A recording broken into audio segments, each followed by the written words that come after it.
Yeah, yeah, yeah, yeah. I was sleeping, had to wake up. Why? Every reason I could think of. God, till the day I keep the ache up. And my priority. What's up, YouTube? Today, we'll be looking at disturbing TikToks that'll make you question reality. So without further ado, welcome to Adam Strain Reacts. Let's get her done. He hacked and looked at all of the code of ChatGPT and figured out that ChatGPT isn't a computer-generated system. What is it? It's actually someone's soul. Yo, that's what's What do you mean that's someone's Check this soul? out. So they have the technology to take people's souls and consciousness and put it into technology. Now, this is where it's right? If there's a scientist that knows and he's like a great inventor, Yeah. you would want to hold on to him as long as you can so that you can reap the benefits of later. Just like in Captain America, there was a scientist that created the super soldier serum. Yeah. They kept his consciousness within the computer, so he lives forever through a computer. Now, theory is ChatGPT is exactly that. It may not be just one soul that's in it, but countless souls, and that keeps getting added to.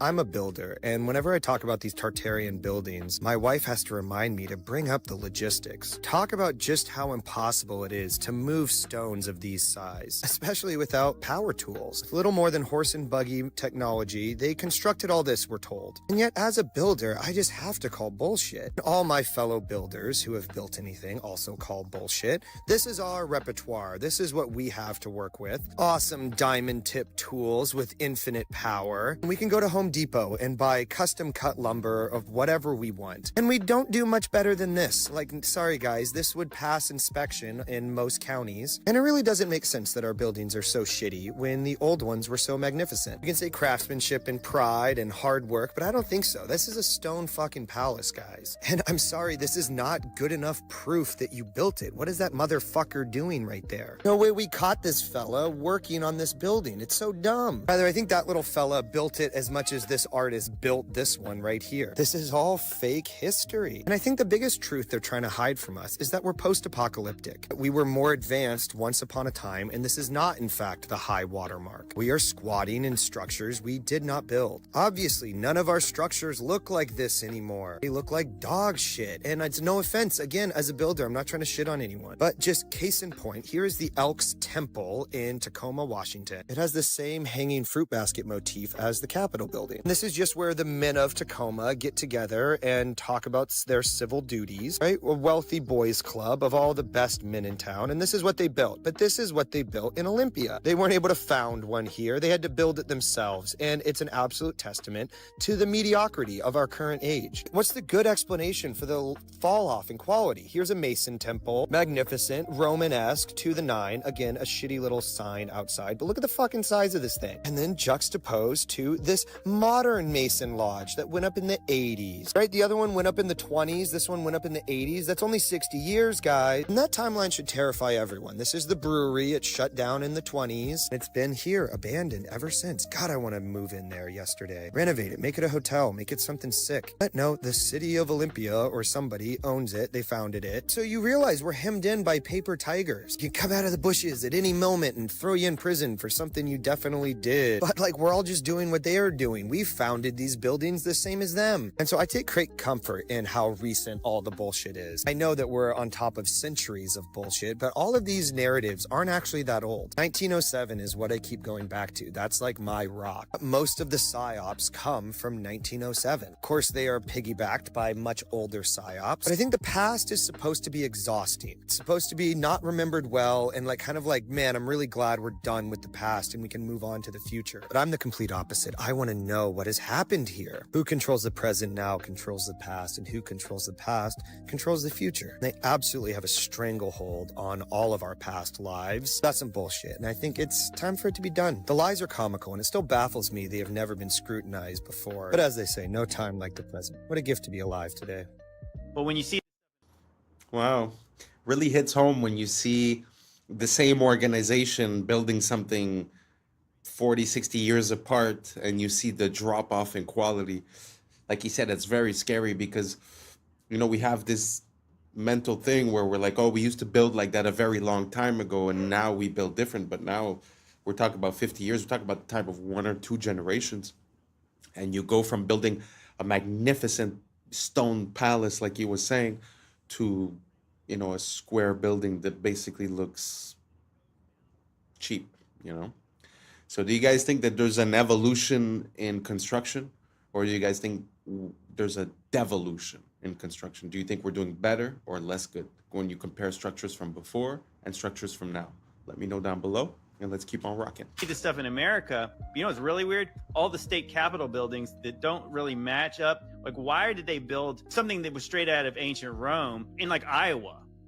You know, like in Nebraska. 2,500 people live in a town somewhere, and they build a post office that has 700 rooms and is like an ancient castle. It's the same like with the Mormon temple, where they said they went out to Utah, with horse and buggy and nobody else out there, and they supposedly built this wonder of the world castle with no rails and no dump trucks and no cranes, and it goes down 40 to 60 feet underground with more building. And even think about like the 1 year timelines. A lot of these buildings are 1 year wonders, where they created this very elaborate stone building in 1 year. But then you think about some of these places that have 1 year timelines, and then they work in like permafrost, Albany, Syracuse, New York, these crazy places like that. Explain to me how much work they're getting done in the dead of winter, when the roads would have been horrible. Then you add snow on it, and then the logistics make no sense.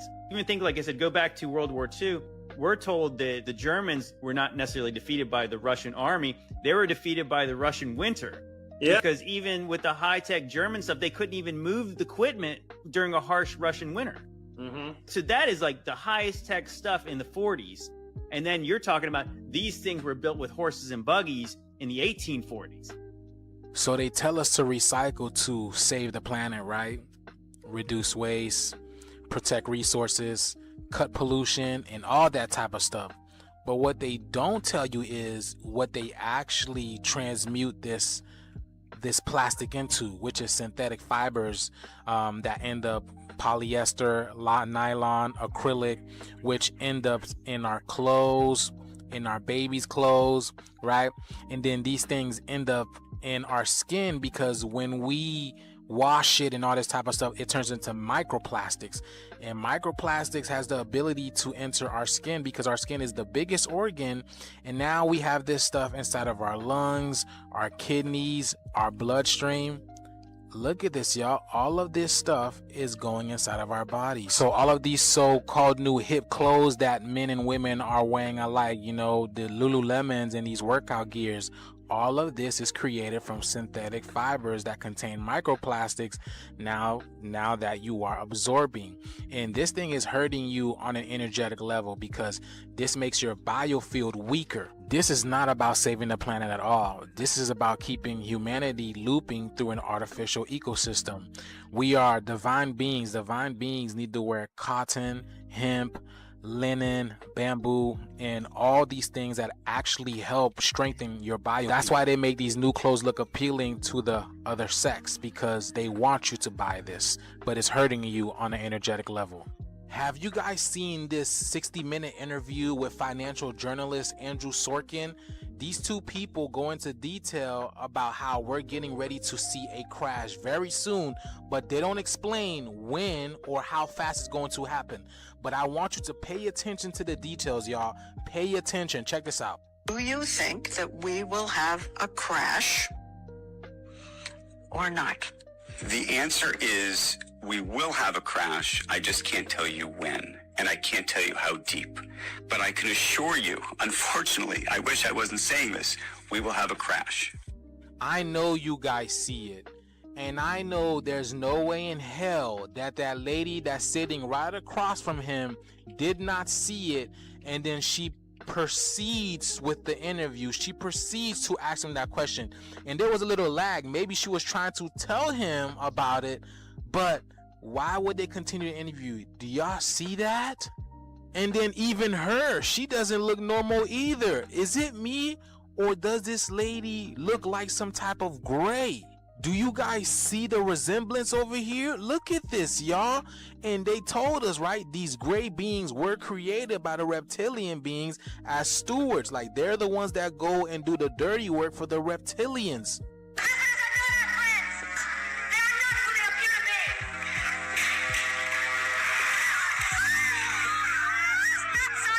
This is what they are.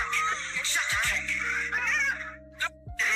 We were just sent here from the home planet. We just arrived on orders. You're human. Forget this masquerade. We are not.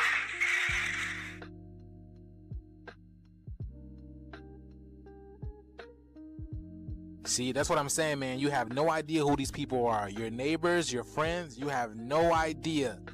They're not human. They just told y'all. But the jig is up, man. The shift is here. Let me know what you guys think about this video. Let's continue to get this shift, y'all. Peace in. These are the I know it's a it's a popular conspiracy to talk about the reptilians. I feel like the idea of the reptilians, I don't think it's a physical thing. I think it's an archetype, because the stem of our brain, the bottom of our brain, is called the reptilian brain. So theoretically, to operate on reptilian principles would be to operate on lower conscious levels, if that makes sense. So I have a feeling like we're looking to confirm this physical attribute of being, a reptilian. But I think it's more of a metaphor. It's more of the fact of being like, what is a reptile? A reptile is cold-blooded, A reptile is like an animal, instinctual. So I don't know what you guys think about that. Do you guys believe in reptilians? Do you guys have any proof that you think would sway me to your side? Or do you believe, like me, that it might be more of a metaphysical or a metaphorical thing? Let me know down below, and let's keep on rocking. facts. We are here at Chick-fil-A. And people want to know, does Chick-fil-A have the warning signs? They sure do, right there. We go. Warning, certain foods that are sold or served here can expose you to chemicals including acrylamide and many of the fried or baked foods, mercury in the fish, which is known to the state of California cause effects and other reproductive harm. Now, the acrylamide ain't bad. It's all the other chemicals they're not telling you about. Yep, Chick-fil-A. Finally got their ass, because a lot of these stores, they don't have the warning sign, or they might have it in the drive-thru. But this is one of the first ones I done seen right there on the door. And these are the facts. Damn Chick-fil-A. Project Iceworm. Project Iceworm. Cold War era. U.S. and Russia did a lot of weird things during the Cold War era. There's an ice sheet over Greenland, and it's taller than any building in New York City. Here comes the United States of America. They made a deal with Greenland, like, hey, can we just basically occupy this couple tens of thousands of miles in the northern part of Greenland? And they're like, yeah, sure. They had this genius idea. We're just going to bore giant tunnels into the ice, put buildings inside of there. Their goal was to set up 600 nuclear missiles underground in the ice in Greenland. What they did not account for is that this ice sheet over Greenland constantly moves. They ended up pulling out and just abandoning the whole site. During this stay, they did drill into the ice, and they hit the ancient floor of Greenland. Wow. And they collected soil samples, and they brought it up, and they just forgot about it for years. And then in 2019, somebody's like, what are those jars? Oh, they're from the 60s when we went to Greenland and found ancient Earth. Let's study it. The conclusion that they found was that this ice sheet over Greenland is not millions of years old, much younger than that, and it's actually melting at a rapid pace. At Project Iceworm, they had dumped tons and tons of nuclear waste into the ice, thinking that it would be there for millions of years. And now they're saying this nuclear waste will be in our ocean in 70 to 100 years. Somebody go clean it up right now. They've tried. Listen, if there's a hole for a tunnel, we just make a big vacuum at the top that covers and suctions to the top. Suck it all up! And shoot it into space. Yes! Walk through the oldest part of any city. You'll notice the clues if you know where to look. Cathedrals with spires so tall and carvings so detailed they seem impossible without modern tools. Star-shaped fortresses, perfectly symmetrical, as if designed from the sky itself. Domes and copper towers glinting like antennas, as if built to catch signals from the heavens. And yet, according to history, these were made by men with hand tools, wooden scaffolds, and horse carts. Somehow, that was enough to carve massive granite columns, to lift seamless stone arches, to forge metalwork that even our factories today struggle to copy. Look closer, and the mystery deepens. Stone scorched, warped, melted, as if kissed by fire from the sky. Entrances half buried, windows below ground, entire floors hidden beneath our feet. Why build such beauty if no one was meant to see it? Some researchers suggest these weren't built in the 1800s at all. They were uncovered, excavated, the remains of a world lost to disaster, then repainted with a new backstory. High above the plains of Lycia, cliffs bear facades carved like temples. Pillars, pediments, doorways, all hewn into sheer rock. These are the tombs of Myra. That's the story, at least. But think, to carve these monuments into vertical cliffs would demand scaffolding, precision, labor. For what? For corpses? For facades no living community could even use? Compare Petra in Jordan or Lalibela in Ethiopia. Grand facades explained away as tombs or churches, yet suspiciously mask-like. Were these truly built as tombs? Or did someone later repurpose older, greater works and call them graves? Either the ancients were skyscraper architects for the dead, or the story we've been fed is incomplete. The buildings that shouldn't be here, the tunnels that weren't supposed to exist, the architects who might never have lived. Springfield, Illinois, a city most people drive through without looking twice. But if you stop, if you really look, you'll notice something that doesn't make sense. Right in the heart of the city stands the Illinois State Capitol building, a massive dome of cast iron and limestone, 361 feet tall, taller than the Statue of Liberty, weighing more than 8 million pounds.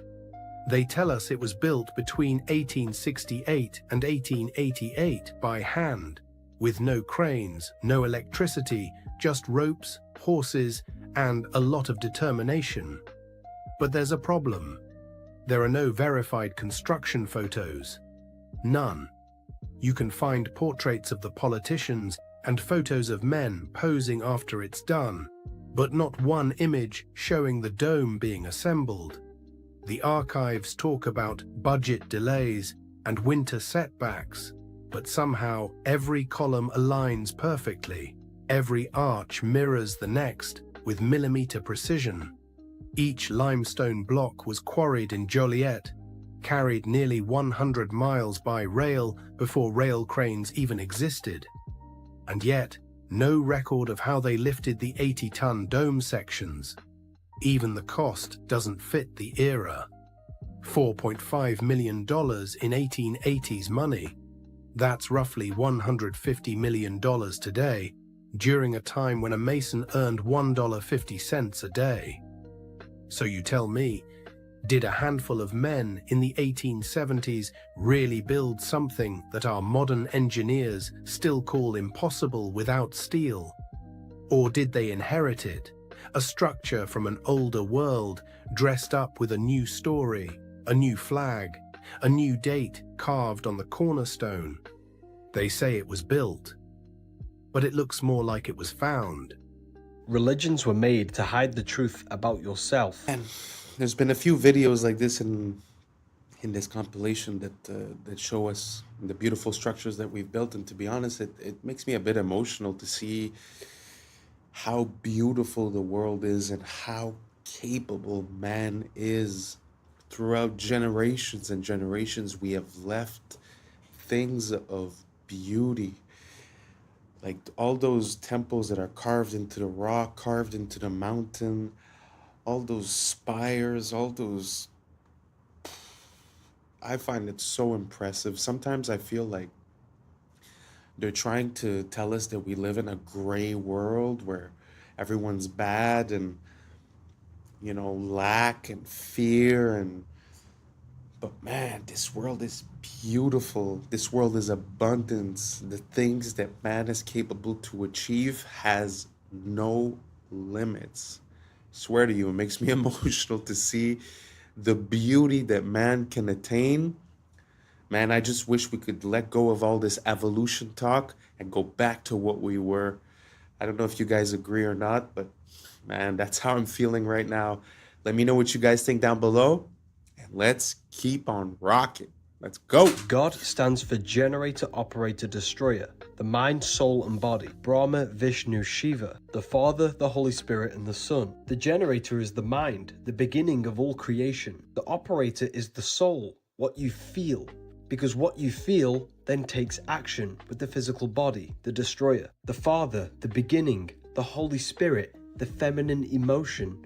The Father, the mind, the emotion, the spirit, give birth to a son, physical action. You take action on what you care about. If you lose care about watching this video, you will continue to scroll. The body acts out the heart. The body follows the heart. These are the three forces that generate your experience in your reality. All creation goes through this threefold process. These are the three forces, thought, emotion, action, we must gain full control over to generate a good experience. Aligning our thoughts and action with the Holy Spirit, which is a purified emotion, because emotions are what guide us. Our emotions tell us what is right and the wrong. Seattle, Chicago, Oshkosh, Springfield. Everywhere you dig, you find the same thing, a city under the city. In Seattle, the underground tour shows old sidewalks 20 feet below today's street level, buried after the 1889 Great Fire. In Chicago, entire blocks were lifted 4 to 14 feet between 1856 and 1875 to install sewers, and now you can still see doors half buried in brick. In Oshkosh, Wisconsin, old walls were found under Main Street in 1931, stone foundations for unknown buildings.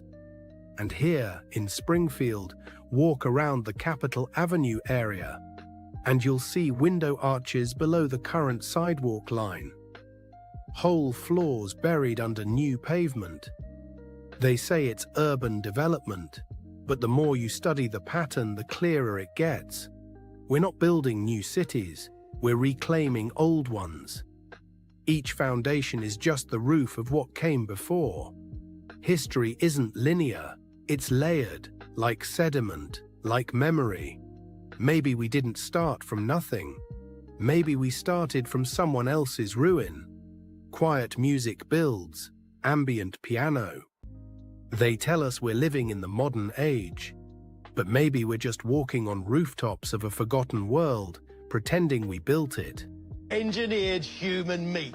That's right, a protein made from human cells that promises to be cheaper and tastier than any of its competitors. I'm Greg Wallace, and I'm off to visit Good Harvest, where a whopping 6 tons of human meat is engineered every day. That is stunning. With the promise of cheap meat for all, it may well be the meaty miracle we need to ease the squeeze of the cost of living. Anyone for human meat? I'm Michelle Ackley, and while Greg comes face to face with the production line, I'll be conducting a taste test with some very picky palates. It's really, tender. For the first time, we're going to find out where it comes from, how it's made, whoa, and what it tastes like.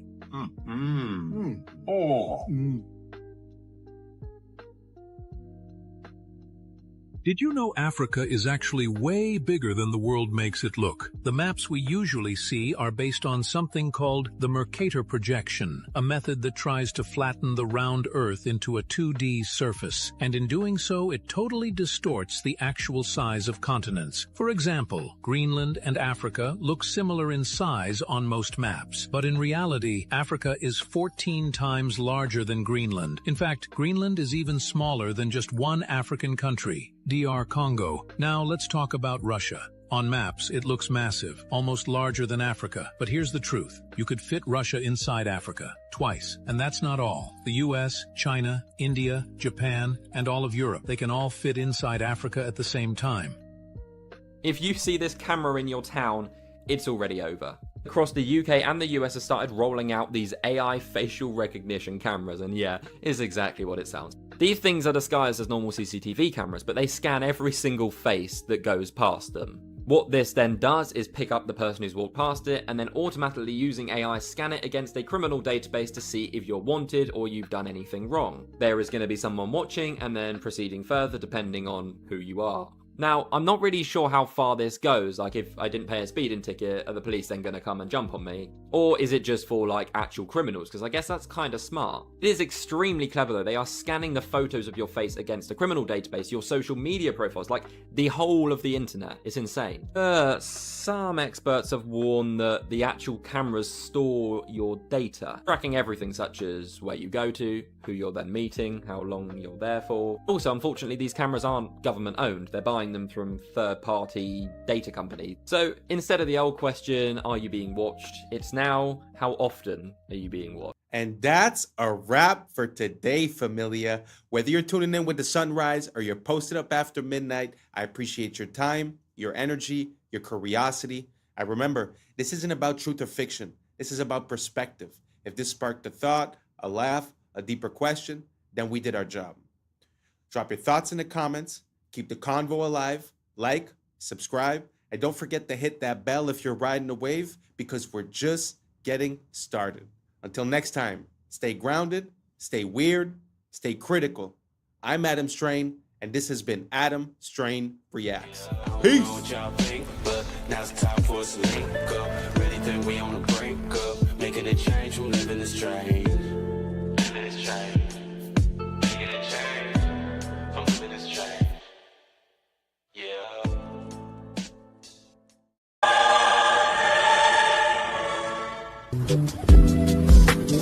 I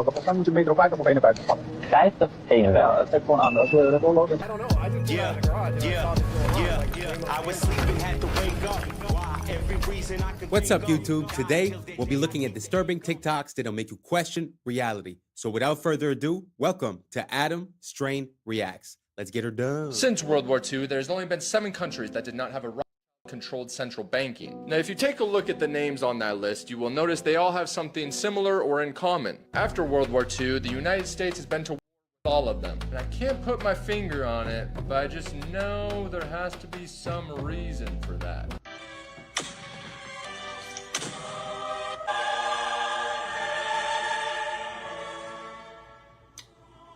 The Festival of Exploding Hammers has been going on for over 300 years in the town of San Juan de la Vega. And here's the thing. Yes, people get injured. There's been many calls for them to stop it. But look, if that's how I go, that's how I go.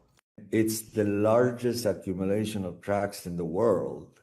So first, we started with one area. And then later on, we found that these led into another area, and you could connect them all, and eventually we ended up with 9 different areas that are more or less all connected physically. What do you guys think about that?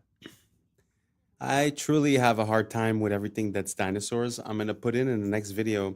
I don't think we've been through this, but the people, they call it the Bone Wars, which was 2 people that were in a competition, and basically they found like 95% of all the dinosaur bones. But as for the tracks, what do you guys think about this? Do you guys think that these are original tracks from dinosaurs, or can they be like more or less anything? And if they were tracks from dinosaurs, how come we haven't came across them before if they were just on the surface? So let me know down below what you guys think. I'd be very curious to see your opinion, and let's keep on rocking. I thought that the French protests were unhinged before, but this might be the single most hilarious way of protesting I've ever seen. As we all know, Paris is hosting the Summer Olympics, but a lot of French people aren't very happy about that. Because, and I only found out about this today, the Olympics is kind of a scam when it comes to a country actually making money. Don't get me wrong, it's great for global street cred, but, for example, when China hosted it, they made a net loss of 36.4 billion, and London made a net loss of 13 billion, and that's all taxpayer money. So when the public heard that France has already spent over 5 billion, and then that Macron wanted to spend another billion just to clean up the Seine River so it looks good for the Olympics, they lost it, and the I shit in the Seine River protest began. On the 23rd of June, the French President Macron and the Paris mayor plan to take a ceremonial swim in the river to show off just how clean it is. So the protesters are now planning a defecation flash mob because, and I quote, after putting us in shit, it's up to them to bathe in our shit. Oh, and if you don't live in Paris,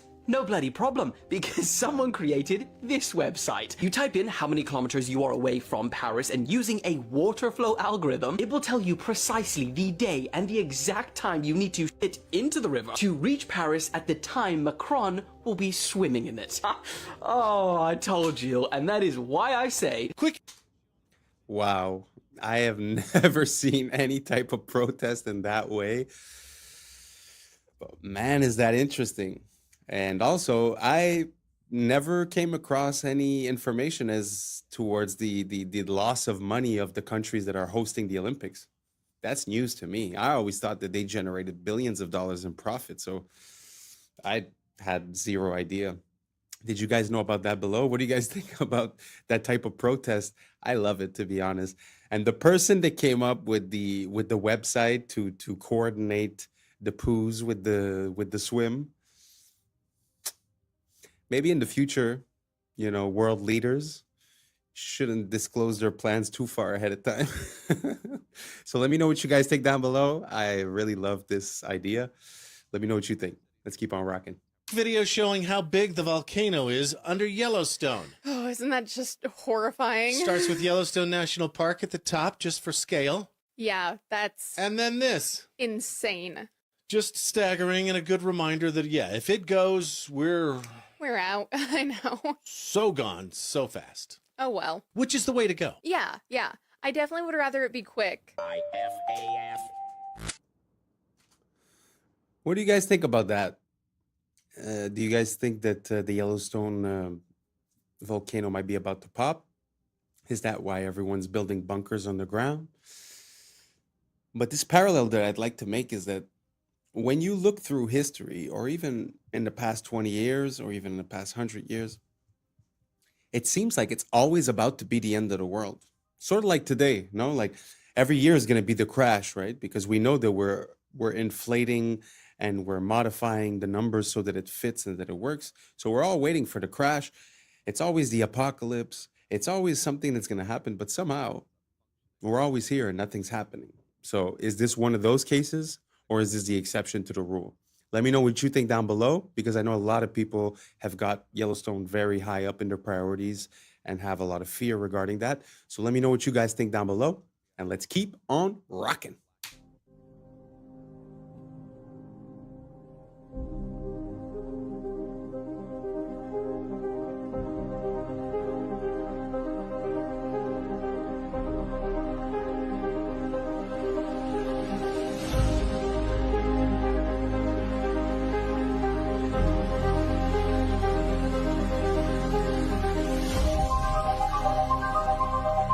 Four cities. Wow, I didn't know we were that ahead with the surgery stuff. How would you guys feel if you went in for surgery and you were underneath that robot? Do you guys feel better about that? Taking away the possibility of human error, but would that leave, possibility for machine error or loss of power or any other? I don't know. What do you guys think down below? Would you rather have a human, or would you rather have a machine conducting your operation? I'm very curious. I'd like to know what you guys think about this. Write down below. Now let's keep on rocking. 4 cities that dropped street temperatures up to 8 degrees Celsius, some using ancient techniques, others just using paint. Seville, Spain borrowed a 3,000-year-old Persian technique called qanat that uses underground canals to carry cool water and ends up functioning like outdoor air conditioning. The result? Temperatures dropped by 6 to 7 degrees Celsius. Singapore found an even simpler solution, reflective paint. Coating buildings brought temperatures down 2 degrees Celsius during the scorching 11 a.m. to 3 p.m. window. Vienna took the idea to the streets, repainting black asphalt in lighter colors and cutting temperatures by 5 degrees Celsius. But the Spanish sherry town of Jerez de la Frontera went furthest, using grapevines to slash street temperatures by as much as 8 degrees Celsius. They strung green canopies across narrow streets, stealing a trick sherry makers have used for centuries to keep their wineries cool. Sometimes the best ideas are just really, really old, or come in a paint can.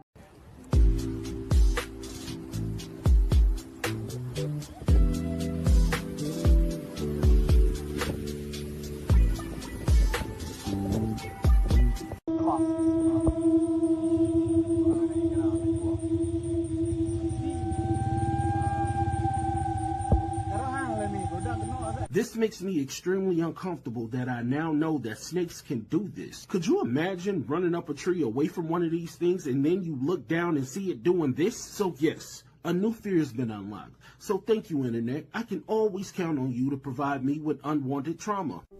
Something happened here that will likely never be replicated for as long as the human species exists. This occurred during a baseball game, but even if you're not a sports fan, you will understand this, and you will understand why what happened is just wild. It was August of 1957, and at the plate was a Hall of Fame batter named Richie Ashburn. He swings at a pitch, he fouls it off, and the pitch goes into the stands and hits a fan, injuring her. The fan was named Alice Roth, and the ball hit her so hard that it broke her nose, and they had to stop the game. Like, just imagine the silence falls over the crowd. They stop play, and paramedics had to get her out. She was there with her grandchildren, and get her onto a stretcher, and everyone's watching as they take her away from the stands. So they're hauling her away, covering her bleeding nose, probably taking her into that tunnel right there. They resume play, and on the very next pitch, Richie Ashburn hits another foul ball that flies into the tunnel and hits that woman again while she's on the stretcher being taken out of the stadium. She recovered fully. The two of them, the woman and Richie Ashburn, became friends after this. It was a hugely famous incident, and something that I am confident will never, ever happen again. Wow. I guess some things are meant to be, you know? Like, what are the odds of you being struck twice? But what's so beautiful about that in life is that somehow, you know, a friendship came out of that. So it's a bad for a good, you know? I guess it's fun sometimes to have stories that have happy endings. Let's keep on rocking. Today's episode of Random White Acts of Danger, we basically have the most dangerous ski run I've seen in my entire life. Margin for error, you guessed it, death. My boy, left, right, it's over. You see how far down that is? My hand's over here sweating just watching this shit. A little bit to the right, cooked. You splattered down beneath. How do you even get up there? And as you can see, this is the trail not taken. My boy's the first person to ever do some dumbass shit like this. White people, I found your ski leader, but I don't even know who his name is. Look at this. What's happening? He looking back up, shit look like the top of Mount Everest. How the fuck do you even get down? You know what I'm saying? I'm so scared for him. Like, what type of ski training, all of a sudden you're like, you know what, I'm about to go ski off the top of a mountain. My boy looks like the edge of the world. Doesn't even look like it's possible to go down, and that's the way he's going. The amount of skill this shit must take, my legs is tired just watching this shit. Oh my goodness. Man, white people, different breed, man. You guys, so okay, there's some footprints. So he must have hiked up this way. Now he skiing all the way down. At least now it's almost like, nope, it's not even a normal ski. Look at all these rocks. My death count, by the way, I'm at least 20. I would have started an avalanche, probably never been found. Look at this shit. Oh my goodness. Nah, bro, how do you get the idea of like, you know, I'm gonna hike all the way up to that mountain, I'm gonna ski down, even though it doesn't look possible to ski down. Why? Because I'm him. The fuck? Statue, he needed. Mag ik wat vragen? Als ik naar Amsterdam Centraal wil, kan ik dan het beste naar de metro de metro, niet de trein pakken? Nee, de metro, dat is vaak sneller. En dan gewoon de Noord-Zuidlijn. Ja. Of die naar Centraal Station. Als ik naar Centraal Station wil, moet ik dan de metro of de trein nemen? Je moet allebei nemen. Ja. Maar moet je snel zijn? Ja. Moet ik de metro of de trein pakken? Je moet de metro pakken. Volgens mij moet je de metro 50 of 51 pakken. 50 51. Ja, het geeft gewoon aan. Als we de doorloopt, dan zie je de metro. Ja. Of metro 52. Klopt het dat je orthopediepraktijk van Schiedam? Ja? Ja? Klopt het dat je Floor heet? Ja. Ja. Van Grunsten? Ja.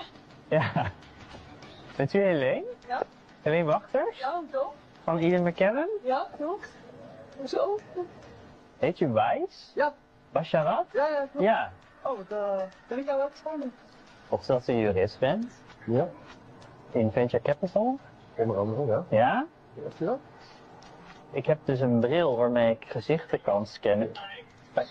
Ik zie aan je dat je er wel zit. Nou, inderdaad. Ja. Oh ja, ik zie dat ding al inderdaad gaan. Oh, ik zie er ook een lampje aangaan. Holy shit. Op die manier informatie te krijgen over mensen. Ja. Voelt bij mij nog niet oké. Ja. Ik bedoel, het is de tijd van tegenwoordig. Ik bedoel, digitale wereld. Je verwacht dit gewoon. Je verwacht het gewoon. Ja. Maar voor jou in. Ja. That gave me chills because the possibilities with that are pretty endless. Imagine, I don't know, off the top of my head, imagine scammers, imagine police, imagine, due process is gone. You have access to way too much information. Very interesting. It's very interesting. Imagine if you cross-reference with the person's Facebook and they took a picture outside of their house. You now have their address. You now have their family members. I mean, the possibilities are pretty much endless with what you could do with that information. As for, let's say, fraud or misappropriating the identity. Very interesting. What do you guys think? Do you guys think that it makes sense that we use AI in this type of fashion? What's the future of this technology? What are the applications that we're not seeing yet, but that might be a problem in 1, 2, 3, 5, 10 years? Let me know what you guys think down below, and let's keep on rocking. In the 1990s, there was a conspiracy theorist with a public access show where he ranted about crazy crackpot theories every single day, and nobody took him seriously. But then after he died, it turned out he was right about everything. In the late 80s and throughout the 1990s, there was a man named Clay Tiffany who had a public access TV show called Dirge of the Charlatans, where he would sit for hours on end and just rant and ramble about all kinds of conspiracy theories about elite government corruption within the city. He would talk about judges laundering money through nonprofits and NYPD officers falsifying to throw people in jail, and members of the NYPD acting as roving and enforcers for the mob. But then something happened to Clay Tiffany. In March of 1997, he was pulled over by an NYPD officer named Nick Tartagliani, who said that he had seen Clay Tiffany's show and wanted him to stop talking about the NYPD, and that he was connected to the mob, and if he didn't shut up, he would have him taken care of. Or at least this is what Tiffany claimed the following day on his show, where he talked about the incident. And as Clay Tiffany claims, the next day after this broadcast, Nick Tartagliani showed up at his house, threw him against his police cruiser, arrested him, and brought him in on some made-up disturbing the peace charge. But Clay Tiffany was not going to be bullied, and he would not give up. So the next several years on his show, he did a full investigation of Nick Tartagliani, sending in a bunch of requests with the Freedom of Information Act to the government to get documents about him. And he dug up a ton of dirt, like multiple police brutality reports, a bunch of excessive force complaints, and unexplained departures from dozens of his previous police jobs. And in response, Clay Tiffany claims that he was attacked and brutalized by Nick Tartagliani and his cop buddies multiple times throughout those years. The first incident, he was attacked outside of his home again. The second incident, he was thrown to the pavement and beaten outside of a town meeting. And the third incident, he was beaten so badly that he was hospitalized for weeks. Tiffany ended up suing Nick Tartagliani. He didn't win, but there was an undisclosed sum settled out of court. But more importantly, he had lost any credibility that he ever possibly had because of these repeat accusations of Nick Tartagliani, and people started actively calling for his public access show to end. So in the early 2000s, that's exactly what happened. The show ended and Clay Tiffany disappeared from public life. And in 2015, he died from heart failure. But in 2016, Nick Tartagliani was arrested for the of 4 men in a drug trafficking job gone wrong. Clay Tiffany was right. Nick Tartagliani was mob connected, he was corrupt, and him and his buddies were running as enforcers for the mob within the NYPD. And what's even crazier is that Nick Tartagliani was at one point cellmate and the last person to ever see him alive that we know of. And real quick, if you like my videos and you want to see more in-depth writing from me about pop culture, movies, TV, video games, weird historical facts, so on and so forth, you can do that here. Wow, what an interesting story. I mean, if that's not like something out of a movie, I don't know what is. Gee whiz. Dude is talking the truth and then he gets... And it's crazy how no one would believe him, because people believe in the integrity of the police in a way. And also, they're the biggest gang in the world, as we say, right? Wow, very crazy. And plus with that final connection with that dude that had that island. Wow. So he's the last person to have seen him. I mean, if you ask me, he'd be the perfect person to help out to carry out something that would be under the radar, let's say. Anyways, I have no proof. I make no claims. This is for entertainment purposes only. So please, YouTube, I appreciate you. Let's keep on rocking. Internet's revenge on the man who invented spam mail is the most iconic thing I have ever heard. In the early 2000s, Alan Ralsky was one of the world's biggest spammers, blasting up to 1 billion junk emails a day. He made millions of dollars from it and was super cocky. He openly bragged to reporters about his empire and proudly called himself the godfather of spam. But in one interview, boasting as usual, he showed off the massive new mansion he bought with his spam money. And that was his mistake. People online found his new home address and thousands banded together to get their revenge. They signed Alan up for every sweepstakes, promotion, all the junk mailing lists they could possibly find. Within days, he was receiving hundreds of pounds of junk mail a day. And inside that pile of junk mail was his real mail, so he had to go through it. He later complained in another interview saying, quote, "They've signed me up for every advertising campaign. These people are out of their minds. They're harassing me." Seriously, what does failure mean? It's not, it doesn't exist. It's a figment of your imagination. What does it mean? Pulling a Jedi mind trick on me right now. I was like, does it exist? No, I'm serious. Look, I'm trying to think, like, how can I explain it? So, let's use happy endings, right? And then we can relate this to failure, why it's not existing. Like, you know, everybody talks about, like, everybody wants a happy ending, right? Now let's go to the reality of it, right? Let's look at a fairy tale story. Let's look at Snow White. Mm-hmm. She gets a happy ending. She finds Prince or whatever. She goes on. She lives happily ever after. Well, I call bullshit on that because 2 months later, the fact is they had an argument and he's sleeping on the couch. Right? So the point is, the story continues. The story continues. So if you fail on Monday, the only way it's a failure on Monday is if you decide to not progress from that, right? So to me, that's why failure is not existent. Because, you know, if I fail today, okay, I'm going to learn something from that failure, and I'm going to try again on Tuesday. And I fail, and I'm going to try again on Wednesday. So it doesn't exist. You know what?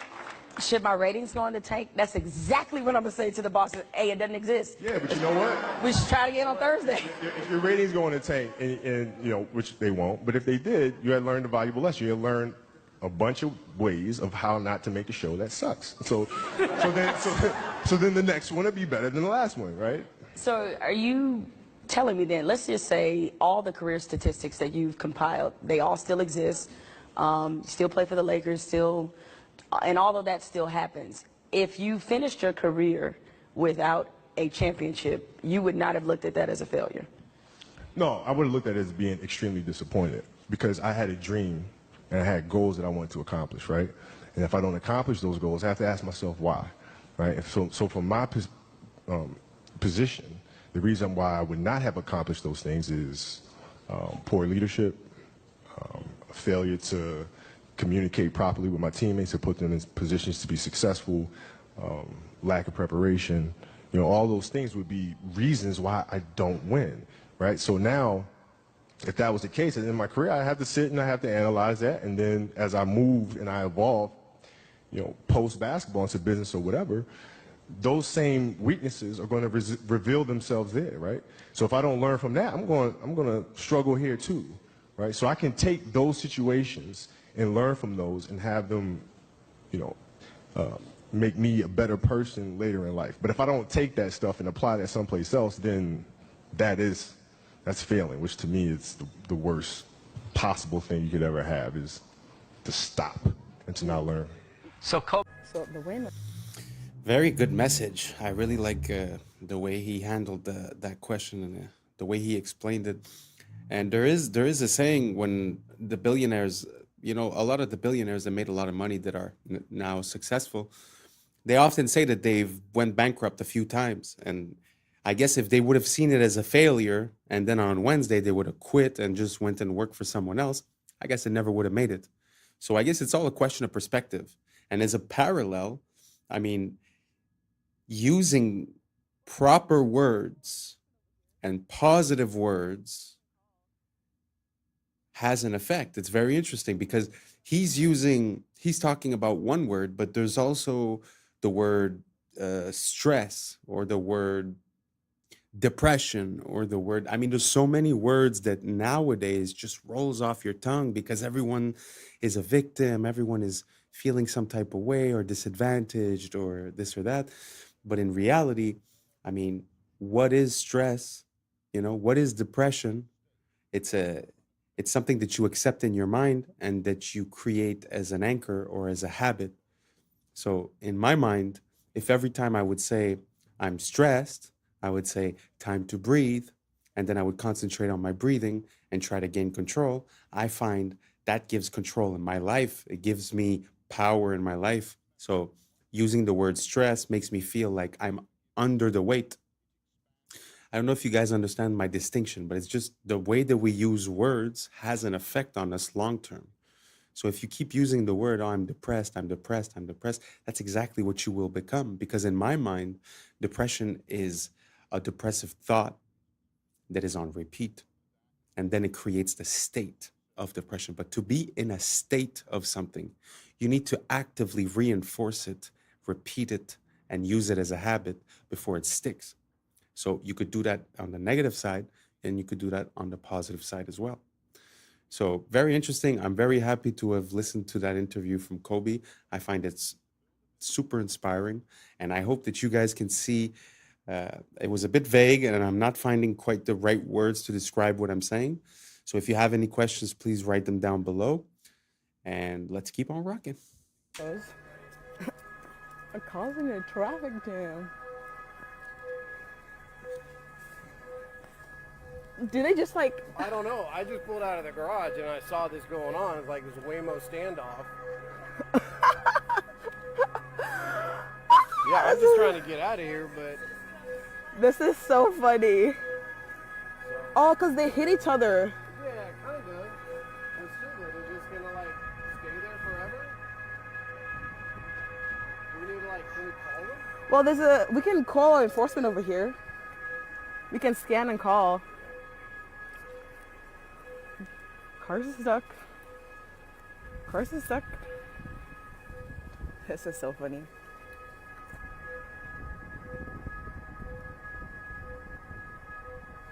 Digital is the biggest step towards the surveillance state this country has ever faced in my lifetime. If any government wants access to every detail of your life, they are the ones who should be feared.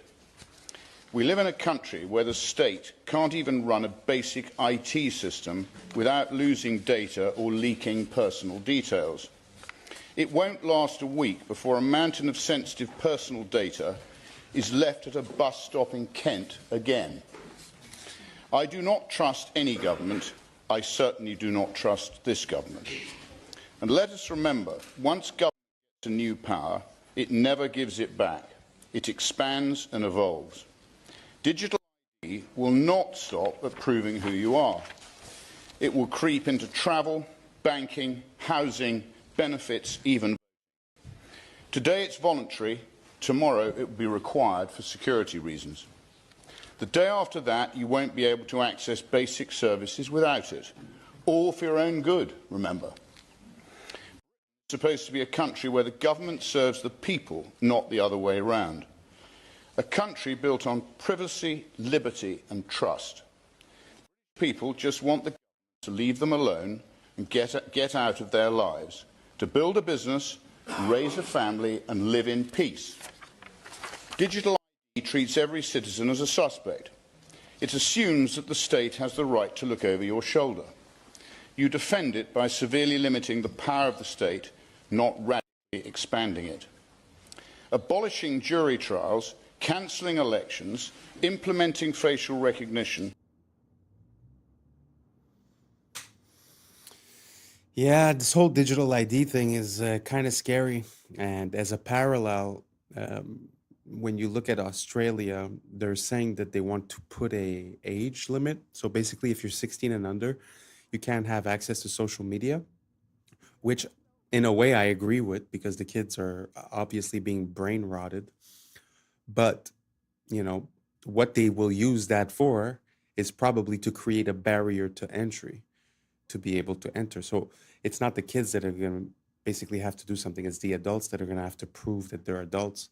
So in other words, it would be like having a MAC address associated with your social media account, which is a unique identifier. So basically everything you do online will be tracked, categorized, and easier to turn into data. That's first. Second of all, we can't forget the saying that says freedom for security. Well, now it's freedom and privacy in the name of security. But like he said, by going digital, aren't we opening ourselves up to risks of security? So it seems like a Ouroboros, it seems like a circle that basically never ends, because the more we put ourselves online, the more it's accessible for hackers. So I'm having a hard time to understand the logic behind it. But we did have an event, the COVID, not too long ago, that seemed to be like a test run towards this. So I truly want to know what you guys think. Is this something that you think is for the great, the betterment of the human condition? Or do you think this is a secondary power structure? Are we going to try to do a transition between, let's say, what our legal framework is? Because as we create a new ID, we're going to have to create new laws. So as we create new laws, do we trust the people that are there to have our best intentions at heart? Or should we just cancel the project and return to Constitution? It's a question that I'm asking you, and I would really appreciate your time right down below.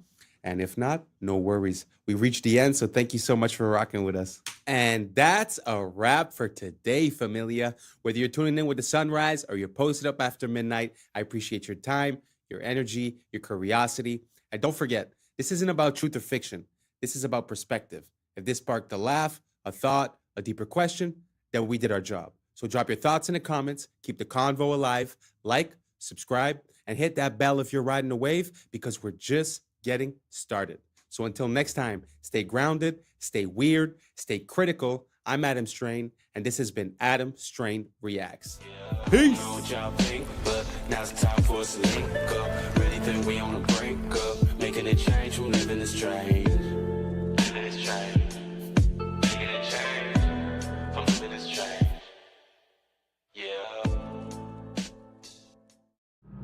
Yeah. I was sleeping, had to wake up. Why? Every reason I could think of. God, till the day I keep the ink up. What's up, YouTube? Today, we'll be looking at disturbing TikToks that'll make you question reality. So without further ado, welcome to Adam Strain Reacts. Let's get her done. Some conspiracy theories are true. For example, let's say you had a friend call you up and say, I was eating at a restaurant and I found a microchip in my food.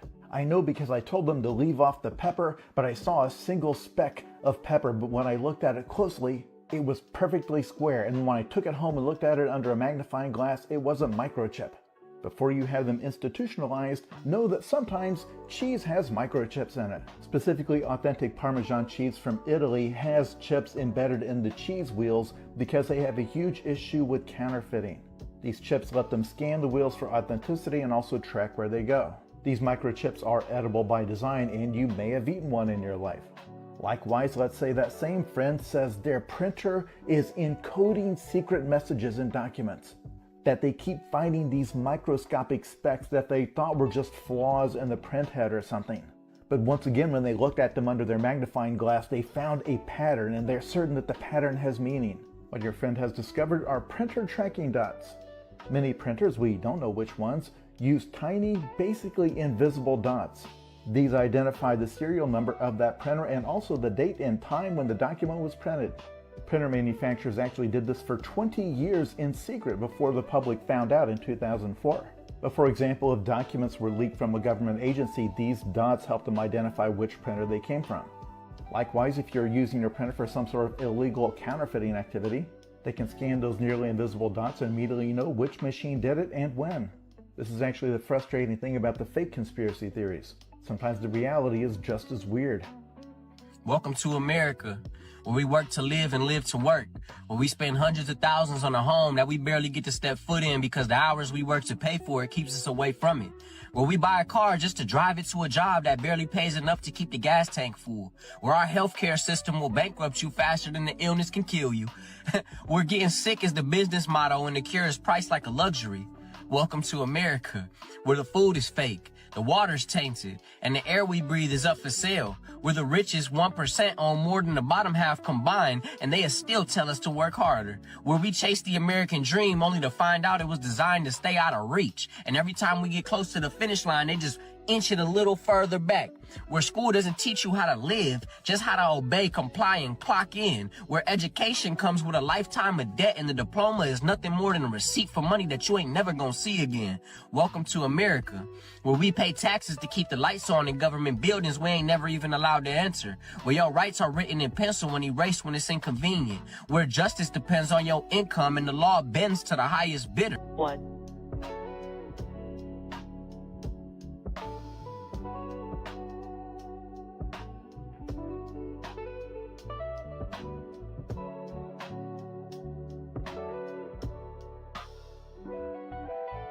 Liftoff. The crew is in orbit, traveling at nearly 17,000 miles an hour.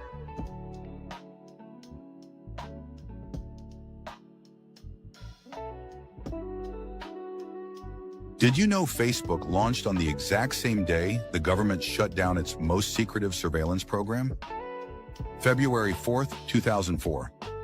DARPA officially terminated LifeLog, a project designed to collect every detail of citizens' daily lives. The same day, Mark Zuckerberg launched Facebook from his Harvard dorm room. According to conspiracy theorists, this timing wasn't coincidental. LifeLog aimed to create digital records of everything: relationships, activities, conversations, movements. Sound familiar? That's exactly what Facebook does today. The theory suggests Facebook became the civilian face of government surveillance, disguised as social networking. Early funding allegedly came from venture capital firms with CIA connections, including In-Q-Tel Investments. Within years, Facebook knew your friends, your interests, your location, even your political views. Everything LifeLog wanted to collect, but couldn't do openly. Today, billions voluntarily upload their entire lives to the platform, the perfect surveillance system hidden in plain sight. Sometimes the best way to watch everyone is to make them want to be watched. Blooms. So if you leave it...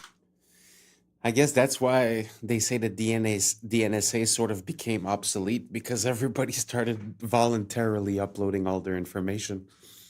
But the question that leads me to ask is, you know, considering the dates,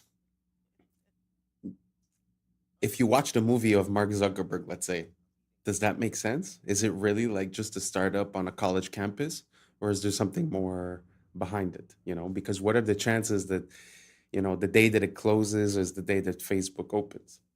So it's a very good question. From what I understand, when DARPA was doing LifeLog, they basically had checks and balances to give to the government. So the government declared that that project was unconstitutional because they were getting the information of people and tracking people and this and that. So hence, to get it out of the hands of the government and to put it into a private firm kind of bypassed that whole problem, because now they could do everything secretly because it was a private entity.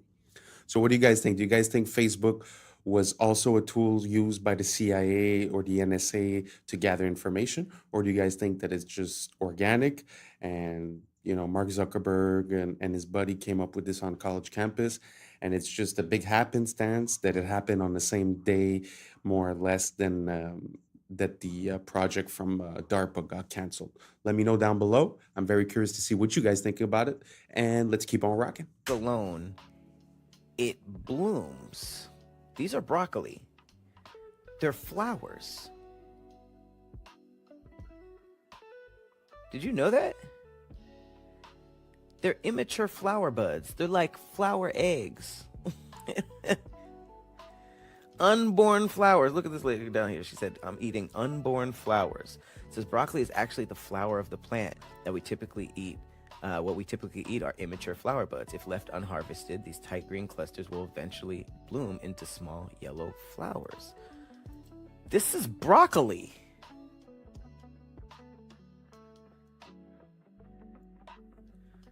Like, what? Did y'all know that? Look. You just go on a date and give them here's some broccoli. I'm sorry. I didn't know that. You make me feel like sandwich, yeah. The ramifications to this video, the findings of this video are so shocking that I need to hear other people recreate this. And if this is true, then our entire world can change very quickly. Listen to this, absolutely shocking, and let me know your thoughts.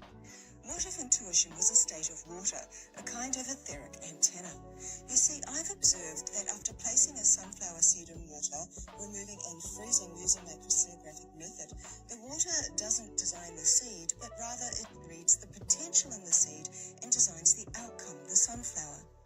Here are examples of water doing the same thing with apple seeds and flax seeds.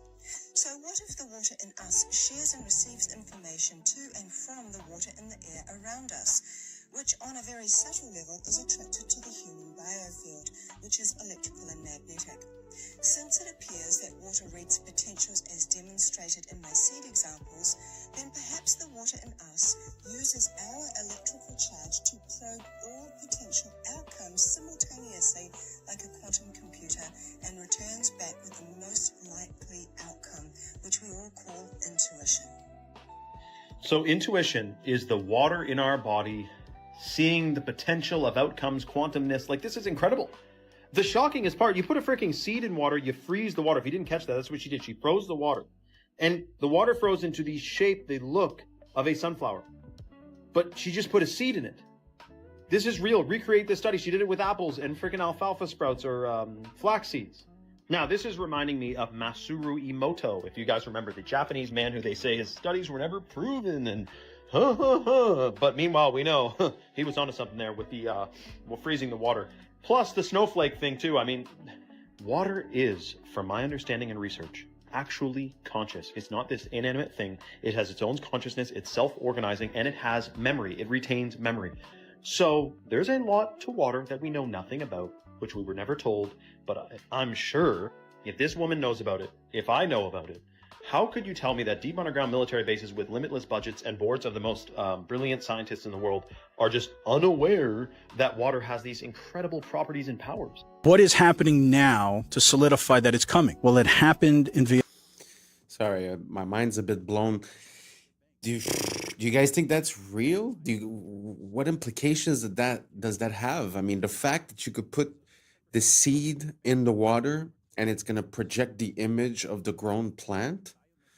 I mean, I can't even imagine what that means. If you guys have an idea, write down below, because truly, I'm awestruck. Let's keep on rocking.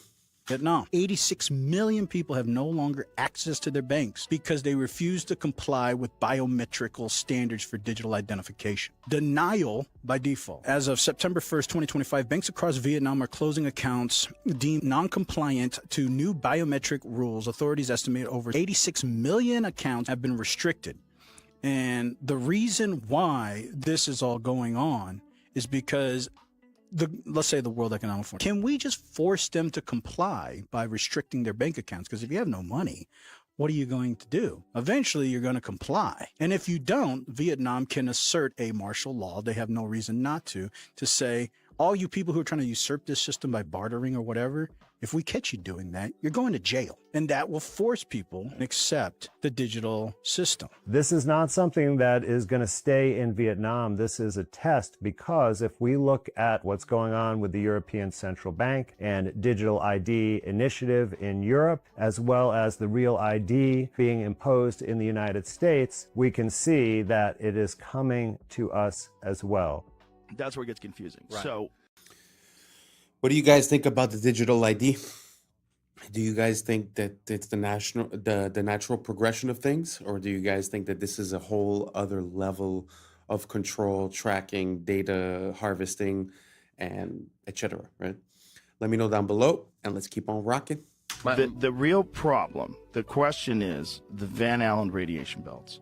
Now, the people that say that it's easy to go through the Van Allen radiation belts will tell you that it's a donut. It's not like covering the entire sphere of Earth evenly, that there's openings at the top and the bottom. Is this correct? Well, yeah, but then they would have to launch at the North Pole or South Pole, where it's not possible to launch because of the temperatures. That's the only way you could do it, to get through those holes? That's right. According to NASA's own flight plan, they went directly through the center. That's why they launched in southern Florida, to be close to the equator. Okay, so what they would say is that it's not that dangerous, and it's just like being exposed to a few x-rays, and that the people were shielded. Well, go to Sabrel.com and watch a Well, latest clip you're right about there. it. But you're right there, so I want to give you the opportunity. I'm just saying, what they would say to you. The clip there is of Kelly Smith. He's an employee at NASA, explaining something that most people don't know, which is above the Earth, starting at about 1,000 miles and extending about 30,000 miles, is a huge band of radiation that astronauts would have to go through to the moon and through again back. First, he says it's dangerous, meaning deadly, and then he says that the technology for an astronaut to go through it to the moon and back and survive has yet to be invented.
You know the narrative doesn't add up when you take a look at some of these beautiful works of art, like all that detail on that lace, that hair, and this veil, all said to be done with hammer and chisel.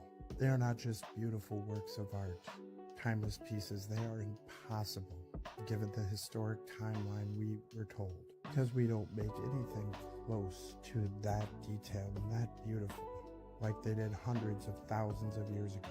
And just look at the tools we need to recreate it today. Much like the architecture not matching the tools of the period.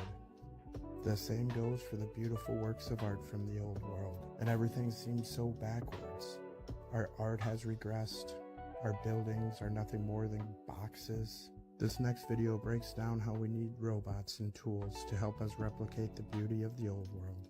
A monumental block of marble about the size of a railway car, 200,000 pounds of flawless Carrara stone. You're going to move this block out of here? We are going to move this big boy out of here. How? There are going to be a couple of cranes and a huge truck to lift it. A feat not possible in Michelangelo's time, but then neither was this. Meet Robo, one of the brigade of robots taking over sculpture. We watched as Leonardo da Vinci's trademark hat was adjusted, not with a hammer and chisel, but a 13-foot zinc alloy arm and a spinning diamond-crusted finger. Water jets kept Leonardo cool. This was a week's work for Robo, with another 2 to go.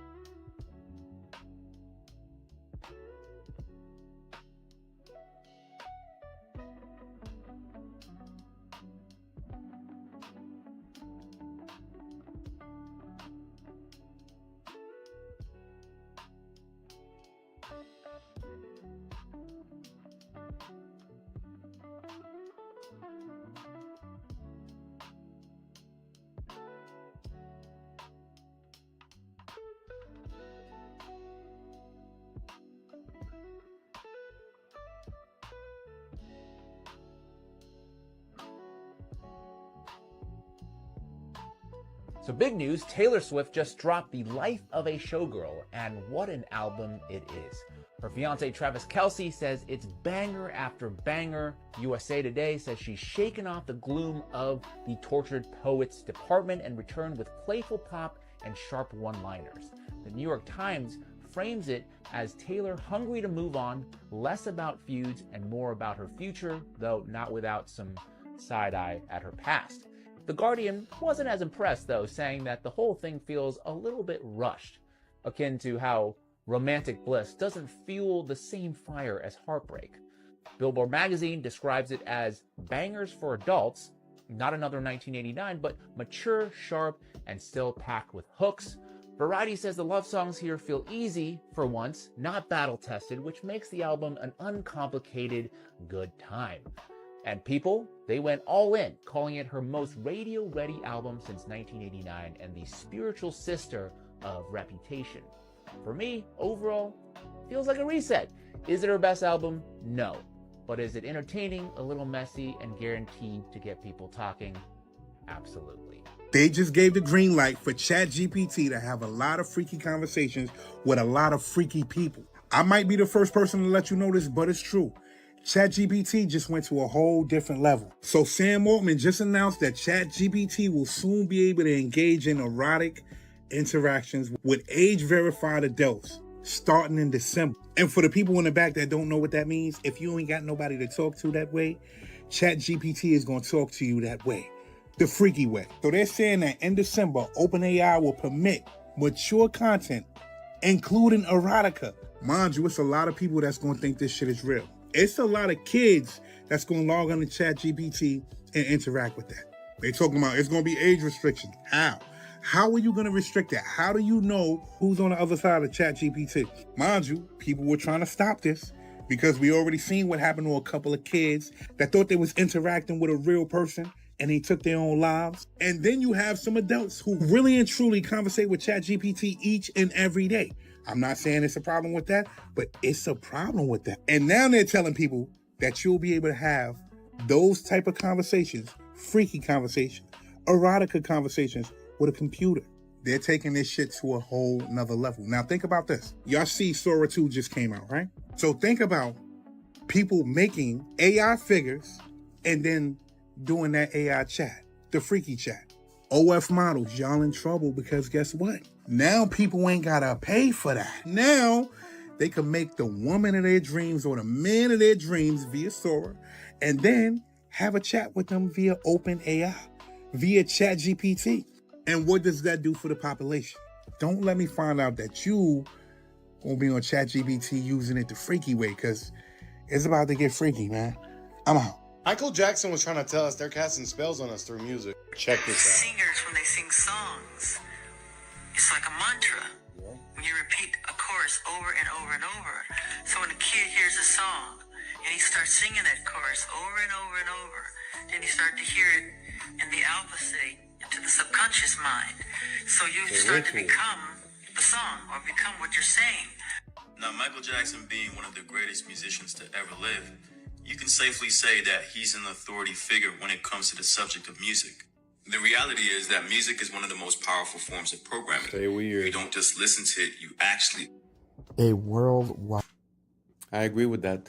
And whether it's music coming from outside or the music that emanates from your thoughts, it's very important to keep it positive and keep yourself on a good outcome. Because like he's saying, if let's say the song that you're listening to is, the chorus is hate your neighbor, hate your neighbor, hate your neighbor. Like he said, at one point you go into alpha state and you start talking to your subconscious, feeding that. So what do you think is going to happen in your conscious life? You're probably going to have more hate. As for if you were listening to a song that says love your neighbor, love your neighbor, love your neighbor, you're probably going to end up with a different consequence. It's the same thing with your choice of words. A lot of people replace the word mourning with rising because mourning is associated with death and rising is associated with life. It's an example, but these patterns create a sort of spell, as if you want to call it that. Some people call it epigenetics, the biology of belief. There's different interpretations of it, but my only point to this is I think we should be careful what we consume, what we listen to, what we repeat, how we think, and what we say. If you guys agree, or if you don't agree, let me know down below, and let's keep on rocking. Event that left so many remains melted and scorched. You can see the blackening and charring on so many of these melted structures. Most of these structures are still buried from the many resets that occurred after them. This is a perfect one. To the right of that archway, you can see a lot of that structure deformed and buried under the stone, and that undeniable scorching. Some more blackened stone here on the top, and in little small parts all along this melted ruin.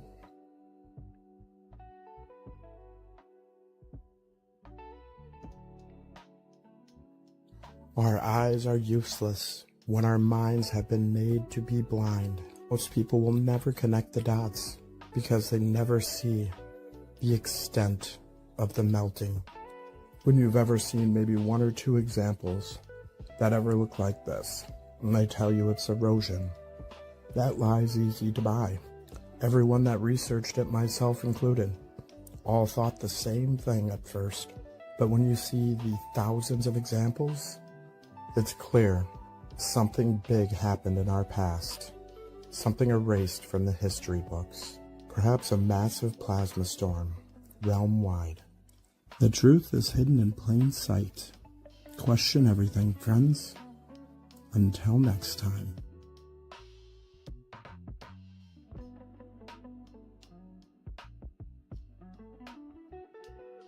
And that's a wrap for today, familia. Whether you're tuning in with the sunrise or you're posted up after midnight, I appreciate your time, your energy, your curiosity. And remember, this isn't about truth or fiction. This is about perspective. If this sparked a thought, a laugh, a deeper question, then we did our job.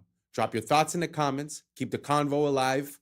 Like, subscribe. Don't forget to hit that bell if you're riding a wave, because we're just getting started. Until next time, stay grounded, stay weird, stay critical. I'm Adam Strain, and this has been Adam Strain Reacts. Peace. Now it's time for us to link up. Really think we on the brink up. Making a change, who live in this strange. Living this strange. Making a change. From living this strange. Yeah. The end. Even ChatGPT thinks history has been faked. How long did the original Yankee Stadium take to construct? The original Yankee Stadium took 284 days to construct. 1 to 2 years of horse travel. So it took 1 to 2 years just to get the stuff there, and this was all built in a year. That seems impossible, then, doesn't it, John? Yes, it seems highly... What's up, YouTube? Today, we'll be looking at disturbing TikToks that'll make you question reality. So without further ado, welcome to Adam Strain Reacts. Let's get her done.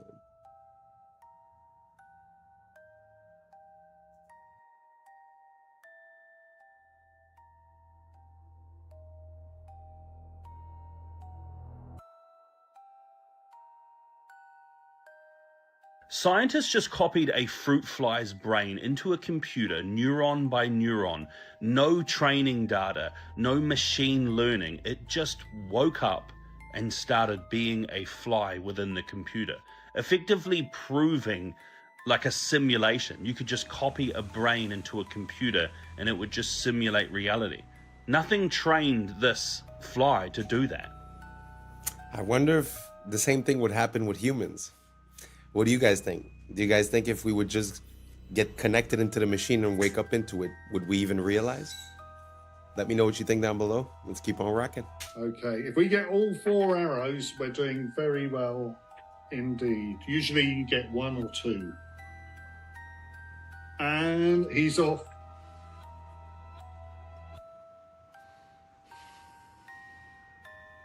Oops, that's all right, that's all right. That's it, that's not the one he gripped. Okay. Oh, yeah, nice. Oh my goodness, look, it's stuck in the cupboard. So that's arrow number 1. Where, do you want to move it in a little closer? Are you going to stand there? That's right, that's exactly where he's firing. Can you see? Okay? Yeah, that's good. 2, arrow 2. And he's not musical, so you're not missing anything. But he utilizes one of the wonderful things about a very complex automata, what I call the loose piece. He's engaging with a loose piece. Doing well. But not one loose piece, 4 loose pieces. This is the 4th arrow. If he fires this, he's going to be the only one of the 30 or so that exists that will still do this. Yay! Woo-hoo! David Secret's Archer Automaton. First of all, I find it super beautiful to see people that are passionate about the things that they do, you know. They say, do what you love or love what you do, pick one and run with it. And they definitely love what they do. And also, just as a piece, as a testimony of the technology that we used to have, we consider like animatronics and stuff like that to be outdated or this or that, and the digital stuff is way better. But it's very interesting to think that all of that was mechanical, that the control that was done was mechanical. I'm not sure we would be able to you know, to do that as well. We could do a lot of different things, programming chips to make all kinds of movements, don't get me wrong. But it's very interesting to see these relics from the past that sort of give way to animation and all that, you know. Very beautiful. Let me know if you guys know of any other examples of this. I'd be very curious to see more of that. Let's keep on rocking. Nope. Nope. You sure? I just Yeah, want to be I there know, just in I case. know. Just knowing the amount of glass that's in here, there's just such an unsettling feeling. Like if this falls down, it's like going to be a chandelier hitting the ground. We pull the pins. And Christmas! Shot glass, white wine, red wine, cereal bowl, cake cover. This is a shaving mug. This is a little purse atomizer that I keep full of alcohol. A single drop of perspiration hits a bowl. I have to get that off of there because it spreads. So that's always there. Now we get into the preparation for playing. Right there. So this is a note rod. This is invented by a guy, as I remember, it was 1785, came up with the idea. Franklin painted the rims on the insides of the bowls white for each of what would be the accidentals. Get your fret markers in there. So there we go. You need to get surgically clean. Yeah, I completely scrape every surface until it starts to grab. You can feel the grab. Because if there's any oil or sweat on your fingers, it just won't work. Dead. No, Yeah. you don't have to dry. No, oh, you don't want to be dry. Don't want to be dry. And I use distilled water. Does it have to be distilled water? Yep. Everything else leaves deposits on the glass. And then we just dip some more water. And then we put it on.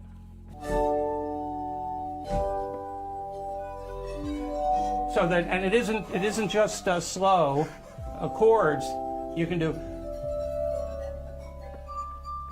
A German company just made forklifts obsolete. These things can go into any existing factory. You don't need anything special. You operate it from your computer. It doesn't require a person, and it's going to be cheaper than buying a forklift.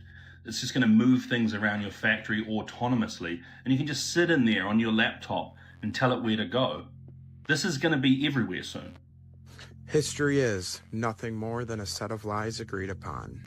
One of my quotes I often use here, attributed to this man Napoleon, who is one of those sets of lies agreed upon. And no, that's not a Masonic symbol he keeps flashing in all of his pictures. History would tell us that's just indigestion. Suppose we use the same argument on Napoleon. If you've ever seen the statue of Napoleon in Place Vendôme, Paris, you will notice that the word there of Napoleon is written the Apollio. Now that would mean, making this Greek, that means that he is Apollo itself. So there never really has been a Napoleon. It's all due to the sun cult of Apollo. You think you studied the history of Napoleon? Ridiculous. Who was his mother? Letizia, wasn't it? Who was the mother of Napoleon? Leto. What does Leto mean? In one language and Letizia in the other. Both joy. That's how we got the idea that Napoleon was born of a woman named Letizia from Apollo. You believe that Napoleon had 3 sisters? He did, according to a myth, but where did the myth start? Apollo had 3 sisters. Didn't Apollo have 2 wives? One was the Earth, the other was the Moon. Napoleon had two. Where's the sun the major part of the day? How long is it in the sky? About 12 hours. How long did Napoleon reign supreme? 12 years. See, sun myth. He never existed. Furthermore, where is the sun strongest? In the north or the south? It's the south, isn't it? Gets weaker in the north, doesn't it? Where was Napoleon defeated? In Russia. See? Napoleon never existed. Sun come. Think. Very interesting. I had never considered Napoleon, but I have come to this conclusion when it comes to like Plato, Socrates, all these bigger than life historical figures that sort of came up with all kinds of stuff. It almost seems like if you would go from one, like let's say the way the world is now, right? If we would go from the way the world is now to a new way, there would be stories about this world, right? So sometimes it feels like that's what we're seeing. It feels like we're seeing an attribution of the contributions of that previous generation or that previous civilization being attributed to a single person, sort of to make it easier. So you could delete all the books, release one book for whoever it is, and then all of a sudden, all the information that's missing from that civilization gets transferred.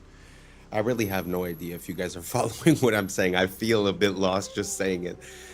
But let me know if you guys think that it's possible that some of these historical figures are actually attributions of the past without necessarily being historical figures, if that makes sense. Let's keep on rocking. The entire planet was just 3D scanned using Pokemon Go. I cannot make this up. 30 billion images. LiDAR scanned with your phone to create a digital clone of our entire world for AI. Yep, those Pokemon were not in random spots. They were in spots they wanted you to scan. Multiple people scanning the same place, different times a day, different times a year, have all just created a map that is so accurate GPS can't even come close. This would allow robots to get anywhere on Earth. Now, before we start blaming the tech companies, that was right in the terms of service that everyone agreed to. Google also did this with reCAPTCHA. You ever wonder why it was almost only images of city stuff? It wasn't ever select the image of a shirt or a fork. Google charged businesses to use this and trained its AI for free. So where are we in the life cycle of AI? Because I think we've been here before. First, we research AI. Then we perfect AI with quantum computers and stuff. Then AI perfects itself as we make it dance. Then AI enslaves humanity and makes us build its components into the earth. Then the sun throws a thunderbolt like Zeus and kills the AI demon, forcing us to go underground. When we emerge, we return to worshiping the sun like we used to. I'm only half kidding, sort of. Niantic Spatial is the company that did this. And despite its terrifying implications, I will say it, that was one of the most genius moves in human history. Pokemon. Every single textbook we got as a kid came from a Masade. By the way, McGraw-Hill, you know who started that? Ghislaine Maxwell's dad. Robert Maxwell owns, every single textbook we got as a kid came from a Mossad agent. Oh my fucking God. Yeah. Not my Texas history book. not all 11 of them. Okay, who's McGraw-Hill? They made all the textbooks, right? You ever look at your textbook? When you were a little kid, it was made by McGraw. Oh, that's the publisher. That's the publisher. Oh my God. That was apparently founded by Jeffrey Epstein's girlfriend's dad. This is how evil the Epsteins were. Not only were they kids, they were also giving them homework. Yes. It's like, damn, bro. That's messed up. That's crazy. Big ass books too. I know, right? Carry these around in your backpack. You had to cover the book yourself. Yeah. Oh, yeah. You had to give it its own yarmulke. Oh my God, dude. We did. That was the thing. We had to cover our own books. They wanted wanted us to cover it up so you couldn't see who made it. I wonder what company owns the book cover. I don't Oh, the company that takes all the school pictures. No. Holy cow, you're right. That's like big news right now. Yeah. Are you schools this year are canceling their school pictures because of this connection? Yeah, the company is heavily connected to that. So they've been sending our photos over there too? Probably. That's just probably how picking they us recruit some out. people. Just picking us out of the school They have yearbook. a draft board, Mel Kiper style, of every picture of every kid in America. Yeah, and they're just sitting there. Yeah, like a fantasy draft. I am never making fun of a homeschool kid again.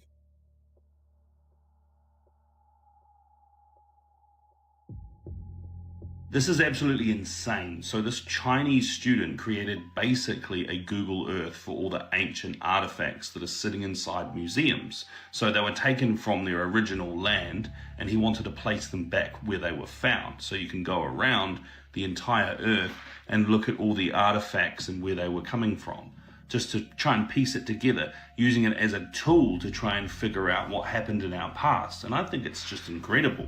What a really good way of showcasing what AI is able to do now, to create these tools that are going to be so useful to so many people.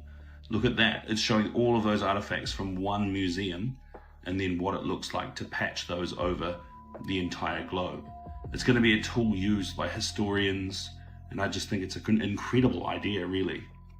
There was this individual, and they were asking it some logistical questions about the Yankee Stadium. At the end, even ChatGPT thinks history has been faked. How long did the original Yankee Stadium take to construct? The original Yankee Stadium took 284 days to construct. Do you want to do an estimate of the materials for this as far as granite, the limestone, marble, and iron is concerned? Yankee Stadium's total material estimate: granite, 400,000 cubic feet; limestone, 300,000 cubic feet; marble, 100,000 square feet; iron/steel, 15,000 tons; concrete, 500,000 square feet. Total estimated weight, approximately 750,000 tons. That's incredible that all that material got there with horses and donkeys. Indeed. How many times would the horses have to go back and forth, and how long would that take? So we'll say there was 500 horses and the materials were 10 miles away. With 500 horses, 750,000 loads, and 10 miles per trip, 1,500 trips per horse, 3,750,000 horse miles. Assuming 2 trips/day, 375 to 750 days, 1 to 2 years of horse travel. So it'd take 1 to 2 years just to get the stuff there, and this was all built in a year. That seems implausible then, doesn't it, John? Yes, it seems highly unlikely that Yankee Stadium could have been built in just 1 year. The coming in 180 seconds. Let's go back to Bill Clinton. Clinton was a real estate swindler and governor, running through Arkansas via Barry Seal. This movie whitewashed the true involvement. And L.D. Brown said he facilitated human for Clinton. Clinton was the perfect puppet to throw up after Bush. He gave us the crime bill, which expanded legal human trafficking and wiped out competition. His crime released 50 people, even Vince Foster, a childhood friend. Clinton effectively got rid of Glass-Steagall, which contributed to the 2008 collapse, causing vertical integration and the consolidation of. The Telecommunications Act accelerated propaganda, which slowed the public's responses to banking crises. And the Telecoms Act gave us the dot-com bubble. The CFMA contributed to the derivatives crisis that we're currently in. Look, see? Which brought us things like the Enron scandal. Investigations like that under the rug. Look. He also brought us the WTO, which brought us the China files. Of the economy. Obviously, via the Lewinsky debacle, among others. Then we get another to swap puppets to keep up the fake left-right paradigm. Bear Stearns was the first domino in the 2008 collapse. They worked with high toxic assets to inflate their value. Look, see? Yup, all banks were doing this. One big family. This is the collapse in a nutshell. Guys like Roman Abramovich initiated the 2008 collapse. See? Collapses allow these institutions to buy up the monopoly board and raise your rent and mortgages. Then we have financial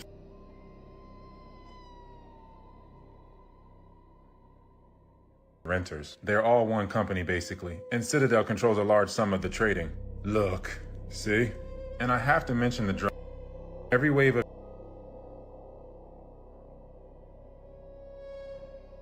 market. Then we get another fake election for the left-right paradigm illusion, which is why Obama continued the bailouts. Then we get another fake Clinton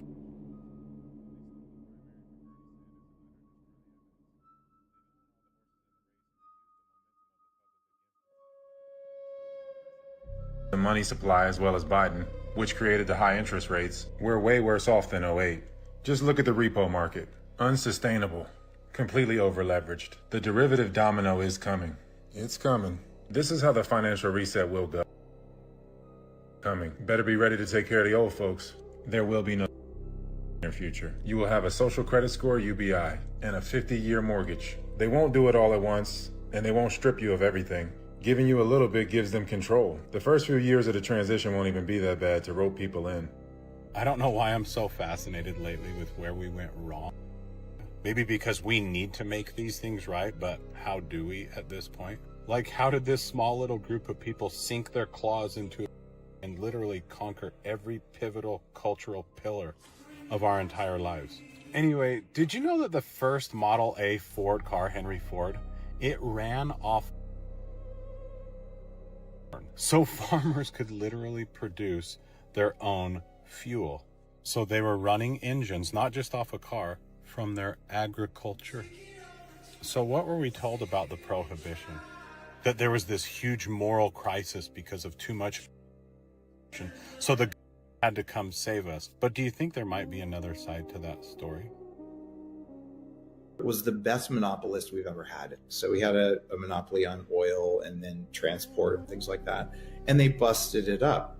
So, well, what did he do? One thing he did, people don't know this, the original Model T Ford ran on corn alcohol. So a farmer could make their own fuel in their field. Why do you think he spent $1 million on funding Prohibition for 8 years, which banned all fermentation, not just for drinking alcohol, just long enough to get gas stations based on petroleum out there?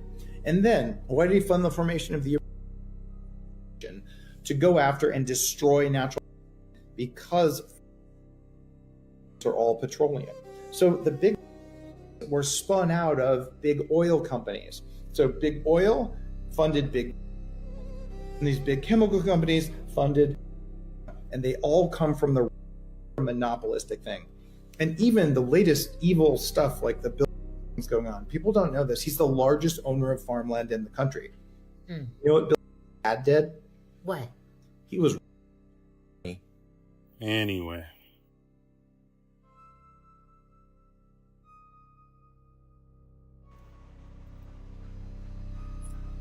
The more you know.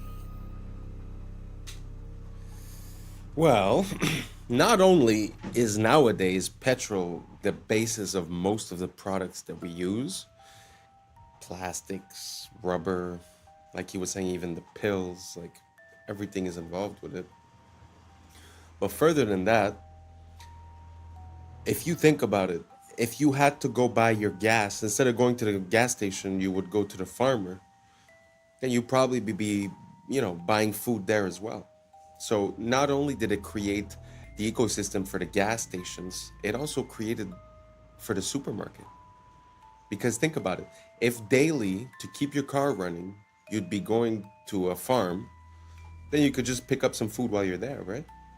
So like this decision and this way of operating changed a lot of our future, of where we are today, basically.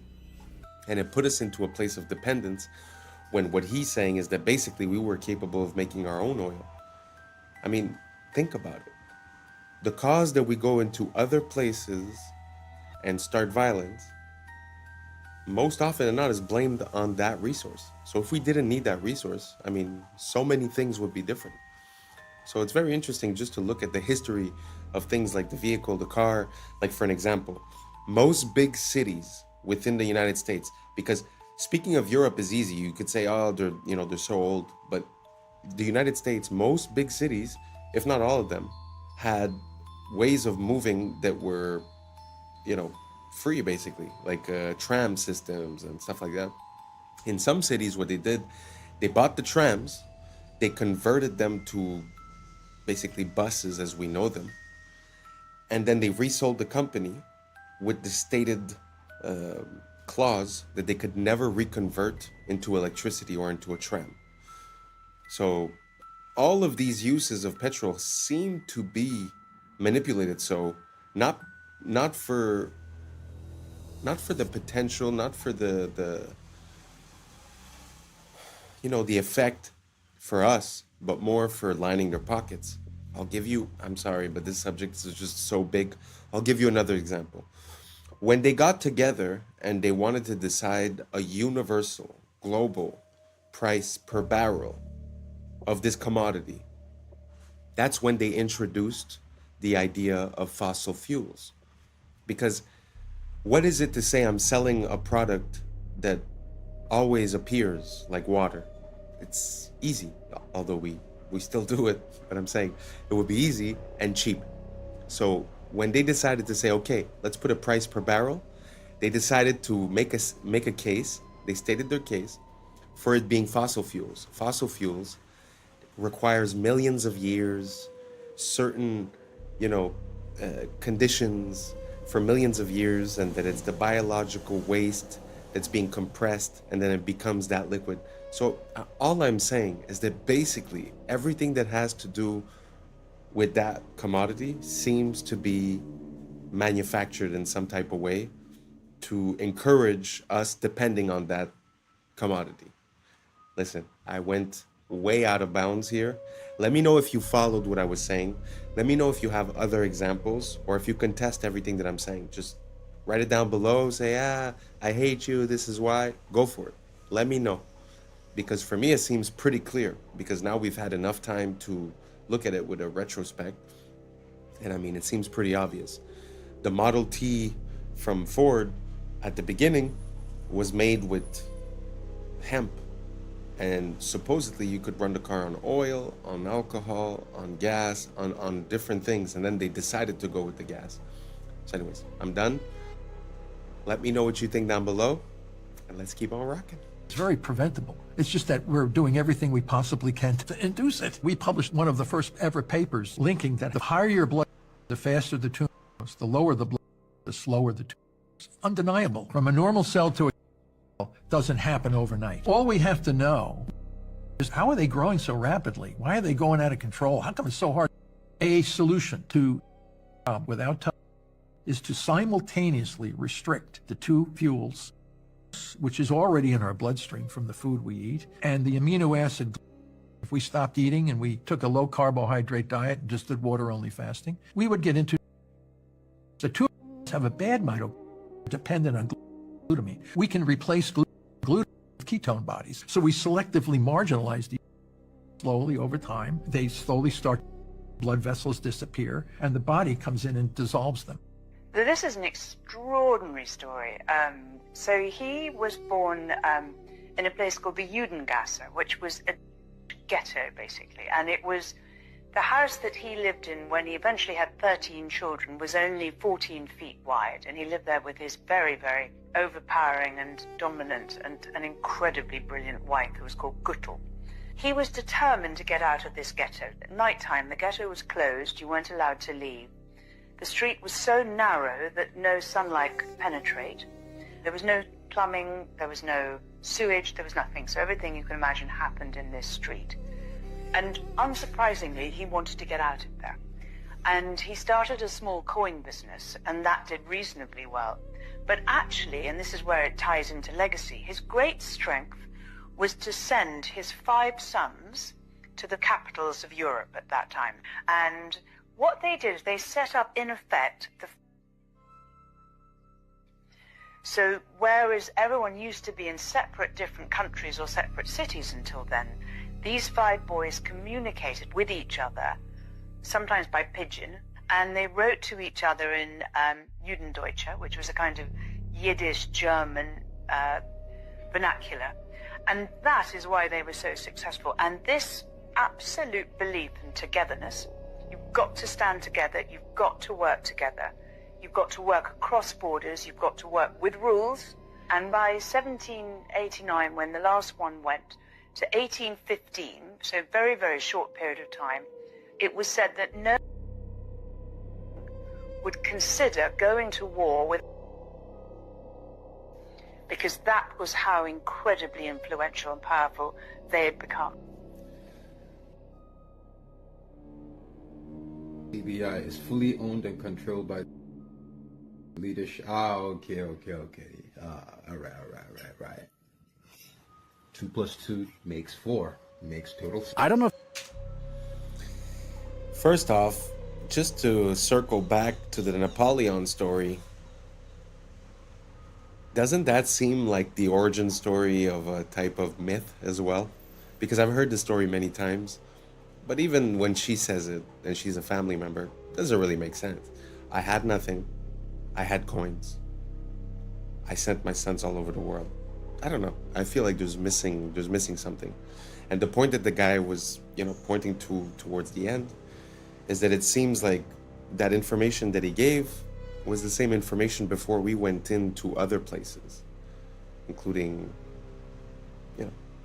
Syria, Afghanistan, Iraq, Venezuela, Cuba. That all these places seem to be disconnected from this big system that we have. So that could be an ulterior motive. I think that's what he was trying to allude to. Anyways, let's keep on rocking. If you guys watch the Super Bowl commercials, they always are interesting. The Ritz commercial talks about an island. The Nerds commercial shows a guy who... The Pringles commercial, you see them eating a Pringles human. Ads were really weird. The Ritz Cracker ad was about a party on an island, and these two dudes were salty that they weren't invited until Scarlett Johansson invited them. Seam Then of they his shirt. weren't mad anymore It's that and pattern. joined the party. It That seems like they're blue-white. saying that we're just salty we weren't invited to the parties too. In the Nerds commercial, they got a dude who looked just like eating look at that. candy with children running around in his background. In the Pringles commercial, Sabrina Carpenter had a boyfriend who was made out of Pringles. Suddenly This shocked Sabrina Carpenter until she gets a bite for herself. Then she made a face like, oh, it's really not that bad. They trying to tell us don't knock it in. In the Alexa commercial, Chris Hemsworth was telling his wife how he was scared about the AI, and she was just telling him that he was crazy. And then the AI suggested to give him a back massage, and then everything was good. Like, that was it. It's like they're telling us we're doing too much about the AI. Let's talk about the salt conspiracy. First of all, salt is a misnomer. The body needs natrium, not sodium chloride. Salt is an ionic bond, a metal and a non-metal. It is bound by electrostatic. It is not like an atomic bond. Ionic bonds are formed from stealing. Covalent bonds are formed from sharing. Natrium, however, is wrapped within the fabric of whole foods. Natrium is perfectly balanced within the fabric of the food, unlike crystal salt. Natrium is packaged with water within the plants, so it doesn't dehydrate you like crystal salt. Crystal salt is more chloride than natrium, and is not found within the fabric of plants. There are no anti-caking agents in natrium or synthetic iodine. Up to 90% of salt has anti-caking additives. Iodized table salt needs iodine stabilizers. Table salt contributes to... This causes you to retain water. It makes you bloat and have a puffy face, especially around the eyes. Salt blocks your ability to know when you're full. Many people mistranslate the thirst that salt causes with hunger. Table salt makes you crave actual salt, natrium. It's not a low salt diet versus a high salt diet. It's isolated versus holistic. Table salt causes serum osmolality, so your blood gets dehydrated and pulls moisture from the cells, causing them to malfunction. Table salt causes inflammation, cognitive impairment, and locks you in the sympathetic nervous system. Table salt pushes calcium out of your body. This interferes with the production and transfer of melanin, and thus light production as well. Salt, or salts, is the origin of the word salary. It's been a key tool for conquest. Mansa Musa was the richest man on earth because of his salt wealth. Its value was equal to gold. Salt, sugar are all the same. They are isolated crystals. Your body doesn't know the difference between legal and illegal drugs. Look. And salt and sugar kill your eyesight. The Crusades were sugar wars. They called it sweet salt. The world was colonized for sugar. There are endless sugar wars. Sugar is white gold and the primary driver of the slave trade. Sugar plantations were the worst. The sugar slavery complex was 10% of Britain's GDP. Here are some sugar families. These tiny hat families have a monopoly. Don't let the Hispanic names fool you. These are cryptos. Hawaii was stolen for sugar. Look, slavery. Ever buy a Chiquita banana? Let's get into booger sugar, the Contras. Brown sugar. Vietnam was a trap house. Sugar slavery was Aboriginal genocide. Aboriginals. Salt is for witchcraft. Look, it keeps things out, but it can lock things in. These isolated crystals bind to the liquid crystals in your blood. Melanin is a unifier. These crystals tax the melanin and deplete it. Melanin holds everything together. It has to be destroyed to invert the order of the world.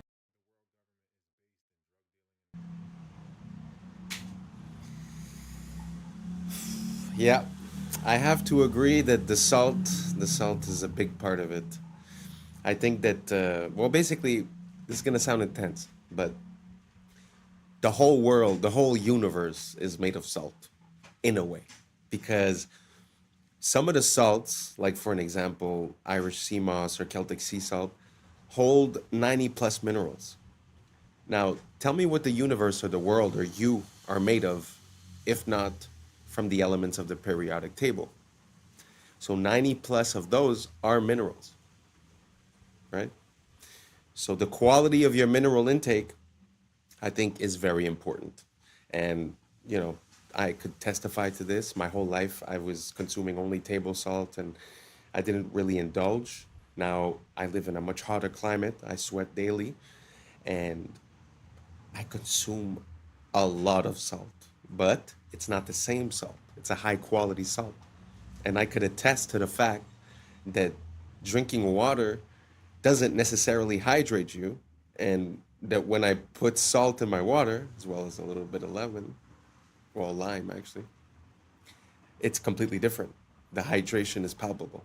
So if you guys haven't tried it, I wouldn't tell you do it. I wouldn't tell you it's the best. I would tell you just give it a shot, because I believe in testing all things. I believe that life and science are synonymous, that basically everyone needs different things, and it's through trying different processes that we reach on it.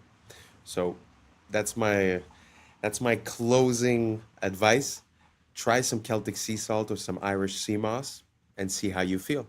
Thank you so much for rocking until the end. And that's a wrap for today, familia. Whether you're tuning in with the sunrise or you're posted up after midnight, I appreciate your time, your energy, your curiosity. And don't forget, this isn't about truth or fiction. This is about perspective. If this sparked a thought, a laugh, a deeper question, then we did our job. So drop your thoughts in the comments, keep the convo alive, like, subscribe, and don't forget to hit that bell if you're riding a wave, because we're just getting started. Until next time, stay grounded, stay weird, stay critical. I'm Adam Strain, and this has been Adam Strain Reacts. Peace! I don't know what y'all think, but now's the time for us to link up. Really think we on the brink up, making a change from living this strange. Living this strange. Making a change from living this strange. Yeah. To see if I get the same result. From my Abu Dhabi building that was built 15-story in 12 days. The most evil organizations in the world today are the international.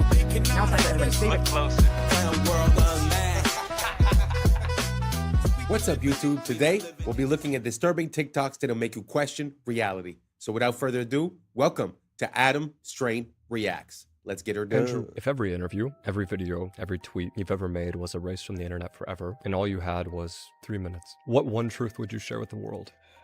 You know, truthfully, amongst all the shit I've seen and all the shit I know, I've only ever pushed one message, and it's the message that I've come to because I believe that since the dawn of time, every single generation has believed the world is ending. We can't pretend that we don't feel like the world is currently ending, because we do. But we can't believe that the people in World War II didn't feel like the world was ending, or the people in the Napoleonic Wars didn't feel like the world was ending. Imagine being in Rome in 2000 BC. Imagine when the barbarians bust through the gates of Rome for the first time. The world is over. The world is ending. The world will never recover. But the world limps forward, and new empires are built, and everything seems to come back, and then it's all destroyed again, and then it comes back. It's the circle of life. So every single generation has believed the world is ending. And it seems that in my simplification of all of these hyper complicated historical events, the only thing that's ever resisted enslavement or built a society worth living in has been bands of brothers, of good men who stick together, who are brave. The reason I push masculinity is not because I'm trying to be the world's biggest tough guy. It's because I actually believe it is the resistance to the enslavement. I think that a bunch of men who say, we're not afraid of you, we don't believe you, make me scared. You can't. I don't care what you say I should do. I don't want to do it. That's only ever been the resistance that's ever existed. It's always been that way.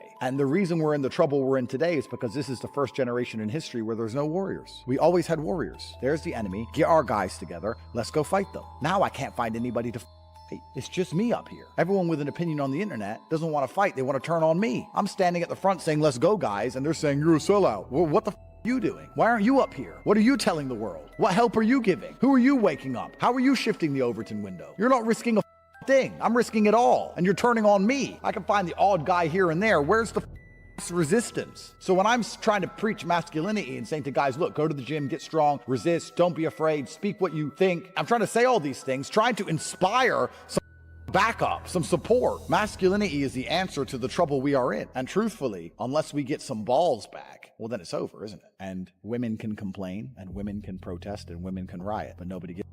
Because when women complain, it's called an inconvenience. And when men complain, it's called a revolution. Well, everyone, this has been your guest, Andrew Tate. This is the Jack Neal Podcast. I gotta say, I was having this conversation recently, and what he was saying in the beginning resonates kind of true to me, because it seems like every generation it's the apocalypse, it's the end of the world, and especially when you spent your whole life believing in the narrative, and you know you're going through life in automatic mode and just accepting the information that's given to you. Well, when you start waking up and start seeing the inconsistencies and things, it's very easy to have an extreme view where it's like, well, everyone's out to get me, like they're trying to get me with the food, with the air, with the water. They're controlling the finances, they're controlling everything, the wars, this, that. So it's very easy to come to this realization and be like, oh, it's the end of the world, blah, blah, blah. When, like he said, every single generation has had a bunch of people thinking the same thing. So instead of focusing on that thought of the end of the world, like he said, he's putting it towards masculinity, men and women. But I think like just unity and just realizing what we need and focusing on that and being the positive change, having personal discipline, making better decisions will make us make better decisions as a society. So basically all I'm saying is that it seems like we're a bit fatalist. Like every single generation thinks it's the end when it obviously isn't. So maybe we just drop that idea and start working on the state of the world. Anyways, let's keep on rocking. নয় যদি Epstein bitcoin গড়ায় গভীরভাবে জড়িত ছিল কিছুই কি Bro, we are so cooked. I don't know if you guys have seen this, but Instagram has this new AI translation feature. And I'm just going to give you some, I don't know, I find it hilarious, but look at what they can do. Like, we are seriously cooked. Like, you are not going to be able to tell what's real very soon. And we might be there already. It's hard to say what's real anymore. Am I real?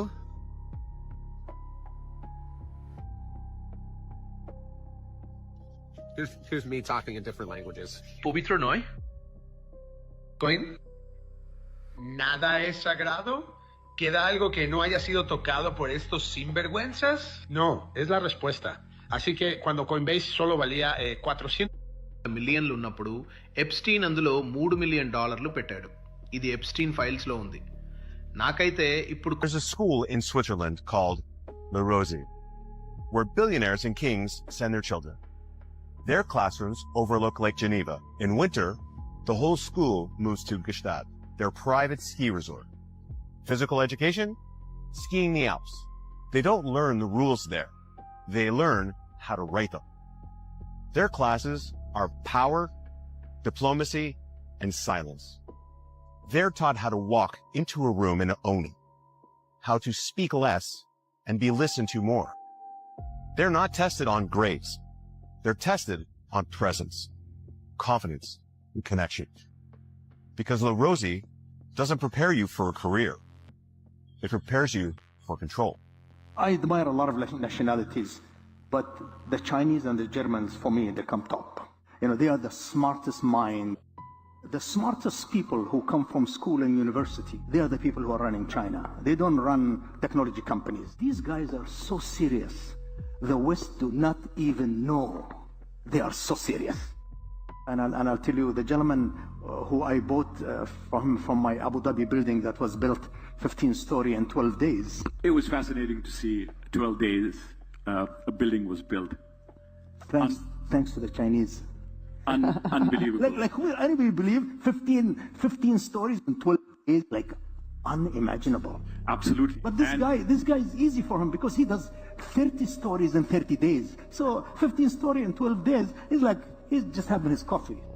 The gentleman, when I went to his house, I saw all the shoes outside the door. Well, I said, wow, that's my house.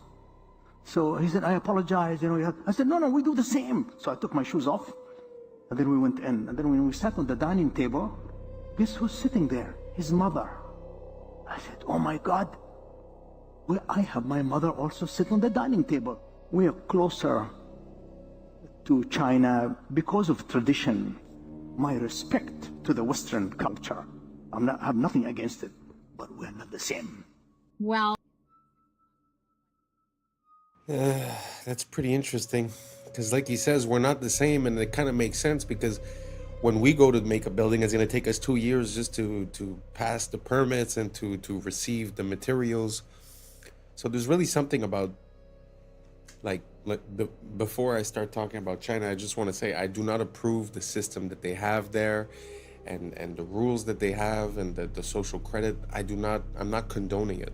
But there is a difference when you're able to get your people together to do something quickly and efficiently, and I think we've lost that. It's sort of like, I don't know if it's Saudi Arabia or Abu Dhabi, but when they decide that they're building a castle, they're building a castle and everyone is on it and it gets done quickly. Here they talk about plans, they estimate how much it's going to cost, it doubles the cost, doubles the time, doubles the work, right? So we're really in a different mind state and a different capabilities zone. So I do tip my hat to those societies that are able to get things done, As for us, it seems like it's all red tape and bureaucracy. I don't know if you guys agree or don't. Let me know down below. And let's keep on rocking. his 36 plus worldwide is not new research. And so we started working with him and our herd of ostriches here.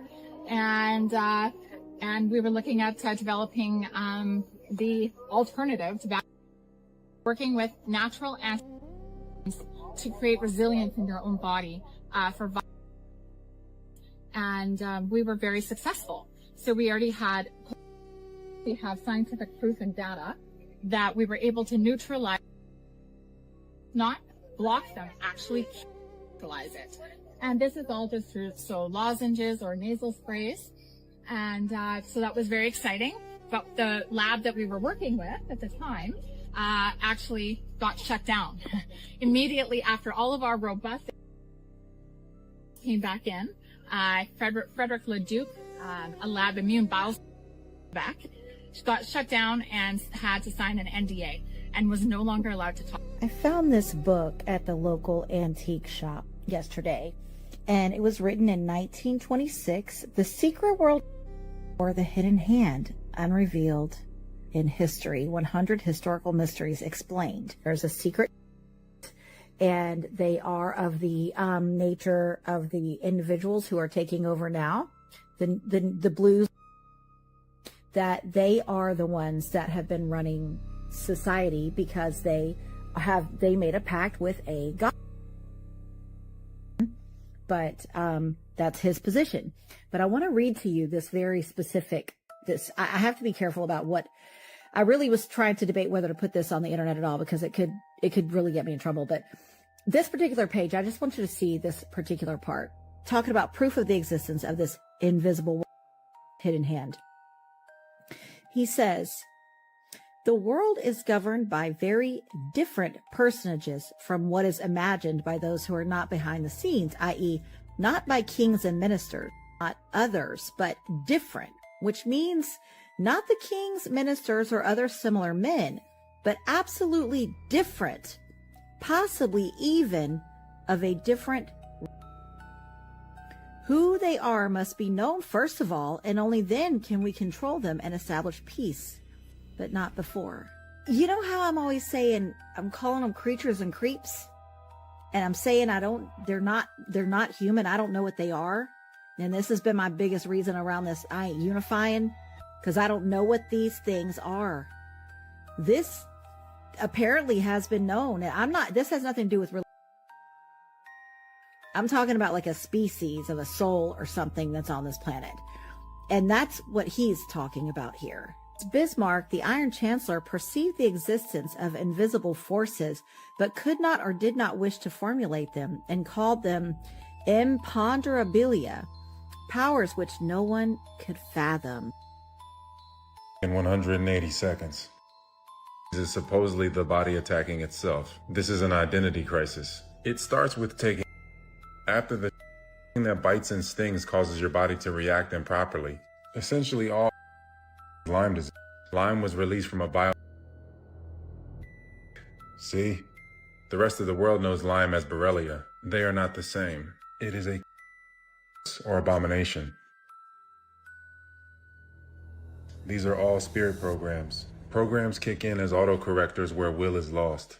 When these spirit programs are blended and tacked on to vectors that bite and sting, they spread into the human system. Lyme is a spirochete like syphilis, thus it can be transferred through the mouth and sex, and it hides in the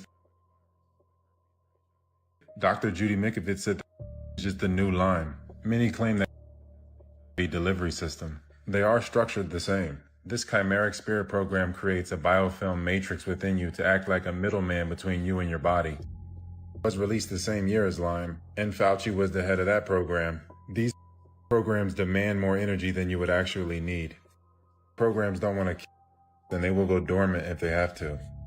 Cells are just cells that follow the orders of the program. Many people are chimeras. At least 8% of the collective is personified. Gog and Magog are a chimeric clan. Esau bred with Canaanites. Esau's part Canaanite grandson crossbred with Japheth, aka Chittim. Chittim is part of Gog and Magog, the Chimera clan. This is who took over Europe and the world. These are essentially personified free radicals. They are highly reactive. There has been a collective genetic forced integration with the so there is a collective identity crisis. The steals resources and causes your cells to kill themselves. That is why self-harm is widespread. Codes are being deleted through mutation or silenced. But the collective is reaching a rejection point like a bad organ donation. Everything is being homogenized and stagnating. This always leads to collapse. The environment has to be balanced. When it's not, it's like a cartel that has eliminated all its competition. The chimeric clan is part animal. That's why these so-called are zoonotic powers. The body is a natural hyperbaric chamber, and the breath is the key to ending the identity crisis. The breath is the spirit. Spiritual immunity brings physical immunity. The breath aligns your true identity and maintains your terrain. The breath will show you which programs need to be updated or deleted. Only a small remnant will endure the coming rejection phase. Don't waste time with people you can't homestead with or make a network of homesteads with. Some sleeper cells will hide in the remnant, so it's important that we make the strongest remnant we can make. It starts with the breath. The true breath signature or algorithm restores the true identity. Okay, this is absolutely insane. Did you know that Austrian researchers put students in classrooms made of conventional materials, steel, cement walls, etc., and they put students in classrooms with wooden furniture, wooden rooms, natural materials. They measured their heartbeats, okay? And the students in the synthetic, let's call it, classroom with the unnatural materials had on average 8,600 extra heartbeats per day per student on average. Why? It's the difference between real materials and synthetics. They have a different frequency, which apparently they found that your body registers plastic, laminate, and vinyl as a low-grade stressor, even when it looks like wood or marble. So you know, remember those fake desks we had that looked like wooden desks, but it wasn't. That was like a plastic, and it's unfortunate. I mean, what does that do to your body in 10 years when you're in school you're in kindergarten, then grade school, then high school, and it's all synthetic materials. Now, not to mention, this study was done before artificial lights, like they just had light bulbs. Now we have compact fluorescent and LEDs. Not to mention all of the Wi-Fi routers that are in schools now. Like every 20 feet down the hall, there's a freaking Wi-Fi router hanging on the ceiling. That is something else to be discussed. Now, when it comes to our homes, especially if you're building a new home, I mean, dude, you can really make it an organic eco house with some easy, hacks. But what if we're at home surrounded by unnatural materials as well? Then what are we doing? Are we shortening our lifespan by being surrounded by plastic? I mean, think about it. Drywall, Chinese drywall is in pretty much all of our homes. It's toxic dust. It's toxic to breathe in, you know, and it's mold, like it can get moldy. Whereas a hemp house or a cob house or a stone house, you know, there's different houses that are mold resistant, namely hemp. I mean, hemp is basically a tank couldn't drive through. I mean, hemp is extremely durable, mold resistant, fire resistant, and it actually blocks EMFs. Like if you're in a house that's made of hempcrete, and you're down the hall, and there's 2 rooms between you and the Wi-Fi router, you're not going to get cell service. Like that's one of the things people say when they have a hemp house is they don't get very good cell reception, which is good because you don't need cell reception on your brain stem every freaking day. But is that study shocking or what? Frequency, energy, frequency, and vibration. Nikola Tesla knew all about it. Let me know your thoughts in the comments below and follow for more. Very interesting.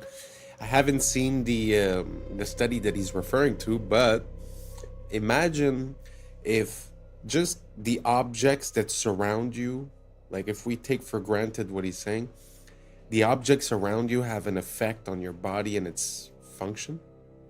Now imagine the air, imagine the food, imagine the water, the drink. Because he's saying when you substitute wood for plastic, let's say, but what happens when you substitute, you know, a real compound from a plant to a synthetic version, right?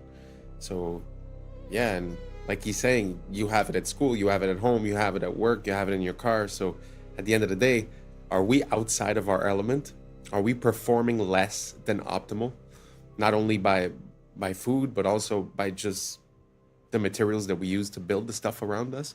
Such a interesting thought to have. I'm going to look into it a bit more. Let me know what you guys think down below, and let's keep on rocking. What's the difference between the debt and the debt that African nations own? Because the U.S. debt doesn't keep the from being one of the leading powers of the world, but then African nations can't make it because of that debt that is strangling them. What makes African and third world debt different from the American debt? Number one, going to pay its debt. It doesn't have to. Its debts are in its own currency. We can simply print it. The African debt is not in its currency. The African debt is in dollars. Africa has to earn the U.S. dollars, and the only way it can earn the dollars is not to be for growing its own food and becoming independent and doing something that the does not like.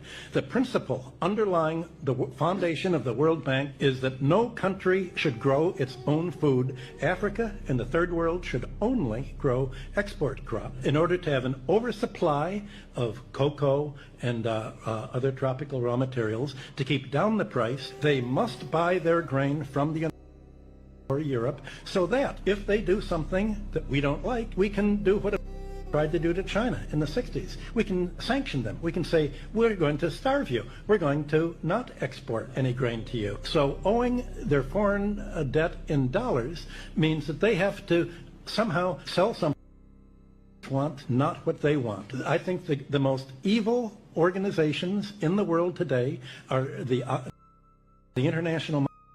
Now it's time for everybody's favorite food to microwave, the grape. And you know what? Let me go ahead and cut it almost in half, just to make sure, you know, it heats nice and evenly, you know? Like this. And yeet.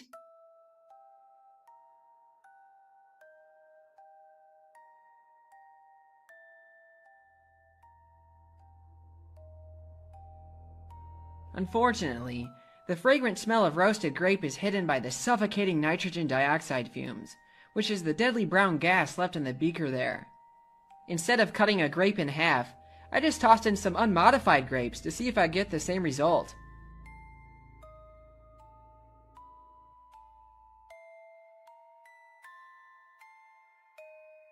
Yep, grapes are haunted. Let's see if the microwave can melt magnesium ribbon, or at least see what kind of plasma it'll make.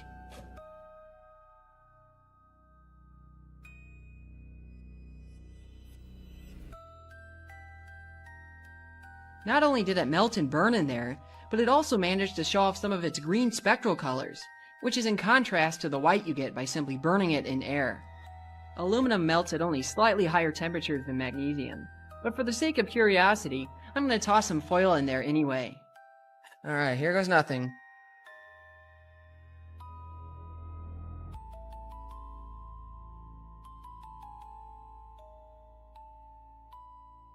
Now that is like an arc furnace. Oh my goodness.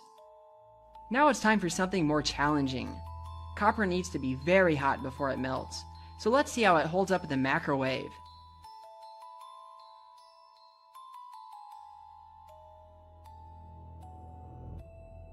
Oh yeah, it melted almost instantly. Now this also brings up an important point about the glass. It's actually astonishing how well these Pyrex beakers have held up to the plasma. The same cannot be said about this Pyrex bakeware. The difference is that the beakers are made from borosilicate glass, which has very low thermal expansion. Pyrex bakeware used to be made from this as well, but has since been changed to tempered float glass, and its internal stress patterns are easy to see in a polariscope. This change is unfortunate for home science, but it does make for less dangerous breaks in the kitchen, as it tends to explode into tiny bits as opposed to razor shards. Hello, my name's Jason. I live at 1776 Boulevard. We're here to talk about tonight. Excuse me, Jason? Yeah. What's your last name and what's your address again? My last name is Jason We the People, and my address is 1776 Boulevard. What city? Freedom City. Freedom City in what state? Michigan. So I know you're making all that up. Yeah, 100%, because I don't have to tell you anything, because it's my you know what that is? According to I think you need to learn the Fifth Amendment. I don't care about your article. According to Article 6, Clause 2, you're trumped. According to the rules of this city council, you have to give your name, your proper name and address, or you're not allowed to speak. So do you think your bylaws, because that's the way it's looking here, you think your little bylaws here remove me so I can sue out of the city. Do it, because I'll make sure you don't get no data center. Try it. 42 USC 1983, baby, that's my middle name. You want that name too? Now, back to the Fifth Clause. You can't use no takings clause, Einstein. Guess what? That's for public use. You understand that? You know what public use is? Sure ain't a data center. It's a park, an old folks home, something like that. It's the Fifth Amendment, not that complicated. You should look into it. By the way, how does it feel sitting up there being a Benedict Arnold to all your people out here? Not one person supports this. How about this? Everybody up here's been asking who supports the data center. How about this? Who don't support the data center? Any other questions? Is there any other questions? Ray Charles and Stevie Wonder can see this one together. What remedy do you have for the first? You don't got none. So now land. Is there any foreign money involved in this? I'm pretty sure there is. Ain't Whitler in some hot water over there? Also, non-disclosure agreements. Bad news. I want everybody in this room who lives here to FOIA request every single non-disclosure agreement from any council member, mayor, anybody in this city. You need to FOIA who has one. You won't be able to see what's on it, but you'll be able to see who has one. And then at that time, we got a real conflict of interest, don't we? I think we would. Next thing, who are you having come in here that's putting these underground generators? Oh, you're not. You got these big old power lines going in right now that everybody's talking about. What's that? I mean, have we already made our minds up? Huh, seems that way. Well, anyway, here's your people. Have fun. Kudos to him for raising his voice, but it's pretty crazy. It feels like we've gotten so far from the beginning of this experiment, of this freedom experiment, of, you know, the Constitution and the rules on which we were based, and now everything is so convoluted with policy and rules. And like he's saying, you know, he's like, well, you could have all these rules, but it shouldn't trump my, you know, my Constitution Amendment rights, right? So it's very interesting to listen to him talk, and he brings up a very important point as well. How is it possible to have people representing you and working for you that are allowed to sign non-disclosure agreements with these companies? And then afterwards, they decide on if they get to build or not, but they can't really tell you all the information that they're privy to. So if they're a representation of you and they know something, but they can't tell you, I really don't see like how that can work. I don't know. Let me know down below if you guys could shed some light, and let's keep on rocking. This guy, tragically, from falling off a balcony. He was also obsessed with bioengineering. So he had all of these scientists that he would donate money to their charities, and he would have them work on things and stuff. But what I heard, and this is completely unsubstantiated, but I heard it and I thought it was fascinating, was that he also had these same guys, because they were and everything like that. He had them design a novel. That was his switch. Basically, that was his trump card, which is like, I don't go to jail or I release this. And it's like one of these things where if I don't keep entering in a thing every 30 days, I die. In October or November, his switch went off, and that's what introduced into the world until it became what we do today. I don't believe it. I don't. I'm with you. I don't believe that for a second, but that's a goddamn great. I love it, and I'm going to spread it as much as I can. That's crazy. Are you the... Maybe one of the benefits of me talking to you today is that you'll see that maybe not everything is true that you've heard about me. April 19th, 1995, a decorated Gulf War combat a truck bomb that he didn't build in a Ryder truck that he didn't rent with the help of a passenger who didn't exist. Having just gotten away with soil to date, the Fort Bragg trained Special Forces sheep drip dropout blended in with the crowd by making his getaway in a car without a license plate and was immediately pulled over. It was the supposed target of the attack, but luckily all of their agents were out of the office that morning. Later that day, the declared, "We will find the people who did this. And when we do, justice will be swift, certain, and severe." Except for John Doe number 2. John Doe number 2. John Doe number 2. Who never existed. In McVeigh's unprecedented 3.5-week trial, the prosecution didn't show the CCTV footage of him and John Doe number 2 parking the Ryder truck. Didn't explain why 24 separate witnesses mass hallucinated the existence of John Doe number 2. Didn't explain why the Army was storing Ryder trucks at Camp Gruber. And didn't talk to blew the whistle on the plot. But they did collaborate with us, and they did convict McVeigh as the lone wolf bomber and Terry Nichols as his bomb constructing accomplice. Still, a bunch of crazy conspiracy theorists, including 300, insist on talking about facts and evidence and refuse to simply believe what they've been told a million times by people in tailored suits with well-coiffed hair. They quote the and the inventor of the neutron bomb, who point out the physical impossibility that the truck bomb did the damage to the building, but that doesn't matter because if there were that day, we would have heard about them. The second found and diffused. I think he said another bomb. The Justice Department that a second has been found. They then found a third was also larger than the first. And I see another. So apparently they're going to try to get out that. The FBI claims to have lost the footage showing McVeigh and John Doe number 2 parking the truck in front of the Murrah building that morning, but that's understandable because the Bureau has a lot of important evidence to store. Terry Nichols insists involved in the plot, but thankfully a judge has saved us the trouble of listening to him by preventing lawyers from deposing him. Truck parked across the street 2 hours before the blast, but that just shows the authorities were prepared for anything. And other documents obtained by 2020 show that someone called the executive department in Washington and said the Murrah building had been, but this was 24 minutes before the. But that just shows the public was unusually vigilant that morning. Also, Apparently, Governor Frank Keating's brother, Mark, had been working on a novel about a stranger still.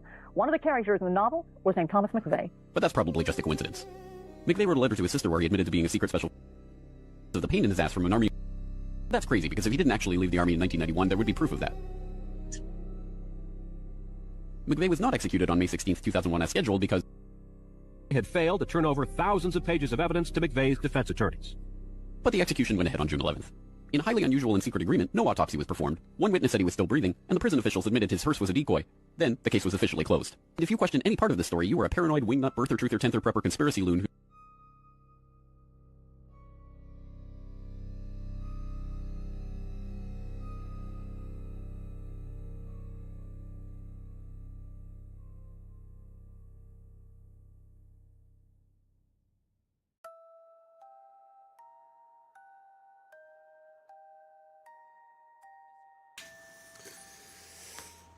It just seems sometimes, especially when you look at these major events, that the more you look closely, the more inconsistencies you can find. And I don't know, it's just very interesting. You know, I wonder if it's just pattern recognition or if there's really something going on. Let me know what you guys think down below. I also want to refer you to the person who made that video. Is actually James Corbett, and he's a great creator. For the past at least 15 years, he's been always present, always talking about everything, always backed up with sources, references, and never speculating, truly saying the facts as they are. Amazing creator. So anyways, thank you so much for rocking until the end. That's a wrap for today, familia. Whether you're tuning in with the sunrise or you're posted up after midnight, I appreciate your time, your energy, your curiosity. And don't forget, this isn't about truth or fiction. This is about perspective. If this sparked a thought, a laugh, a deeper question, then we did our job. So drop your thoughts in the comments, keep the convo alive, like, subscribe, and hit that bell if you're riding a wave, because we're just getting started. Until next time, stay grounded, stay weird, stay critical. I'm Adam Strain, and this has been Adam Strain Reacts. Peace! I don't know what y'all think, but now it's time for us to link up. Really think we on the brink up, making a change from living this strange. Living this strange. Making a change from living this strange. Yeah. Like what, for example? I had no idea how many people were like actively getting into like rich that I happen to know personally. In Hollywood? Oh, yeah. The mice lost intellectual behaviors, and scientists still extrapolate this model to humans on What's up, YouTube? Today, we'll be looking at disturbing TikToks that'll make you question reality. So without further ado, welcome to Adam Strain Reacts. Let's get her done. This is crazy. I read this morning that Orion took 42 minutes and 50 seconds to pass by the far side of the moon. And the total runtime of the Pink Floyd album, Dark Side of the Moon, is also 42 minutes and 50 seconds. Yeah. What is it the universe says about coincidences? They're never so lazy.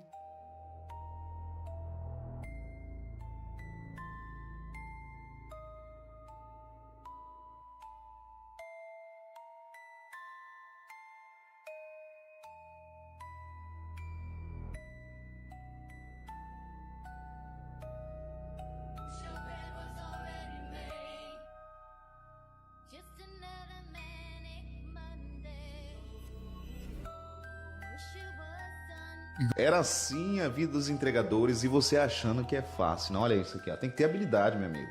O cara vai lá de moto e ele tem que ter habilidade para lançar na mão da pessoa e muitas das vezes por debaixo do portão ou por cima. Olha isso aqui.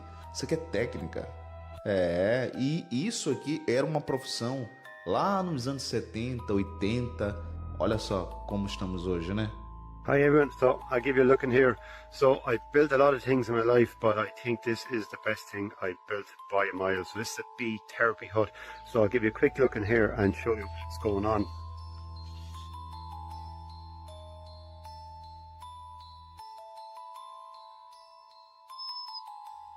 So in here now, underneath this is the bee bed, and underneath this there's 3 hives. There's about 150,000 bees in there, and then just down here at the end I have another hive. It's an observation hive. I'll just give you a quick look here.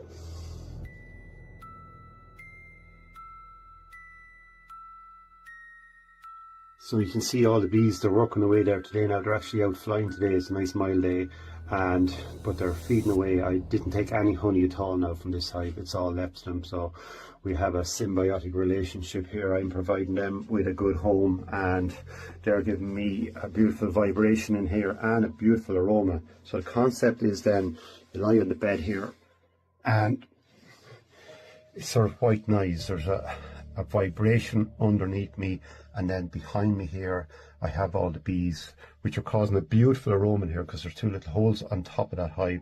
So there's a beautiful smell of propolis and beeswax, and it's just amazing. So the concept is, this is called apitherapy. So they reckon 5 minutes here is equal to a night's sleep.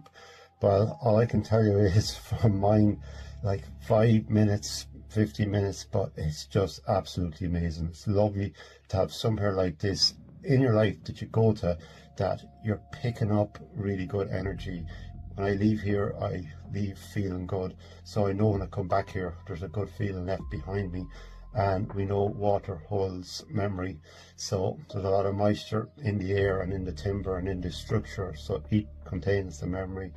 And yeah, so feeling good. You go back and remember little things that were odd, and you can put it together and come up with some bad answers. And I do. Like what, for example? I had no idea how many people were like actively getting into like rich that I happen to know personally. In Hollywood? Oh, yeah. I'm not going to say who it is on here, but I'll tell you after. But when I heard this, I was like, what? Do you ever kiss your 38-year-old? No. Are you sure? Put Carl Rob Reiner kiss and oh, here we go. Hold the back of their. No, they don't. That's weird, go down, head holding. Oh, it happened again. Yeah, there's multiple. Look at that. My God, dude. Yeah, it's not one picture, dude. They do this all the time. I've been very fortunate in family. In my first marriage, I had 2 lovely daughters. Girls are such sweet-smelling, yeah, that's true, wonderful things. Mm-hmm. I can still remember when they would be so clean and their hair done, their starched dresses, and how when they would, the dresses would come up and what? He's talking about his daughters? They're just totally beautiful things, and I was happy. I was lucky with my girls in that they never had the problems that sometimes. Who is this guy? Not that my daughters didn't Gene have their Roddenberry? own What's problems. his? Yeah, who is The he? creator of Star Trek? This is the creator of Star Trek? Yeah, the beloved creator of Star Trek. Oh my A God. guy Did you who- know this, Steve? I did not. Yeah. That's me. God. I'm not particularly genius in any way. This is anyone should notice if they feel like noticing it. Yo, I didn't know there was a till last year. Do you understand? Why the wouldn't I know that until just recently? Because it's effective. We're worse than North Korea as far as propaganda, 100%. So building. It was a C. There was And that $2 trillion of that is missing, they can't account for. Julian was telling me that he thinks that when they built it. Of course it would have been. He's right about that. Not only that, Julian told me that he thinks. And he's always told me that. The day I met him, he was talking about telling me. Dude, he's worse. Ben is worse than that, but Julian's not. And Julian's not a guy that will jump over to where I'm at automatically. So that's a thing that he personally noticed. Yeah. That stuck with him. Those are the things to really follow when something sticks. Like just jokes I remember people had that were like, did you ever notice jokes? But they're up. Then you realize and now a lot of jokes are coming true. It's really upsetting. I don't know if you guys know about Gene Roddenberry, but basically Star Trek is, a lot of people say it was like a plan towards where technology was going. You see the first AIs, you see the first tablets, you see the first transparent screens, all kinds of stuff. But it's kind of weird when you start looking at what these people believe. Like we saw the interview of that guy. It's the same thing with like space travel and rocket engineering. There was Jack Parsons. It always seems like the forefront of technology is in some way, shape, or form associated with these weird beliefs or attitudes. I don't know if you guys get the drift that I'm saying. If you have other examples, please let me know. But let's keep on rocking.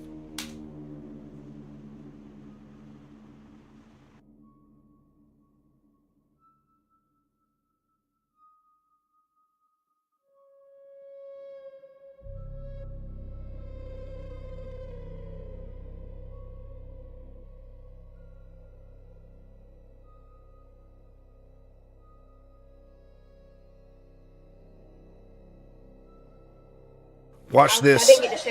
This is awesome. That's right, man. I'm gonna go ahead and get that for you. You guys asking for a lot today.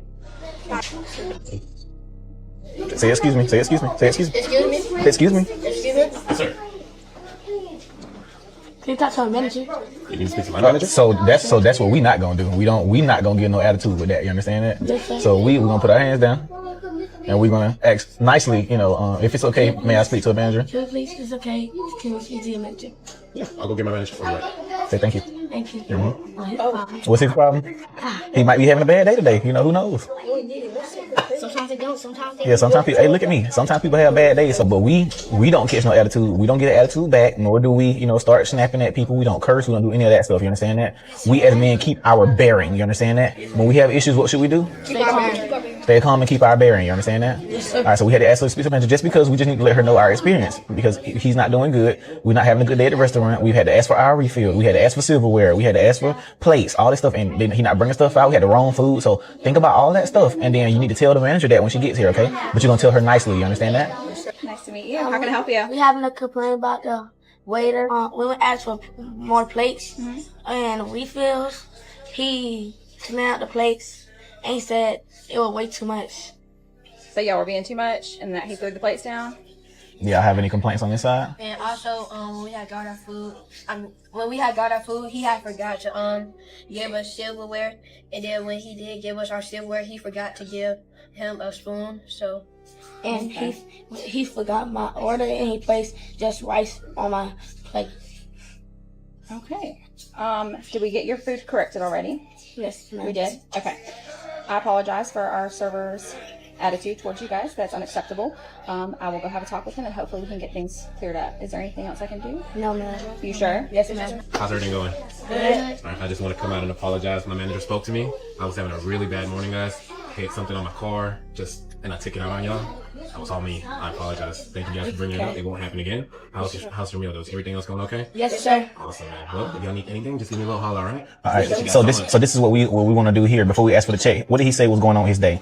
He had something going on with his car. He had something going on with his car, right? Yes, so what's something we can do? Ask him, is it okay to pray for him? Is it okay to pray for you? Of course, man. I would actually very much appreciate that. All right, cool. So you want to say a prayer for him? Father God, thank you for our day. Thank you for our server. And thank you for having him to get things fixed with his car. And again, we thank you for him. In Jesus' name we pray. Amen. Amen. All right. All right. I appreciate that, man. That made me feel so much better, dude. All right, now what we need. Can we get a check? That is a man raising up children the way they should go. I think,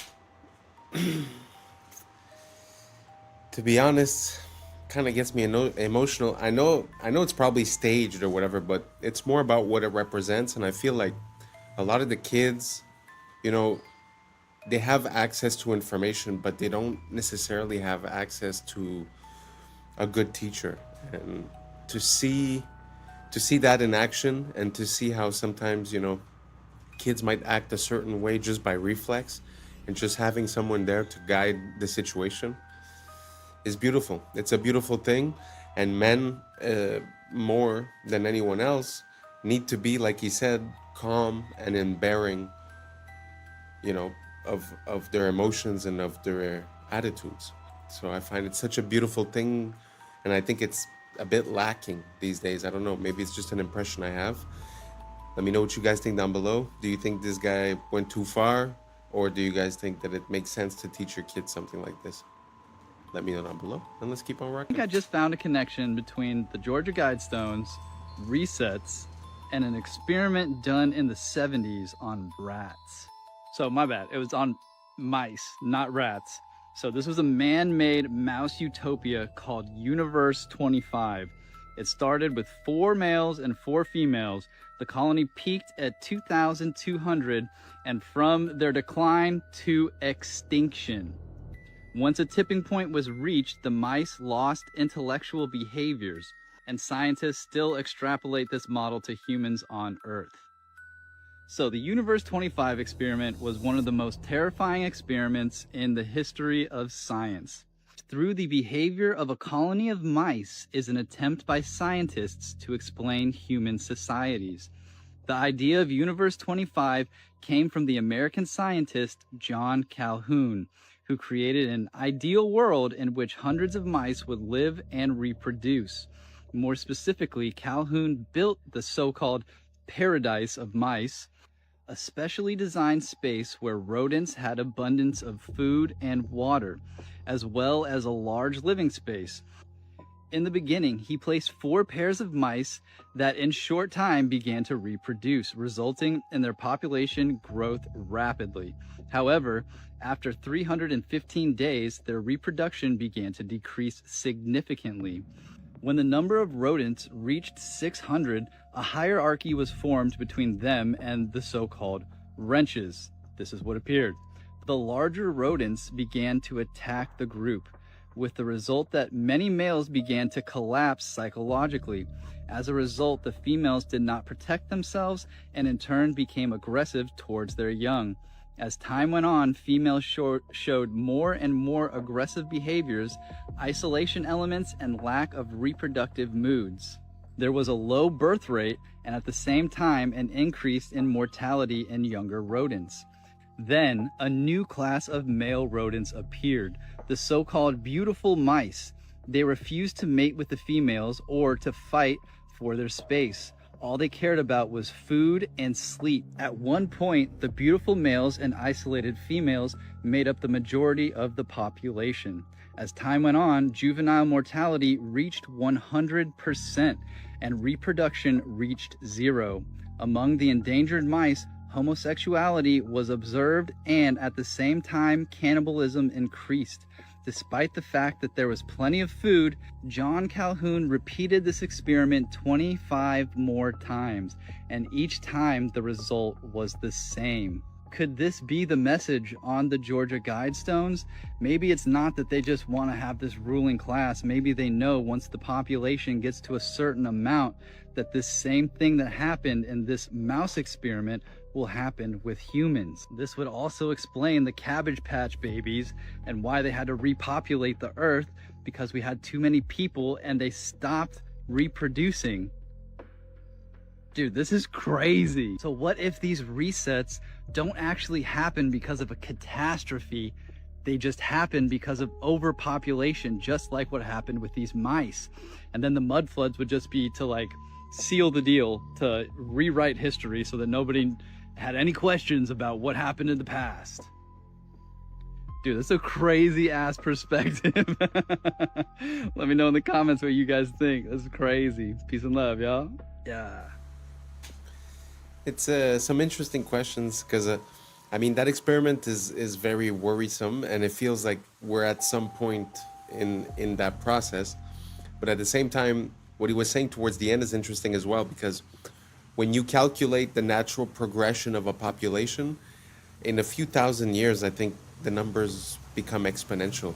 So even today, in regards to how many people there was in the 1900s, or let's say the 1800s, I think we're not going up in a stable fashion. It's as if there's always these events, or they call it resets, but I mean, it kind of makes sense, because we're not at the progression that we should be with the amount of humans we have, like, let's say today, and how much that would create in 20 years, let's say. We're never close to that number when we reach 20, 50, 100 years later. So what do you guys think? Do you guys think that it's possible that there's these resets? Is it possible that there are natural catastrophes? Is it something else? Let me know what you guys think down below. Or maybe it's just evolution and natural selection, and that's just the way it is. So let me know down below. Let's keep on rocking. The last reel I posted has people just losing their minds, because, you know, men especially, we can't be wrong. Our ego is just way too big. Whatever we believe, we just can't, we're not gonna, it's too much of an ego hit. So anyways, listen to this woman who's very familiar with government contracting and the procurement process explain a little bit more in depth on the reel I just posted. Hold on. I was sent this by a few people. Likely made it Accurate Energetic Systems in Tennessee. $425K in May of 2025. You can bet Steve Feinberg was involved in the planning of his public. Well, I pulled all of Accurate from usaspending.gov, and I found this one. This one, the address is in Tennessee. It is for miniature anti-personnel SPM. That's what caught my attention. We're going to come back to that. The amount is $440,494. The procurement period, May of 2025 to August of 2025.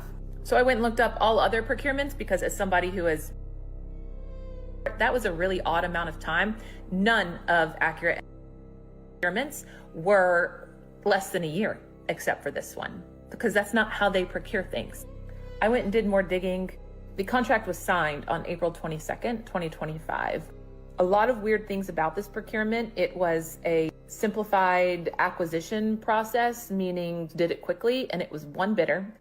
They did not put it under any of the IDVs, which are the vehicles that they have for all the other hundreds of tens of millions of dollars that AES had with them. It gets worse. These devices are made for, and the XS anti-personnel they're put on people. If you want to get darker, Steve Feinberg, our deputy SecDev, well, his old company, Cerebus, owns the company, I forget the name of it, that trains the special on these. He's the one who put protecting the blue and white country in his priorities as the same as protecting America. So you have a procurement that was signed April 22nd and started May 1st, ended August, for tiny devices. Forgot to mention that the plant that the address is at did a month after, and everyone in that. So, I don't know, Cersei, what do you think? Huh? What do you think? Yeah, I totally agree. Day 6 of Artemis 2, and the logic just broke. These images are the exact same. One's day and one's night, but if you look at the top, these images are the exact same. And look at the live feed. Watch his eye. Ready for it? Watch, watch, watch, watch, watch. And the shrimp soak back up the water.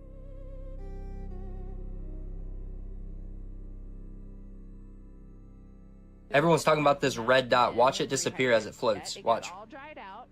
You see it? And those are green beans. So Gone. And for this toy, you can literally see text from the background bleeding through the toy. Watch. That's a, look. And then he moves it. Why didn't he just leave it there? The crew of the Artemis 2 has captured some incredible views of Earth. Ils ont utilisé les mêmes nuages sur les deux images. C'est censé être l'Afrique, de jour et de nuit, avec exactement le même angle. Donc environ 12 heures plus tard. Et les nuages n'ont pas bougé. Parce que ce ne sont pas des photos, ce sont des images de synthèse, comme toutes les images du globe. Alors soit la NBC s'est trompée dans la sélection du graphiste, soit c'est intentionnel pour nous tester, comme c'est marqué sur ce reel de la NASA. Et pourquoi on nous montre la Terre au compte-gouttes? Pourquoi ne pas tout filmer? Pensez-y 2 secondes. Un parachutiste revient avec des centaines de photos. GoPro accroché au casque, caméra 360 à la main, vidéo 8K, 120 images par seconde. Mais quand il s'agit d'Artemis, on retourne dans les années 70, avec des images floues, saccadées, 4 images par seconde, comme si la NASA n'avait pas le budget pour un GoPro à $400. Ils ont perdu la technologie et l'ont jamais retrouvée. Et quand ils font un live, c'est prise fixe, sans hublot. Dès qu'ils pensent que ça ne tourne plus, on les voit attendre les instructions d'une personne en coulisses. Et oui, n'oubliez pas qu'ils sont en studio. Pour éviter de vous montrer la vue, ils vont détourner votre attention en vous parlant de problèmes de toilette. Ou alors jouer avec leur mascotte, qu'ils appellent ZGI, peut-être un indice pour CGI. Donc à ce point-là, si vous croyez encore à ce spectacle, il est grand temps de faire un travail de déprogrammation. I think you already seen, so we don't have to explain it anymore. Pitfall trap, you fall into the pit, spikes underneath the pit, and then... Okay. First trap, second trap, you got a seesaw trap. You know how a seesaw work, right? Swing on this side, the other side goes up, so you falls down. The spike will goes back when you try to stand up. Yes. Standing style. This one, on and down. It's a fish trap. So this fish trap came from the idea of the actual fish trap. You see, the river flows. And when the fish follow the river, goes into the box. And the fish, when in the box, cannot escape the box because they are too big to fit through the gaps here. So, fish trap, same apply. But, opposite side. So, you swim in the river. You swim in a flooded area. You have your leg fell down. And when your legs fell down, you stab the spike here. And when you try to pull your leg out, that's what happens. Okay. The next one is the armpit trap. Armpit trap, you fall right into the middle. If your hands, like momentum, like this will go straight into your armpits. Not a good idea. This one here is go for your chest. Oh, relax. Go for your back. If you fall this way, chest and back. But if you fall this way, both sides. Very painful. This one, well, this it just hits you everywhere. It just go for all of your body because this one spin. So bottom, top to the bottom, you get. This one's over here. One's a little bit tricky. So, when you fall into the trap, you shoot the spikes out. It goes straight into. This trap is called sticking trap because of that reason. Because it's stick. This one is a door trap. See, usually they activate the door like this. So when you knock the door, no one answers, so you kick it open or you open the door. You open the door, this whole thing flies out. Yep. And when you have good reflex, try to catch it. See the problem? Bottom still swing forward. So there you go. Not just that, these traps also have a very special design to it. If you look at the spikes, you can see that it's fish hooks, which means that when it goes in, it doesn't go out easy. So when you pull, so here is the part of the. You see, when a wounded soldier goes back home, they tell stories. And when the people hear the story, no one support the war. So what happens if you don't have people supporting the war and go to war anymore? Well, they them to go. You see, the problem about is 19-year-old kids to go here, away from their family, friends, loved ones, with this. And the enemy that they are shooting at is not even better. They are kids who has the only thing to do is defending their country. You could. Wow. I had no idea about all those traps, but can you imagine you are the superpower of the world at that moment? For whatever reason or the other, you're like, okay, Vietnam, you're gonna get it. And somehow, through making holes, I mean, you have tanks, fighter jets, and through making a few holes with a few spikes, you somehow end up winning. I cannot imagine the rage of the Americans in that situation. Interesting story. If you guys have any more like that, pass them along. Let's keep on rocking. Drink like literally 50 bottles of water in plastic bottles, and you'll have less microplastics than 1 cup of coffee. The cup thing creeps me out. Like, I didn't realize the cup thing until like about a year ago. The microplastic load that you get from putting hot coffee into that paper, aka plastic cup, because if you know the paper is coated in plastic. Yeah, the only reason the paper as is of even, recently, I'm aware. Yes, but I the was not. microplastic load that you drink from that is astronomical. You could drink like literally 50 bottles of water in plastic bottles, and you'll have less microplastics than 1 cup of coffee. Well, I didn't realize it was that bad. It's bad. And that's a wrap for today, familia. Whether you're tuning in with the sunrise or you're posted up after midnight, I appreciate your time, your energy, your curiosity. And don't forget, this isn't about truth or fiction. This is about perspective.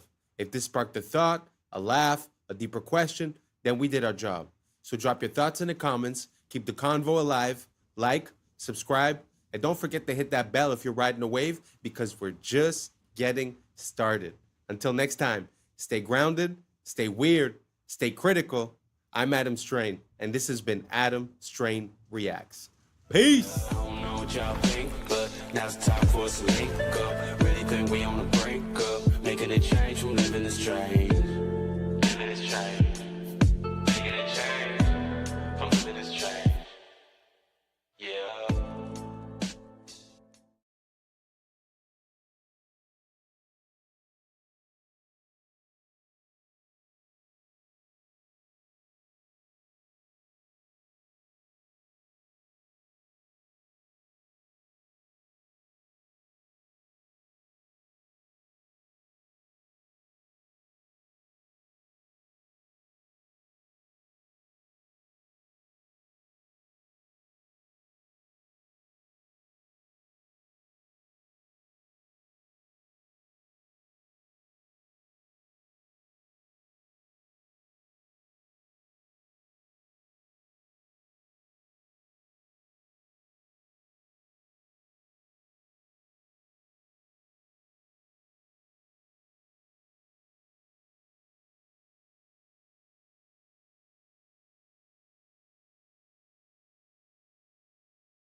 This guy was literally missing for 22 years. They found him was a picture on Google Maps. I know what you're thinking.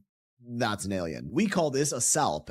Are they slits or are they rectangles? More death in the system than there is currency in existence to pay the debt. What's up, YouTube? Today, we'll be looking at disturbing TikToks that'll make you question reality. So without further ado, welcome to Adam Strain Reacts. Let's get her done. This guy was literally missing for 22 years. The only reason why they found him was a picture on Google Maps. Oh, shit. And it was in a nice ass suburban neighborhood. The day he went missing, he told his girlfriend that he was gonna go to the club. No like missing person alerts, no Amber alerts for this guy. His family was like, he probably got abducted. We're not gonna do anything about this because no one's gonna find him. There's no like reports on him. One day, randomly, 22 years after, this guy's on Google Maps and then he's looking at this little lake with a bunch of suburban houses, right? And then he sees a little car by the side of the lake. And he's like, okay, I'm gonna zoom in, tilt my head a little. And he's like, okay, what the heck? I'm gonna report this to the police. This is weird, right? So police come, pull the car out, and it has a bunch of algae, right? They flip the car. In the car, there's still a skeleton with the seat still buckled. Oh, shit.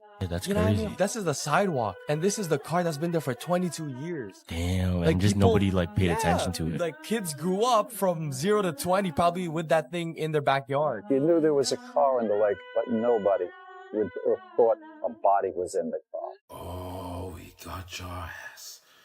We got your ass now. So as you know, there was a painting in 1562 that showed humans riding what we would call a dinosaur. And many people said it could not be. Some said dinosaurs don't even exist. Others said dinosaurs and humans didn't live at the same time. All right, okay. Let me ask you a question. Can somebody tell me why has China got the same creature on the wall? Oh, you son of a bitch. Before you say that's a dragon, you can clearly see that the Chinese know the difference between dragons. That's a dragon. And that thing at the top is a long-necked dinosaur. So the Flintstones was telling the truth. It's real. Humans, dinosaurs, and dragons at one time all lived together. Are you saying the map? In this channel, we haven't really dug that deep into the dinosaur stuff. But what do you guys think about that idea? About the possibility of the cohabitation between the period of the evolution of the humans and the existence of the dinosaurs? Because theoretically, they said in our textbooks that the dinosaurs disappeared 60 plus million years ago. So I guess that timeline doesn't work. So what do you guys think would explain that? Let me know down below. And let's keep on rocking. Is wrong? Oh dear, yes. Look at Greenland. Okay. Now look at Africa. Okay. The two land masses appear to be roughly the same size. Yes. Would it blow your mind if I told you that Africa is in reality 14 times larger? Yes. Here we have Europe, drawn considerably larger than South America. When it's 6.9 million square miles, South America is almost double the size of Europe's 3.8 million. Alaska appears 3 times as large as Mexico, when Mexico is larger by 0.1 million square miles. Germany appears in the middle of the map when it's in the northernmost quarter of the Earth. Wait. Relative size is one thing, but you're telling me that Germany isn't where we think it is? Nothing's where you think it is. Where is it? I'm glad you asked. The Peters projection. It has fidelity of axis. Fidelity of position. East-west lines are parallel and intersect north-south axes at right angles. What the hell is that? It's where you've been living this whole time. Why are they dunking chicken and selling it to us? This is the first time in human history we have been dunking chicken in chlorine, labeling it as organic, and people are buying it. 97% of chickens processed through USDA are bathed in it, and this includes certified organic. In industrial farming, such large volumes of chicken are processed all in the same bath, so if one chicken contains like salmonella, that'll spread to the rest of them. Therefore, the USDA mandates another layer of sanitation, allowing up to 50 parts per million of chlorine. Wash is actually banned in the European Union, and U.S. federal regulations do not require disclosure of sanitation ingredients on packaging. The better alternative is air chilled, where the birds are passed through a cold chamber rather than a bath, and this also eliminates contamination risk without getting chlorine. If you borrow the very first That's pretty crazy. I always say the food If we'd be able to produce our own food, we'd be a step ahead of the game, that's for sure. One thing that really bothers me is not only the difference in prices sometimes between articles here and articles in, let's say, Europe. What really bothers me is that when you compare here between Europe, sometimes the things that are banned down there somehow are accepted here. And the companies that sell here, when they sell down there, they sell a better product. So like, let's say something like Orangina, which is a drink that's based with sparkly water and orange juice. If you go down there, it's made with that. Actually, I think Fanta, like the orange Fanta, is made of orange juice when you go into Europe. And in the United States, it's made of artificial juice and corn syrup. So just food for thought. I just find it weird that we have different regulations in different places and that somehow we always seem to be the ones that are consuming the things that are more questionable. Do you guys see a trend towards that? Let me know down below if you think the same way or if you think the opposite or if you have any opposite examples. Food is something that I'm very interested in. So let me know down below and let's keep on rocking. Dollar into existence, and that's the only dollar that exists on the planet. But you promise to pay it back plus another dollar's worth of interest. Where do you get the second dollar to pay the interest? The answer is that you have to borrow that one into existence and promise to pay it back with interest as well. So now there are $2 in existence, but you owe $4, and so on and so on. The result is there's never enough currency to pay the debt. There is always more debt in the system than there is currency in existence to pay the debt. Therefore, the whole system is impossible. It is finite. It will come to an end one day. What would happen if the government stopped borrowing to do deficit spending? Are the payments on those treasury bonds going to stop? What would happen if the public stopped borrowing and going deeper into debt? Are your house and car payments going to stop? No. There is a payment due every month on the principal plus the interest on every dollar in existence, and those payments do not stop. If we stop borrowing, then no new currency is created to replace the currency that we used to make those payments. Whether you're making a payment on a loan or paying tax to make a payment on a bond, the portion of the payment that goes to pay off the principal extinguishes that portion of the debt. But the debt also extinguishes the currency. Currency and debt are like matter and antimatter. When they meet, they annihilate each other. If we just pay off the principal only on all the loans and bonds that exist, the entire currency supply just vanishes. So if we don't go deeper into debt every year, look what happens. The whole thing goes into a deflationary collapse under the weight of those payments. Politicians and pundits alike talk about balancing the budget, paying down the debt, and living within our means. They don't understand that that is deflationary. It is impossible to do under our current monetary system without collapsing the whole economy. This is why any talk of a debt ceiling is not only ridiculous, it's delusional. The system is designed to require ever-increasing levels of debt just to continue. And that's why politicians will always kick the can down the road and raise this so-called debt ceiling over and over again until the whole system finally collapses under its own weight. The other reason that they got rid of the bells, that was... I find that when we start looking at macroeconomics, it shows you the difference in the control that we're under. Like, you know, when you're under debt or when you owe money or when you're signing a contract, it seems like it's real. It really does seem like it's real, and the stress is real and the effect is real. But when you start looking at the macroeconomics and who's funding who and who owes what to who and what is even possible to be repaid, you sort of see that there's a discrepancy between what's real and what's artificial in this whole monetary value system. So I find it super interesting to look at macroeconomics.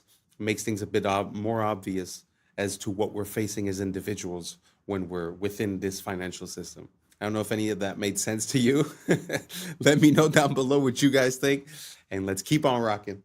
People don't know is because the bells have languages written on them. If you look at the old bells of the 1940s all the way back to the 1700s, there's actually scripture that is written on the bells, and there's old languages in which we don't use anymore. And if you think about it, old languages would tell you something different. There's also lots of angels on the bells. There also used to be lots of angels on top of the buildings. So you kind of seeing how like certain things have been kind of like wiped away. And because of that, it's changed the way that people think. When you don't see angels anymore and you don't see this ancient scripture and you don't see these ancient languages, you believe the narrative. So that is why a lot of those bells have disappeared. And with bells, you can get rid of storms, you know, when you ring the bell. You can also ring the bell if there's a weirdo in your town, so you guys can all find that person and get rid of that person and kick them out. And then on top of it, people, and also plants, all the birds and everything else. This is why you hear like birds chirping. They love wind chimes. They love sound effects like that. That's the connection to the bells.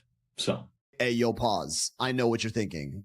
That's an alien. We call this a salp, and low-key, I don't think they're from this planet. They move around and eat by contracting their muscles to draw water into their bodies through an oral siphon, and shoot that water out from the back, which propels them forward. They're neither fish nor jellyfish, but a special type of animal called a tunicate, also officially known as sea squirts. Soft, sticky, and always wet, they rely on their muscular grip to feed on tiny phytoplankton as their primary food source, which is honestly the least interesting thing about them, because they also have the ability to clone themselves, with a single salp capable of replicating itself into a long chain containing dozens of them tens of meters long. And when linked, they move in complete sync with each other, each salp reacting to the other's rhythms within milliseconds. More like neurons in a brain rather than individual creatures. Some biologists speculate this insane coordination may be a sort of primitive distributed intelligence, where many salps connected together all retain a singular consciousness. And they also have crazy regenerative abilities, with even a tiny piece of one capable of growing into a complete new salp. And as you can tell, they're also almost completely transparent. You can see all of their internal organs from the outside, practically invisible in our oceans. And before you say anything,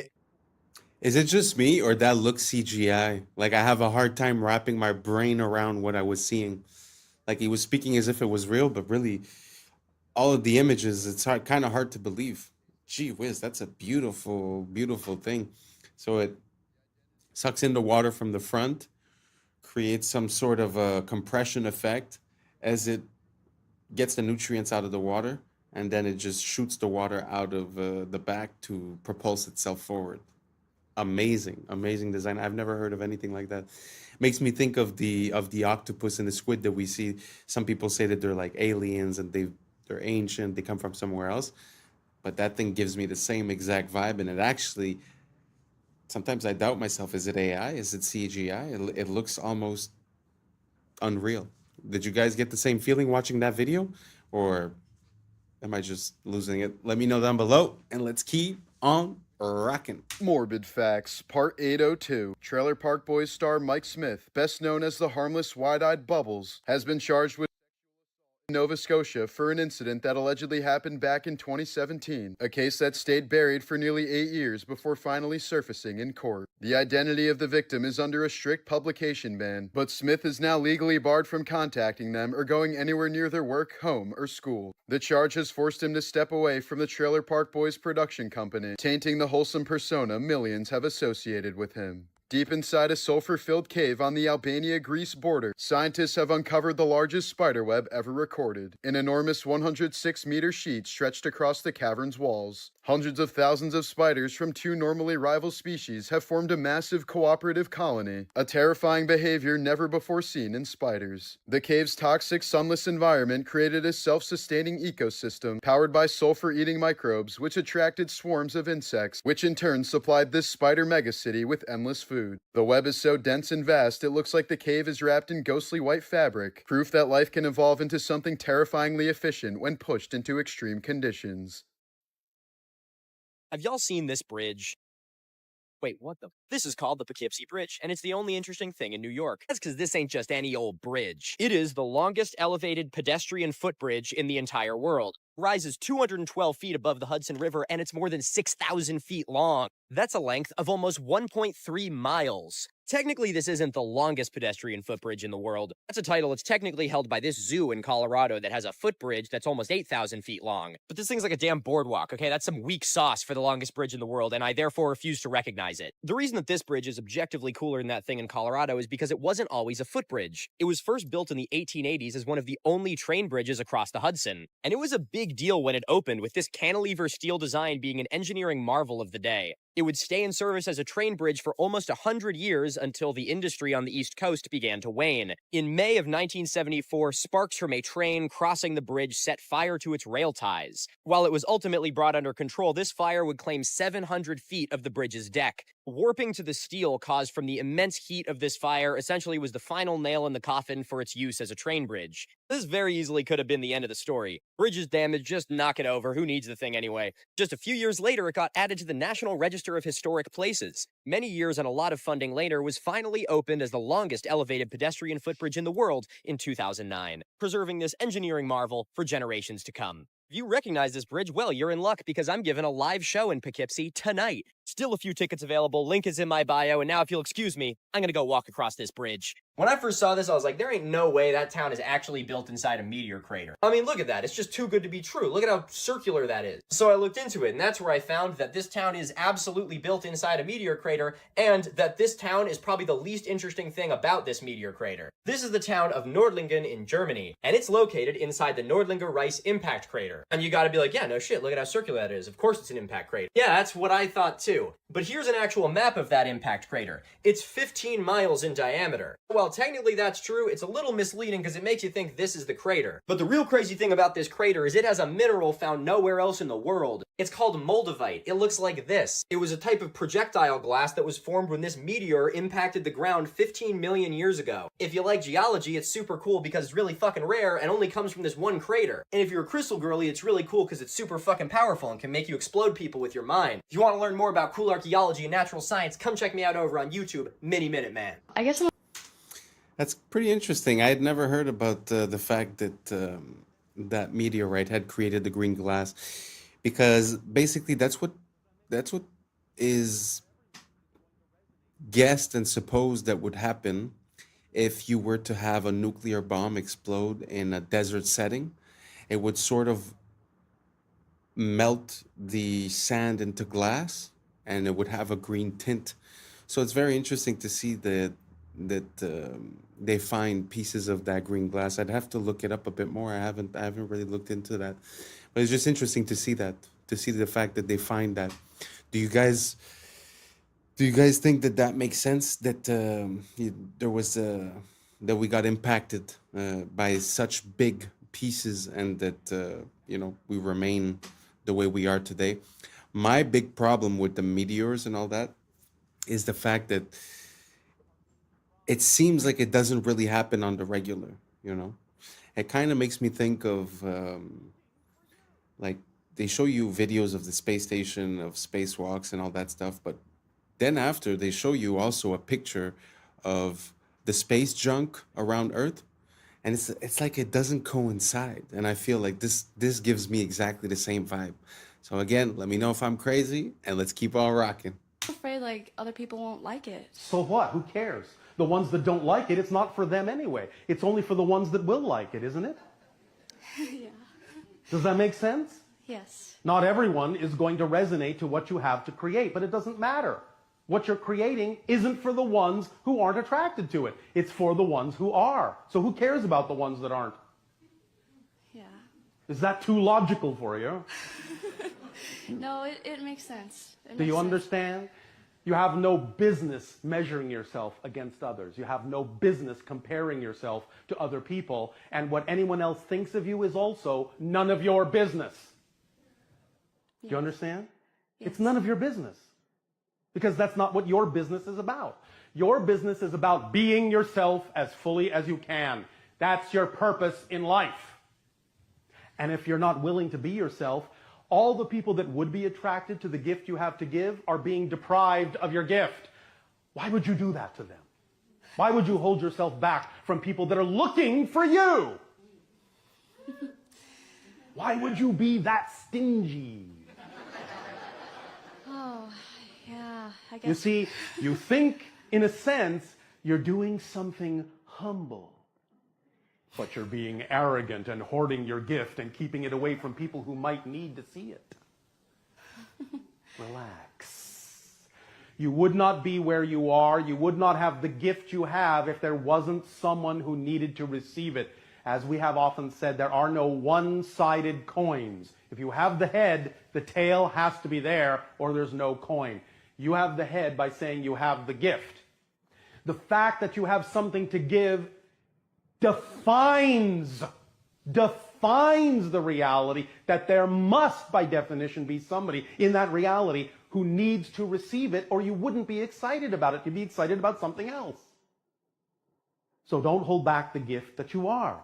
Someone is waiting to receive it. Don't make them wait. Yes?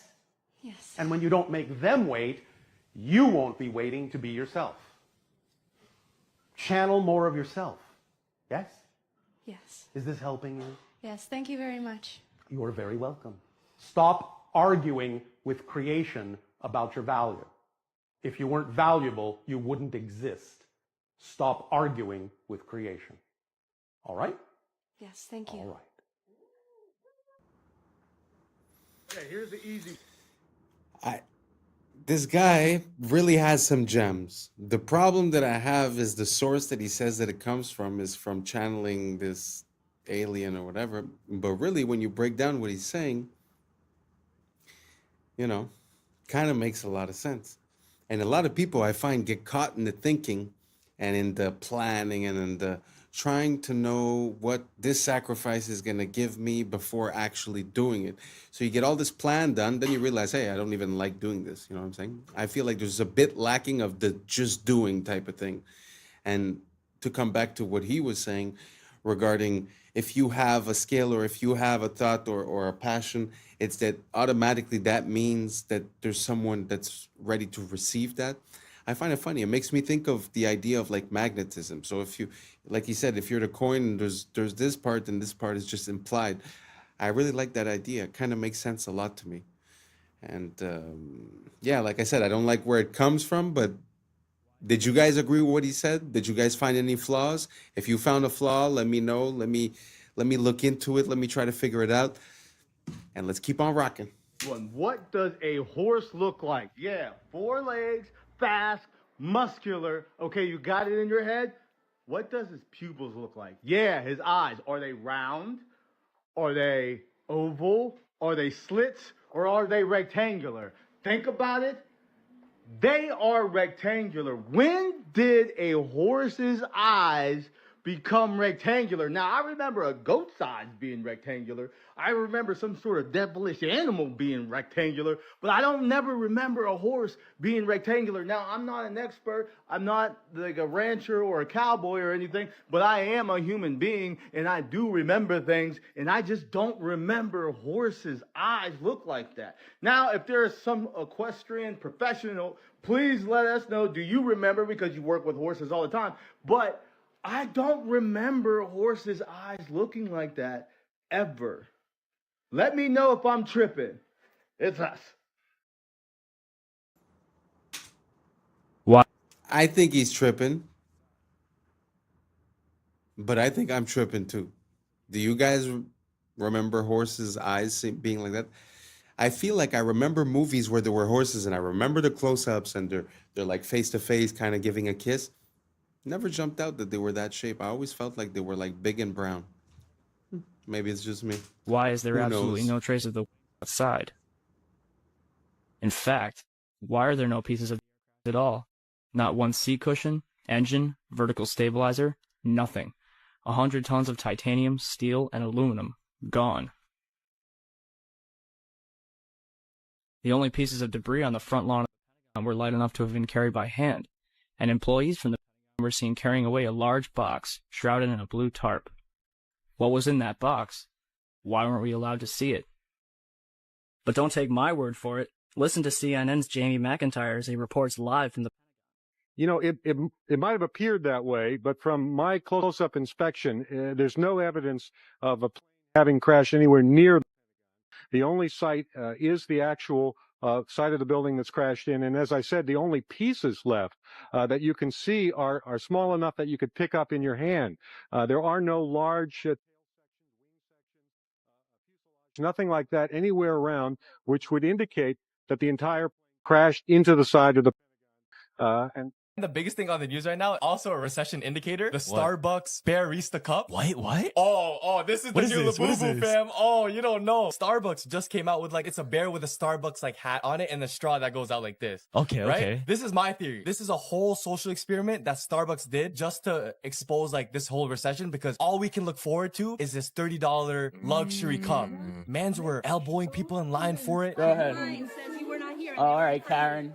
All right, that's fine. On the photos, bring up the photos. You're escalating the situation. I'm not. I'm in line just like everybody else. Everybody else was in line out there. I was in line the same way. Wow. They were arguing, sending threats to Starbucks because the workers got first dibs and they were lining up for 5 hours. Sneakers, bro. Fam, sneakers just for this bare cup. Yeah. You can get this cup on Amazon without the Starbucks branding for $15. It is a recession. But why does everyone want it? Because it's limited. It looks like luxury. Oh, I have it. This is a collection. Yeah. Because what's going to happen, because the Labubu, I guess, idea is proven, they're just going to start remixing that shit, bro. And they just made new versions. So it's like, oh, you have a winter version. You have a Christmas version. Oh, they know exactly what to do. This is peak consumerism at a time of recession. In 1951, a man named William Albee.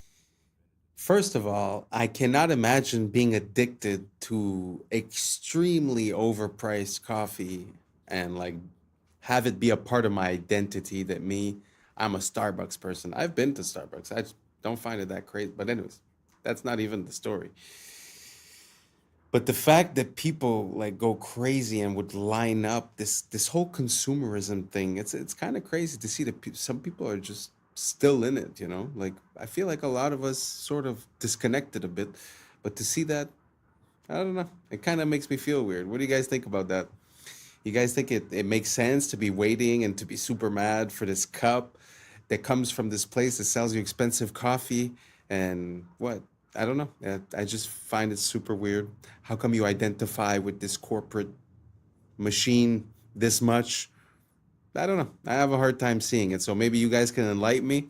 Let me know down below, and let's keep on rocking.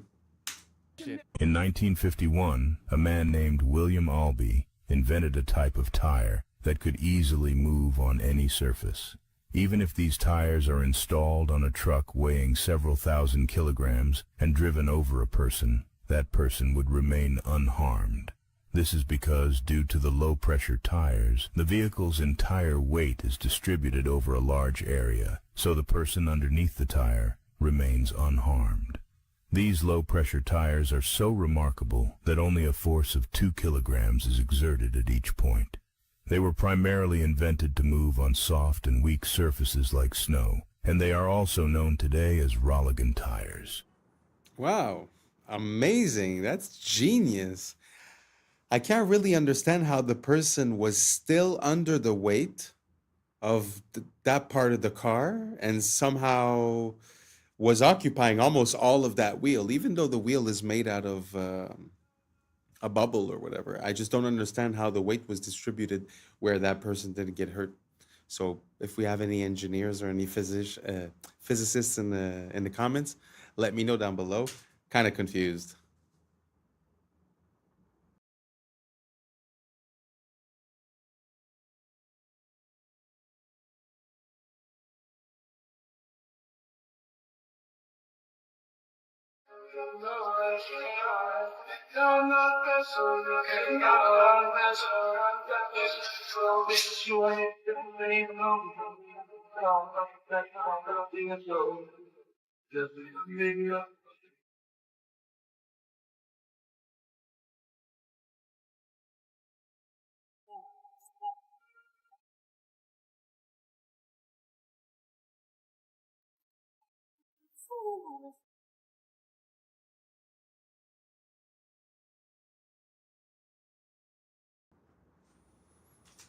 Wow. Again, that is complete genius. Wow, I never even thought about that. So you're throwing stuff in the garbage and it's like a never-ending garbage in a way. So you're occupying the same amount of space as you do with the certain amount of garbage collection, but you're actually collecting way more and there's way less garbage visible, at least. Wow. Amazing idea. Amazing idea. And that's a wrap for today, familia. Whether you're tuning in with the sunrise or you're posted up after midnight, I appreciate your time, your energy, your curiosity. And remember, this isn't about truth or fiction. This is about perspective. If this sparked a thought, a laugh, a deeper question, then we did our job. Drop your thoughts in the comments. Keep the convo alive. Like, subscribe. Don't forget to hit that bell if you're riding the wave, because we're just getting started. Until next time, stay grounded, stay weird, stay critical. I'm Adam Strain, and this has been Adam Strain Reacts. Peace. Now it's time for us to link up. Really think we on the brink up. Making a change from living this strange. Living this strange. Making a change from living this strange. Yeah. Meet the world's fastest backwards runner. Are particles real? I think in a way physics has been a progress away from this. Yeah. I was sleeping, had to This wake is up. the best I've seen. What's up, YouTube? Today, we'll be looking at disturbing TikToks that'll make you question reality. So without further ado, welcome to Adam Strain Reacts. Let's get her done. Hi, I'm Aaron Yoder. I'm a backwards runner. I have the world record for the fastest smile ran backwards.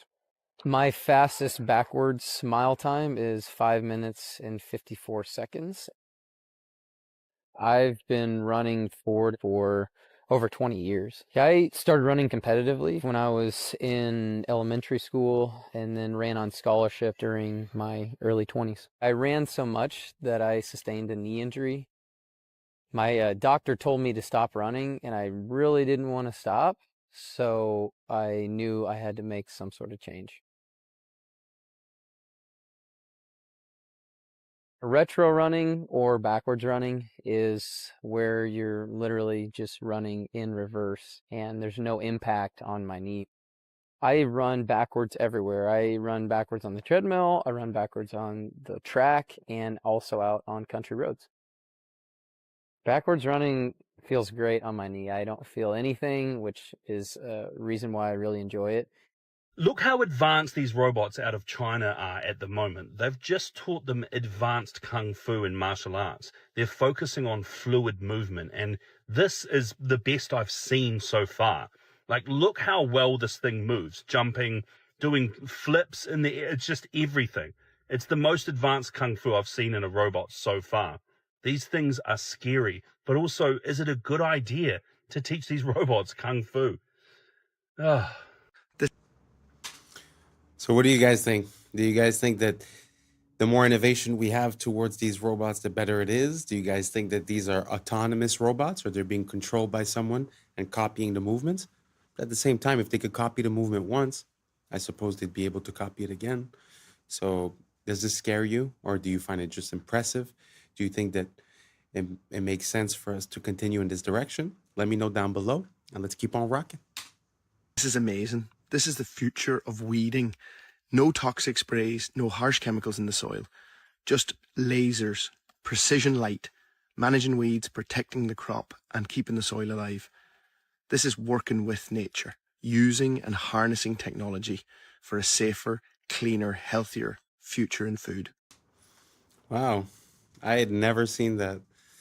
I find that amazing, because often we say, oh, look how man has been in evolution, but oftentimes, like if you look at, the structures or the architecture, we actually see a decline, right? But this is truly something that I find is next level, because what is truly archaic, I think, is to put poison on a plant that you're going to eat. That is, not the smartest thing, in my opinion, personally. So what do you guys think about this? Using lasers to target and to not affect the normal crops? I find this is a step forward towards us being a bit healthier and having access to food that is worth eating. Do you guys agree? Do you guys disagree? Let me know down below. Let's keep on rocking.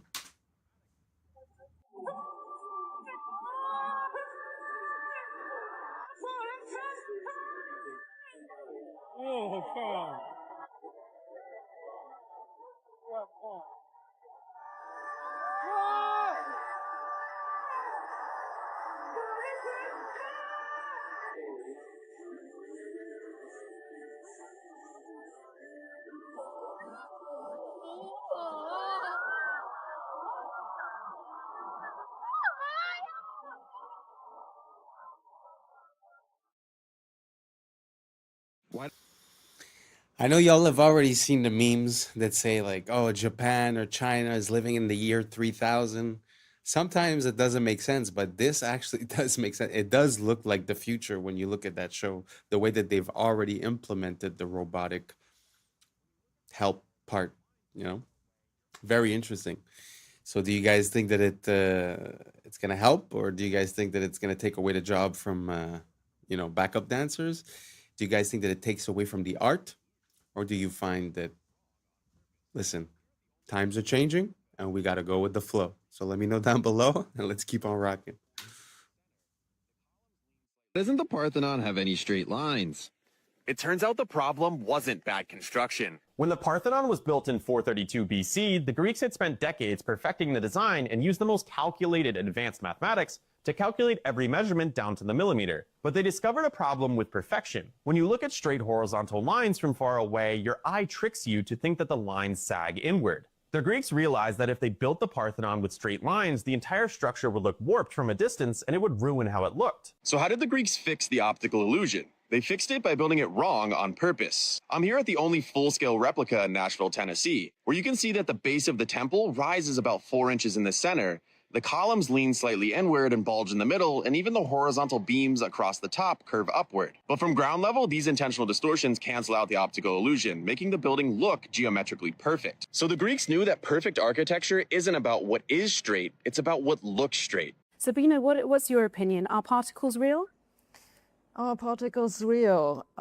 So I would describe myself as an instrumentalist. I don't believe that mathematics is real. I think mathematics is a tool that we as physicists use to describe the world. And in this mathematics, we have definitions for things that we call particles. That might be an excitation in a field, or it might be an irreducible representation of the Lorentz group, or it might be a quantum of energy, and these are all related.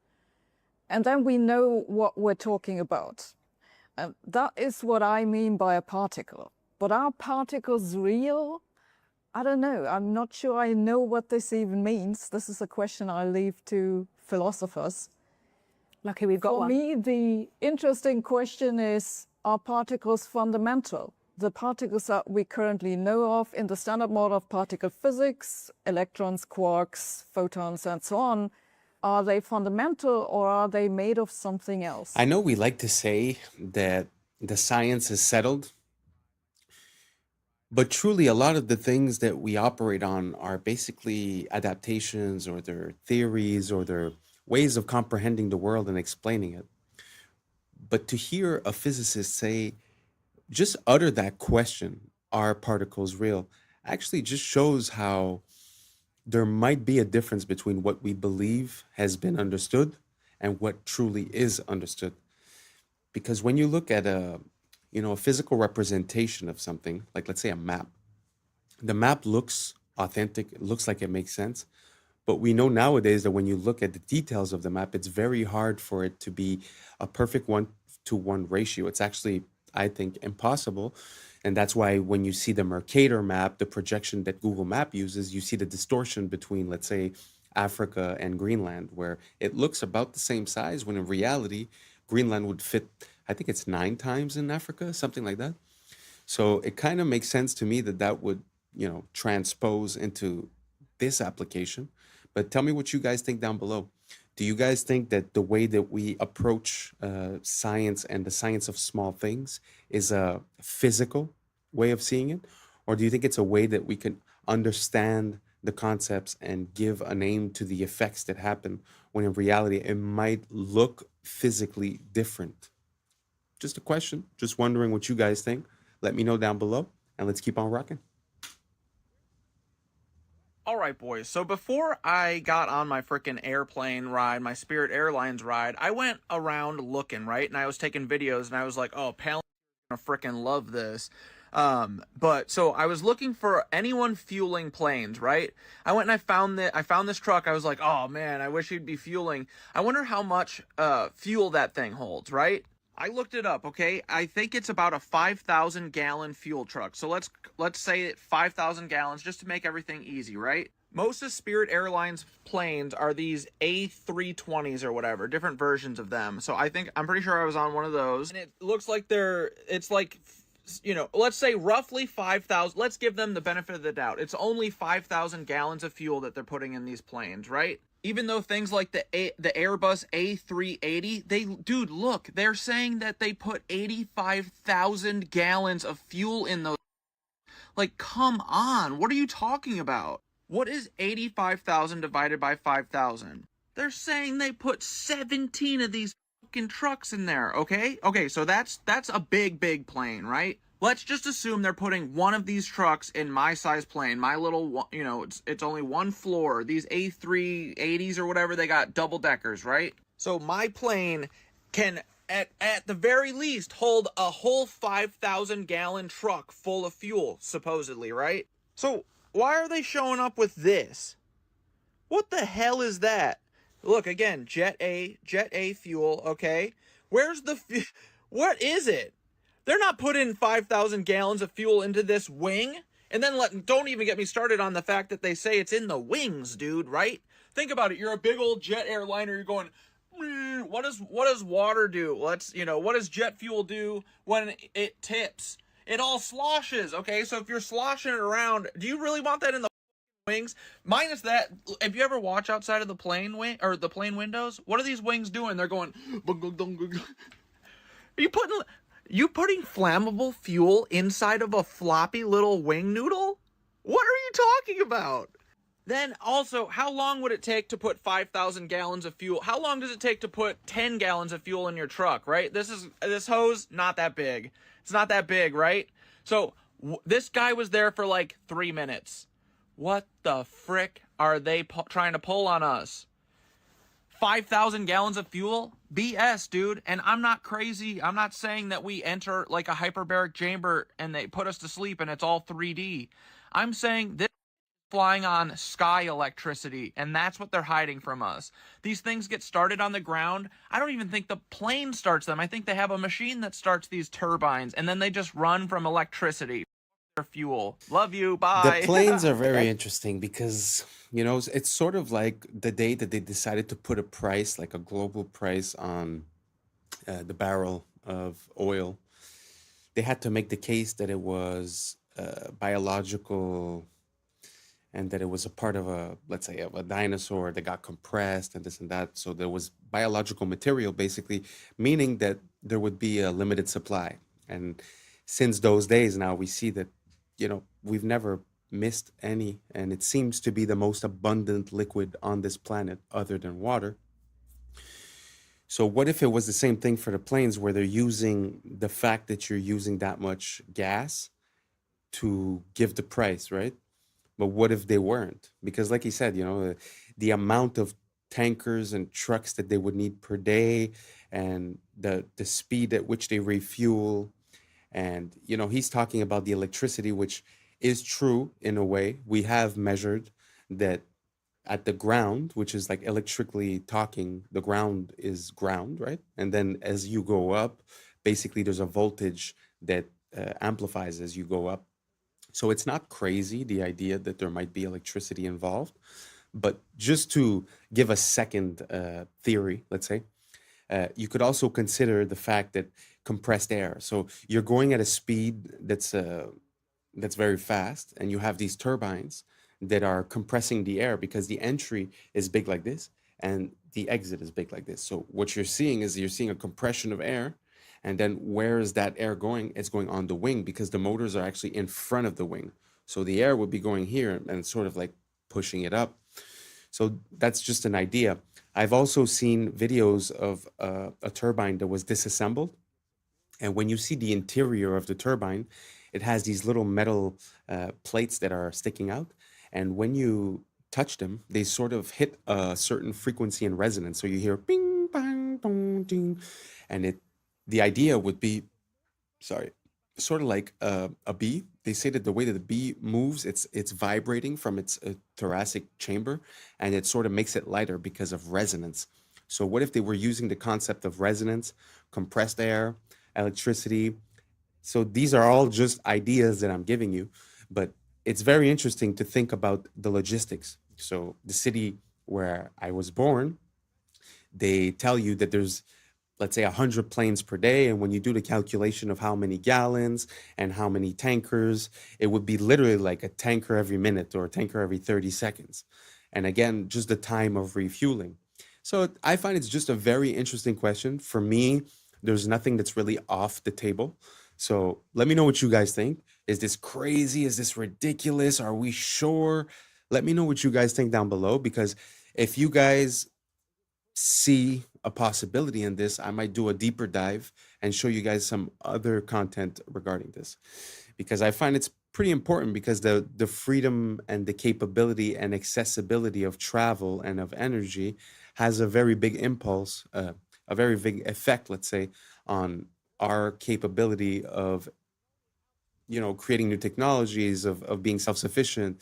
So just putting a barrier to entry to having, you know, the gas or the electricity or this or that would change our life significantly. So that's why for me, it's not something that I shy away from or that I'm scared of talking about. So let me know if you guys think down below if it's a possibility that there would be some other technology, and that would be the reason that they took the Zeppelins away, the balloons that used to fly, because it was too accessible, too easy, right? So let me know what you guys think down below. And like I said, if you ask me, I'm going to do a deeper dive on this. So let's keep on rocking. X-Men is about Martin Luther King and Malcolm X. Yes. Magneto is Malcolm X, and Martin Luther King is Xavier, is Dr. Xavier. Their philosophies were that's where he got it from. Yeah. It's all, a lot of stuff is from black stories. And they just kind of, Superman is the Egyptian about Osiris, you know, like power from the sun. Same thing. Oh wow. Oh yeah, I read all. I love that. I'm just now hearing that for the first time. I never knew that. I love that. And when I was with Stanley, I love bragging about it, because I don't care if you didn't meet Stan Lee, you can't with me. Yeah. Stan Lee, I was in his office for 3 hours. He was 89 years old. My friend went on a break, said, yo, hang out with Stan. I'm sitting with Stan Lee. I said, like, what the fuck? He goes, Godfrey, I want to show you something here. You see this picture of Wesley Snipes?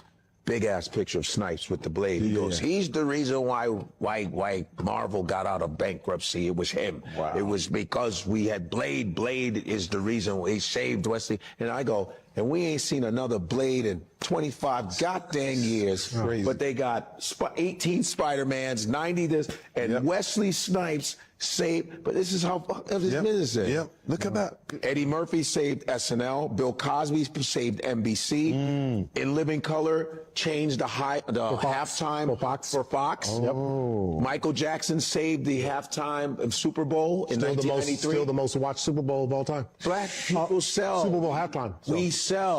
We sell. It's just that they just can't get it out of their heads. They think we just can't give them too much because they'll do something. We're not going to act like you. We're not like that. No, we like to see everybody win. We ain't like you. Yeah. And it's pathetic. It's like black people sell. They didn't think black people sold overseas. It was like, you guys don't sell. But then Black Panther gets $1 billion. And then I was in Saudi Arabia. And they were like, this is the only movie we've let in. Because they ban all American in Saudi. They go, no, Black Panther, yalla, yalla. Wow, I had never heard that, actually. It's very interesting. It actually makes me think of, you know, the story of the Matrix and the Terminator were connected, and they were written as well by a black lady. And I find there's no credit that's given. And the part that really stuck with me is the fact, like when he said, you know, Blade saved Marvel, and there hasn't been a movie in 25 years, yet there's been 18 of the Superman, of the Spider-Mans and this and that. Very interesting, because really, when you think about it, why wouldn't they release things that they know work, and they would try to, I say ruin, but, you know, like destroy all these long-standing franchises. I have a hard time understanding Disney, to be honest, and everything that they've been doing in the past, let's say 10 years with the movies. Like personally, I grew up and it was a very big thing, Star Wars. Like it was the original movies, and it was a super big thing. And now I can't even bring myself to watch the new ones. It's like I can't even follow it. It just seems so distorted and so. And to make a quick parallel, if you guys haven't seen, there's a movie or a trailer about when Anakin sort of becomes Darth Vader, and it's all done by one person using AI. And I think that's going to be the downfall of these companies, because for once we're going to be able to create the things that we want to watch, and we won't have to wait for them to provide it to us. So I think we've hit like a limit where the things we want to see, whether it be another Blade or whether it be, he was saying the black comic books or whatever it is, I think now we're going to have the capability of doing it. And when they see the response, I feel like now we're going to be able to have a bit more negotiating power. So I'm very interested to see where, Hollywood and the movie business is about to go, because I feel like the fact that we're able to influence it and actually render movies is going to put us in competition with the bigger companies. Do you guys see what I'm saying? Do you guys see the fact that maybe they've had control for too long and they've been taking decisions that haven't been based on the reception and have been based maybe on things that they'd like to put into our subconscious, our mental? Let me know what you guys think down below, because we all know that Hollywood comes from the wood of the holly tree, which is how they used to make magic wands, right? So there is something metaphysical and something magical about the way Hollywood has been handled, let's say, in the past 100 years. So let me know what you guys think down below, and let's keep on rocking.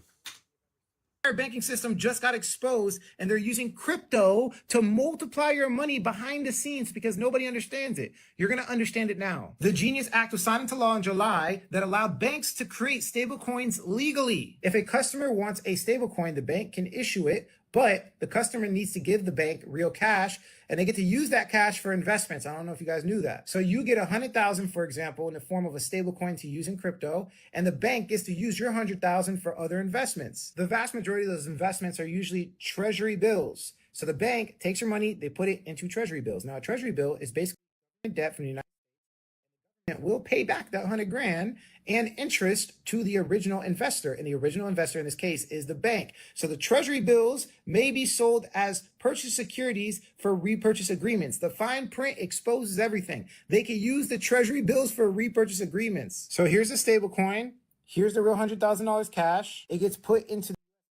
I want you to remember the colors because it shows the multiplication, duplication they're doing. Because got 100,000 from the bank, which was your money from the stablecoin, they get a treasury worth 100,000 plus a 3% yield. The bank profits $3,000 off of your money. And then because of the fine print we just read, they're allowed to take that treasury and loan it out to an investment bank and get another lump sum of cash for no reason. Let's read it again just in case you forgot. Treasury bills may be sold for repurchase agreements. This is called the repurchase agreement. So the investment bank takes a little fee and they give the original bank even more cash. $99,000, they take their fee, they give them more cash. And then they take that new cash and you guessed it, they put it right back in debt. The government gets another investment, that's the green right there, and then the government another T-bill for another 3% yield. So the original bank has 2 T-bills and double their yield. Now this is where it gets even more scary. Well, remember that person that got the stable coins out? Imagine if they were colluding with the bank and they decided to take that stable coin and put it right back into debt in the form of tokenized treasuries. Right now in crypto, you can buy tokenized debt. Yeah, there's a token version of everything I explained up there, and you can get the 3% yield. So now it has 3 lump sums from that original $100,000, and you thought it was over. Well, if you invest in tokenized debt, they give you a token worth your dollar amount. Right now, it's called USYC for one of the funds. Binance offers loans against USYC right now. So on that original 100,000, you could take a 70% loan, and then you guessed it, put it right back into debt. The original $100,000 now has 4 forms of yield. Everybody's waiting for the inject liquidity into the market, but they're already doing it through stablecoin multiplication. And we are going to have the greatest bull run we have ever seen in human history. It's going to be similar to the 2008 bubble. Wow, that was a lot of information. Gee whiz. So this makes me think like money came from the idea of value, and now we've gotten so far away from value that it's seeming like a video game. It's seeming like, you know, when you go on a game and you look for money duplication glitch, you could find some of those. Seems like that's what's going on. So you're buying it, and then they're reinvesting it, but they're also buying treasury, which is debt, which we end up paying at the end of the day. And again, they could re-lend it, re-put the assets and start the circle again. So yeah, it feels like banks have been given basically a blank check. And that's without speaking that in the days of the COVID a couple of years ago, they went, you know, fractional reserve spending means I have $100. Normally it was I have to keep $10 and I could lend out $90. Now it's zero. So meaning they could have $0 and lend out $1 billion, and no one's none the wiser. So I don't see how this changes anything in the way that there's really no value behind bank money. But at the same time, I'm seeing what he's saying where it's involved with the treasuries. So it's like a cycle that's over and over again. It makes me think like the way like when you get a mortgage, the bank is like doubly insured. It's insured with your assets. It's also insured with an insurance company and your insurance company. So they're actually triple protected. It seems the same way. It's like they're 10 times protected, and us, we have to pay for everything. So I don't know. I don't know where we're going with this, because it just seems like the more they win, the more they devalue, but the more they devalue, the more the crash is about to come, right? Unless they are artificially inflate. And so I guess that's what he meant at the end with the bull run. So everyone's going to feel like they're winning, when actually the disparity between the people winning and the people at the bottom are going to be so much bigger.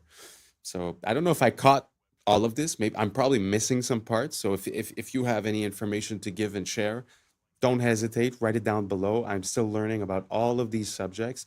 This is why I'm here. This is why I made the channel, so we could collaborate, and we could collaborate on ideas and build better ideas together. So let me know what you guys think down below. Do you have a wallet? Do you keep it on a cold storage? Do you keep it on the exchanges? I'm going to put some more crypto stuff in the next videos. So please don't hesitate. Write down below, and let's keep on rocking. How were we allowed to be fooled for so long? And no, I'm not talking about this beautiful architecture here, saying it was built by horse and buggy. I'm talking about Timu, Han Solo, and Chewbacca here. Hawkins was a literal puppet on that world stage. Did you know, before Hawkins had his fancy little computer, he had a translator talk for him? I think, in a way, physics has been a progress away from mysticism towards a rational understanding of the universe. Stephen, when did you first realize you wanted to be a physicist? I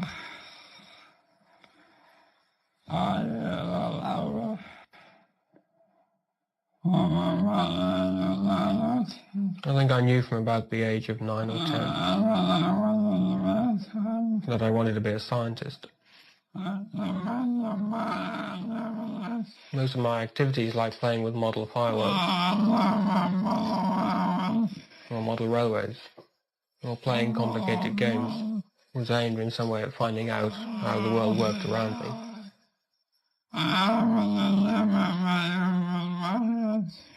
I was never very good with my hands, so my models did not work very well.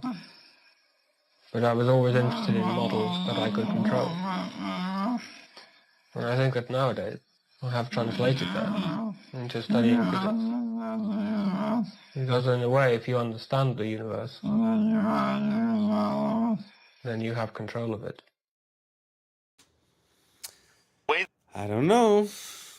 I gotta say, that interviewer was pretty solid to not break out in laughter, to be honest. I would have been laughing for sure. What do you guys think? Do you guys think that it's real? Or do you guys think that it's possible that he was a puppet. What easier puppet could you have than one that talks with a computer box? You know, that was before that time. But do you think he was translating? Do you think maybe he knew it ahead of time, right? Who knows? But do you think it's possible that, you know, some of these scientific role models might be, you know, government plans, or, you know, to control the public opinion, or to get us to stray away from God? Or, I mean, there's so many reasons, right? So I don't know. I have no opinion on this at all. So you guys let me know. Do you guys think that was a pure translation, or do you guys think it's a bit ridiculous? Let me know down below. Let's keep on rocking.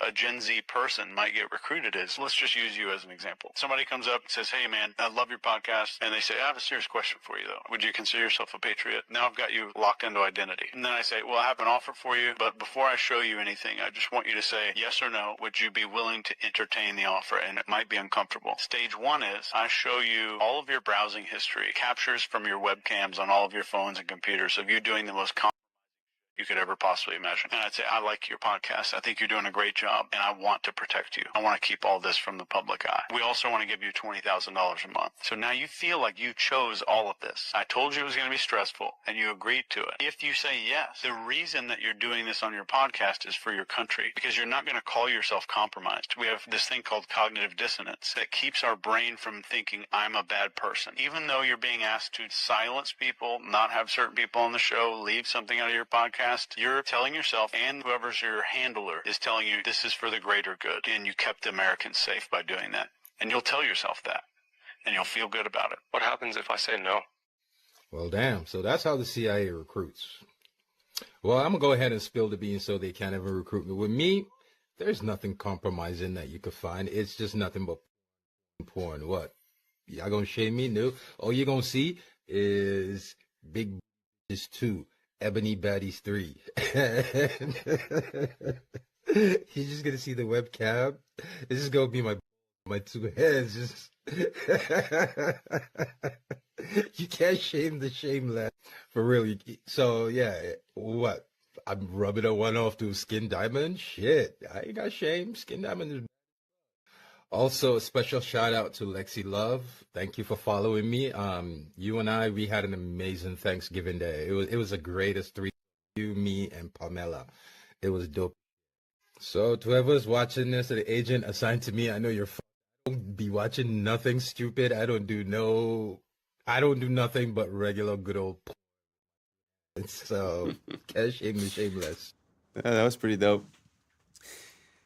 But it gives you a little bit of a perspective, you know. Sometimes we wonder why people act a certain way, and we don't really understand why people change their attitudes, especially when they're in the limelight. It's so easy to corrupt someone. So easy. I mean, that's without threatening their family or this or that, right? So very easy. So be careful who you believe in. Try not to have too many idols. Try not to put people on a pedestal. We're all human. We're all the same. Well, I mean, most of us, don't get me wrong. What do you guys think? Would you be compromised? Are you scared to be exposed? That's not a good look, you know? If you're scared to be exposed, maybe you should, you know, comport yourself in a way where you don't live with shame, you know? So, anyways, very interesting. Let me know what you guys think down below. Would you be easily corruptible if they made you that offer? Do you have things to hide? Let us know down below. I know you won't, but you can. And that's a wrap for today, familia. Whether you're tuning in with the sunrise or you're posted up after midnight, I appreciate your time, your energy, your curiosity. And don't forget, this isn't about truth or fiction. This is about perspective. If this sparked a laugh, a thought, a deeper question, then we did our job. So drop your thoughts in the comments, keep the convo alive, like, subscribe, and hit that bell if you're riding a wave, because we're just getting started. Until next time, stay grounded, stay weird, stay critical. I'm Adam Strain, and this has been Adam Strain Reacts. Peace. Now it's time for us to link up. Really think we on a break up. Making a change from living this strange. Living this strange. Making a change from living this strange. Yeah. And I say, oh, I sound like I have a slur. And she said, no, you sound like you can work at a Chinese restaurant. I'm on. Cash. Kasha. Crash. Krasha. Crashed. Krasha. Yeah, I was sleeping, had to wake up. What's up, YouTube? Today, we'll be looking at disturbing TikToks that'll make you question reality. Before we get started, I just want to wish everyone a happy new year, 2026. Let's get it. And may everyone exceed the expectations that they set for themselves this year and reach even higher. So without further ado, welcome to Adam Strain Reacts. Let's get her done. The world is $281 trillion in debt. You are in luck. There's a parable all about this, and it's awesome. And there was a town somewhere in the middle of nowhere, and everyone owes each other money. And then one day, a traveler comes to town, and he stays in a motel. The motel has a full refund policy after 24 hours. He puts down $100 and gets a room. The motel owner, he looks at this $100 and he's like, whoa, oh my God, this is exactly how much money I owe to the baker. So he goes and pays off his debt to the baker. The baker looks at this money and he's like, well, this is exactly as much how much I owe to the shoemaker. And he goes to the shoemaker and pays off his debt and goes through several people until eventually someone's like, hey, I owe this amount of money to the motel owner. So he gives it to the motel owner back where it started. And then the traveler is like, hey, it's been 24 hours and I don't like it here. So he takes his money back and he leaves. Everyone has the same amount of money, but then suddenly nobody's in debt. Because money isn't real, but debt motivates people. So it's important to the economy for some reason. That's pretty interesting. I mean, really, I've always thought about this. Like, who do we owe a debt to when you're a country? And they say the International Money Fund or these, other countries. But this example sort of displays something that's very interesting. And on a more massive scale, I think something very similar to this is happening in Europe, where a lot of the countries within Europe owe money to each other that basically they'll never be able to repay. But at the same time, if you deduce the debts from everyone, it's almost like everyone ends up in the clear. So maybe I'm missing something, but yeah, I feel like it kind of makes sense that at the end of the day, it's just an idea that we have and it's not really mathematically sound. And I guess that's why the concept of usury was like, prohibited by the Christians and this and that, because I think it sort of creates a part of value of money that's unreal in a way. So let me know if I missed something. But that example, do you catch it? Does that make sense? Everyone paid each other, but at the end of the day, the same amount of money is there, and the guy took back his $10, but everyone's accounts are settled. So maybe I'm missing something. Write it down below. Keep me in the loop, and let's keep on rocking.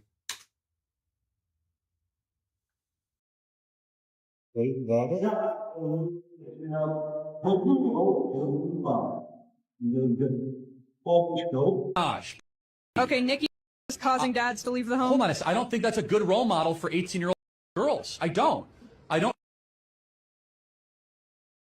what do you think about for young men? For young men. And for young men, don't be new scum. Yes. See, they're young men. Are you? Yeah, that whole situation, I haven't really spoke about it much because I find that there's not much information and a lot of speculation. But it's kind of interesting that you're trying to live off the legacy and continue the legacy of someone, but it seems like you're not following that person's beliefs at the end of the day. So I find that whole situation to be pretty cringeworthy, to be honest. Let me know what you guys think down below, and let's keep on rocking. Coming to the tree, they strung up a man, they say he murdered three. It's not the same. Strange things that happened here, no stranger would it be. We met at midnight in the hanging tree. The list goes on and on. This must be stopped. And in order to stop this, join the American Congress Party. It wasn't until I was in the ambulance on the way to the hospital, she actually said, are you aware of the way you're speaking? And I said, oh, I sound like I have a slur. And she said, no, you sound like you could work at a Chinese restaurant. She said, yeah, you could work in the local China house or something. Sarah was an IT specialist until a severe migraine, bordering on a stroke, brought the syndrome on. Cash. Kasha. Crash. Krasha. Crashed. Okay, let's try reading. You wish to know all about my grandfather. There are Wow. Imagine that. You get into an accident, you come back, and it's like you're speaking a different language, or at least a different accent. Never seen anything like that. If you have more of those, send me. I find that super funny. Let's keep on rocking. plotting how to move the flavors they find in this grove to your supermarket shelf and then on to your stomach. I can see it in the sports drink. I can see it in a water, flavored water. And I also can see it in a twist on an orange carbonated beverage. When they find something they like, they extract its flavor molecules from the fruit on the tree.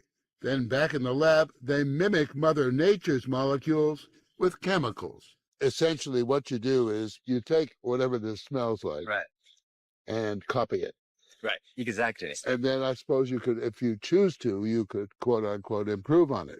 Exactly. Yes, we all the time. The holy grail, a flavor so good you can't resist it. In our fruit flavors, we're talking about we want, a burst in the beginning and maybe a finish that doesn't linger too much so that you want more of it. And you don't want a long linger because you're not going to eat more of it if it lingers. Ah, so it's got to be a quick fix. And then have more. And then have more. But that suggests something else. Exactly. Which is called addiction. Exactly. You're trying to create an addictive taste. It's a good word. Or something that they want to go back for again and again. It's a good word. Shameless. Shameless. There's really a problem. And to be honest, the problem is not really them. They're the symptoms of the problem. The problem is us not seeing the value in what's natural. Thinking that you could improve on nature, I think is a mistake, and the fact that we continue to consume these items just gives them more money to hire more people like this and continue the process. So I think the only way that we could really find a solution to this is voting with our dollar. If you compare the same thing in the States and in, let's say, Spain, one of them is going to use natural ingredients and the other one is going to use all these chemicals. So until we realize and until we stop craving for these things and we break the addiction, which obviously that's what it is, I don't think we're going to be able to get out of this. At the end of the day, this is more than just reproducing a taste. This is mind control. They're playing with your mind and hoping to get a desired outcome, which now they admitted is addiction to a certain product. So I find it very sad. I'm not taking the blame away from the individual that's consuming this on a daily basis, but it's kind of hard to get out of it at one point. So let me know what you guys think down below. Do you guys think that doesn't matter if it tastes good, it's fine? Or should we be more focused on what gives us a good effect within our body? Let me know down below and let's keep on rocking.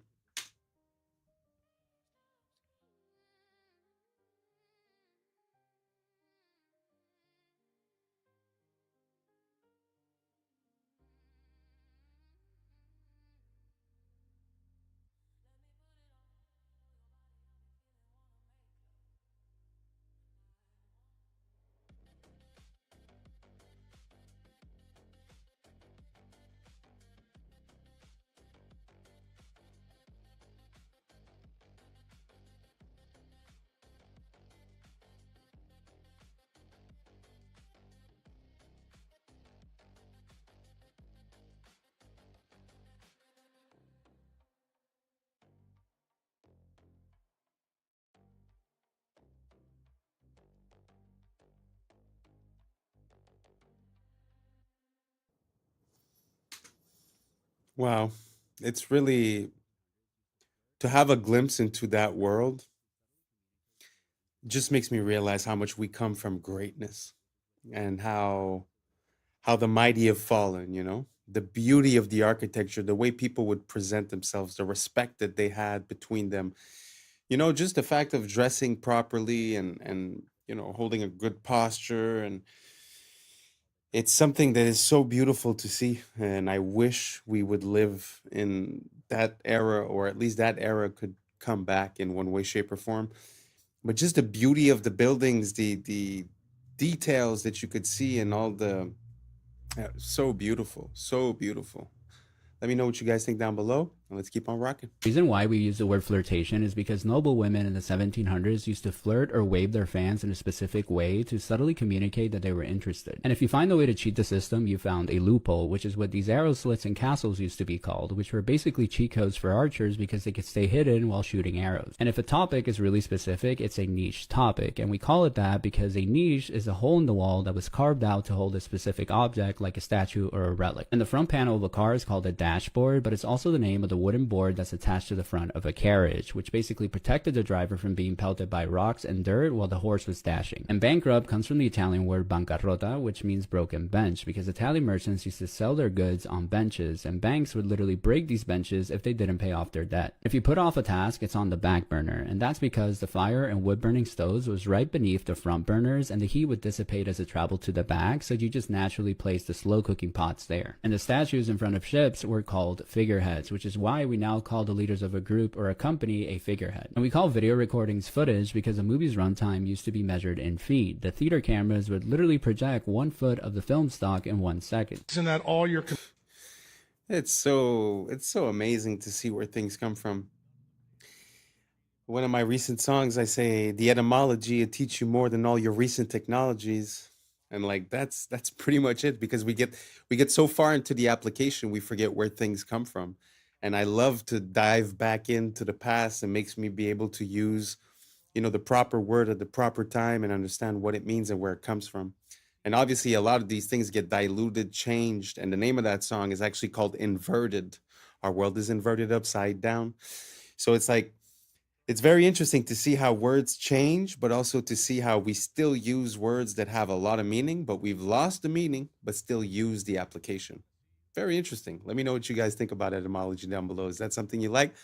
Because I would love to share a ton more with you guys. So let me know down below, and let's keep on rocking. Computer screens are blue lit. The reason none of them are red lit, the reason none of them pay attention to circadian biology, is because that original technology was developed in a government program that Bobby Kennedy knows about, and I happen to know about because I went to medical school at LSU. For those of you who've never heard about Operation Paperclip, you think it's all conspiracy theory. So at Tulane Neurology and Tulane Neurosurgery in the 50s and 60s and 70s and 80s, the CIA started a program there where they would do all these crazy things to monkeys. The CIA wanted to see how they could control things utilizing different things like drugs and things like that. Where the neurosurgeons got involved, which is my clade, we would drill tops of the heads off, put wires into the thalamus, put electricity in there, and kind of see what kind of behavioral changes we could have. One of the guys that was in that program was a guy named Professor Delgado. When he saw that we could control the behavior with the wired device, he said, what if we do it wirelessly? So he checked it in monkeys and checked it in bulls, and it turned out you can do it wirelessly with RFID chips and semiconductors. Then the CIA took it to the next level. They said, well, since this is electromagnetic radiation, what if we did it through light through screens? And it turns out you can. And that's the reason why all your computer screens have the frequencies they have. So why is this all important? Well, the person that set this meeting up between me and Bobby is the patent attorney that made sure that Google and Meta have those things so they can control the things that we all do. Where did the original idea come from that started off in MKUltra with the CIA? You're going to be surprised when you hear this. It came from the mafia in Las Vegas. They wanted to build a new city in a desert. They enclosed it all, blacked out the windows, invented slot machines that were blue lit. And they found out that they didn't have to take a gun, stick it in your face to steal your money. Then they even got smarter. They said, let's give people free alcohol while they're doing that. And they found out they got the money quicker. And that's when the CIA got the idea to start this program. That's really how it started.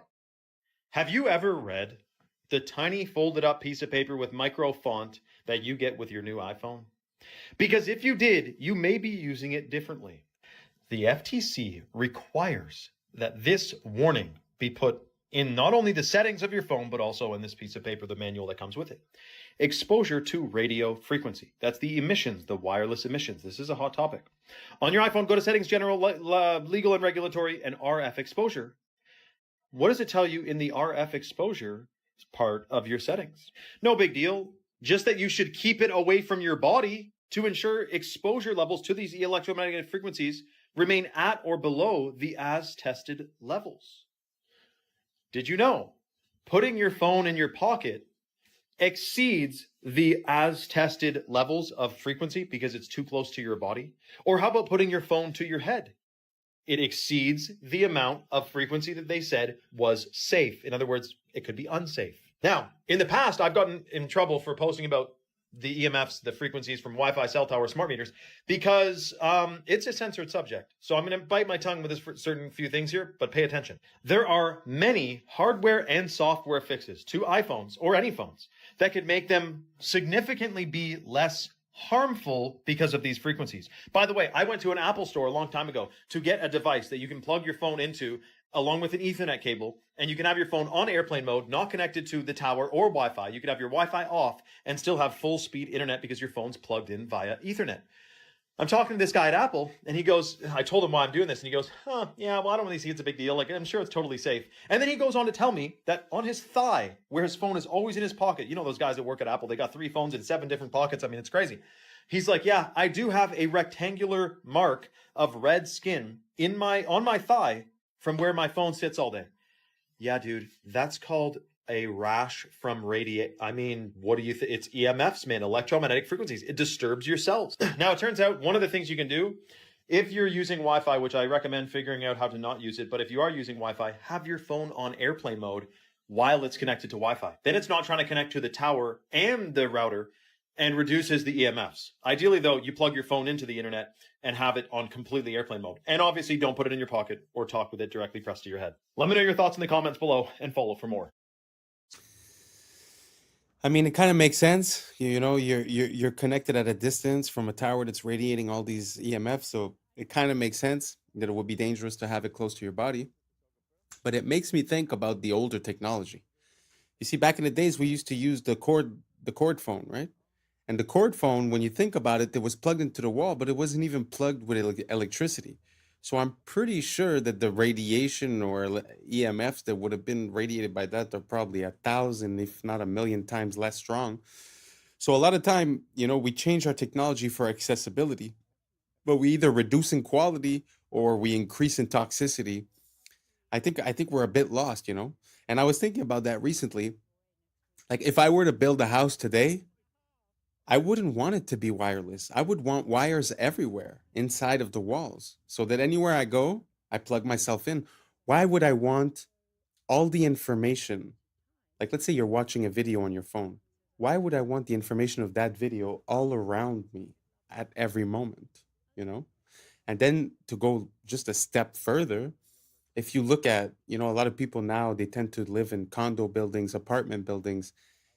You ever look, when you look for a Wi-Fi inside of one of those buildings, you're exposed to at least 50 of them at the same time. Can you imagine the multiplication and how dangerous that could be? So it's kind of weird. They're selling you a cell phone that's made to talk on the phone, but if you put it here, it hurts you. If you put it in your pocket, it hurts you. So I don't know. I don't know what we're doing, you know? I think we're going to need a little bit of consciousness and realize what we're doing and try to find a solution to it. I've heard about the stickers on the back of the phones. Does anyone use that? Does that work for you guys? I'd be very curious to see what ideas you guys have to reduce the EMFs. I've heard about the lead paint. I've heard about different types of ideas. But let me know what you guys think down below. Are you team wireless or are you team wired? I'm team wired all the way. So let me know down below and let's keep on rocking. Excuse me. I just want to say I really like your style. You look incredibly stylish, if you don't mind me saying. Oh, I don't mind you saying that at all. It's a very nice thing to say. I'm a portrait photographer. What is the shtick? Tell me. So I talk to the stranger, I take a picture of them. I disapprove thoroughly of social media. I know what you mean. I think it's poisonous. But I've tried to use it as in a positive way. And what's your name? Irene. And you're a teensy bit skeptical? Of course, because I live in London and the world is full of scams. Would this face scam anybody? That isn't something that you can ever say, unfortunately. I'm going to show you what I do. Okay. Oh, how sweet. You were walking very briskly there. I have things to do. I'm going away next week. I'm 88 and a half. I'm old. You are so sprightly for 88 and a Yes, half. I am. I am sprightly for my age because I make a point of doing a lot of exercise. But also, because I know I have limited time, my son says I am frenetic. So I am filling it with lovely things. It's aloneness rather than loneliness. If you could write a letter to your younger self, Don't be cautious. Go for it. I was often too cautious. how is your confidence in your life? I am up to a point. For instance, I have just booked myself this holiday. It's called Solos, the company, because they deal with people on their own, on a gullet, which is a Turkish sailing ship. And at first I was fully confident. Now I suddenly am thinking, and it's only a week away, oh my goodness, I'm going to be the oldest person there. I'm going to be a pain in the neck to everybody. And oh dear, oh dear, oh dear. Yes, I don't know how it's going to be on this boat. Getting on and getting off is going to be a problem. Hopefully this has been a nice experience for you, Irene. It's been a different experience through Kensington Gardens. And what are your hopes for the future? Long life. Which I've already had.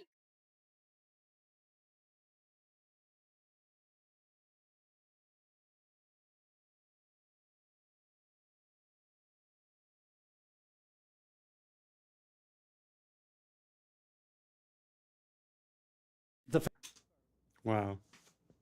What an amazing woman. I really love everything that she said, to be honest. Don't be too cautious. It's aloneness, not loneliness. Wow, 88 years old. Very impressive, very inspiring. And wow, so beautiful to see, to be honest, to see someone with so much liveliness. Wow. I hope she has many, many more years to come and continues being frenetic, because I agree. It seems like people nowadays, they hustle to be able to do nothing. I never understood it. Like, the goal of working for money is to be able to do something with your money, right? It's not to go home and close your brain down for 8 hours on Netflix and then go to bed, right? So I love to see something like that. And to be honest, I feel like I have more in common with this woman than a lot of people of my age. Really beautiful, really inspiring. Long live her. And yeah, let me know what you guys think down below. Let's keep on rocking. Famous experiment by the Russian biologist Dmitry Belyaev, who in the 1950s started selecting foxes on the basis of reduced reactive aggression. So here's what he did. He took foxes, slightly black version that occurs in Canada. They'd been in Russia for 50 years, breeding without anyone deliberately selecting them. And so what Belyaev did was to arrange for people to walk towards the young foxes when they were something like 6 weeks old. And at the point that the young fox said, "Ah!" then they would write down, well, how far was that? And they would breed from the ones who got closest, who allowed the human to get closest. And within a few years, in sometimes 3 years, sometimes 5 years, sometimes 10 years, different features that are found in domesticated animals suddenly appeared, such as these white patches. Doesn't look much like a fox anymore, does it? It looks like Fido. Floppy ears. You probably remember that there's only one animal in the wild that has floppy ears, or one kind, and that's elephants. Floppy ears are characteristic of our friendliest dogs. So these are examples of features of the domestication syndrome. And what we're seeing here is evidence that you select against reactive aggression, and then, boom, magic, you get these features of the domestication syndrome, which is why goats and horses and cows and cats and dogs all have individuals that have got white patches of fur on them. Floppy ears occur in all of these animals too. And it means we can now reverse engineer, as it were, and go backwards and say, okay, if you show a self-domestication syndrome, or if you show a domestication syndrome, that means that there was selection against reactive aggression. And fascinatingly, Homo sapiens, that's you and me, or most of us anyway, I think here, has key features of domesticated species as determined by archaeologists. So archaeologists working in the range of, say, 5,000 to 10,000 years quite often find an animal bones, and they want to know, was this a domesticated species or was it a wild version? Was it a wolf or was it already a dog by this time? So they look at the bones and they say, well, okay, how do we tell? And here's how they tell. Lighter body, shorter face, smaller teeth, feminization of the skull and skeleton, and brain reduction. And guess what? Homo sapiens shows all of these features in relationship to our earlier ancestors. So why did it happen? Wow, isn't that crazy? How a fox sort of becomes a dog just by selective breeding and by reduced aggression? That is completely ballistic. I wonder if we're going to start drooping our ears soon, because when you think about it, we're all pretty much domesticated now. It's very, like, socially speaking, they talk, as soon as you show any sign of aggression or you say no, or you're categoric about something, they call it toxic masculinity. So there's this association that aggression is toxic, So I wonder what's going to happen to us. Are we going to start having patches on us? Are we going to start drooping the ears? What do you guys think down below? Did you know about this? I had no idea. That is, to me, it's mind-blowing. But let me know what you guys think down below, and let's keep on rocking. Dubai is absolutely insane. They plan on building this, which is a real Emirates A380 that's being decommissioned, and is going to be on the top of a 580-meter building, 125 floors. It's going to cost $3 billion to build. And it's absolutely insane. They've got a sky bar with glass walkways over the wings being proposed, a restaurant in the cockpit, infinity pool, exclusive lounges. They even want a helipad on this thing. It's still in the proposal stage, and this is obviously an AI recreation from the designs. But man, Dubai, first the wall, and now this. It's going to be insane. Absolutely insane. 75% of the brain and central nervous system is made from cholesterol. All of your sex hormones are made from cholesterol. All of the walls of all of the trillions of the cells in your body are made from cholesterol. Cholesterol is so important to the human body that your body makes it. She's from Texas, I can tell by the way he's two-stepping round the room. And judging by the smile that's written on his face, there's nothing I can do. It doesn't take a crystal ball to see. A cowboy always finds a way to leave, drinking Jack all by myself. Rome is in the middle of the Americas. It's all a Roman corporation. Every time I see the Mexican flag, I see the Italian flag, because it's exactly the same, minus the Roman eagle. Rome, which runs Mexico, in fact, Mexico is the center, Mesoamerica, it's the center of the Americas. This is where the Jesuits came, installed their Inquisition. Mexico had a violent, vicious Inquisition.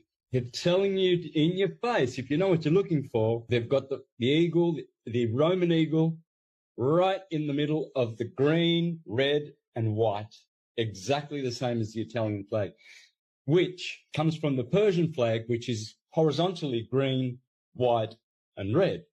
Because the Roman elite families, the Farneses in particular, the Orsini, the Pallavicinis, Aldobrandinis, they're all from Persian. They're all Iranians.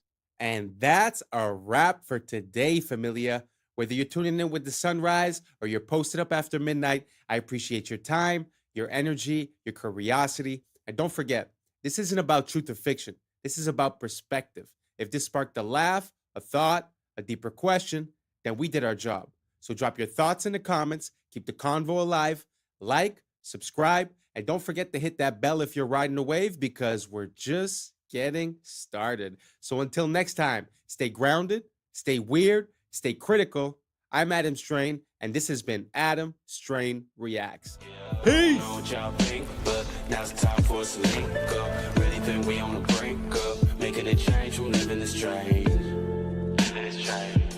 Making a change from living this strange. Yeah.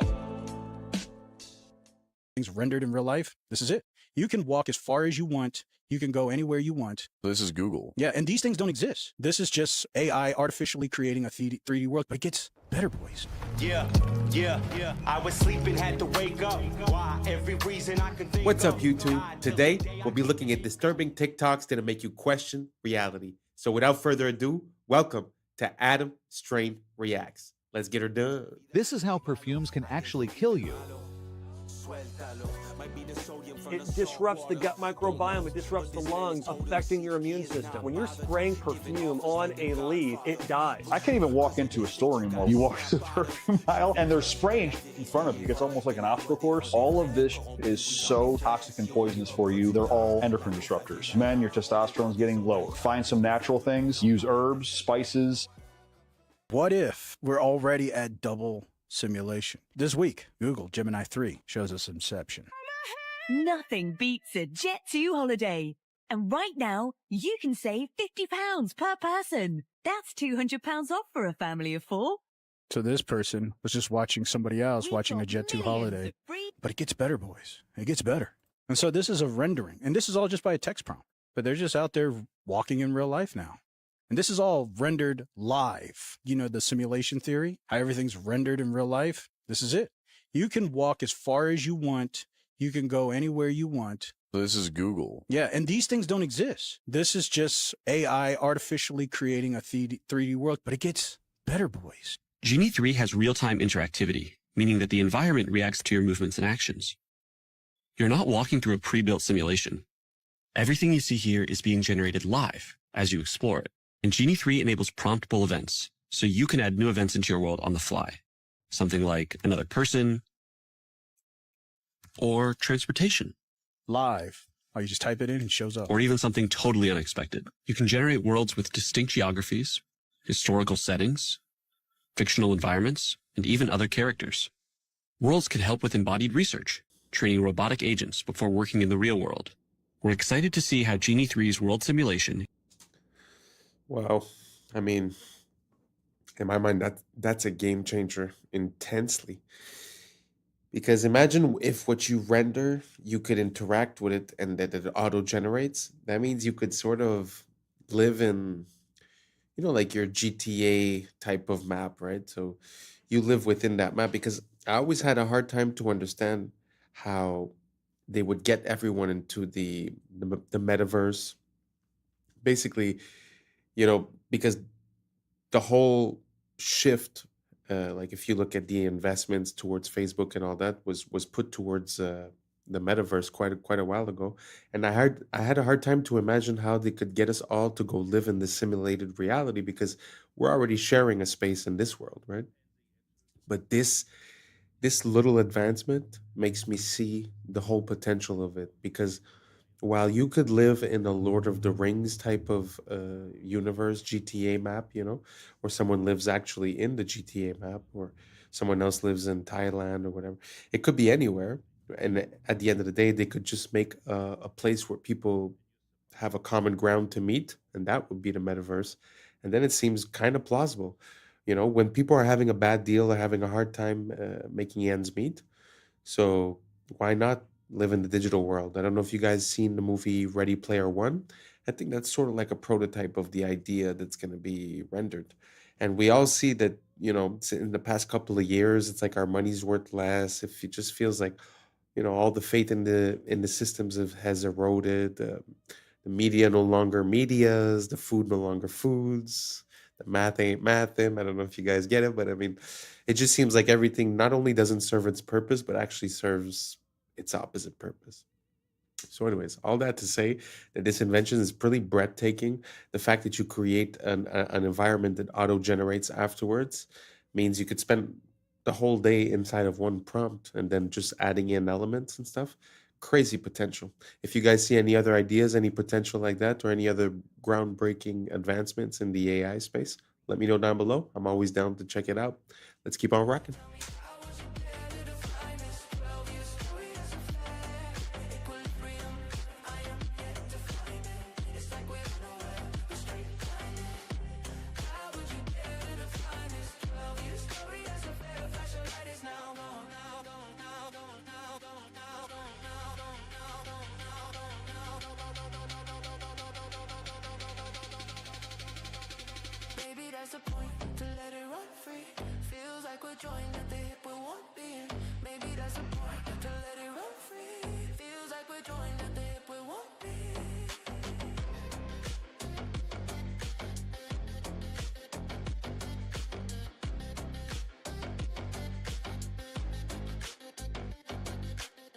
Check out this chimpanzee absolutely smash this memory test. This memory test is set to the hardest setting, and most humans would fail it. 95% of humans fail this test, but this chimpanzee seems to smash through each set of 9. What it does is it shows up 9 numbers, 1 through to 9 most of the time, or sometimes doubles up numbers, and you're supposed to go through an order of lowest to highest, and this chimpanzee is absolutely smashing it. Wow. I wouldn't have gotten that. Would you have gotten those? I was looking at the screen, I was like, no, way too quick. Isn't that crazy though, how we underestimate, animals and their intelligence? I mean, it might not be the same type of intelligence, but I've heard similar things when it comes to dolphins, whales, elephants, bigger animals. They have these capabilities that are very, very impressive. If you guys have any other example, let me know down below. Let's keep on rocking.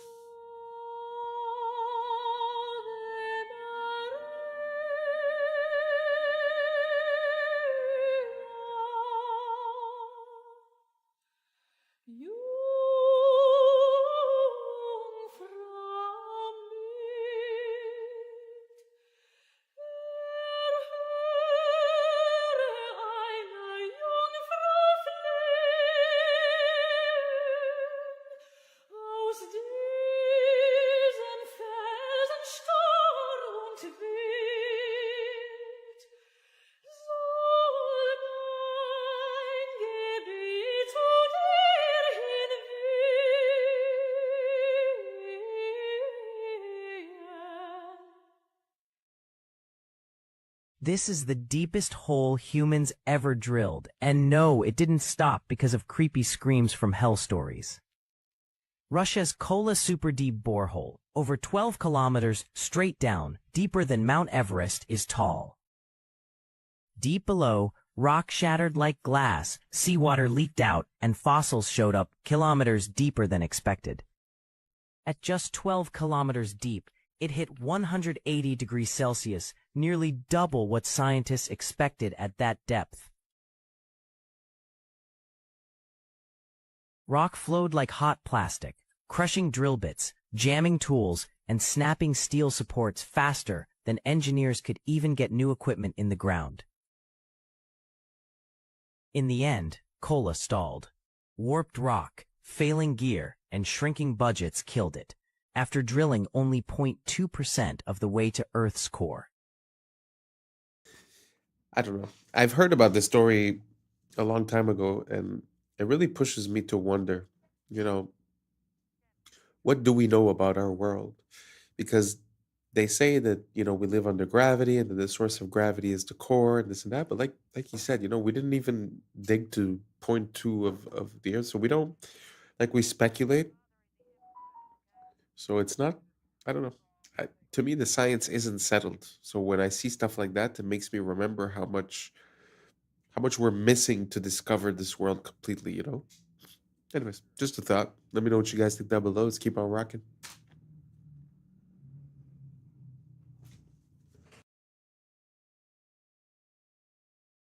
Check. Picture up, 10-4.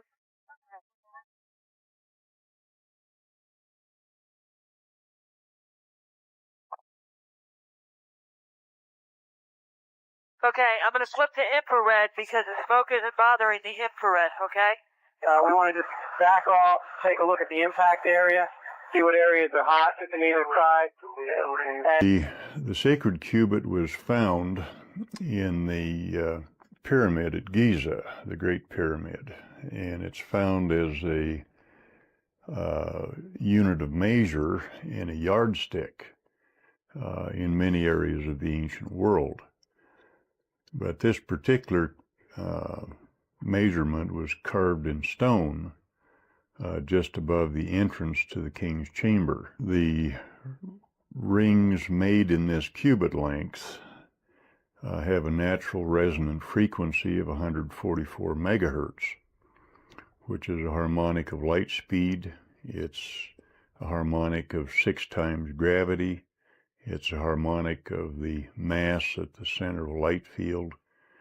And in recent years, we've discovered that it is also a measurement of a wavelengths in the standing gravity wave of the planet.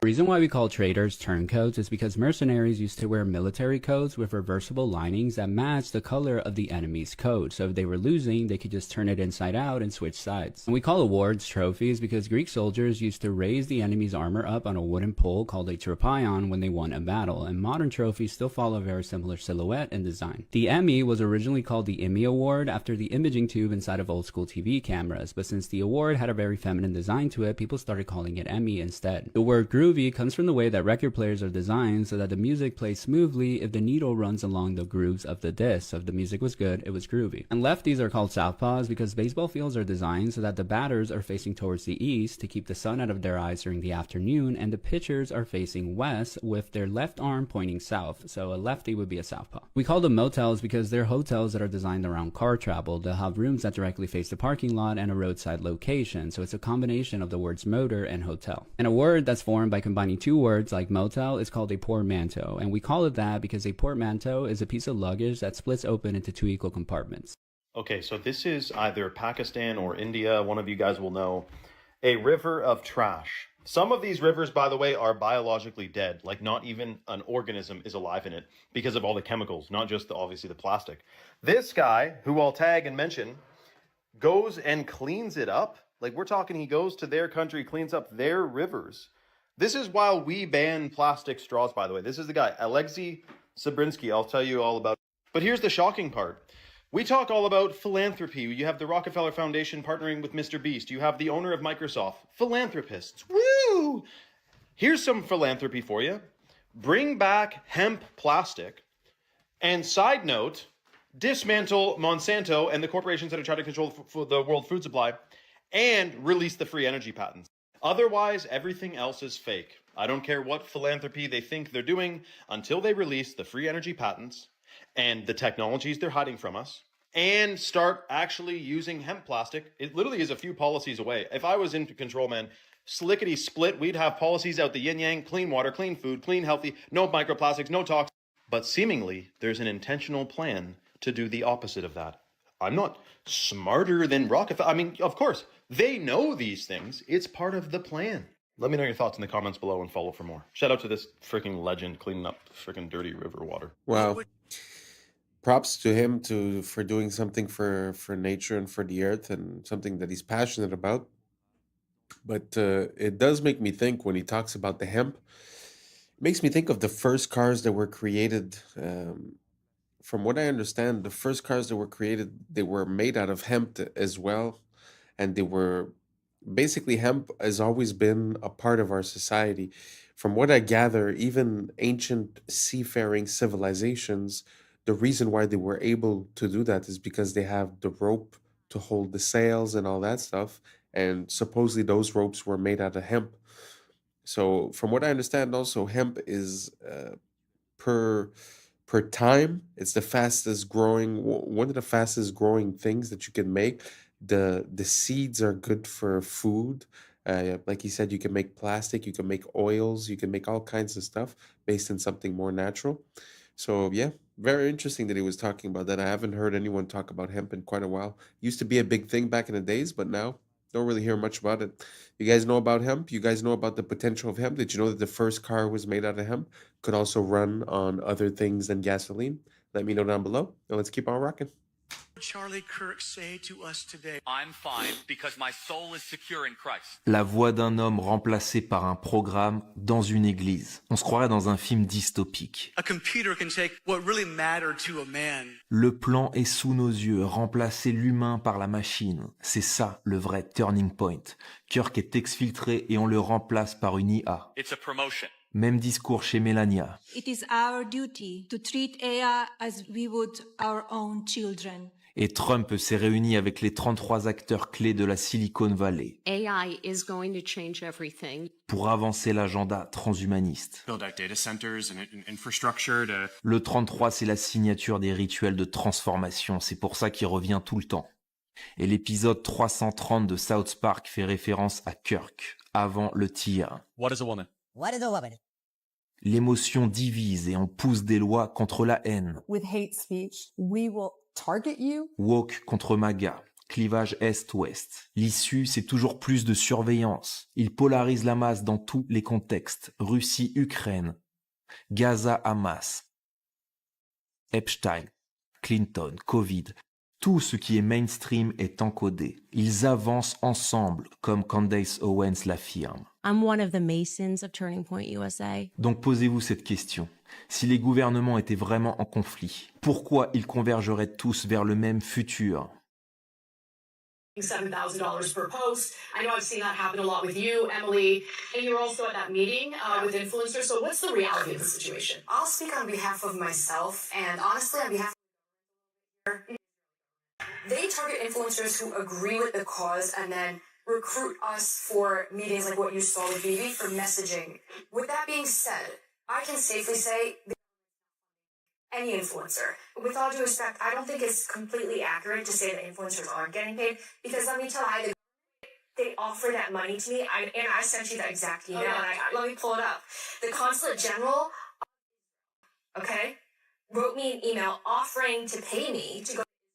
They would pay all my expenses and also pay me, and then I had, they offered to give me a spot for my guest. I shot that down. I declined because it didn't sit right with me. This is about a year ago, okay? If tomorrow I got bankrolled, I am ready. Why can't I be paid for that? If they want to as a paying me for a service, I want you should be registering. That's fine. I don't know what saddens me more. The fact that you don't see any beautiful passenger trains like this, especially in America, or the fact that such amazing and beautiful pieces of old world machinery, like these trains, were allowed to sit out in the middle of a field and rot away. But just look at the railways of the old world in their prime and how beautiful they looked. Now compare a few of these to what we get on Amtrak today. I can certainly see why the federal government continues to pump millions of dollars into them. But they had everything from rocket trains to Zeppelin trains, like you saw in my previous video. And they even had Zeppelin trains on elevated rail. A truly beautiful golden age of travel. And sad how, in America especially, we've invested so little into proper passenger train service. The controllers would rather tear down all of our beautiful architecture to put up highways and freeways and ugly parking structures in downtowns, making sure we all are slaves to our oil-dependent vehicles. Amazing the innovation that came from that time. Question everything, friends. Until next time. Well, I don't know if any of those pictures were AI, but how impressive was that? It's hard to believe that there was that many iterations of the train when, I mean, the train didn't last that long, no? Because it was not too long before the cars, and once the cars came in, it sort of took over. So I don't know, maybe I'm mistaken, but in my mind, it's only 100 years or so, or maybe 200 years where it was the big thing. So it's kind of surprising that there was that many different versions and types, and I had never heard of a rocket train, a Zeppelin train. Super interesting. I'm gonna look for more information on that. Let me know what you guys think down below, and let's keep on rocking. Okay, remember how it's illegal to keep crows as pets? Well, this Russian man, maybe in Russia they do things different. Check out what this guy has going with this freaking crow. Ходим, собираем грибы. Нашли уже чуть-чуть. Mushrooms. Вот Гоша сейчас опять в поиске. Знаете, головой вертит туда-сюда и смотрит. Где же грибочки? Ага, попить. They got good vision, man. Holy cripers. Beautiful creature, man.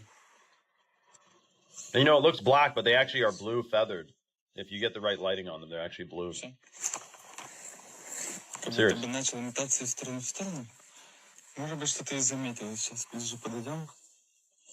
Может взять гриб. Но я его пока не вижу.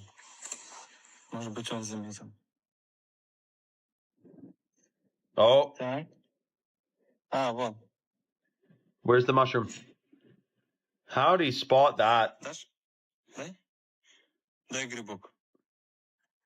О, ты дал! Молодец! Good boy, man. Я думал, ты сам съешь. Ну ладно. На, ножку забрать. Oh, he's eating it. Умничка. Все, иди прячь. Wow. So the trick is, if you have a bill, you can put money in your hand and have seeds in your hand.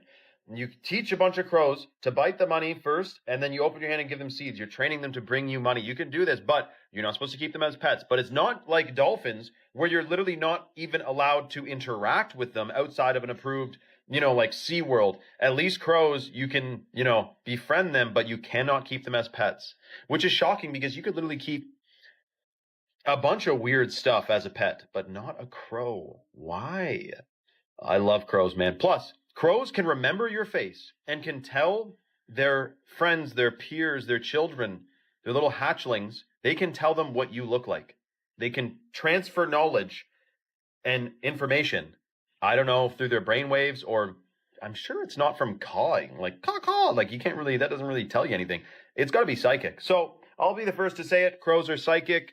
They're high vibrational beings. They're very smart. Do not mess with a crow. Be nice to them. They'll remember you forever. And they might bring you a friggin' diamond ring they find on the ground or something. I mean, there's stories you wouldn't even believe. So, love animals, love creatures, and absolutely incredible video out of, what is this? Vladivostok, Russia. Come on.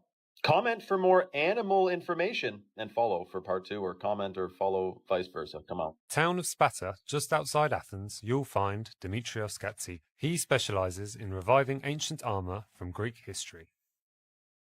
Η σημασία της πανοπλίας στην αρχαία Ελλάδα ήταν πολυδιάστατη. Από τη μία έπρεπε να κατασκευαστεί με τέτοιο τρόπο ώστε να προστάτευε τον οπλίτη από θανάσιμα χτυπήματα, αλλά ταυτόχρονα και να τρόμαζε και τον αντίπαλο. Έτσι ώστε να απέφευγε, αν ήταν δυνατόν, ακόμα και την σύγκρουση. Είχαμε έναν νικητή χωρίς να δοθεί καν μάχη. Είχα την ευκαιρία να επισκεφθώ πολλά μουσεία της Δυτικής Ευρώπης και να δω με τα ίδια μου τα μάτια πόσο έχουν αφοσιωθεί και πόσο έχουν προβάλει τις πανοπλίες της Δυτικής Ευρώπης. Μέσα μου γεννήθηκε το ερώτημα, γιατί εγώ στην Ελλάδα σε κανένα μουσείο δεν έχω δει μία μεσονική ελληνική πανοπλία. Αυτό το ερώτημα έγινε αιμονή και όλη μου η ζωή αφοσιώθηκε στην απάντηση αυτού του ερωτήματος. Η αρματοπία είναι μια τέχνη πάρα πολύ ενδιαφέρουσα, καταρχάς γιατί δεν υπάρχει δάσκαλος, δεν υπάρχει προηγούμενο. Πρέπει να τα ανακαλύψεις όλα μόνος σου και αυτό είναι πάρα πολύ συναρπαστικό. Ανακαλύπτεις έναν κόσμο, μια τέχνη η οποία είχε εξαλειφθεί από την Ελλάδα για τουλάχιστον 6-7 αιώνες. Έπρεπε να μελετήσω τα γάλματα, μινιατούρες, ζωγραφιές, αγγεία, ό,τι έχει να κάνει με τέχνη, στην οποία έχουν αποδοθεί πανοπλίες. Όσον αφορά την ιστορική πιστότητα των έργων μου, όταν αυτά βασίζονται σε ατόφια αρχαιολογικά ευρήματα, είναι πάρα πολύ ψηλή. Στις περιπτώσεις που τα υπάρχοντα αρχαιολογικά ευρήματα δεν είναι επαρκείς, τότε χρησιμοποιώ τις δικές μου γνώσεις και τη δική μου εμπειρία, έτσι ώστε να μπορέσω να καλύψω αυτά τα κενά. Το πρώτο στάδιο είναι η σχεδίασή της. Και σε δεύτερο στάδιο είναι η υλοποίησή της με μέταλλα και με δέρματα. Όταν επιλέγω υλικά, κοιτάω πρωτίστως να είναι όσο πιο πρωτόγωνα γίνεται. Η βασικότερη μέθοδος αρματοποιίας είναι η ενθερμόσφυριλάτηση. Η ενθερμόσφυριλάτηση σημαίνει ότι πυρώνουμε τα μεταλλικά στοιχεία και στη συνέχεια τα σφυριλατούμε έτσι ώστε να πάρουν την επιθυμητή φόρμα. Επιπροσθέτως, υπάρχουν και κάποιες βασικές τεχνικές οι οποίες αφορούν το κόψιμο δερμάτων, τη δημιουργία αλυσοπλέγματος, την επικόλληση μεταλλικών στοιχείων επάνω σε δέρματα με τη βοήθεια πριτσινιών κτλ. Το τελευταίο στάδιο, από τη στιγμή που έχω κατασκευάσει όλα τα επιμέρους στοιχεία μιας πανοπλίας, είναι η συναρμολόγησή τους. Μία από τις μεγαλύτερες ικανοποιήσεις ενός καλλιτέχνη είναι να βλέπει τις εκφράσεις θαυμασμού στα πρόσωπα των επισκεπτών. Σε κάθε ιστορική περίοδο της ελληνικής ιστορίας υπάρχουν και διαφορετικές πανοπλίες.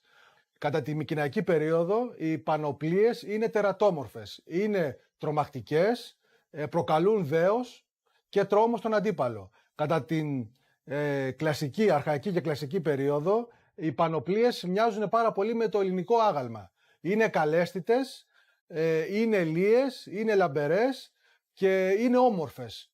Κατά τη βυζαντινή περίοδο οι πανοπλίες έχουν αυτή τη μεγαλοπρέπεια μιας χριστιανικής εκκλησίας. Πολύ συχνά η εικόνα που έχουμε για τους αρχαίους Έλληνες οπλίτες είναι τελείως λάθος, είναι εσφαλμένη. Η εικόνα των αρχαίων Σπαρτιατών, έτσι όπως παρουσιάζεται μέσα από την ταινία The 300, είναι εντελώς λάθος. Οι αρχαίοι Σπαρτιάτες πηγαίναν στο πόλεμο πλήρως εξοπλισμένοι με μπρούτινες πανοπλίες. Δεν πήγαιναν με σλιπάκια και με γυμνούς κοιλιακούς.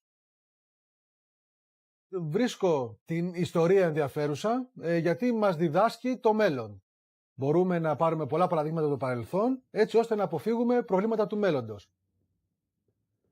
Πηγαίναν στο πόλεμο It's not the usual content, but I really like to see people that have these unconventional passions and that are really dedicated to it and listening to his whole process. I find it so amazing, and also his conclusion to everything is very nice. Anyways, we made it to the end. Thanks for rocking with me. And that's a wrap for today, familia. Whether you're tuning in with the sunrise or you're posted up after midnight, I appreciate your time, your energy, your curiosity. And don't forget, this isn't about truth or fiction. This is about perspective. If this sparks a thought, a laugh, a deeper question, then we did our job. So drop your thoughts in the comments, keep the convo alive, like, subscribe, and hit that bell if you're riding a wave, because we're just getting started. Until next time, stay grounded, stay weird, stay critical. I'm Adam Strain, and this has been Adam Strain Reacts. Peace! Now's the time for us to link up. Really think we on the brink up. Making a change from living this strange. Living this change. Making a change from living this strange. Yeah.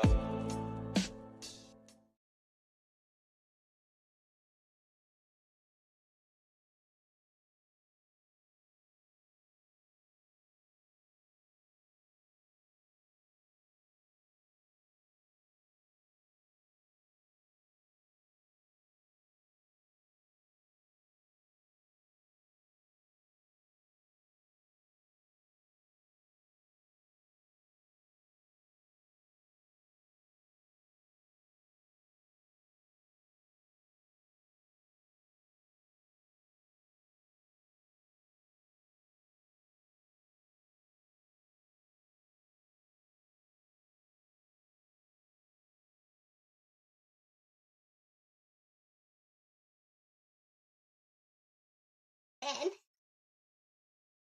do you see this? There's a frog in here. All about the one world government. LA, 15-minute smart cities. Jamaica, Maui, 15-minute smart cities. Yeah, right? Yeah. Here's all the snacks. There's no employees. There are robots in here. There are robots taking your order.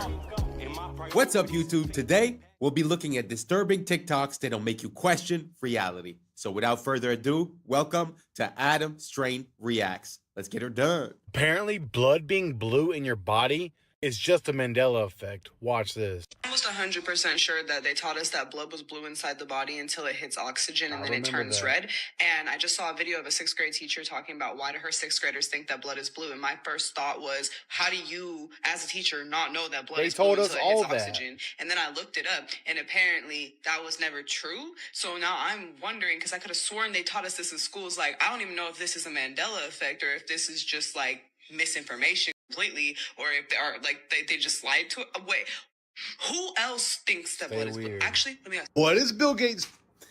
What do you guys remember? Have you guys ever heard of the Mandela effects? There's a lot of things that people remember differently than the way they are. Like Star Wars, instead of saying, Luke, I am your father, he says, no, I am your father. But the funny thing about that story, for an example, is that when the actor of Darth Vader would go on to talk shows and stuff like that, and they would tell him, okay, do the voice, he would say, Luke, I am your father. In other words, even the person that's involved in the movie seems to have a misrecollection of the events, which pushes us to question, is that the way it was? Is that not the way it was? So now back to the question. When you guys were in school learning about biology and they told you that the veins were blue, why did they say they were blue? Did they say because it was a lining in the vein? Or did they say because when the oxygen depletes in the blood, it loses its red tint and it becomes blue? That's what I had learned. So let me know down below, see if we're all on the same page or not, and let's keep on rocking. Planning with all that land he owned. Why don't they talk about planting trees? Why isn't Bill Gates the largest, private landowner in the U.S. now, planting trees like crazy if he's so worried about carbon dioxide?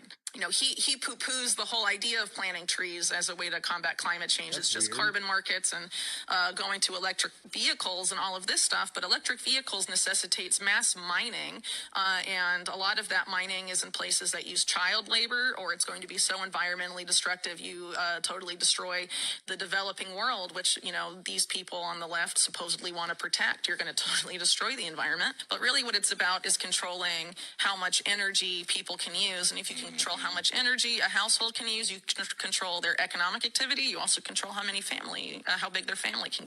It's fear-driven to get people to accept policies they otherwise wouldn't accept because they're told this cataclysmic event is just down the line. And trust us, again, is the conclusion of that. The Illuminati are literally pricing humans out of existence. Wow, childhood was great. I'm excited for a bright future. 9/11. What? Yeah, it's 9/11. It's going to be the worst terrorist attack in human history, and the world's never going to be the same. All right, well, I'm sure by the time I get to college, things will... Financial crisis. There's going to be one of the worst financial crises ever. All right, well, whatever. I'm sure by the time I'm 30... Global pandemic. There's going to be a global pandemic that irreparably shifts how society operates. Forever. This is becoming too much for me. All right, well, I was always shown that the key to happiness is just raising a family and owning a home. So I'm just going to focus on that because I'm finally making $100,000 a year. $250,000. Can't even do that anymore. Yeah, you're going to need $250,000 a year for all those things now. Are you kidding me? Gee, I mean, I guess I'll just go back to medical school then. $300,000, that's going to cost $300,000 and also 10 years of your life. Oh, my... Whatever. I'll just pursue my passions and become an artist. They're going to try to replace you with AI. Good God. I can't deal with this anymore. I'm just going to revert back to my childhood and watch some of my favorite shows. Try to forget about this. Child abuse. What? Yeah, child abuse. They were all abusing children. I need to go back to church. Also abusing children. I can't do this anymore. Is the government at least trying to fix this? Stay weird. Abusing children? Abusing children. Have y'all ever... It's kind of true when you think about it. It seems like, I don't know, what age you guys have, but it does seem like there has been a steady crisis every couple of years. Seems very interesting. Do you guys think that there's a meaning behind all of that? Or it's just random? But when you look at these events and you start looking at the causes and how and the incentives and, who had motive, becomes a pretty interesting story. But he is right that, you're trying to live a normal life, but with all these crises, with all these attacks, with all these situations, it's kind of hard to just go on your merry way. And like you said, even if you just want to, settle down, get a house or whatever, back in the days, people seems like they could buy a house if they were working at the convenience store.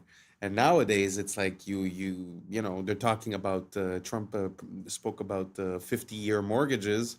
So that means that everything is just out of reach from the consumer.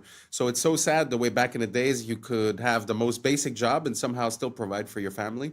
And nowadays it seems like that has completely changed. You guys agree? Do you guys see it the same way? Or do you guys think that nowadays there's way more opportunities than before and we have a problem with our mind state? Let me know down below and let's keep on rocking. Ever seen anything like this? VinHub. So check it out. You scan the QR code, right? There's all the snacks. There's no employees. There are robots in here. There are robots taking your order. Oh my goodness. And they got everything. They got medicine. Oh my goodness. I have to order something. I have to. This is a crazy business model, y'all. This is a crazy business model. Can you see this? Do you see this? It's a giant vending machine. But instead of getting one Pop-Tart, you could get all the Pop-Tarts. Instead of getting the little bag of cheeses, you get the whole box, right? You go ahead and go grocery shopping in here. They got coffee made up there. They got A1 sauce. Come on, they got everything in here. Man, what? Oh, man, there's too many ways to make money, y'all. This is hard. This ancient rock appears to be a map, but not just any map. A map of Earth's magnetic fields. It's at Newgrange. It's a pretty big rock. It's above average, megalittically speaking. It's a boyfriend rock. If you split the hemispheres of the Earth at the line on the rock, you get the magnetic vortex points of North America, South America, Russia, Pacific Ocean, and Antarctica. It's not just the similarities, though. It's the alignment of Newgrange itself. It is aligned to the winter solstice. The winter solstice is a magnetic event. During that time, the solar wind is the strongest. The Earth's geomagnetic response is the weakest. This is important. Newgrange is in Ireland, where the auroras are. Those are charged particles re-entering the Earth through the atmosphere. Ireland is also home to some of the craziest geological formations on the planet, including the composition of these rocks, which are magnetic. Earth's magnetic field can align grains in sedimentary rock. These are the studies from Newgrange proving it, but why? Well, believe it or not, this was very common in the ancient world. In Tiwanaku, Bolivia, Brian Forster showed that the H blocks are actually magnetic. In Egypt, at Elephantine Island, my friend Chelsea accidentally ran an experiment with her tensor rings. After putting the box on that altar, it mangled her copper tensor rings, but only the ones that were shaped like a magnetic field. Geometry might actually show us the answer here. Newgrange is part of a vast network of stone circles. Circles contain a vortex. It's the only geometry that can do that. Stones act as nodes that shape the magnetic field as it enters into the most optimal way that a magnetic field flows. To balance the flow through the crust, we couple where it's weak and then we get rid of it back to the atmosphere where it's too strong. But here are the opinions of what people think those carvings are. We start matching the stuff with our science. This perspective requires no belief, just an open eye and an open mind, and I got way more to show you. Terminator is the prequels to the beginning of The Matrix. Sarah Connor is actually Neo's mother. So JC, John Connor's Jesus Christ, grows up to be Neo, one and the same in The Matrix. The Matrix is in the future. The Terminator is the past. It's time travel, past, present, and future time travel. It's the second coming of the Christ, the evolutions of consciousness, man versus the machine. So the machines, the Terminator machines, hear that a child is going to be born that's going to terminate them in the future when they oppress man. So see, it's a man versus the machine. It's God's children versus man's children, which was technology. So man versus nature. Exactly. So the Terminator has to time travel to the past because they know it's Sarah Connor, and they have to kill her, terminate her, so she won't have the baby. And Kyle Reese, he comes from the future to protect her, and he inadvertently gets her pregnant. And he has to go back to the future. And so it's the Immaculate Conception, because now she's pregnant, and she fell in love with a man, but did it really happen? Did he exist? And then this child, when you see the three Terminators, the boy, and then the man-child, subconsciously, he doesn't know why the Terminator is trying to kill him, until he's hidden out in the city, in the Matrix, the future. When he reaches 30 years of age, the rebellion, reloaded, revolution starts. And the rebels come and they find him because they've been watching him all along. That's what the Guardians and the Sentinels are all about. And so they wake him up to his purpose. They take him to Morpheus to train him to fight the machines. They take him to the Oracle because of the prophecy. So this is the whole epic story. It's an epic. Someone could please explain to me? Incredible.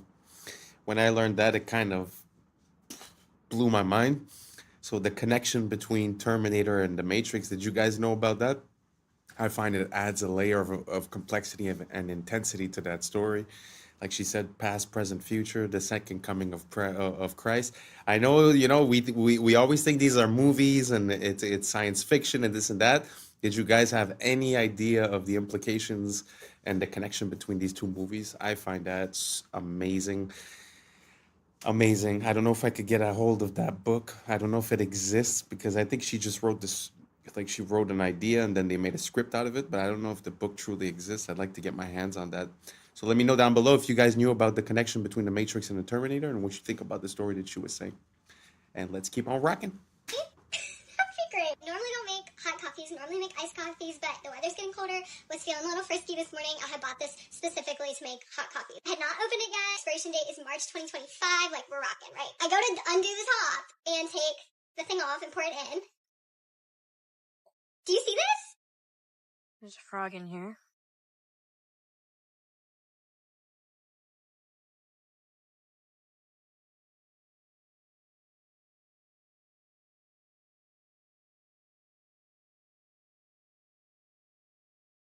open this.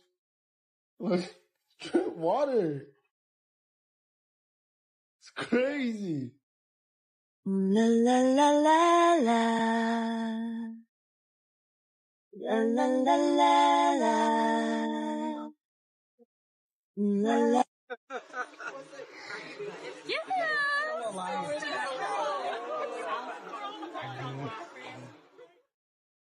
Guys, why is there letters on my Olive Garden breadstick?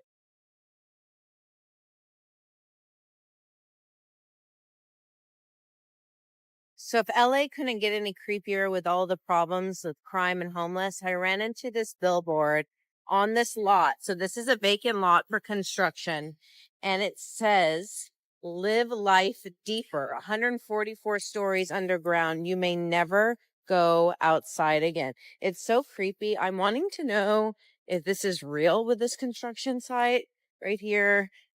West Hollywood, Beverly Hills adjacent, a controlled access community, 24/7 security, residents only amenities, a new standard of sustainable living, but it's all underground. Live life deeper. The world's first and only completely subterranean residences. Terrifying. I feel like it's a horror movie. It's so creepy. Fossilized.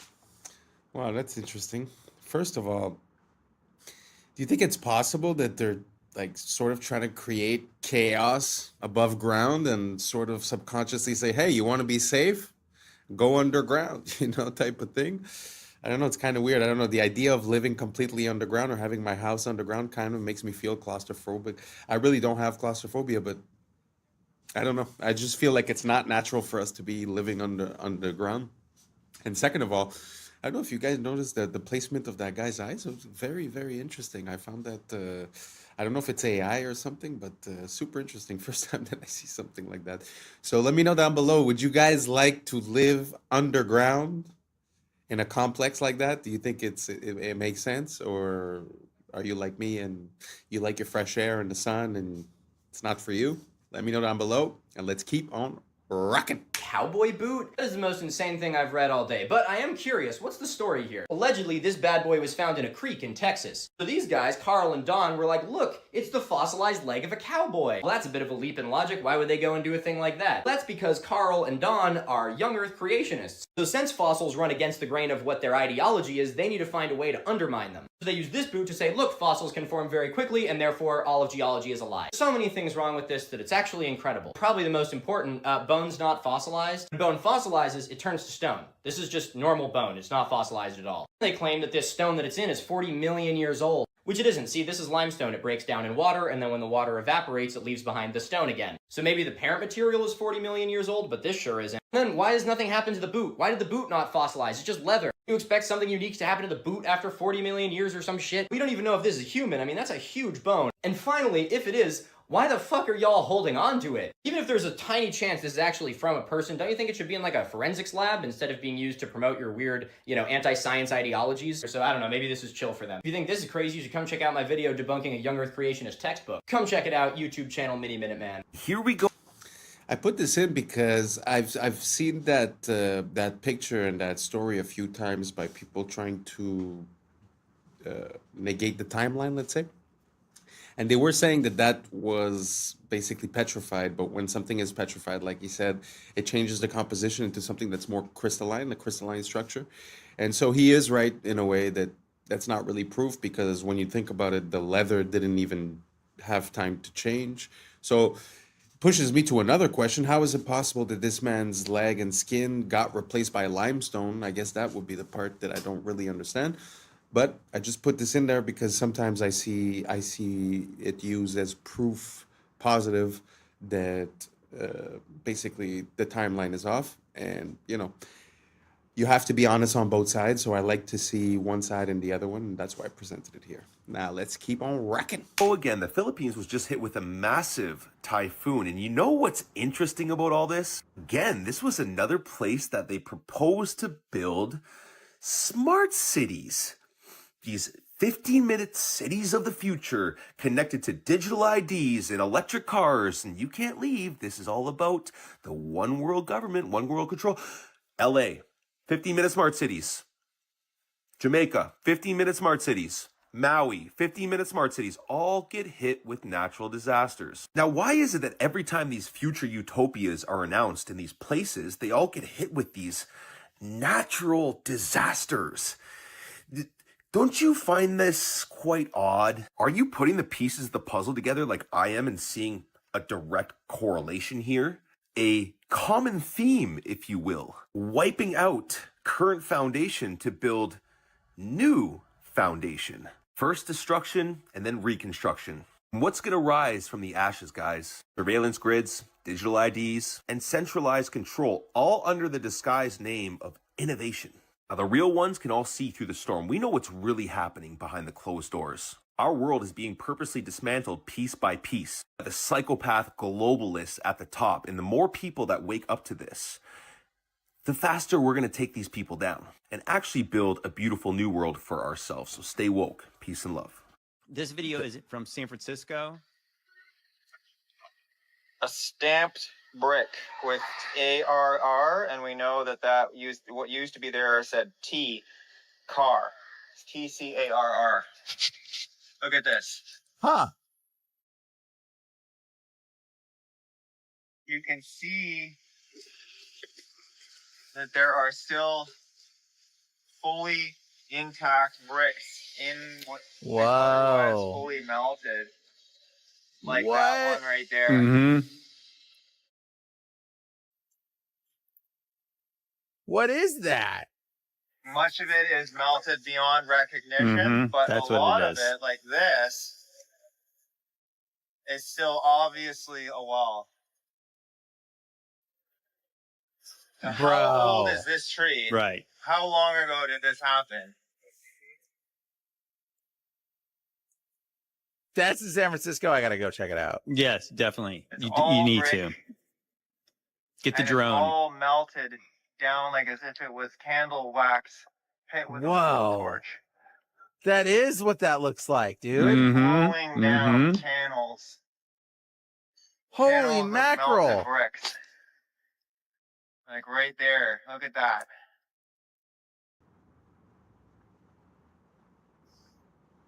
Still bricks sitting there, and that's the same kind of brick that this is, that's stamped. This is the evidence.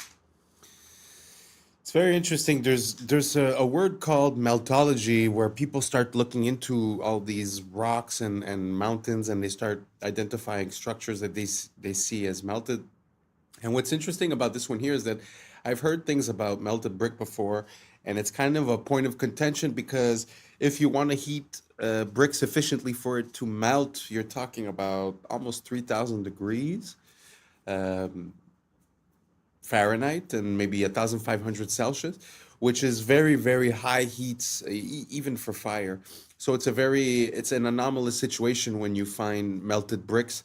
And anyways, to connect that, some people say that there was some plasma event or something basically that changed our plane of existence physically.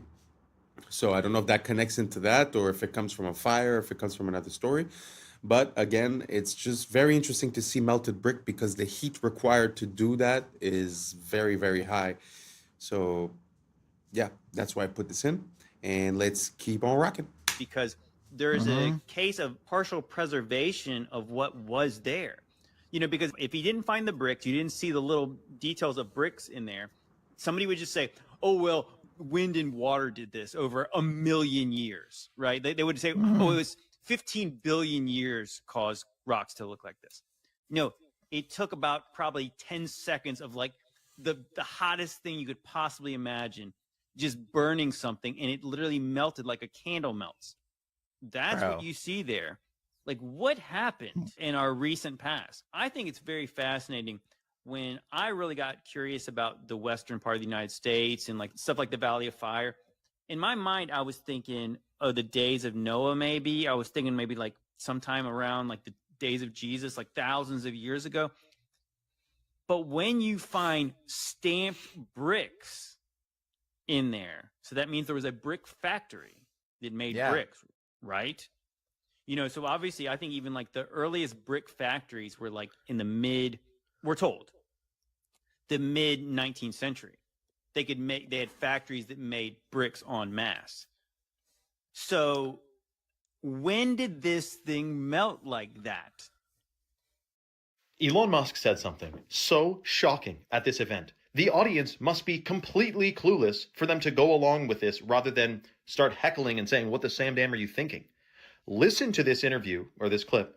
It's absolutely shocking, and we're going to unpack it. I think we may be able to give people, if somebody's committed crime, a more humane form of containment of future crime, which is if you say, like, you now get a free Optimus, and it's just going to follow you around and stop you from doing crime. But other than that, you get to do anything. It's just going to stop you from committing crime. That's really it. You don't have to put people in like prisons and stuff. It's pretty wild to think of the various of all the possibilities, but I think it's clearly the future. Now, Optimus is that goofy little robot standing next to him. His idea is that criminals will have a robot following them around to prevent them from doing future crime. For one, how is this goofy little thing supposed to stop you from doing crime? But for two, I don't even think he was being serious about this. I think this is predictive programming or conditioning. Get ready for robots to police you. And whether that's in the form of AI policing us, like through our phones, through the internet, AI controlling what we say, what we can't say, getting us in trouble for things we say or think or type or research, etc. Or really conditioning us for like robo-cops. Remember Minority Report? When you would get in trouble for pre-crime, before the crime was committed, you get like sentenced and the cops come after you and whatnot. Minority Report. Now, here's the thing with Elon Musk that no one really wraps their head around, seemingly. Many of you guys probably will, but the vast majority of people have no idea. The guy claims in multiple interviews that AI is the greatest threat to humanity. He then proceeds to make brain implantable microchips, self-driving cars, and his whole thing centered around artificial intelligence. It's like warning you about a forest fire while they're stoking the flames of a campfire next to the forest. I mean, it's absolutely ridiculous. What's interesting, though, is that he's portrayed as this freedom-fighting dude. Woo!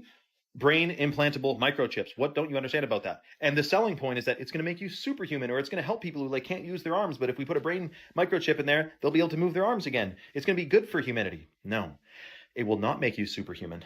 Merging with artificial intelligence will make you inhuman. You will no longer be fully human if you merge with AI, which is the plan, the mark of the beast. Let me know your thoughts in the comments below and follow for more. I'll admit, within the first few seconds of this video, you're going to go, I'm not so sure about that, man. But tell me if you think all of this in totality could be a coincidence, because I'm thinking it's more of a stretch to think this is a stretch. It's clearly happening and it's in your face. Watch this. The world might actually be run by demons. At almost every major city, there is symbolism for Lucifer. The United Nations headquarters is located at 666 United Nations Plaza, where there is tons of demonic symbolism such as this end times beast. In the Bible, it says 200 fallen angels descended at Mount Hermon, and the UN just happens to have a base there. The craziest part is that at a city called Astana, a city that's been purposely hidden from us, there's a massive pyramid, much like the one on the money that controls our entire world. And inside this pyramid, there's 200 perfectly aligned chairs. It's almost like the 200 angels that fell have a secret base where they make their plans. At this same city, there is another torch that represents Lucifer. This evil symbolism even stretches to CERN, a government research facility which has a statue of Shiva, the destroyer of worlds outside of it. So the 666 Plaza thing is true. The Mount Hermon thing is true. The Lucifer being the light bearer is true. The 200 chairs, that's legit. So that's only the tip of the iceberg. There used to be a website that is now scrubbed from the internet. I cannot find it. If one of you guys is a real techie, find this out for me. There's a website that showed the distances between certain buildings, like the Pyramids of Giza to the Basel, Switzerland World Bank, the International Monetary Fund, is exactly like 6,666 kilometers apart. And the One World Trade Center is exactly 666 miles from the Statue of Liberty, whatever, not saying that exact, but it was a website compiling all these shocking distances that happen to line up with 666s. And they're like significant, buildings in the White House and all that. Now, remember also the Washington Monument. Go and convert the height of the Washington Monument from feet to inches and check out that numerical value and tell me, whoopsie daisy coincidence. Something shocking is going on in our world today, guys and girls and everyone else. And we're a part of it. We got born into this power struggle that's happening where it's good versus evil. What side are you on? Probably you're on the same side as me. I mean, we're not, it's a big club and we're not in it, right? Anyway, let me know your thoughts in the comments below and follow for more. So what do you guys think about all that symbolism? You think it's possible that it's just a coincidence? Or do you guys think it's a trope? It's like an archetype that they're using to I don't know, steer us or create a certain pattern in our mind? Do you guys think there's a meaning, or do you guys think it's random? Let me know down below. And thank you very much for being here, because I think we've reached the end. And that's a wrap for today, familia. Whether you're tuning in with the sunrise or you're posted up after midnight, I appreciate your time, your energy, your curiosity. And don't forget, this isn't about truth or fiction. This is about perspective. If this sparked a thought, a laugh, a deeper question, then we did our jobs. Drop your thoughts in the comments. Keep the convo alive. Like, subscribe, and don't forget to hit that bell if you're riding a wave, because we're just getting started. Until next time, stay grounded, stay weird, stay critical. I'm Adam Strain, and this has been Adam Strain Reacts. Peace. Know what y'all think, but now's the time for us to link up. Really think we on the brink up, making a change from living this strange. Living this strange. Making a change from living this strange. Yeah. Only organics are stacked in a row. You never put regular bananas under organics because then it makes it not organic. We grab our liquid, put it in a little machine. 2 bottles for this one. Pour it up. Close the room. Change temperature to 60 degrees. Both sides. Lift all set. We turn our little finger. What's up, YouTube? Today, we'll be looking at disturbing TikToks that'll make you question reality. So without further ado, welcome to Adam Strain Reacts. Let's get her done. Yo, this video is kind of scary, but not in the way that you would think. Now, this simple drawing is something that you'd probably do in high school. But what if I told you that these simple lines can actually trick your brain? Now watch closely. It looks completely random. That's until the paper folds. But as the camera moves, something that didn't make sense just a second ago starts to look a little different. With a simple change of perspective, it looks like a perfect cube, almost like you could reach out and grab it. But the drawing never changed, only your point of view did. If you can understand this, then you can understand how life works. Most people get caught up in a certain way of looking at the world and think that it's actually reality. But most of the time, it's just the angle that you're looking at. Don't confuse perspective with reality. So this has got to be one of the most shocking stories I've ever heard. But it turns out the most powerful elites from our main foreign adversary, China, are basically ordering American babies like they're spring rolls from Panda Express. The Wall Street Journal recently reported that Chinese billionaires are using California's relaxed surrogacy laws to have dozens, even hundreds, of American children without ever stepping foot in the United States. One of the Chinese billionaires they profiled, Zhu Bo, openly admitted to having over 100 children through American surrogates. He just sent over his genetic material, and within a year, he got back a baby with the full rights and privileges of American citizenship. Another prominent Chinese executive hired U.S. models as egg donors to produce at least 10 baby girls with the stated intention of eventually marrying them off to other powerful businessmen. And some of these babies are sent back to China immediately. Others stay here to be raised by nannies. And there's now an entire American industry built around this. So obviously a bit disturbing, also ripe for human trafficking, child exploitation, and abuse. But it's also probably a national security issue, right? I mean, even putting aside the prospect of literally creating a Manchurian candidate, it doesn't take a whole lot of imagination to see how the system can be exploited by some horrible people and America's worst enemies. You want to know what's natural? This. You want to know what's not? This. We use our ethylene liquid, which turns into a gas. Going to be doing room 3 today. These are the bananas for today. So in here we do gas, organics, and regular bananas. But the only difference is that nothing is stacked. Only organics are stacked in a row. You never put regular bananas under organics because then it makes it not organic. We grab our liquid, put it in a little machine. 2 bottles for this one. Pour it up. Close the room. Change the temperature to 60 degrees, both sides. This is all set. We turn our little sign here saying that it's gas. I'm going to show you guys after the bananas get gas what they look like. We're going to pull a banana out. This is one of them. This is maybe a 3A's. After it's been gassed, it starts to turn yellow. We have this little pulp thing that checks the temperature and the pulp on these. That gives us the reading. And this is what the other side looks like. Starting to break in a little bit of yellow. Both of them compare left and right side. Wow. Listen, let me try to link all of these things together.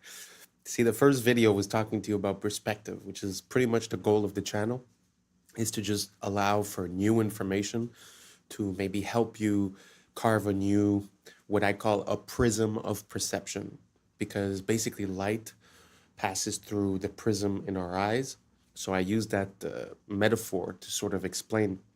Now, if we take as an example this situation with the bananas, it kind of makes sense from one perspective, which would be we want to save money, we don't want the food to rot, all these things. But at the same time, when you really think about it from a macro perspective, once you take a step back, how would it make sense that we're putting all these chemicals in the stuff that we're going to consume? So we know that the effect on the fruit is that it's going to mature and it's going to change color, meaning that they cut it before it was ready and they sent it, maybe they layered some other chemicals on it to keep it from maturing during the voyage. And then when it gets here, they start gassing it. So the only point I'm making is that I could understand how these companies have a perception that this would be good, but I just wonder as a people and as humanity, how we got to this point. How our prism of perception has been carved and manipulated for us to not even blink twice about all these chemicals and just the fact of basically trusting in the government, right? Or in these companies to make the right decision. So anyways, food for thought. What do you guys think about these bananas and the way that we process them? Does it make you want to eat them more or less? Do you realize that maybe importing stuff from another place maybe is not as cut and dry or easy as we thought? Because if importing something from somewhere else means that we must treat and chemically process these things, wouldn't that mean that maybe we shouldn't be doing that? I don't know, just an idea I'm having. Let me know what you guys think down below. Do you think, does it make you want to eat those bananas more or less? Let me know down below and let's keep on rocking. Creating art only using natural materials. Oh, I already know this is going to be extremely cool and detailed. Look at them eyes.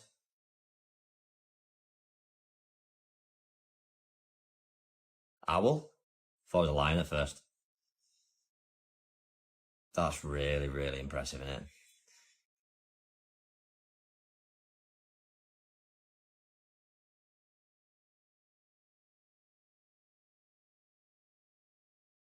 Cool. Peacock. I know.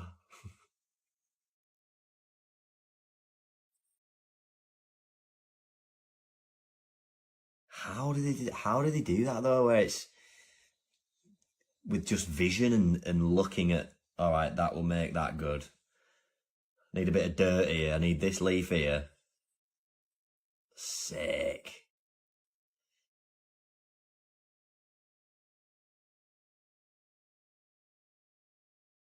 What are they for its claws? Wow. Wow. Impressive. What we're looking at is the Yukon Pacific Expedition, which was finished in 1909.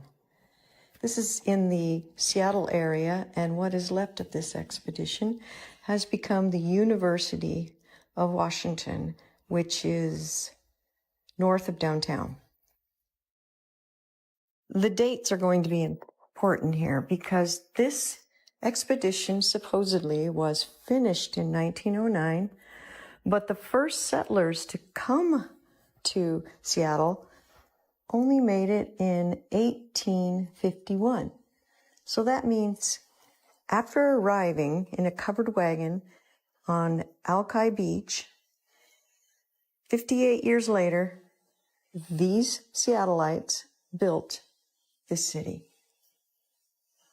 And as World's Fairs are supposed to be temporary, notice how permanent these buildings seem since we're still using them as the University of Washington. And this university has something called the Red Square, which you see surrounded by the nice trees. And look at these libraries where people study in. So you're going to tell me people arrived on the West Coast and 58 years later built this. We must have lived in a world of witches and warlocks and magic to have put together a city like this in only 58 years. You be the judge.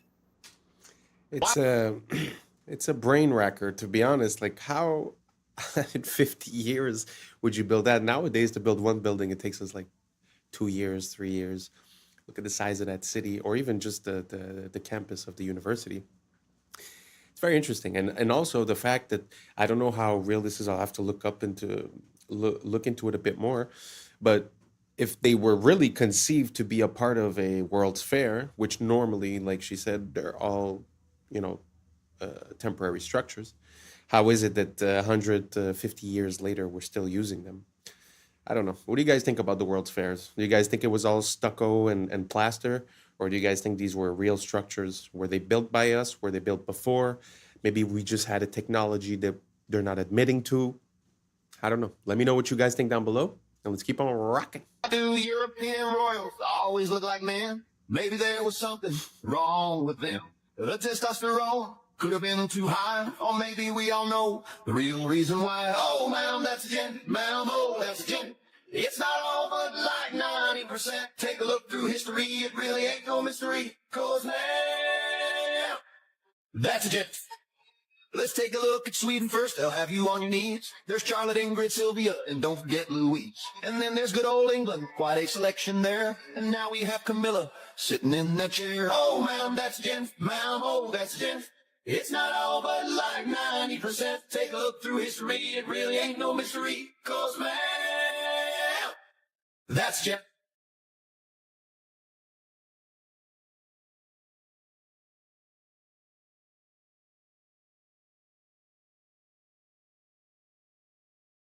It's been going on for centuries and still remains the same. And this fine collection puts the first ladies to shame. Oh, ma'am, that's a gent. Ma'am, oh, that's a gent. It's not all but like 90%. Take a look through history, it really ain't no mystery. 'Cause ma'am, that's a gent. And this one's a robot. Look. Oh, it's not easy to talk about this. It's a pretty taboo subject. But nowadays, it's a bit more out in the open, though. Like, men are being women, women are being men. But it does happen that I stumble across some older photos, and especially people that are very high in the echelons of power, where, well, like in this example, that the wives seem a little bit special. Do you guys think this is a possibility? Do you guys think that there's something behind it, that they were basically paving the way, or that there's a different perspective that we're not seeing? Maybe I'm missing something, but do you guys think it's a possibility that maybe, I mean, nowadays it might be actresses, it might be models. I don't know. Do you guys think it's a possibility that they've been doing this for a very long time, and that now we've gotten to the point where it's like openly admitted, but that basically it was like that across history? I don't know. It's something I'm looking into.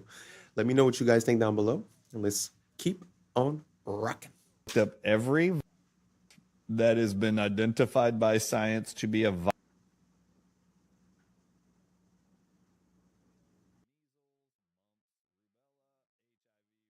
I've looked them all up. You know that science has published that every one of them targets, everyone that I've researched, they know every single one of them included targets nicotine receptors.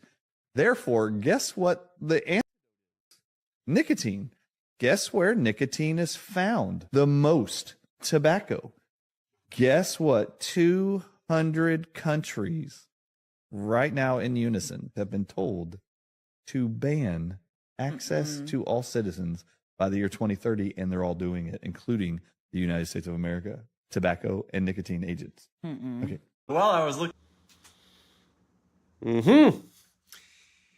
Wow. Well, do you guys think that's possible? Because I have heard something along those lines a few years ago when we had that big medical situation. And there was a theory saying that, well, they were stating something different, but basically what they were saying is that the nicotine receptors were important to the process of being infected, and that basically consuming it would lower your possibility. Now, that was back then. That was a conspiracy. That was taboo. But today, if you just Google it, you write the CO, you know the rest, and nicotine, openly stated, they will say that it has an effect on reducing the risk of having the longer version. So they don't say for the initial infection, but they're still attributing a positive effect to the nicotine. So then it makes me wonder, is that the reason why all the restrictions? I used to have a vape store, and basically, you know, year after year, more and more restrictions, double, triple tax. Now it's basically 150% tax on any item. And the country I'm in now is in the process of banning most products. So do you guys think this is a possibility? That basically, you know, maybe we escaped the intended effect by consuming the nicotine, and that because they're trying to get it out by 2030, that afterwards we would no longer have that protection in a way. So I don't know. You guys look it up on your own side. Like I said, it used to be taboo, but now it's very out in the open. So let me know what you guys think down below. Is it possible that the nicotine has positive effects, and that maybe we should be considering the opposite of banning it? Let me know what you guys think down below, and let's keep on rocking. Looking into the board of BlackRock, I got distracted by a rabbit hole.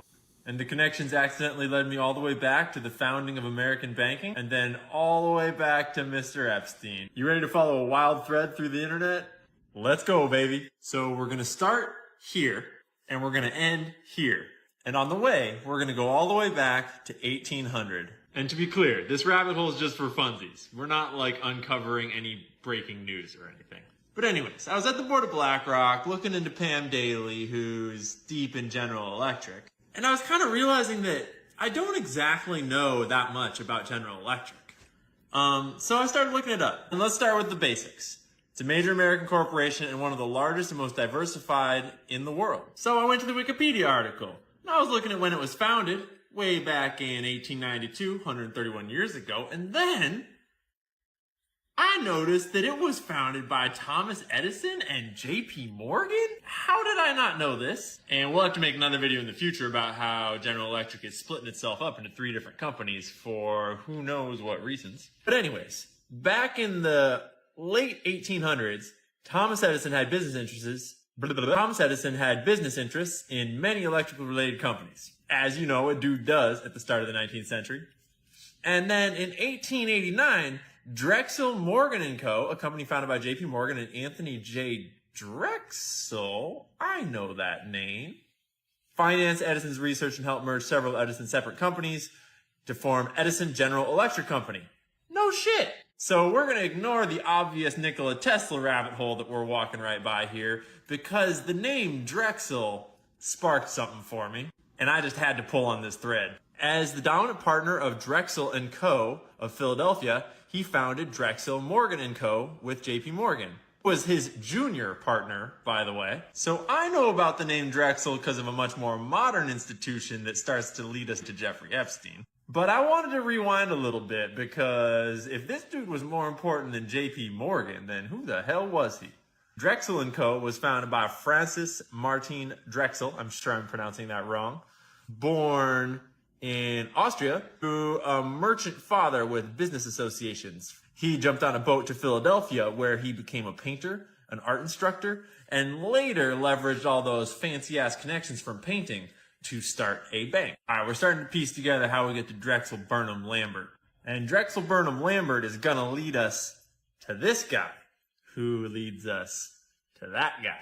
But first we go back to Tubby Burnham back in the 30s. So old Tubby partners with our buddies Drexel, and they founded Drexel Burnham Lambert. They're famous for being criminal as shit and inventing an entire industry called the junk bond market, which is exactly as junk as it sounds. That's how you take over companies with shady business deals and then extract as much money as possible before selling them again to the next highest bidder. Oversimplified, but you get it. Oh, and they're also famous for having this dude named Michael Milken, who was Drexel's head of high yield securities, i.e. mega gambling. And Milken's famous for earning the highest salary of any single person in history at $295 million. But Michael was like, yeah, that's not enough. So the next year he took home $550 million in a single year in payment. That's $500 million on your paycheck. So what did this snaky boy do to earn $550 million? Well, the answer is he did a lot of criminal shit. And eventually people started to catch on. And Drexel Burnham Lambert started to get investigated. Then one guy started to talk, and then that led to another. And pretty soon, Rudy Giuliani was talking about throwing RICO charges at Drexel Burnham Lambert. And Michael Milken was exposed for having basically made a shitload of money off of doing illegal stuff. Because no one regulates this. Basically, the whole financial industry is what's called self-regulatory institutions. And so once someone started doing a little regulating, they realized there was insider trading, stock manipulation, defrauding of clients, stock parking, and on and on. And Mr. Mikey Milk wound up going to prison, but he's living a life of luxury nowadays as he's retired and he's out of prison. He got rich on it. But I shit you not, the Wikipedia page for Drexel Lambert, this firm that went down in flames, they have a whole section for survivors, meaning the rats that jumped ship. And this is where we meet Apollo Global Management, noted private equity firm, was also founded by Drexel alumni Leon Black. That's this guy. You might be like, oh, Ian, that's a bit of a stretch. Come on. He just worked at the firm. Yeah, from 1977 to 1990, so, a couple years, Black was regarded as the junk bond king Michael Milken's right-hand man at Drexel. So this guy learned everything he knew from this criminal who was the highest paid person in the world ever, so to speak, because of crime. Well, Black went on to found Apollo Global Management, one of the biggest private equity firms in the world, and guess who he decided to bring on board? Oh, in 1997, he made Epstein one of the original trustees of what was his and his wife's foundation, and he had him direct all sorts of charitable donations and philanthropy money and a whole bunch of other secret money just going to weird places. And someone finally caught on and started looking through these numbers. They found that he had paid Epstein $158 million in just 5 years from 2012 to 2017 for his financial services. I'm not even going to get into all this nasty bullshit. Black had more meetings with Epstein than just about anyone else on the books. And this is where it comes right on back to our friends at JP Morgan, just a few hundred years later. Because while we were all looking at submarines, JP Morgan was settling out of court $290 million because they totally were not guilty of helping facilitate this, trafficking ring thing going on. They totally weren't profiting off of that and involved in that. See, that's the thing about money is once you start following it, you start making connections. And once you start making connections, you start winding up in places where you're not supposed to be. And let's be clear, I'm not trying to say that Pam Daly has anything to do with what I just talked about. I'm just saying that the more you know, the more you know. And sometimes when you start looking into gigantic multi-billion-dollar mega corporations that are diversified all across the globe, you inevitably discover that money is used for some pretty awful things in this world. And it's important to remember that money doesn't spend itself. There's always someone doing the things. So stay curious. Don't forget to do your own research. Wow, that was a big one. It's very interesting to see historically how these things happen, and this rabbit hole really doesn't have an end to it, especially with that dude that everyone's talking about with the files. That dude seems to be implicated in absolutely everything, like whether it be science, duplication of people, whether it be the financial institutions. He was one of the biggest partners with the JP Morgs in NYC. He was bringing in clients like Mr. Gates, all these billionaires. And I mean, even in the interview, Gates is like, oh, well, he used to help me with my taxes. Like, what does that have to do? So anyways, the connection that we see, it seems like a hidden control system. And, what goes on the stock market, like you said, it was a self-regulatory system, meaning no one's involved, right?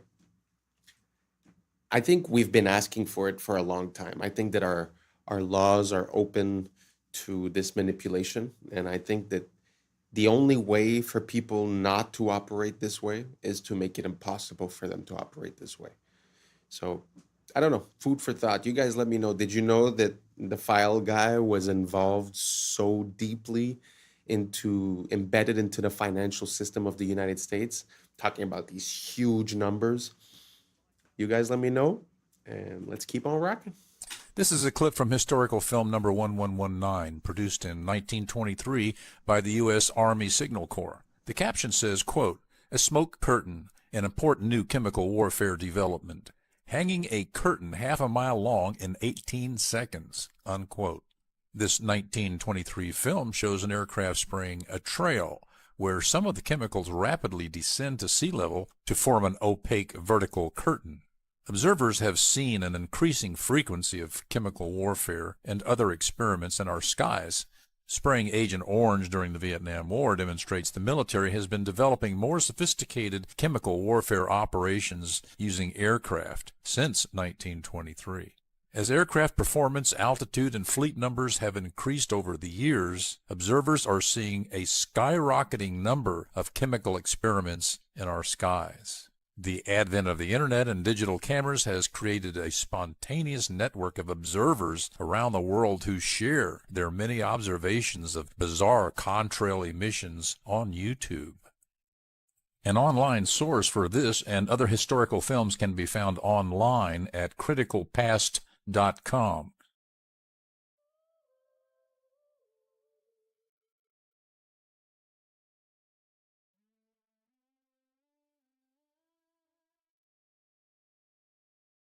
This is an issue on the same level as asbestos. On the same level as asbestos? What?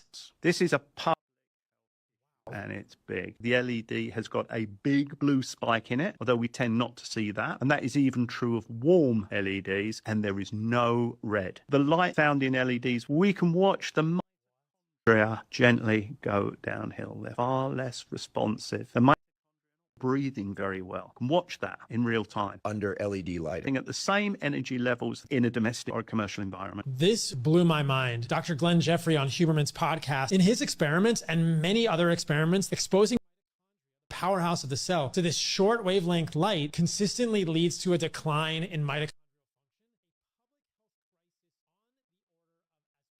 Not only do they flicker, which can be overly stimulating for our fight or flight nervous system, they are too rich in blue light without the counterbalanced long wavelengths of red and infrared. In contrast, we also know very clearly that more sunlight exposure is consistently associated with longevity. We are just beginning to realize how harmful these lights are for humans. Avoid them as much as you can. Make changes in your home. Replace the lights in your house with incandescents, and your health will improve.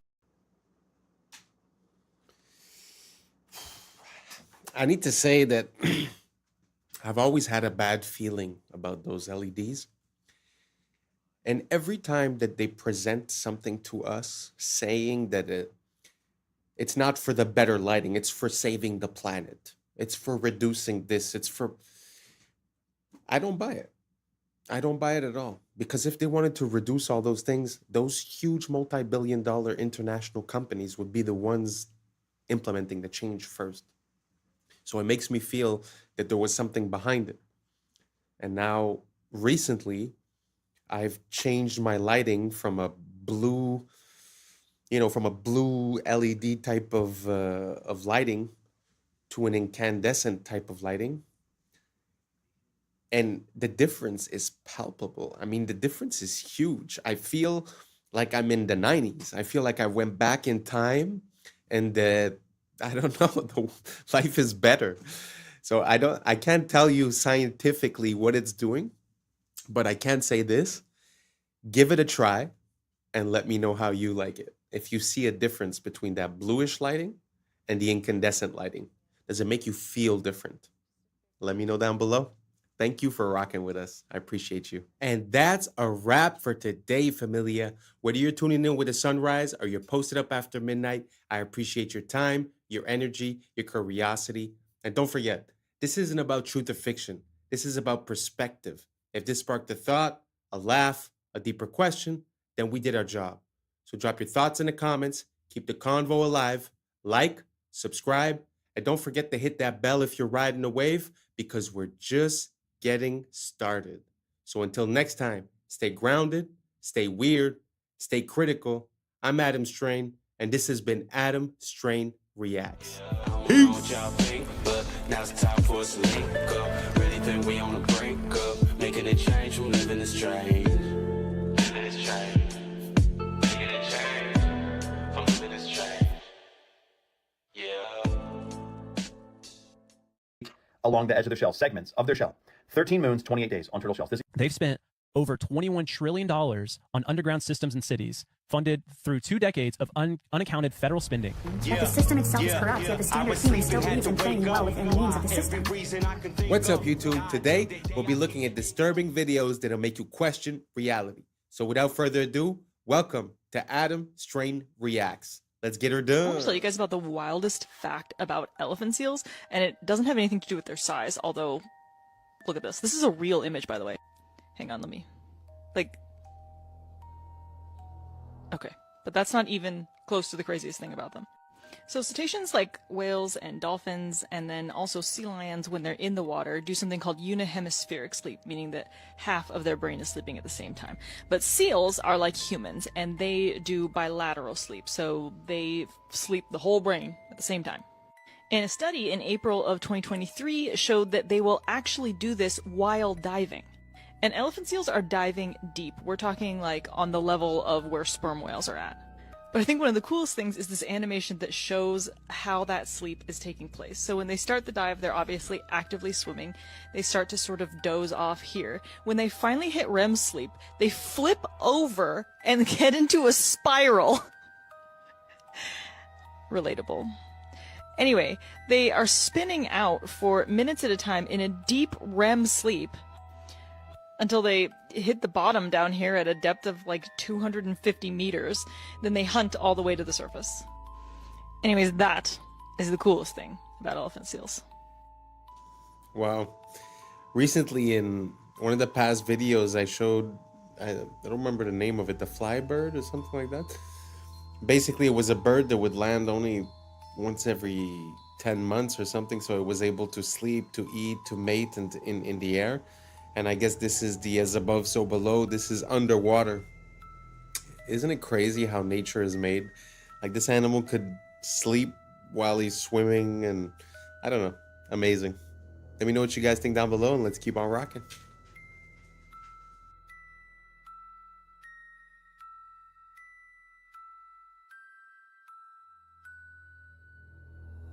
Okay, I just found out something completely shocking about turtles. And I honestly think they're trolling us at this point, because the natural world doesn't have time. Time doesn't actually exist, right? What the natural world has is rhythm. So time is a measurement of rhythm, but time doesn't exist. Clocks exist. Now, here's the crazy part. Turtles. I thought when I saw this post about lunar calendar on a turtle's back, that it was like some turtles, right? There's 13 carapaces in the middle of their shell, and there's 28 along the edge of their shell, segments of their shell.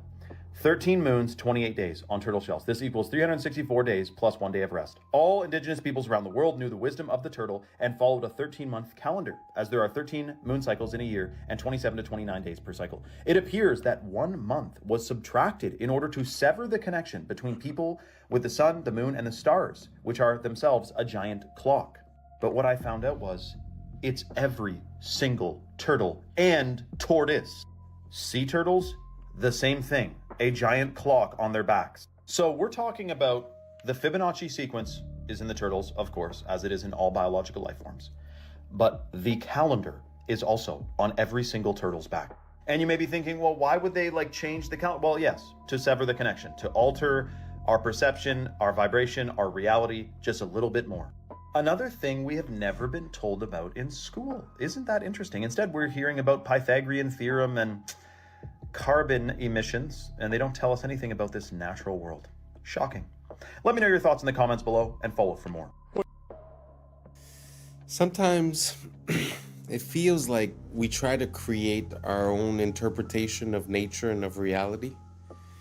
But it seems like every X number of years, some of us wake up and we start realizing that nature has been screaming at us the whole time what the answer was. Can you imagine how time and chronology would have been encoded within these animals? And then after that, to claim that all of the evolution of these animals is random due to the Big Bang. And like, how can you consolidate the encoding of this information within their physical appearance? I don't know. To me, it amazes me. I love this world and I love learning more about it. And hopefully you guys do too. Let me know down below and let's keep on rocking.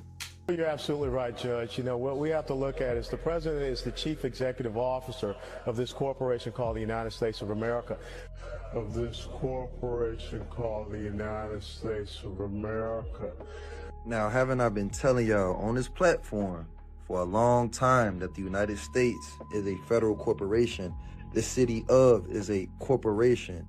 The state of is a corporation. Anything of is a corporation. Anything in all caps is a corporation. Under Title 28 U.S.C. 3002, Section 15, A, B, and C, the United States means a federal corporation, an agency, department, commission, board, or any other entity of the United States or an instrumentality of the United States. So you guys remember when we were in school and we used to pledge to allegiance. And obviously they make changes to these things over time because they rewrote history, his story. Let's go ahead and go with the 1954. I pledge allegiance to the flag of the United States of America and to the republic for which it stands, one nation, under God, indivisible, with liberty and justice for all. But it says, I pledge allegiance to the flag of the United States of America and to the republic. That's two forms of government. I showed y'all on the $10 bill where the president has his back towards the republic. Remember, I pledge allegiance to the United States of America and to the republic. So he's got his back to the republic, which is we the people. And he's facing the Federal Reserve, the United States. He's facing the United States. And the United States is what? A corporation. The United... Well, you're absolutely right, Judge. You know, what we have to look at is the president is the chief executive officer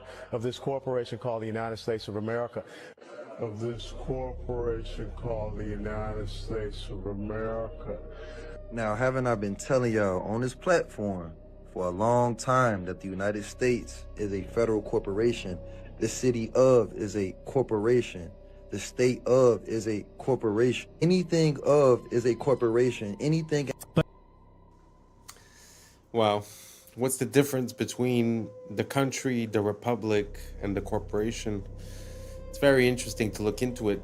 I don't know if you guys noticed, but he had the Morocco flag. If I'm not mistaken, it was the Morocco flag that was there. It's very interesting to look at the history of the United States and Morocco, because Morocco was the first empire to acknowledge the United States as a country. So I wonder what the deal is with those two countries. If anyone knows, please let me know down below, because I've been looking into it, but there's a lot of different information, so I haven't presented it yet. But if you guys have any information, please let me know down below. Thank you so much, and let's keep on rocking. But yeah, this leads into another thing that I want to talk about, which is we've talked about it a couple times, but like underground cities. Yeah.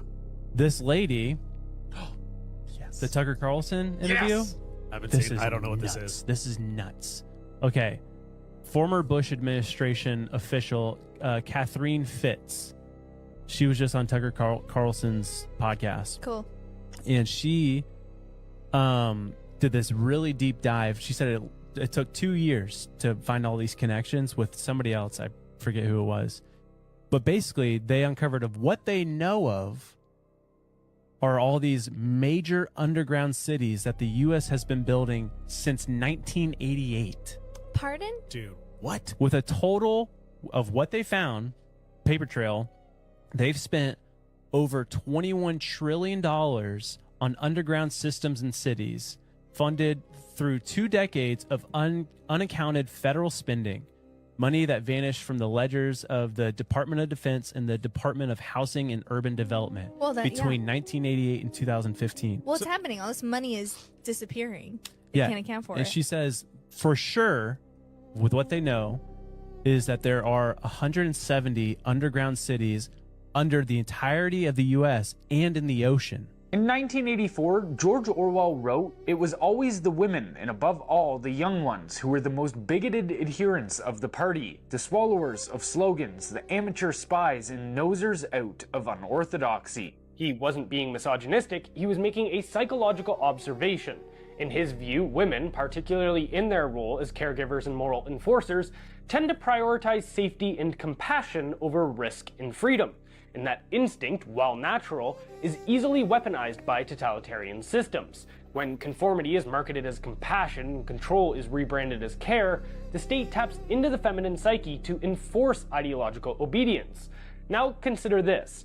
Men will do almost anything to attract a mate, so when the state captures women through propaganda, redefining tyranny as empathy and compliance as virtue, men follow, especially those who can't compete in the traditional dating market. They feminize themselves and trade strength for submission.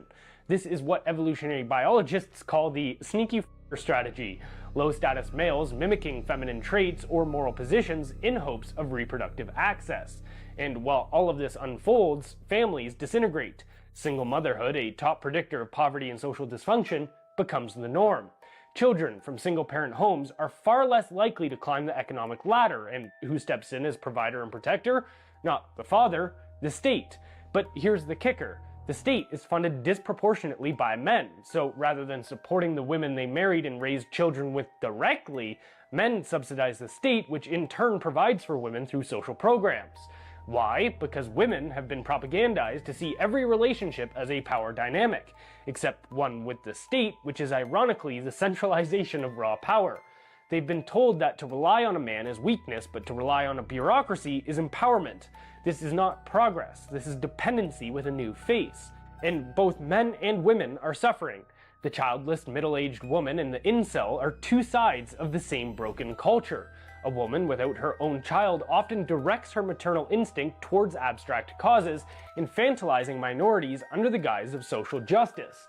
What we are witnessing from psychologically unwell men and women is Nietzsche's concept of resentiment, envy dressed up as morality. The strong became evil, the weak became good, strength became tyranny. We now live in a pathologically soft society that sides even with those who harm it, where punishing crime feels unfair and victimhood is the highest virtue. Nietzsche called them the tarantulas, those who preach justice but act from bitterness. They don't want to uplift the weak, they want to drag down the strong. Orwell saw them too. Quote, "Most middle-aged socialists, while theoretically pining for a classless society, cling like glue to their miserable fragments of social prestige." That was pretty interesting. I mean, when you think about it, back in the days, you know, if you had the woman staying at home and the man working, you could say in a way that only half of the people were involved in politics and whatever the state was telling them. So you always had a part of the family unit that was the kids and the mother that were outside of that. And then the women started feeling like empowerment would be joining the workforce. But when you think about it from a monetary incentive, what better plan could you have than to have 2 salaries per household that you could tax, right? So it just feels like a long trap that's also having a lot of negative repercussions, like he said, you know, regarding the psychology and the way that men are reacting to it, and the way that we're identifying strength as evil and weakness as virtue, and also victimhood. Very interesting. It feels like these guys were talking about, you know, the psychology of a long time ago, but it really applies spot on to today. And I feel like that's a hint that the second we cracked the code of the human mind, it was used against us. And now we're seeing through this long process of maybe 100 and something years, we're able to see how, when, and why they've done the things that they've done and where it's brought us. Very interesting to look at it from a macro perspective. Let me know what you guys think down below. Do you agree, disagree? What do you guys think about it? And let's keep on rocking. Just chose to listen to the warnings that everyone ignored. When Steve Jobs came out and said, "I will never give my children an iPad. You should never give your children an iPad. They will mess them up more than anything you know." When he physically said that, do not give your children an iPad, I chose to believe that a little bit. When Microsoft's executive, Pierre Laurent, then followed that up by saying, "There is a war for the eyeballs of children and no one has done a long-term study into the impact of brains that these things are going to have. Don't give them to your kids." Like, right from the off, the red flag was there for me. This wasn't Jordan with his schizo thoughts. This was me looking at the execs of Microsoft and Apple. Like, one of them said he would willingly take hand-to-hand combat than give his child an iPad. These people in Silicon Valley put their children in an entire different education system. Steiner Waldorf education, where there's no electronic devices until 12. Because the brain physically cannot comprehend this amount of flashing lights and dopamine. Like, it can't. And then people say, "Oh yeah, but your kids are going to be less good on technology." No, they're not. Because the rate of technological development right now is so quick that iPads are irrelevant in 12 years anyway. The children that are being given iPads and children that are getting aggressive and sulking when their iPad's being taken off them, I think that's going to manifest as some very dark stuff when they're an adult. I was lucky enough to get an education from Paul Chek, and he talked about Steiner extensively and brain development. I researched that, took my children in for an interview. My son Troy was in public school at the time, and he resonated with Waldorf like that. He started going to Waldorf at kindergarten, and my daughter also went through it. Most of those brain development years, the mind is myelinating 0 to 7, so your nervous system's being entrained, and we did the best we could to keep them off devices for the most part. And then when we got to Waldorf, that was the curriculum and template for the whole school. And I will tell you now that my children are 15 and 18, and it paid off considerably, and they have the experience where their brain developed, the imagination centers of the brain developed, and they didn't have stress with too much testing in public school, etc. My children are balanced, attentive, intelligent. They know how to use their imagination, their problem-solving skills. My son sees the effect of what this technology and devices are doing to the consciousness of his fellow student body. If you'd like a better reference of what's going on with these devices and dumbing down humanity, I recommend you watch Idiocracy, a 2006 documentary that was made by Mike Judge, and have a great day. Wow, that was pretty good. That movie, by the way, is epic. Idiocracy, amazing. If you guys have the opportunity, please do watch it. As for the children with the iPads, I mean, you know, the creators told you themselves. That makes me think of Cardi B and Beyonce that wouldn't let the children listen to their own music and dance the way that, you know, they were dancing. But also, to come back, at one point he said from 0 to 7 the brain is like myelinated. I don't know what that means exactly, but I'm supposing what it means is that there's no capability for processing. Really, everything is absorbed like a sponge. And that's why the Jesuits say, "Give me the child, and at 7 years old I will show you the man." And I think it's because of that processing. So not having devices and being the generator of ideas rather than the receiver of ideas for that period of time makes so much sense to me. Let me know what you guys think down below. Do you think that it's a tool and that it's very useful for kids to be on iPads at 5, 7 years old? Or do you guys think that we should wait, like the Waldorf schools, until they're 12, until the neural pathways are different, or this or that? Let me know what you guys think down below, and let's keep on rocking. Wouldn't it be crazy if Hitler sent a secret Nazi Navy expedition to Antarctica during World War II in search of like the Holy Grail or aliens or something? Wouldn't it also be crazy if the U.S. responded by sending their own secret expedition to Antarctica during World War II, known as Operation High Jump? And wouldn't it also be crazy if back in 2018 a fitness app accidentally revealed secret underground bases deep within Antarctica? And I mean, wouldn't it be crazy if there were secret pyramids in Antarctica? Those certainly look to have very similar layouts, don't they?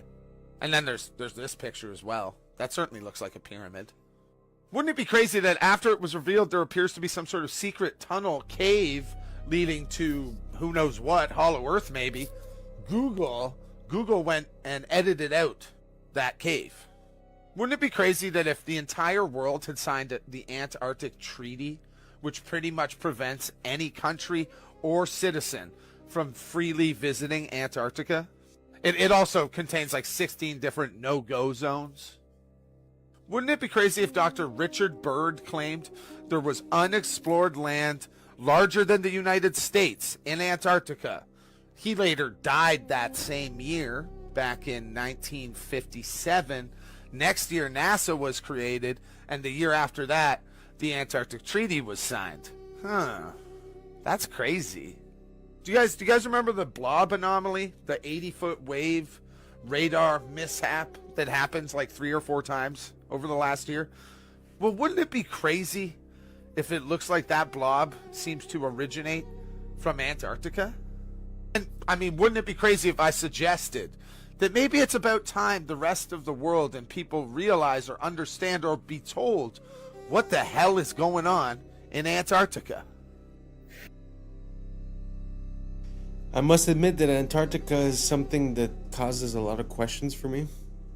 Just like the COVID, when you have all of these countries coming together and agreeing on something and saying, oh, we will not do this or we will not do that, and everyone signs, it's kind of weird. And I mean, there's a lot of parts of Antarctica that are weird. That little church where the presidents go and visit. He was talking about the Second World War, but later on, when it was the race to space, the first race, from what I understand, was a race to create a satellite. And supposedly Russia succeeded first, which I think they did not succeed. And because they weren't able to succeed and figured out that maybe space travel was not possible for any way, shape, or reason, instead of continuing when the United States said, oh, we will put a man on the moon before the decade is over, instead of them trying to put a man on the moon, from what I understand, they went 9 times in 9 years to Antarctica. I don't know, food for thought. Some people say that because they reached a limit on the top, they tried to go find the limits on the side. But I mean, you know, your opinion is just as good as mine. So let me know what you guys think down below about Antarctica. Everything normal? Something weird? Let me know what you think down below. Let's keep on rocking. Yeah, I've been watching anime all my life, but to see somebody do some Crouch a Tiger, Hidden Dragon type shit, some anime, and she hit that bitch on photograph, that shit raw. Even just plain increases and reduces. When it's like on steroids, it dramatically increases. So here we are at the Bilderberg meeting. They say, any other ideas? We'll convince everyone that's good for them, and we'll make sure that our product is very cheap, so we can get soy oil put in everything, salad dressings, soups, you name the processed food, we'll get oil, and we'll make sure that soy and oil, which is another one, will be used in frying. Therefore, anybody who's eating fried foods is getting the, which in addition to reducing testosterone levels, also screw up the stomach and the digestion. It'll give people gas and bloating, and this just will reduce their drive and initiative and make them more docile. They use to give to rats and animals to study because it makes them allergic. It makes them allergic to any protein you give. If you give a monkey eggs, it will immediately become allergic to eggs. So they can study egg allergies. They do the same thing with nuts in animals and rats. Yet they're putting this in and not imagining what if my baby has some peanut butter in their belly when they got this. Just train their immune system to say allergy from here on out. These are the things that we're looking at. Never been tested. The safety. Everything we know is in animal studies, and it tells us this stuff is incredibly for human beings, and we're 10 times the rate of an oral study into a day one. It's absolute madness. To be honest, ever since I've been young, I've always wondered why certain people are allergic to things, and when I looked into it, I was never satisfied with the answer. It seemed like it was more guesswork than anything else. This is actually one of the best theories that I've ever heard regarding it, that it would be like a trauma to the system, that the system would associate to that food or that thing, and then afterward would create a reaction of protection whenever that food was introduced. Very interesting. I'm not saying it's true. I'm just saying it's one of the best theories, because when you look at it, it's like it became more and more common, people being more and more allergic to things, but I never quite understood why, how. And even when you go to the doctor, it's not like it's a blood test. They literally put the things on you and they see if you have a reaction to it. So it's like, it's guesswork. It's pure guesswork. So it doesn't seem like we have a grasp on what the concept is. So this is actually, one of the best theories I've heard. Do you guys have another one? Let me know down below. Maybe I'm just ignorant, but I'd like to know a bit more about this subject. So don't hesitate to write it down below or send me the video, and let's keep on rocking. Play fair in a game where others cheat. Machiavelli. How many of you are playing fair in a game that the system has already rigged against you, honey butter? It's called moral entrapment. When you draw a false standard of morality around someone, knowing they will inevitably cross it, and then you gasp in shock when they do. Machiavelli taught us if your opponent cheats, the entire structure of the game has been rearranged subconsciously. It is your job to notice this rearrangement, and instead of calling it out, to play by these new rules. You can commit tax fraud. In the Middle Ages, you would have these Catholic bishops, who would sell these things called indulgences. An indulgence limits your time in hell in the afterlife. If you can use fear and guilt against a human, and they're susceptible to it, then you own their mind. The irony is many bishops and priests in the Middle Ages weren't even bishops and priests. They were buying their way into power. So many people were convicted of heresy for no reason other than to socially humiliate them and to teach them that they should be tithing to the church. And if you were a heretic, you were socially outcasted, persecuted, or beheaded. But the irony is, as Machiavelli mentioned, that the system itself is corrupt, yet the standard human still believes in playing well within the means of the system. Mr. Beast, Bill Gates, Leonardo DiCaprio, my pet fish, what do they all have in common? The moral brag. The moral brag is a key part of moral entrapment in the West. Having humans who act like they are morally superior creates a gold rush for moral attention. So false morality becomes a currency. This is why so many people film themselves helping the homeless. They are trying to gain unseen social credit. One would ask, where then lies the real morality of long ago, and does it even exist? And I would say it lies beyond the bishops, the fake celebrities, and the fake philanthropists, and inside your very body where God lives. Genuine morality, therefore, is witnessed by the source of all creation and has to be something that you come to terms with yourself, with the Creator. God or Source sees all moral obstruction, because what Machiavelli didn't mention is this: when something as sacred as morality is used the wrong way, there will be consequences. Do you agree? Let me know below, love. Machiavelli. Like I say, it feels like the minority are the ones yelling the loudest. So on the platforms, it seems like that's the only voice heard. But I think that's because most of the people are just good people with moral decency. And even if they get cheated on, even if the system doesn't follow the rules, because they believe that that's right, they keep on following the rules. And I think that's why we get the lower hand. So what she's saying kind of makes sense, where if you see that the rules have changed, you must now operate by those new rules. Kind of makes sense, which would be how revolutions are born in a way, when you realize that the social contract has changed, so your behavior must change until the social contract becomes acceptable for all sides, a normal business transaction. But basically, the point that I'm making is that I think 90% of us are just good people, don't want problems, want to take care of our family, and I think they use that against us. Let me know what you guys think down below. And that's a wrap for today, familia. Whether you're tuning in with the sunrise or you're posted up after midnight, I appreciate your time, your energy, your curiosity. And don't forget, this isn't about truth or fiction. This is about perspective. If this sparked a thought, a laugh, a deeper question, then we did our job. So drop your thoughts in the comments, keep the convo alive, like, subscribe, and don't forget to hit that bell if you're riding a wave, because we're just getting started. So until next time, stay grounded, stay weird, stay critical.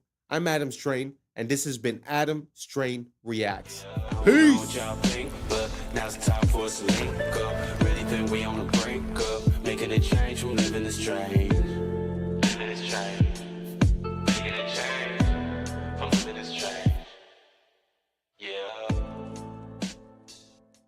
Number 322.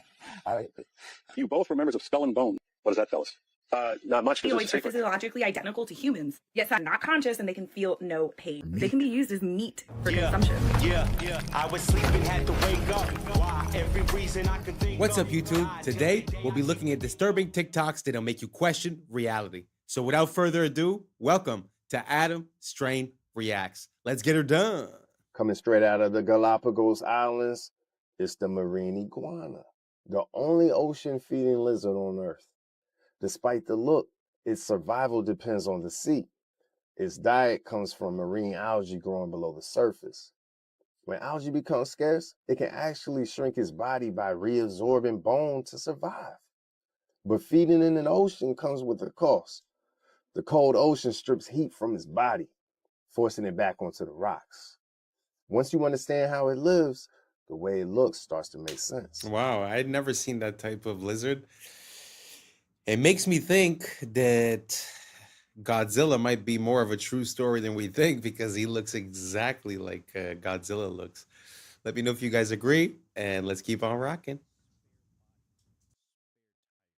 This past week, an MIT review, they want to do is take out the neural functions. It's a human without feeling, without thinking, without ideas. It's just what MIT calls in this review a spare body, a spare tire, bodyoids. MIT scientists want to grow human bodies dubbed bodyoids. Now, these bodyoids are physiologically identical to humans, yet scientists insist that they are not conscious and they can feel no pain. Scientists are stating that ethically sourced spare bodies could revolutionize medicine through things like organ donation.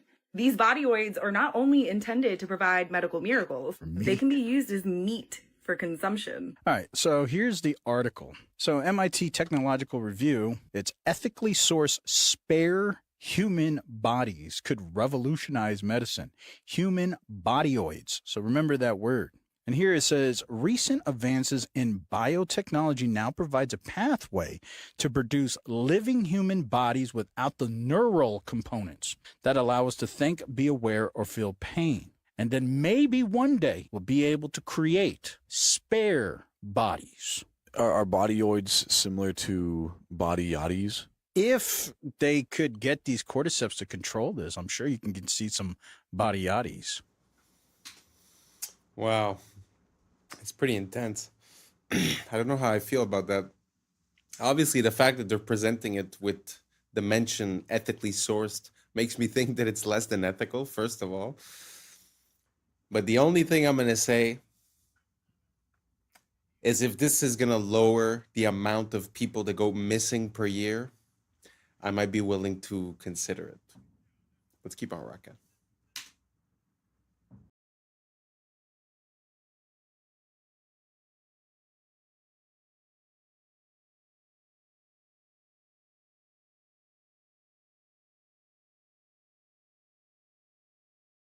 This one's in Thailand. Been in Thailand before. Have you? Beautiful over there. Beautiful, beautiful. What comes with the island? There's a small villa there.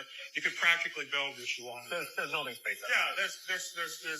Do the islands come with the children, or are the children imported after? This island does have a small school. There are children. Okay, so I don't know if that was a stupid. Yeah, what countries are near to abduct them from? Cambodia, Thailand, Laos, Vietnam, Philippines. The Philippines. Oh, cool. The Filipinos, if they're not being a nurse, they're being your crew. Okay, so. True. Yeah, so.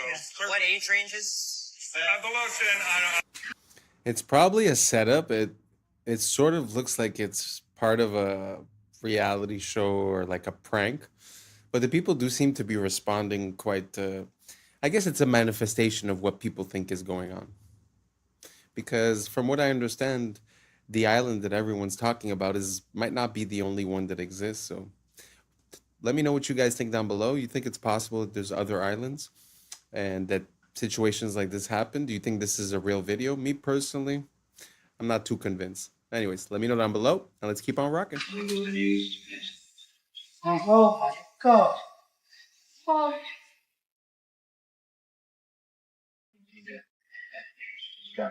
Now, let's find out if he's had done travel and got 5 from the one on Tuesday.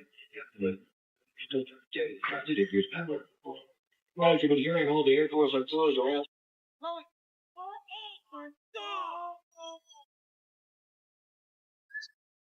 You were both in Skull and Bones, the secret society. It's so secret we can't talk about it. What does that mean for America? The conspiracy theorists are going to go wild. I'm sure they are. I don't know. I haven't seen the web. Number 322. You both were members of Skull and Bones, a secret society at Yale. What does that tell us? Not much, because it's a secret. Is there a secret handshake? Is there a secret code? I wish there were something secret I could manifest. 322, a secret number? There are all kinds of secrets, Tim, but one thing is not a secret. I disagree with this president's direction that he's taking the country. We can do a better job, and I intend to do it. Tim Russett, the moderator of Meet the Press and NBC's Washington bureau chief, collapsed and died early this afternoon.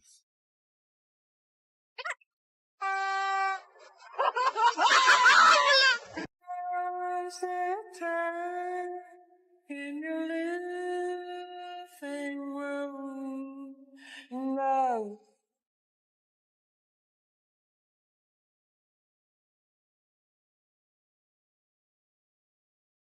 Трипа-трипа-лоски, тесету-сую, подхарбастан-сую. Трипа-лоски, трипа-трипа-лоски.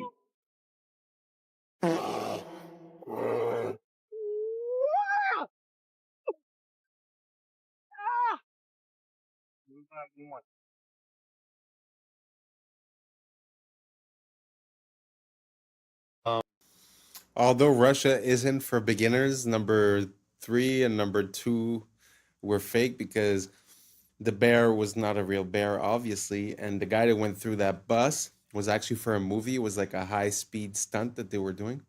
So just to say that, not everything you see is real neither. Let's keep on rocking. Do you guys remember Shia LaBeouf starring in many different motion pictures, namely Transformers? Do you remember when he had a little bit of a breakdown, was kind of exposing certain things, and many called him crazy? Do you think that had anything to do with this clip I'm going to show you now? I remember we had an FBI consultant on the picture telling me that they can use your ADT security box microphone to get your stuff that's going on in your house, or OnStar, they could shut your car down. And he told me that 1 in 5 phone calls that you make are recorded and logged. And I laughed at him, and then he played back a phone conversation I had 2 years prior. Come on, joining the picture. The FBI consultant. And it was like one of those phone calls. It was like, what are you wearing type of things. Now, I heard a whistleblower say that when we think of spies, we think of them as like, James Bond sneaking around. But in fact, according to this whistleblower, like 90% of spy work entails blackmail. And when he said 1 in 5, this has got to be like 15 years ago this video came out.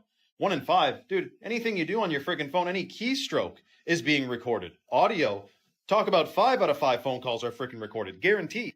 And I think that's going to be used at some point, or I bet you the intention is, to link it to your digital ID. At some point, something's going to crack here around the corner with digital ID and social media. It's going to be crazy. We need to resist. But I think he was trying to tell us. Let me know your thoughts below and follow for more. You know what? Yeah, it's a pretty crazy time we live in where everything seems to be like the net seems to be closing in on us. I've heard something recently about they were talking about controlling people's speech online, and it had to do with anti-Shemitism. But basically what they were saying is that if ever you get flagged or, declared as one of these bad people, that basically they're going to put a note or something along those lines on the Google Ads and the SEO so that throughout your whole life, it would never be forgotten and that it would follow you your whole life. So what he's saying about merging with the digital ID or whatnot seems to be one of the plans that are in motion for a near future. So if you have the opportunity to vote against it or to make it be known or to not conform, I would highly recommend to think about it because it seems to be coming quicker than we imagine it. Anyways, let me know what you guys think down below and let's keep on rocking. Grocery stores are designed so that the only way to reach the exit is by awkwardly walking through the checkout lanes. Well, it's to discourage you from leaving without buying anything. Grocery stores will also place the produce section right at the entrance so that you'll grab the fruits and vegetables first and then hopefully feel less guilty about grabbing junk food later on. Another way that they get you to spend more money is by arranging the cereal aisles so that the sugary cereals are like at a child's eye level, so they're more likely to grab one, while the healthier options are way up top. You might have also noticed that essential items like milk and eggs are deliberately placed all the way in the back of the store so that you're forced to walk through other aisles to get to them. And they make sure to fill the ends of the aisles with a lot of unhealthy options like snacks and sodas to make sure that you come across them while on your way to the essential items. They're also very much aware that these tactics become less effective after you visit the store a few times and get a better sense of where everything is, so they'll regularly move the products to different aisles to disorient you. Some grocery stores like Whole Foods have doubled the size of their shopping carts over the last decade because a study found that doubling the size results in a 40% increase in sales. That's why they... Wow. Isn't that crazy when you start realizing that everything in life has a meaning and a purpose? It really makes me think about when you start looking into the etymology of words and you start seeing the meaning behind things that we sort of lost the meaning through time, but we still use as a tradition the saying or the word. Well, it makes me think of the same exact thing, that basically everything has a reason. And I think it's the same way in movies and in absolutely everything. The color of that the person is wearing means something, where they are, what temperature it is, all the colors that are in the scene, the flashbacks. Anyways, all that to say that I find it super interesting. I'd never seen this one about, I'd seen one or two about the supermarkets, but this video was like very precise and I really like it. Let me know what you guys think down below. Let's keep on rocking. They would make children suck on silver spoons when they were ill, because silver is a conductive material. So when they would put a silver spoon, it was increasing the conductivity of that person and therefore instantaneously person. Because if we think of humans, we are electrical beings which run off of electricity. Therefore, if you are under the influence of illness, sucking on a silver spoon will help bring that electricity back into the body. And what's interesting is when we think of the olden times, everybody would use silver cutlery and copper cutlery. Specifically, even the royal family, and so all of their food would touch silver cutlery, and the silver would then exert a frequency onto their food which they were going to eat, which would then as a result increase the conductivity of their food. And so if you eat with a conductive material, you're keeping the of that food, and at the same time you're increasing the conductivity of that food which you will then consume. And as a result, this will then increase the conductivity of that person and therefore instant. And if you look at the cutlery today, it's all stainless steel or plastic, which are both non-conductive. And this was done deliberately because these will not increase the conductivity of the food, and therefore you will not have an increase in frequency when eating these foods. So silver spoons from the 1800s is a very interesting one. Well, I guess that's just to prove my point that sometimes we use sayings and we don't remember why. Well, you know, growing up with a silver spoon means that you had privilege growing up, right? But look, it really had a meaning. It really had a purpose. You understand what I'm saying? Very interesting. I had no idea about this. I'm going to look into it. I'm going to get me one of those and I'll let you guys know, because to be honest, I feel like we're doing it all wrong. Like drinking water out of copper. As soon as we remove the tubes of copper going into the house, we put PVC, we started putting fluoride, etc., etc. I just feel like we've been going in the absolute wrong direction when it comes to health, nutrients, and keeping ourselves healthy. So anyways, I found this video super interesting. Let me know what you guys think down below. Let's keep on rocking. From where I stand, all disorders, all learning disabilities are digestive. And that is the clinical experience of 20 years of work. And that is what's being confirmed now by the new explosion in science, in research. That's the scientific name for gut flora.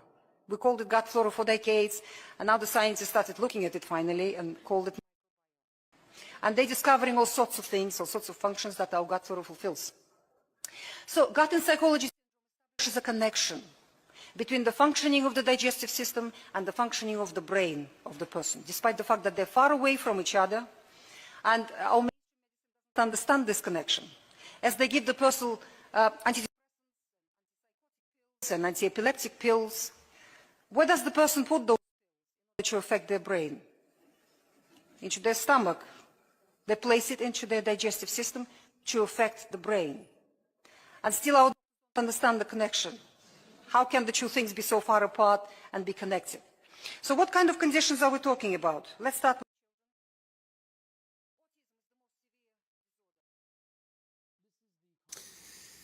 I really like the lining where she was going with this, because I've heard a lot of similar things. I've heard that there are neurons around the heart and around the gut. And, we say, again, to come back to the etymology and where, sayings come from, we do say, trust your gut. And there is something there's something to be said about that the fact that we feel like there's something coming from within our gut. And I feel like it's not far. I've been seeing a lot of different stuff lately also as to when people get a diagnosis for a chronic illness or some type of illness, that in reality, when you do a flushing as for parasites and infectious microbiomes, that you end up having good results. So it kind of makes sense, that there's like this link between the gut. And when she makes that parallel with the pills for the brain taken in the gut, actually makes sense as well. Let me know what you guys think down below, and let's keep on rocking. This is the contract between the Vatican and the King of England. Many people don't know that the King of England made a contract with the Vatican in the Middle Ages. The Pope declared himself the Vicar of Christ. This in Latin means someone who stands in for someone else. He is known as the Vicar of Christ today. The Vatican, as most Christians do, believe that God created the heavens and the earth, leaving the Pope to stand in for Jesus while he is in heaven and not on earth, ruling temporarily. The Pope, however, is also a very busy man. He has a lot of duties to perform, hence the contract with the King of England. This is when the names changed. This is when the people of the Angles, England, became the people of Britain. This is actually a name that was given to the people of England from the Hebrew, the original English language, from the Hebrew barith. Up here you can see the Hebrew word with the translation, covenant, barith. Up until recently, I thought it was the King of Troy that escaped to the British Isles after the fall of Troy. Hebrew is the solution. It is the one language that is old enough, but also young enough to be taken. Ish is contract of man. Barith, covenant, ish, contract. Contract law is banking law. Banking law is the Vatican's law. It is not this guy's law, it is the other guy's law. Or banking law. The S is the snake. If you put a chicken... That was very interesting. I don't really know much about that square in England and the ramifications behind it. But it does make sense that there was a connection there, because he said before they call them the Brits, they would call them the Angles. The Angles, if I'm not mistaken, is very close to angels. So it's kind of interesting, the connection that we're seeing there between the Hebrew and the English. So I don't know if you guys have any more information towards that.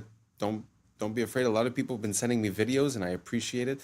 If you guys have any more of that, send it over, because the fact that Brits would have a Hebrew root to the name, wow, that's the first time I've ever heard that, and I'm really looking for more. So I'm going to do a deep dive and try to figure out a bit more on that, and I'll get back to you guys. If you guys have any information, don't hesitate to share, and let's keep on rocking. In the oven, it goes from pink to brown, right? You've seen this. It cooks. This process of cooking is called glycation. It's the process of browning or of cooking. Same thing when you toast a piece of toast, for example. The interesting thing is, a human being, from the moment we're born, we're slowly cooking in that same way on the inside. We're slowly glycating. We're slowly browning.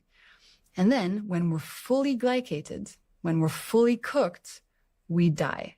That's why when you look at the cartilage of babies, it's white. And if you look at the cartilage of somebody who's 90 years old, it's brown. They've cooked on the inside. And every glucose spike increases this process of glycation. So much so that glucose and glycation, they kind of sound like a similar word, glucose glycation. It's because it's glucose doing the glycating. So every glucose spike increases glycation, increases cooking, accelerates aging. And this shows on your skin. You get wrinkles faster if you glycate more, and also on the inside, your organs slowly get damaged. So glucose spikes, mitochondria get tired, you age faster. In response to this, your body knows, Stephen, that a big glucose spike is not good for you. Your body knows that it has to do something to try to get that glucose level down. So what it does, it calls up your pancreas and it's like, yo, pancreas, we got a glucose spike going on. We need to get this glucose down. In response, your pancreas sends a hormone called insulin out in your body. You've heard of insulin before, right? Mm-hmm. And insulin's job, and we love her job is to grab all these excess glucose molecules and to store them away so they don't damage your body anymore. And insulin stores glucose away into your liver, into your muscles, and then when those are full, insulin stores glucose away into your fat cells. And that's one of the ways that you gain fat on your body. It's in response to the spikes and your body trying to protect you from the spikes. The problem is, insulin itself has consequences and is the driver of type 2 diabetes and insulin resistance. So to answer your question, yes, when you see a big spike on your glucose monitor, there's some of that going on. And the more spikes you have, the harder it is going to be for your body to manage your spikes. So it kind of becomes a vicious cycle. If you keep eating the same way, your spikes will get bigger and bigger and bigger and bigger over time with more and more damage. Wow, that was well explained. I really like the way she was talking to us. I like where she's coming from with all this information. And I also like the fact that they often tell us, okay, sugar's bad, sugar's bad, sugar's bad. How? Explain it to me. Because we do know that glucose is a part of natural foods. It's a part of the stuff that we need to power our body, our cells. So to have a distinction here and to explain about the spikes and what happens in your body, amazing. I love it. I love the fact that we're getting more information, making us more powerful, having more free will, able to make decisions to help us live a healthier lifestyle. And anyways, let me know what you guys think down below. But I love the way that she broke that down. And it really gives me an incentive to understanding why a glucose spike is bad for my body and might cause inflammation or gaining fat or this or that, right? Super interesting. Let me know what you think down below. Let's keep on rocking. I actually got a hold of some people at the PBI airport and got some answers on this interesting status update that's been starting to go viral today. I've had a lot of people send it to me. Thankfully, people were available at midnight. Enjoy. Miss International, sign recording. Hi, I'm looking at your Palm Beach International post on a status website. It says it's closed to aircraft equipped with weather modification or geoengineering equipment. What exactly does that mean? When there's weather, that the airport might be closed. It all depends on the weather. Oh, I understand, but it says it's closed to aircraft equipped with weather modification or geoengineering equipment. Hold on. Sure. Palm Beach Airport. Hi, I'm looking at a post on the status, the FAA status for a PBI, and it says that Palm Beach International is closed to aircraft equipped with modification or geoengineering equipment, and I'm curious what exactly that means. Are you a pilot? I know. My friend is, though, and they sent this to me, and they also don't know what exactly this means. Hold on one sec, okay? Airport was named the 5th best airport in the operations. The PBI posted, Palm Beach International is closed to aircraft equipped with weather modification or geoengineering equipment. Right. And I'm just... Yeah, that's for the cloud, the aircraft that's got those tubes on it there for... Clouds. That's it, yeah. Closed to that. Oh, in other okay. words, not allowed. I see. And that's kind of a thing that the state of Florida is mandating, part of the environmental thing, and required the Florida airports to follow that. Gotcha. Okay. When did that get put up? I was briefed about it about a week ago. Okay. So that's a permanent. That's a permanent post for until. Yep. Okay, gotcha. And so before that, was PBI taking in cloud seeding aircraft? There was some aircraft in the past, and I know it's been probably a couple of years where they were weather monitoring, weather equipped, or were doing something as far as weather goes, which wasn't an issue then, but it is now. All the airports are supposed to follow that. Okay. The GA airports. Any airport in the state of Florida is not supposed to allow that. If there is weather seeding equipment on board, then it has to get a pre-approval before coming in. In other words, would have to call the airport, give all the information, the arrival time, the aircraft number, whatever it is for pre-approval. And then there's two people that we have to report it to. How many people?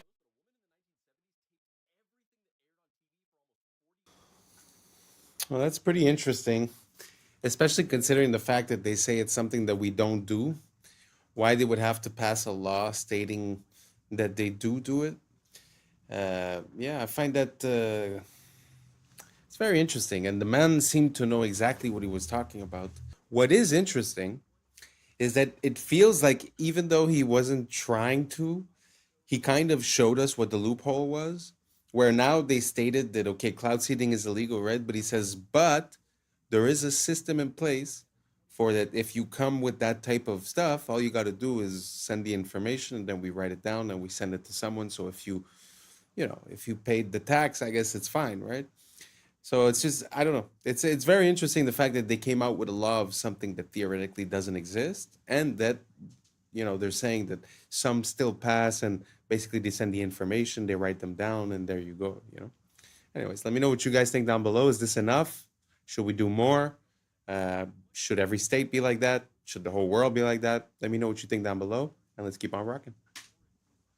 You have to report it to. How many people know this, but a woman in the 1970s taped everything that aired on TV for almost 40 years because she predicted the rise of fake news. Marion Stokes was a public access television producer, a businesswoman, and an activist in the 1970s who was also an avid collector of things. By today's standards, she'd probably be diagnosed as a hoarder. But she was also convinced that we were headed down a path where technology would eventually become so great that the powers that be could manipulate information to lie to us about any historical event that they wanted. So she married her hoarding skills with this grand vision.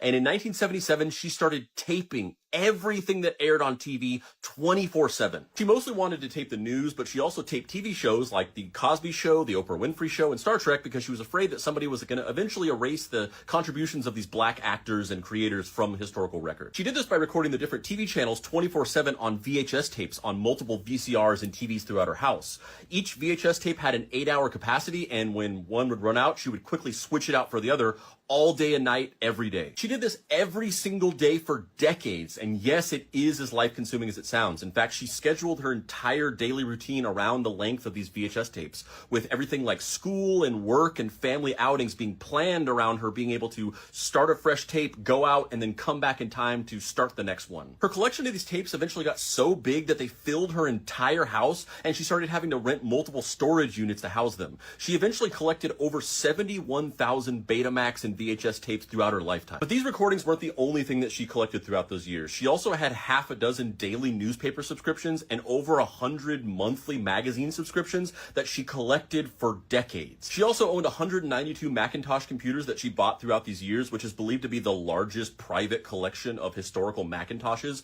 And she even at one point told her in-laws to invest in Apple early on, and they got very rich from this. Marion Stokes recorded everything on TV between 1977 and her death in 2012. Eventually, as she got older, she hired an assistant to help her with the tape switching. And the very final thing that she recorded on December 14th of 2012 before her death was coverage of the Sandy Hook shooting. In 2013, a year after her death, Marion Stokes' son donated her entire tape collection to the Internet Archive. It took 4 shipping containers and $16,000 to mail it to their headquarters in San Francisco. And upon receiving it, they started the process of digitizing every tape.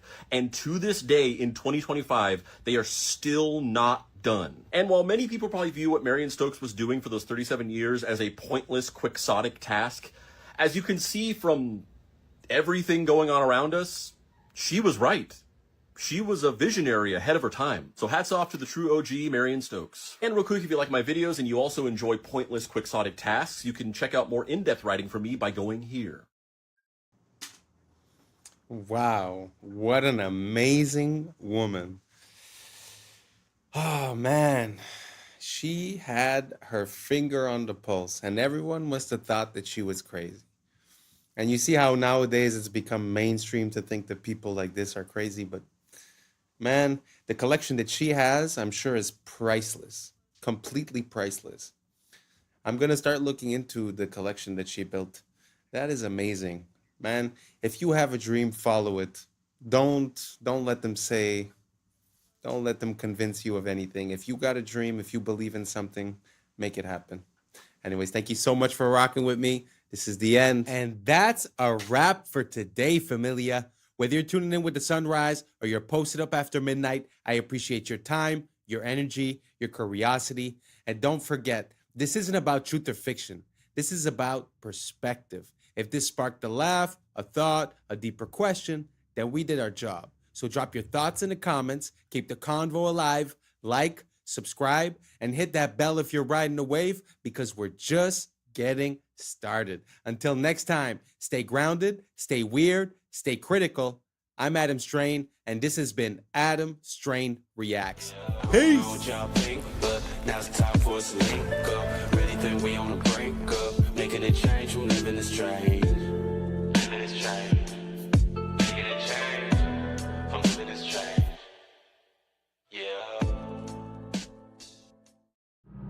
Yeah. Yeah. I was sleeping, had to wake up. Why? Every reason I can think of. God, till the day I keep the ink up. What's up, YouTube? Today, we'll be looking at disturbing TikToks that'll make you question reality. But before we jump into it, I want to say thank you to each and every one of you that's listening right now. We just hit the 4K subscriber mark, and I am so proud that we could do this together. Thank you so much for being one of the first ones here, and let's just keep on growing. So without further ado, welcome to Adam Strain Reacts. Let's get her done. Okay, so someone sent me this video of King Charles and people fainting in his presence. And at first I thought, people faint. But then I'm like, wait a minute. How many times have people fainted by being in the presence of King Charles? And what is with that? Now, we know about this strange painting and everything. I'm not going to talk too much about that. But all I will say is the age-old explanation for this is that people tend to faint in the presence of demonic or satanic activity. I will say, if you were to just ask someone what kind of vibes this portrait gives off, I don't know that you could say it's love and light. In fact, it looks bloody. And again, we saw what happens when you invert it, duplicate it, and match them up together. What type of coincidence would that be? And what is with the very interesting history of the royal family anyway? And what makes their bloodline enable them, or rather give them the power to rule over others? I'm not sure I'm really buying this whole story. Side note, by the way, we're all familiar with inheritance taxes, where when someone passes in your family, you don't just get all their money. The government gets a big cut. Of course, taxed here, taxed there, and even taxed when you bite it. Well, King Charles is not paying any inheritance tax from the Queen passing because of a law, and they don't want the royal wealth to be salami sliced away. So once again, we have another example of rules for thee, but not for me. How dare you try to get around paying inheritance tax? One advantage with the airship. I put this in because I find that we're so used to talking about secret societies and about governments that I think sometimes we overlook the power of the royal family or the crown. Because if you think back at a few years ago when there was the COVID, when you think about it, the Commonwealth countries were the worst ones, were the ones that were on the front of taking people's rights away. So, Australia, England, Canada. So when you think about it, there's kind of a correlation. So I know that it's not something that's very popular, but I'm going to start looking into a bit more the connections between the royal family and what goes on in the world. Do you guys see a link between the royal family? Do you guys think it's overlooked, or do you guys see a lot of that maybe I don't see it? Let me know down below, and let's keep on rocking. Is the fact that you wouldn't need a runway. You know, they could dock these things, and that's why people start to look at some of these old buildings and some of these towers. Were they meant for docking an airship, and then they would get into the building from the ship? What they try to show you with modern blimps is you have this big old balloon thing, and then you have like this tiny little carriage under it. Most of the structure of the blimp is just where gas is at. And then you have like a tiny little cockpit that everyone rides in. But if you see like the diagrams of these old airships, you could move all in and out of there. You could imagine would be like a floating cruise ship. So as soon as you get on, you kick your feet up, you go get something to eat, and you go hang out and have a cocktail if that's your deal. And then you can kind of hang out and look out the window and see all the cool stuff. It seems like a more elegant, more sophisticated way to travel. I would be all about that life. Yeah, because you imagine if you were just going, okay, we're going to fly across America, go from New York to LA, and you're not in a rush. Because part of the journey is actually, this is fun. Yeah. But traveling's not like that today. But we're the advanced ones. The government of Turkey claims they have found the grave of Noah. This is a normal human thumb bone. Underneath is a giant human thumb bone. This was found right near Mount Ararat in Turkey. People say 1 man and 3 boys could not build a boat that big. Oh, you didn't see those boys. Hey, Bubba, bring me that tree, would you?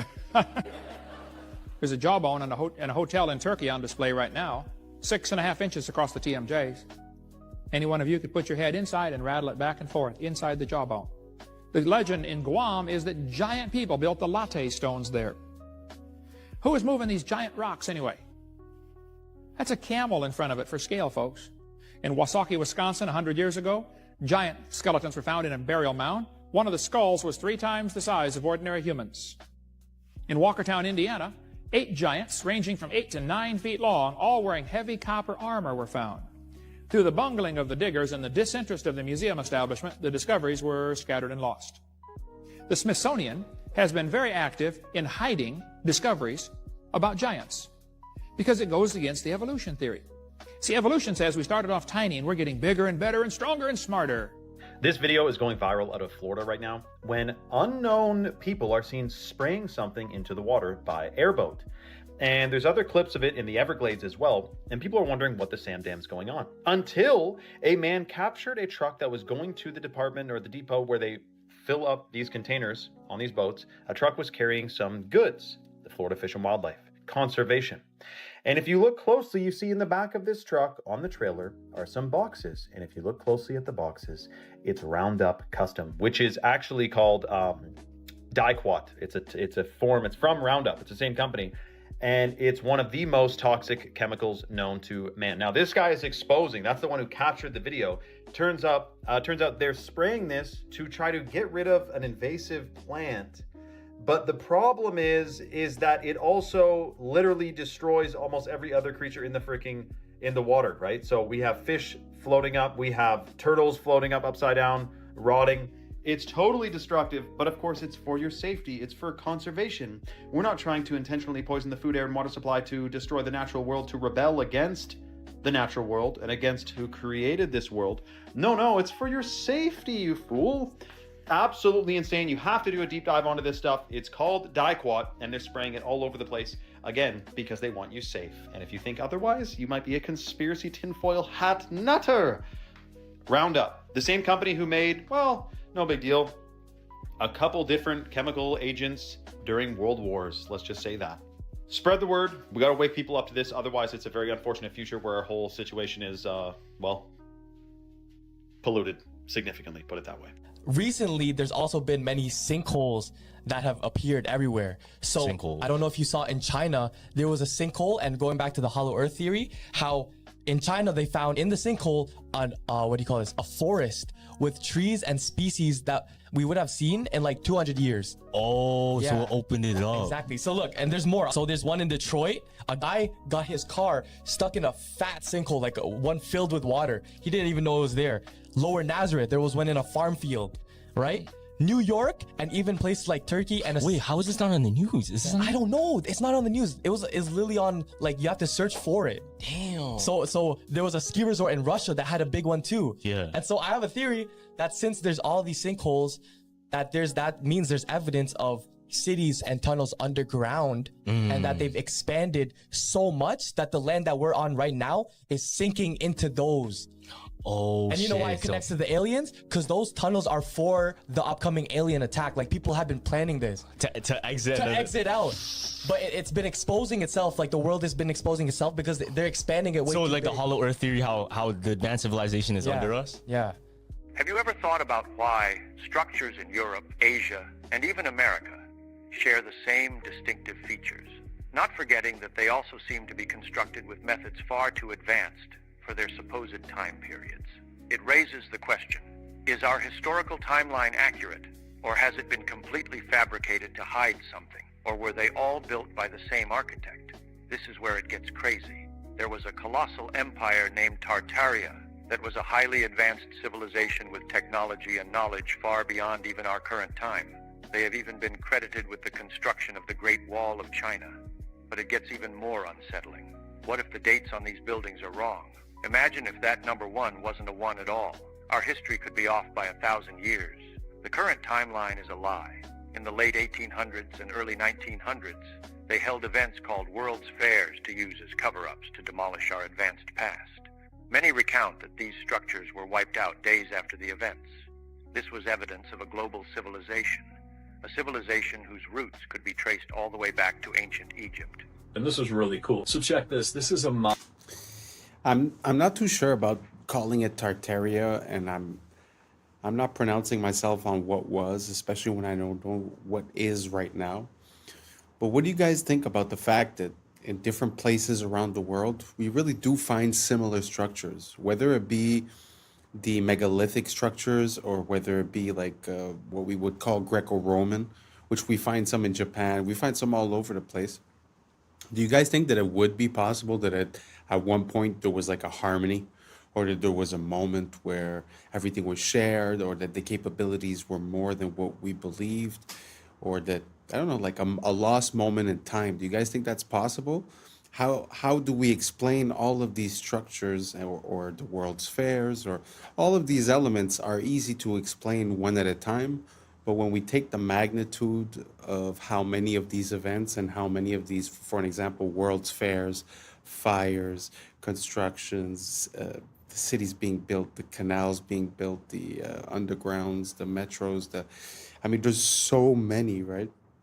So is it possible that at one moment, either we lost our memory, we lost contact, or that there was a moment where everyone was together and that we were building the same type of way everywhere? Let me know down below. I'm just curious. To be honest, I don't really have an opinion. I just find that the timeline that's pronounced to us seems to have some flaws. Apart from that, I'm really not set on anything. So if you guys have any rabbit holes to give me, I'll gladly go down them and include some of the videos in here. So let me know down below, and let's keep on rocking. Mazda bulb. The old Mazda bulbs would last 120 years. So what GE and the companies did who run the light bulb companies is they took this original bulb, they had engineers reverse engineer it so that they can make the light bulb break down faster so they could sell more light bulbs. Because the original Mazda bulbs would last 120 years. The original incandescents, the Centennial incandescent, you can look this up, it's in California. The Centennial incandescent is also still burning for over 120 years. So your light bulb, when they tell you like, oh, LEDs are going to save the earth and whatever else, we already had the technology. The light bulbs that could last 100 years have already been here. LEDs, most people don't know, were made by IBM and also by Monsanto. So when you're bringing an LED into your home and putting it above your head and doing all that stuff, what you're doing is you're bringing in a bulb that was designed by a computer company and a toxic pesticide company. So you can imagine what that's going to do to your body. It's going to give you brain fog, it's going to give you fatigue, it's going to cause blindness, cataracts, mess with your hair. Kind of makes all sense. All confirmed UFO types explained from most commentary. I suppose we could say that that's the limitation of what we call capitalism. Because if the goal is to make money, it does make sense that selling you more of the same item because it doesn't last as long would give me more benefits at the end of the day. But it's just sad how we lost we lost the pride of making something that works and that's functional and that's unbreakable. And I find it so sad. Can you imagine the fact that we had 120-year light bulbs and that we decided to change it so that they last 1 year, so that you would buy maybe 1,000 light bulbs in your lifetime instead of buying 10 or 20, let's say. It's a pretty crazy thought. Do you guys think there's any other things that are like that got sort of manipulated so that they last less? If so, let me know down below. Now let's keep on rocking. Rarest. First up, we got the classic saucer UFOs brought to mainstream attention in the 1940s after the infamous Roswell, New Mexico UFO crash. Back when they were actually called UFOs, you know, unidentified flying objects. For decades, this was the signature UFO style that everyone knew and talked about, but was mostly mocked and downplayed until the government kinda told us they're actually real in 2020. Shaped like a disc with smooth edges, oftentimes glowing and occasionally with a dome top. Cigar-shaped UAPs are elongated cylindrical craft, often tapering at the ends. In recent times, the terminology was officially updated to UAPs, unidentified aerial phenomena, which was changed once again to unidentified anomalous phenomena when they realized they could also go underwater, no longer making them aerial. What makes cigar UAPs so interesting is their lack of any visible wings, fins, or other appendages typically found on flying craft, and is what really made us realize how impressive the non-visible propulsion systems that power UAPs really are. These have been popping up in our skies more lately, like those orb-shaped UFOs everyone's been talking about, or spherical UAPs, near perfect spheres, typically on the smaller side, seen flying very fast with erratic movements and no visible propulsion system. Can either appear metallic or sometimes slightly glowing, leading people to believe some of these may even be trans-dimensional. Oftentimes spotted around military bases and have even been noted to merge or split into multiple orbs. Large, silent, and most often black or dark in color, triangle UFOs are usually seen with lights either in front or on their sides. One of the most well-documented mass UFO sightings happened in 1990 over Belgium, where hundreds of civilians and police officers reported countless triangle UFOs in the sky. Chevron or boomerang UFOs are similar to the triangle ones but have a more pronounced V shape. They also have lights along their supposed wings and have usually been spotted flying at lower altitudes. Egg-shaped are kinda like our sphere UFOs, somewhat elongated but not quite to the extent of a cigar UAP. These are most commonly cited by the military, one of which they famously refer to as the Tic-Tac UAP, moving extremely fast and erratically, and have been seen to pass through large bodies of water without slowing down, showing off their true capability. Diamond-shaped UAPs are much less common than what we've discussed so far. They typically feature some sort of central light or collection of lights and are often seen rotating, moving, or even morphing in midair. Box-shaped UAPs are sort of like the diamond ones, except feature a more distinct rectangular shape with straight edges and perfect corners. They don't rotate and morph as often as the diamonds, but can occasionally be seen with what appear to be windows and sometimes even glowing. Fireball UAPs are an interesting breed, a rare type of orb, typically orange and violently flickering, giving the appearance of a burning flame. Transcending the notion of being mere objects, the fireball truly is a phenomenon, often seen far away and moving very slowly, occasionally bursting out a pulse or sometimes even appearing green. Speculated to be trans-dimensional, these aren't as common as the rest on most social media platforms. Organic shaped are most notably portrayed by the infamous jellyfish UAP caught on camera in the Middle East. This one looks like a collection of indistinguishable parts, no concrete form and moving slower than the others but at a steady, consistent pace. Has also been noted to go underwater. The organic shaped UAP is among the rarest, with some reports documenting shape-shifting abilities and sudden drops in temperature. What if God is actually... I don't know. I must say that even if I was like Mulder from the X-Files and I would say I want to believe, I have a hard time taking any of that seriously, because how would it be that these beings from another dimension or whatever would be so close to us all the time, but we would just never see them and never come to contact with them? I'm not convinced. I'm really not convinced. So if anyone has any smoking gun proof, please send it to me. Please tag me. Let me know. I'd be very curious to see. But to be honest, until now, everything that's UAP, UFO, I'm having a hard time to go with it. I believe way more in the project with the beams that are blue, that would be used to exert control, you know. But I don't know. You guys let me know down below if you've seen some footage that's convinced you guys, or if you've seen something personally. And yeah, maybe I'll take a look into it and see if I could get convinced. Let's keep on rocking. Water. What do you mean? So you know how we say God is everything, right? Now, if you, in a sense, like everything around us is what? There's water. There's water in the air that we can't see. Yeah. There's water inside you. There's water inside me. Yeah. There's water in every single thing that lives, right? Yeah. Now, when there's a lack of water, if you look at a desert, if you look at a wasteland, right? Yeah. What is there? Usually death. Oh. Death because lack of water. Yeah. And it's very hot. Like, hell. Damn. And now, check this out. In the Bible, Yeah. when Jesus said he was tempted by the devil, where was he? In the desert? In the desert. And he was looking for water. That's just like a religious theory, but take it for what it is. That I just heard that on TikTok. Yeah. So is Dubai where men sell their soul? Nah. Because what is around Dubai? Just bare desert. What do the OnlyFans girls do there? They literally sell this. They eat poop, fam. Bro, that's the most selling your soul for some Bugatti. If I would never eat poop in my life, dog. Here's how the elite are scamming you into drinking tap water. Check this out. They selling tap water, y'all. They I are don't know indeed. if nobody told y'all, but they've been selling tap water in the packs of water that we've been buying. Originally discovered because of a town north in Michigan having to fight Nestle for stealing its local water, it has now been revealed that over 64% of bottled water in the U.S. is tap water. Two brands most notably stood out for contamination: Walmart Sam Choice and Giant Foods Acadia. Other brands found to have tap water include Dasani, Aquafina, Nestle Pure Life, Kirkland, Propel, They are scamming us. Essentia, Life Water, And they know Squirt it. Water. And for my own protection, allegedly. People are just finding out why they definitely should not be making their bed when they first wake up.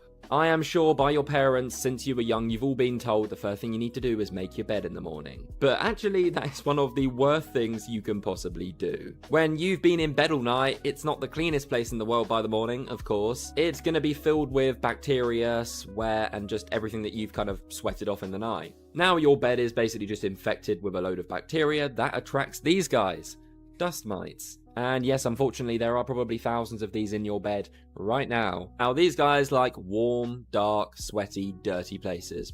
Nice. So when you first get out of bed in the morning, that's when they're going to come crawling because the bacteria is right there for them to scran. If you make your bed when you first wake up, it is freshly dirty and you are literally trapping them exactly where they want to be. Meaning they're going to be living in there and your bed's going to be far worse by the time you go back to bed that night. So the best thing you can actually do is leave your bed messy for a little while, like an hour or so. This will expose the mites to sunlight and warmth, which will basically kill them. Then you can go back and make your bed and it will be perfectly clean for when you go to bed that night.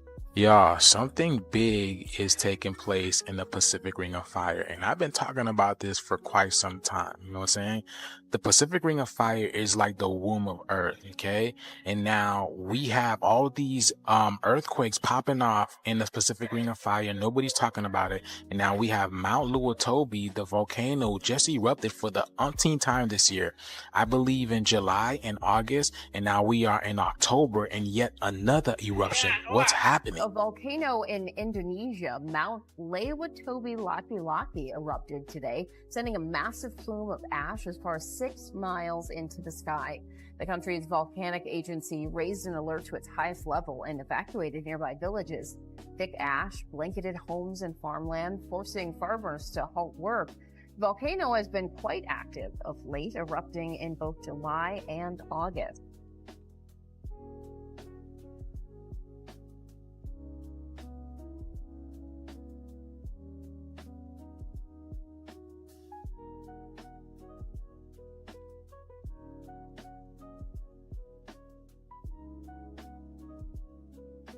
Okay, this video is going viral right now on Twitter because people can't believe the words coming out of this guy's freaking mouth. This is the godfather of AI, getting a Nobel Peace Prize, but issuing a shocking warning about AI. Some of this doesn't even make sense. Listen to this.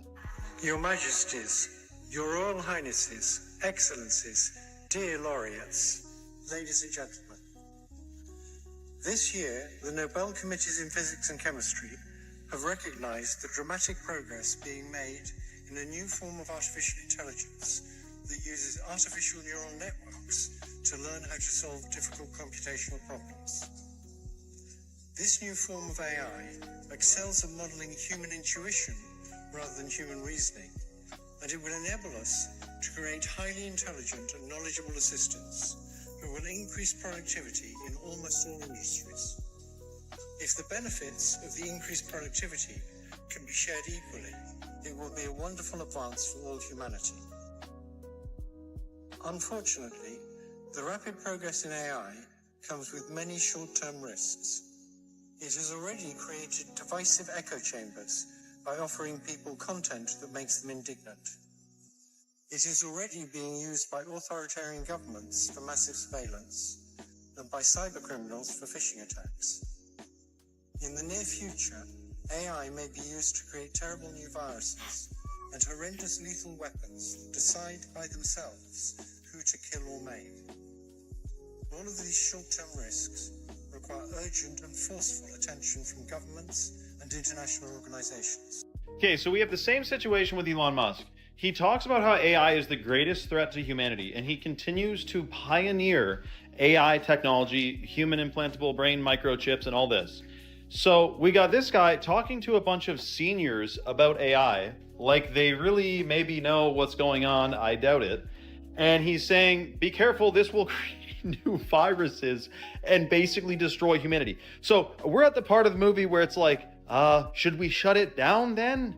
Dude, this AI thing is 100% part of the plan to eventually enslave humanity through digital control. The bars of this prison are invisible. They're intended to be invisible because then there's less pushback. You think you're free, we think we're free, but we're in a prison without bars, and it's a very shocking situation, and they're about to ramp up the security with AI, digital ID, and this currencies, digital currencies. But I can tell you this, I have full faith we will win. This is a plot against humanity. Humanity will absolutely prevail. I have 100% faith. I'm not even being positive, like, ooh, I hope we win. It's already done. It is already done. We have already won 100%. Comment for more for part 2. Follow for more. And let me know your thoughts in the comments below, man. What the Sam Dan is with this. Mr. Jones and Mr. Krempler were neighbors. They each had $3,000. With his money, Mr. Jones bought himself a $3,000 car. With his money, Mr. Krempler bought himself a new refrigerator, a new range, a new washer, a new dryer, a record player, 2 new television sets, and a brand new Volkswagen.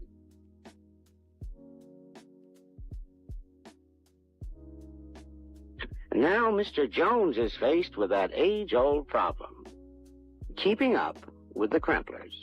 Have you been down the lead paint rabbit hole? Isn't that crazy? To imagine how much you could do with a few $1,000s back in the days.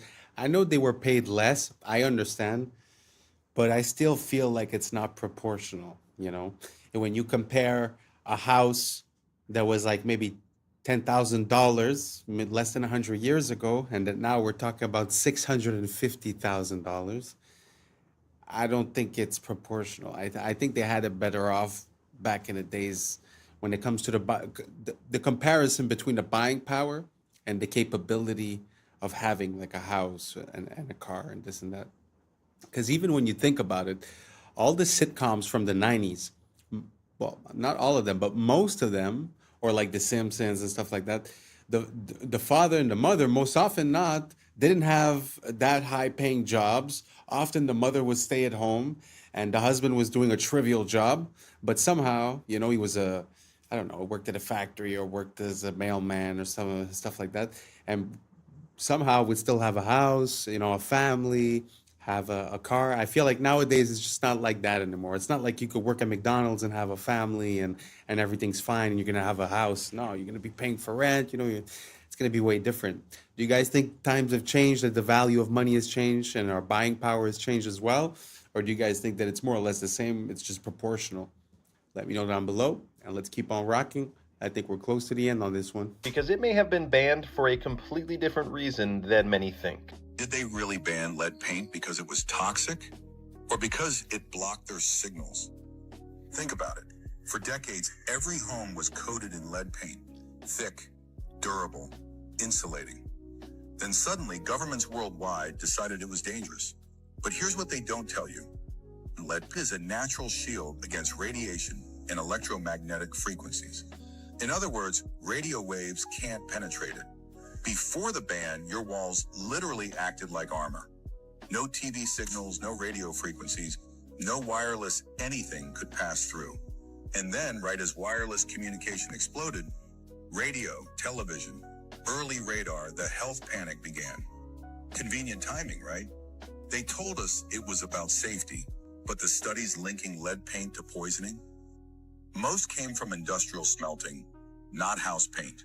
The numbers never added up. But what did add up was control. Because once the lead came off the walls, the signals went in. Every home became a receiver. Every person became a node in a connected network. Was lead paint banned to protect you or to make sure they could finally reach inside your home? Okay, so the crazy part about this, by the way, is we had Xfinity, a Wi-Fi company, has a new feature called Wi-Fi Motion. And they can use, if your Wi-Fi is on in your home, you can use it as a motion detecting device to know if someone's in your home when they're not supposed to be, or just detect motion in general. And we know that we're using the one side of the internet or of a Wi-Fi signal, but there's another side to it. There's another door, you could say. We're using the front door. There's a back door to it. And I'm talking the same way with frequencies from cell towers as well. We're talking about a sophisticated surveillance system that is wireless, that can see everything that's going on. Now, what would happen, do you think, if they were spraying on us in the sky nano sensors that interacted with the frequencies? Picture a hologram, a desk, you got a big desk and it's a hologram of a real-time battle. Think of Star Wars when they're watching the battlefield on a hologram, seeing it in real time. Let's just say that was based on something that you can do if you have a bajillion sensors and frequencies blanketing the area. It's surveillance, dude. You know what? It kind of makes sense, you know, with all the signals that we're sending from the Wi-Fi to the sonar, the AM, the FM, all the military frequencies, the CB, the radios. I think we're oversaturated. So, you know what? Like, sometimes I think to myself, like, man, I wish it wasn't wireless. I wish everything I had did have a wire in one way, you know? And I wish I did paint my house with something like lead paint so that I would protect myself. Because at one point, if everyone's signal is passing through you, especially if you live like in a condo or an apartment complex, I mean, you open up your Wi-Fi and you see that your phone is being hit by 40, 50 different signals at the same time. And that's just what you know about. So I don't know. Makes me think of like a microwave or something. Do you guys think the same thing? Do you guys think that maybe we should go back towards wired instead of wireless and try to cut out the frequencies as much as we can? Let me know down below if that's been something that's been part of your awakening. And this is the end of it. Thank you so much for being here. And that's a wrap for today, familia. Whether you're tuning in with the sunrise or you're posted up after midnight, I appreciate your time, your energy, your curiosity. And don't forget, this isn't about truth or fiction. This is about perspective. If this sparked a thought, a laugh, a deeper question, then we did our job. Drop your thoughts in the comments. Keep the convo alive. Like, subscribe, and don't forget to hit that bell if you're riding a wave, because we're just getting started. Until next time, stay grounded, stay weird, stay critical. I'm Adam Strain, and this has been Adam Strain Reacts. Peace. But now it's time for us to link up. Really think we on the brink up. Making a change from living this strange. Living this strange. Making a change from living this strange.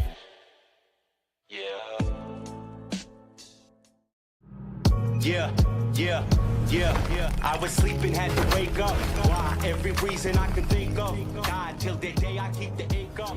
In my priority. What's up, YouTube? Today, we will be looking at disturbing TikToks that'll make you question reality. But before we jump into it, I wanted to send a quick shout out to Jaden Robson, listening up there in Canada. Thank you so much for being a listener. So without further ado, welcome to Adam Strain Reacts. Let's get her done. It's funny, like even like the story of Isaac Newton. So how did he discover gravity? Well, of course, he was sitting under a tree and an apple hit him on the head. Children, can I explain you this? He already knew things fell down. Everybody knows things fall to the ground. That is not how he came up with the theory of gravity. The apple is symbolic of the tree. Once again, the tree of knowledge and good and evil. If you actually look up the old Apple logos, the very first ones, it's literally Isaac Newton sitting under the tree. So what did they change that logo to? an apple with a bite out of it. You guys understand what that means? Do you remember when they sold the first Apple computer and it was $666.66? Do you think these are coincidences? Like, no, that is what they're telling you without telling you. What if I told you the reason you feel temptations for certain things and certain sins is very specific to what you're supposed to do?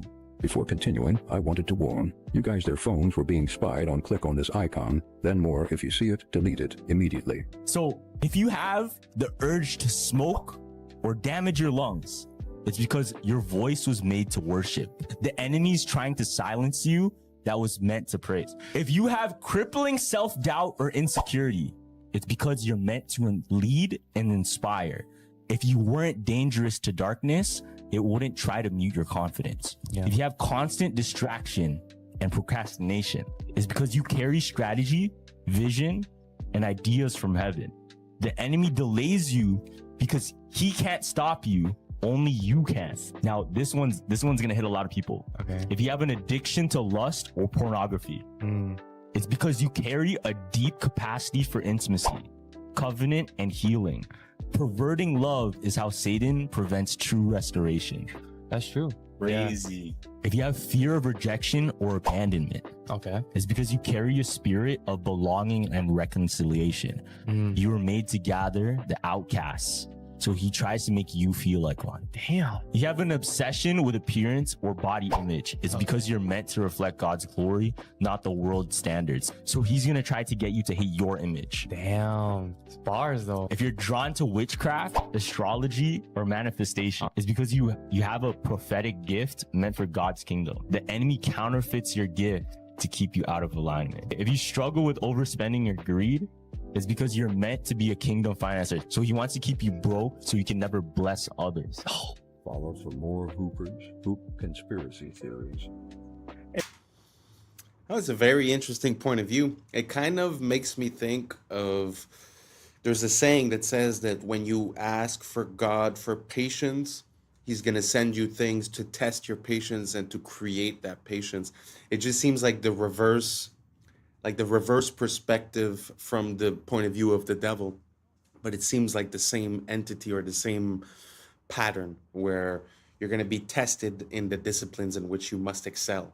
So it's very interesting. Do you guys see that parallel within this? Do you guys think it makes sense? Do you see yourself as one of these archetypes? And if so, let me know down below which one. And let's keep on rocking. It's interesting, if you study history, all of the ancient civilizations, the Babylonians, the Sumerians, the Greeks, they all are the Chinese. They just arose out of nowhere. Poof, there's a civilization.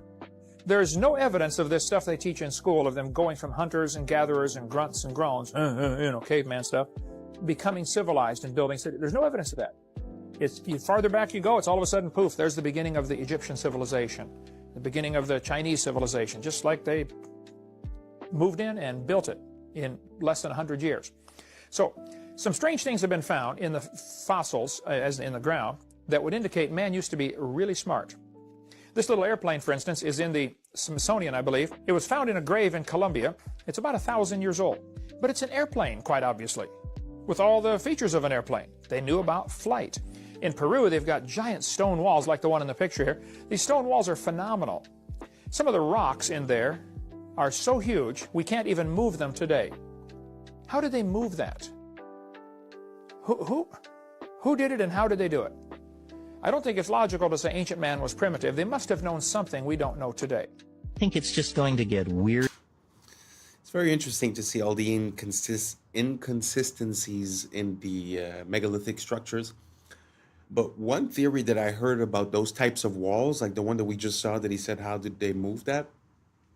Was the idea that they might have like made bags and filled the bags with a geopolymer, which is like basically a cement type of thing.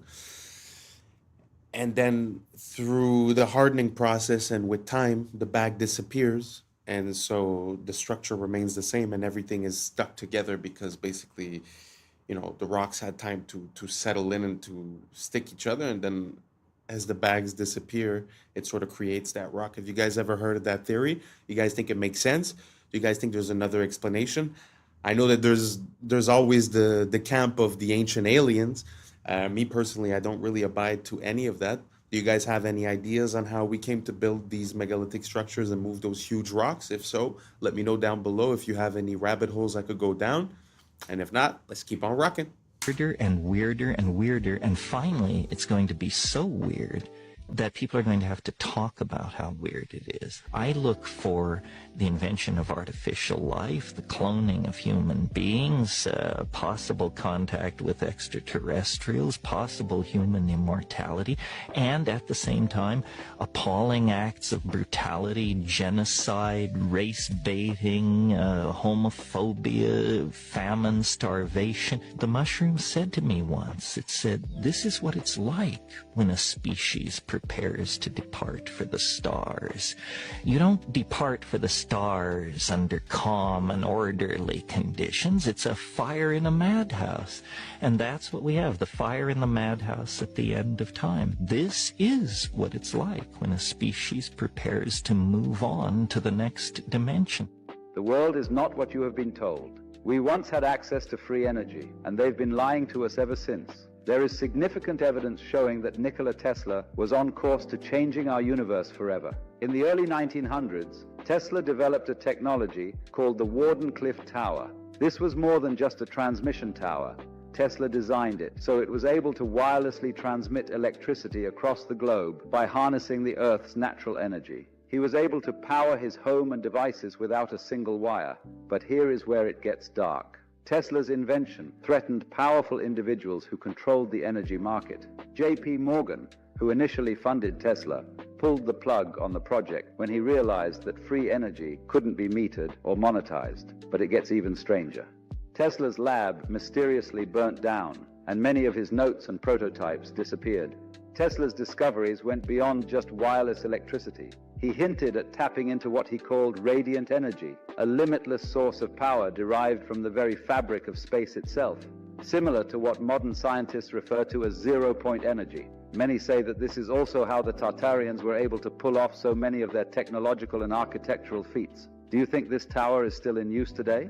This is gonna keep you up while you sleep tonight. The hollow moon theory. Our moon really doesn't make sense when you look at the facts. Like, it shouldn't exist. The moon is about 25% of Earth's size, the biggest moon to planet ratio of our entire solar system. Pluto's not a planet, that doesn't count. That's 72 times larger than the expected average moon to planet ratio of our solar system. Moons are just not supposed to be this big relative to their home planet, but sure, maybe we got lucky. Despite this, the moon is only 1% of Earth's mass. 1%, meaning it is way lighter than it's expected to be, and we really don't even know why. Unless, of course, the moon is either extremely porous like a sponge or a hollow shell. When looking at this data, NASA's own Dr. Gordon McDonald even said himself it would seem that the moon is more like a hollow than a homogeneous sphere. But oh, that's just the tip, and we ain't stopping. Our moon's orbit is way closer than that of any of the other over 400 moons in our solar system, and also has a near perfectly circular orbital path. We don't see this on any other planet, which all have moons with wildly eccentric orbits. Our moon also coincidentally appears as the exact same size as the sun in our sky. Despite our sun having a diameter 400 times larger than the moon just so happens to be exactly 400 times closer to us, defying all odds of randomness, but is officially deemed just a cosmic coincidence. The moon also happens to be tidally locked with our planet, meaning its rotational period is the same as its orbital period around the Earth, which is why the same side is always facing us. This one is not so much a coincidence, as tidally locked moons are actually fairly common in our solar system. But it would also be the perfect excuse for the moon to always look the same in our sky, and for us to never see what's on the other side, like an all-seeing eye that never ceases surveillance of our planet. We don't even know for sure how our moon even got there in the first place. The most common explanation is that the early Earth collided with a massive protoplanet called Theia about 4.5 billion years ago, which was thought to be roughly the size of Mars, and the impact caused the resulting debris to coalesce and eventually form the moon. This is known as the giant impact theory. There's also the fission hypothesis, where an early molten Earth was spinning so fast that a part of it got ejected out into space and became the moon. The capture theory, implying the moon just drifted by Earth and was captured by its gravity. And the accretion theory, suggesting that as the early Earth was forming in its accretion disk, a part of that disk clumped together to become the moon. But when studying rock samples from the surface of the moon, we find out that none of these theories quite make any sense, with other NASA scientists like Dr. Robin Brett further quoted as saying, "It seems much easier to explain the non-existent existence of the moon than its existence. Like on Earth, the newest rocks are on the surface, and the deeper we go, the older the rocks get, as we would naturally expect to be the case. On the moon, it's the other way around. Soil samples from the moon confirm that older rocks are on the surface, and they get younger the deeper we go. The only time we ever see this inverse relationship of rock layer depth to rock age on Earth is through human interaction, like drilling, digging holes, and boring tunnels. Did the same thing happen on the moon? If the moon was hollowed out from the inside, this older inner rock would be brought up to the surface, and this observation would make sense. The lunar crust is also thinner on the side of the moon facing the Earth and thicker on the dark side of the moon, and researchers still have no idea why. The moon doesn't have a magnetic field, much the same as other planets' moons, but strangely, moon rock samples are strongly magnetized. Craters on the moon are all virtually the same depth, no matter how big or small they are. On Earth, bigger craters naturally go much deeper than smaller ones, as the impact was greater. Not on the moon, almost like there's a solid layer underneath preventing the crater from going too deep. Moon rocks are also much older than the oldest rocks on Earth by millions of years, blowing the fission hypothesis and accretion theory out of the water. The moon contains traces of uranium-236, a radioactive isotope that doesn't occur naturally on Earth, but rather through the highly complicated scientific process of nuclear fission, something that only an intelligent species is capable of. Zirconium, chromium, and titanium are all relatively rare Earth metals, but are somehow quite abundant on the moon. Those three elements are also some of the most durable and corrosive resistant that we know of, perfect for building a massive structure. And they've even done quantifiable experiments that tell us that's exactly what the moon might be. When Apollo 12 was leaving the moon's orbit, they intentionally dropped their lunar lander down to the surface. When it crashed, seismic measurements showed that the moon reverberated and rang like a bell for an hour. They did not expect this. Only hollow objects are expected to reverb like this, especially with something as small as a lunar lander. During Apollo 13, they tested that again with a much larger object, dropping a spent Saturn V booster rocket that impacted the lunar surface. This time, the moon rang for 3 hours, with vibrations going as deep as 32 kilometers beneath the surface, and even got faster the deeper they got. This doesn't happen on Earth, or even solid objects for that matter, and again is only expected to occur on something hollow. Beneath Istanbul. Wow. I know that the moon and the sun are things that we take for granted and that are a bit hard to start to question, but when you look at like the details that he was saying, the fact that it's tidally locked, the distance, the size, and all these things, it's very interesting. It often makes me think of like when they talk about the hollow moon theory, it makes me think a lot about the Truman Show, where they're sitting inside the moon and sort of watching. There's also some theories of people saying that there's watchers, the fallen angels, and they would be in the moon.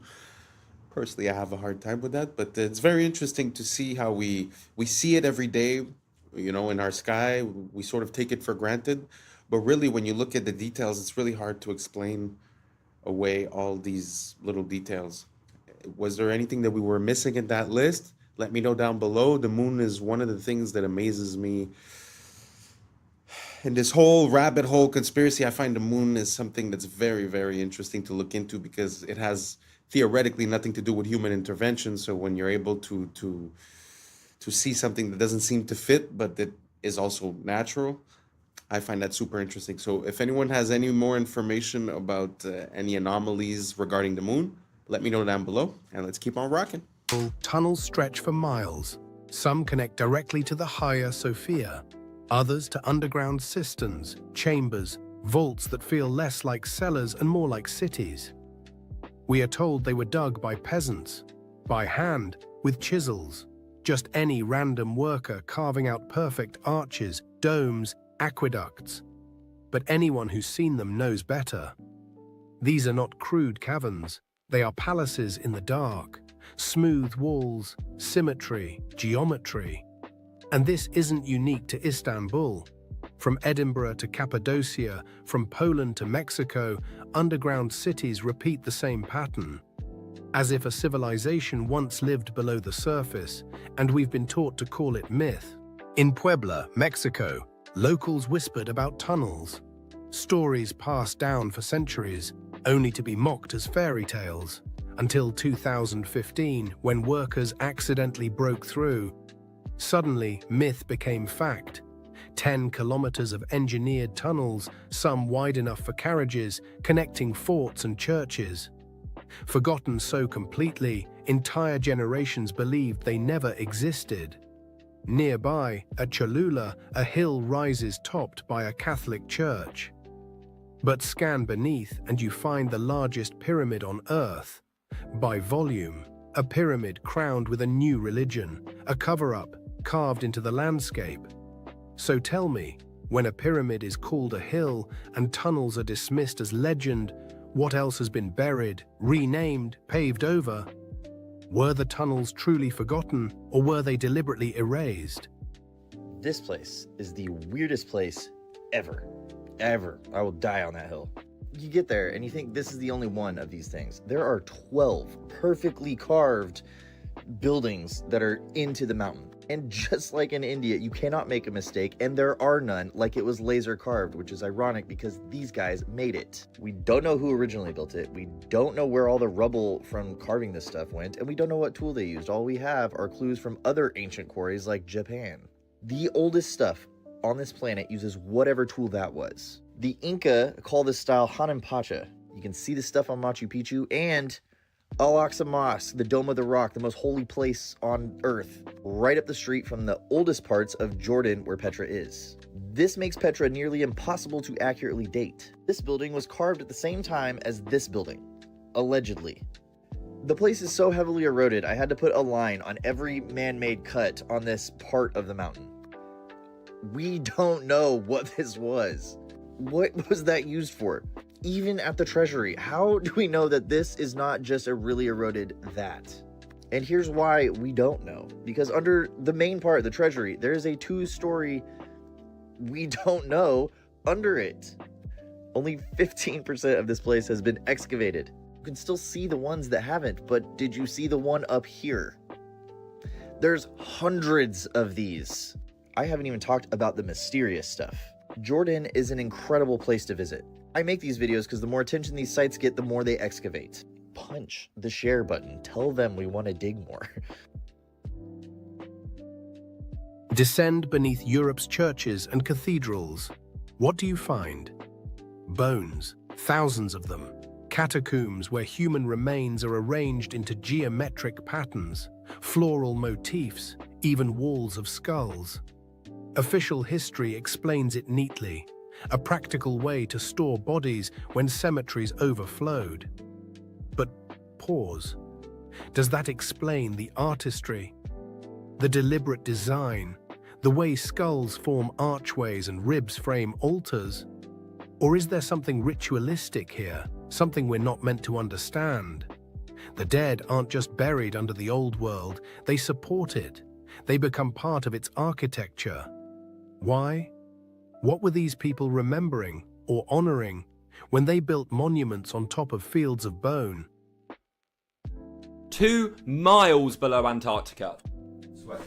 Of course, we don't really know that much about Antarctica. It's a little bit strange, a little bit creepy. We know about the pyramid, like this is 100% true, and that strange like island similar to the island. Now, this is Lake Vostok, great picture I know. It's a hidden lake in Antarctica. In 2024, researchers were searching this lake. I mean, it was actually frozen in ice for like 200 years. They used sonar and scans to basically scan underneath the lake and under the ground in this entire area. Now, they discovered living bacteria, completely unknown to be able to survive in these conditions, but also completely unknown to science. Like, they had never seen these type of bacteria before, ever. These organisms surviving with no oxygen, no sunlight, and they don't even have any DNA to match anything on Earth's database that scientists have ever found. So scientists are saying this is the closest thing we could probably ever have to actual aliens. Not like an alien from a movie coming down from space, but something that we've never seen before and is completely unique. But there's a far scarier part, unfortunately. They found never seen before shapes and man-made structures 1,300 feet along the bottom of the sea. And the mission abruptly ended and no one's been allowed back since. So what the hell is going on? Okay, you have got to see this video that China just released of a rocket launch they did. This looks like a boat skimming across the top of water, but in fact, it's allegedly something going into space. Listen to this freaking video. China recently released footage of the Tianzhao 9 scraping upon the firmament. Now, that statement that I just made, you probably think that I'm a little bit crazy, but just look at the comparison. The top video video is literally a boat driving around on the water, and the ripple effects that it's creating is looking just like what the TNSL 9 is creating while it's flying around in the heavens above. Yeah, so TNSL quite literally translates to heavenly ship, and 9 is associated with the polarity in a torus field. Nikola Tesla's 369. It's really complex stuff. I honestly don't fully understand it, but 9 is the polarity, which would be Polaris in the torus field that we live on, called Earth. Yeah, so the rocket is scraping on the firmament, and they're quite literally telling us with the name of the ship itself. And if you don't believe me, literally look at the trajectory of the rocket. It's following an arched trajectory. The reason they may be hiding from us the truth about the nature of our reality and space and all that is because if we weren't on a spinning ball that came from a giant explosion called the Big Bang, then we were definitely created. That would throw apart the whole Darwinism, would be decimated. Darwinism wouldn't exist. Evolution wouldn't exist. No one would be talking about it. If we were on a different, let's just say, in a different realm, put it that way, than flying on a spinning ball. I mean, it's just true. So that's why they're hiding potentials of this. And listen, forget everything I just said. Just know NASA is to deceive. NASA is, you got to dig into the whole history of them and how much they get caught lying, and their green screens in their swimming pools and their training grounds and all that. It's absolutely shocking. It's riddled with inconsistencies. There is something being hidden from us 100%, and we shouldn't trust this agency that's been caught lying on telling us the nature of our reality and what we live on in galaxies and all that. So keep your head vigilant. We'll discuss more about this. Comment for part 2 and follow for more. Nobody makes.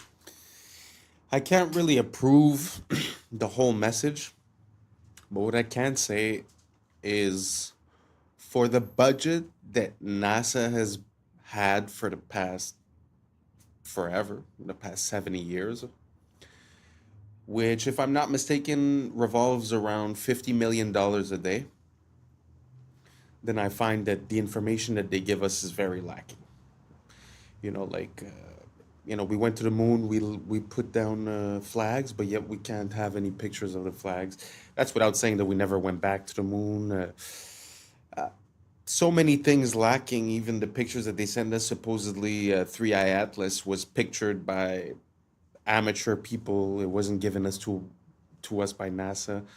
Yeah, there's a lot of, like he was saying, the training in the water pools, the CGI, the blue screens. It's a very big rabbit hole. I'm gonna put a bit of a few videos here and there in every video so that we could start holding on to that information and try to make some conclusions eventually.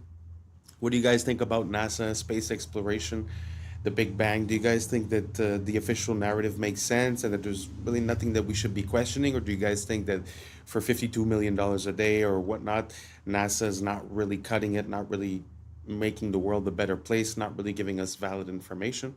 Let me know down below, and let's keep on rocking. You feel tense. Nobody makes you feel upset. You always decide how you're going to feel. Blame is the core of all negative emotions. When you stop blaming, you cut down the negative emotion tree.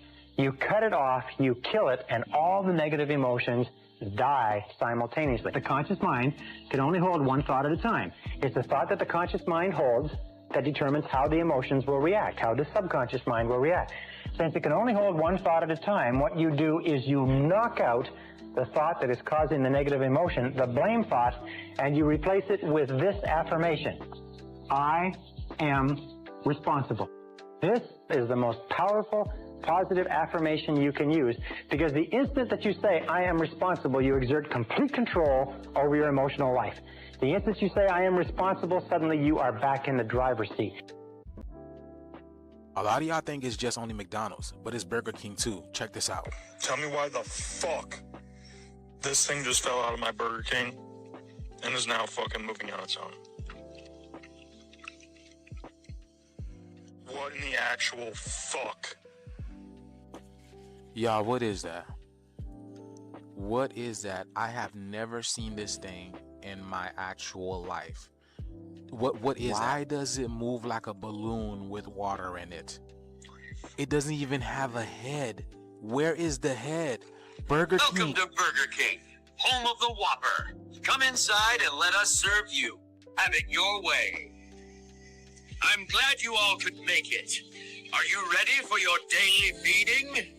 Lunchtime has arrived. Once you try this burger, you will not be able to resist the craving for more.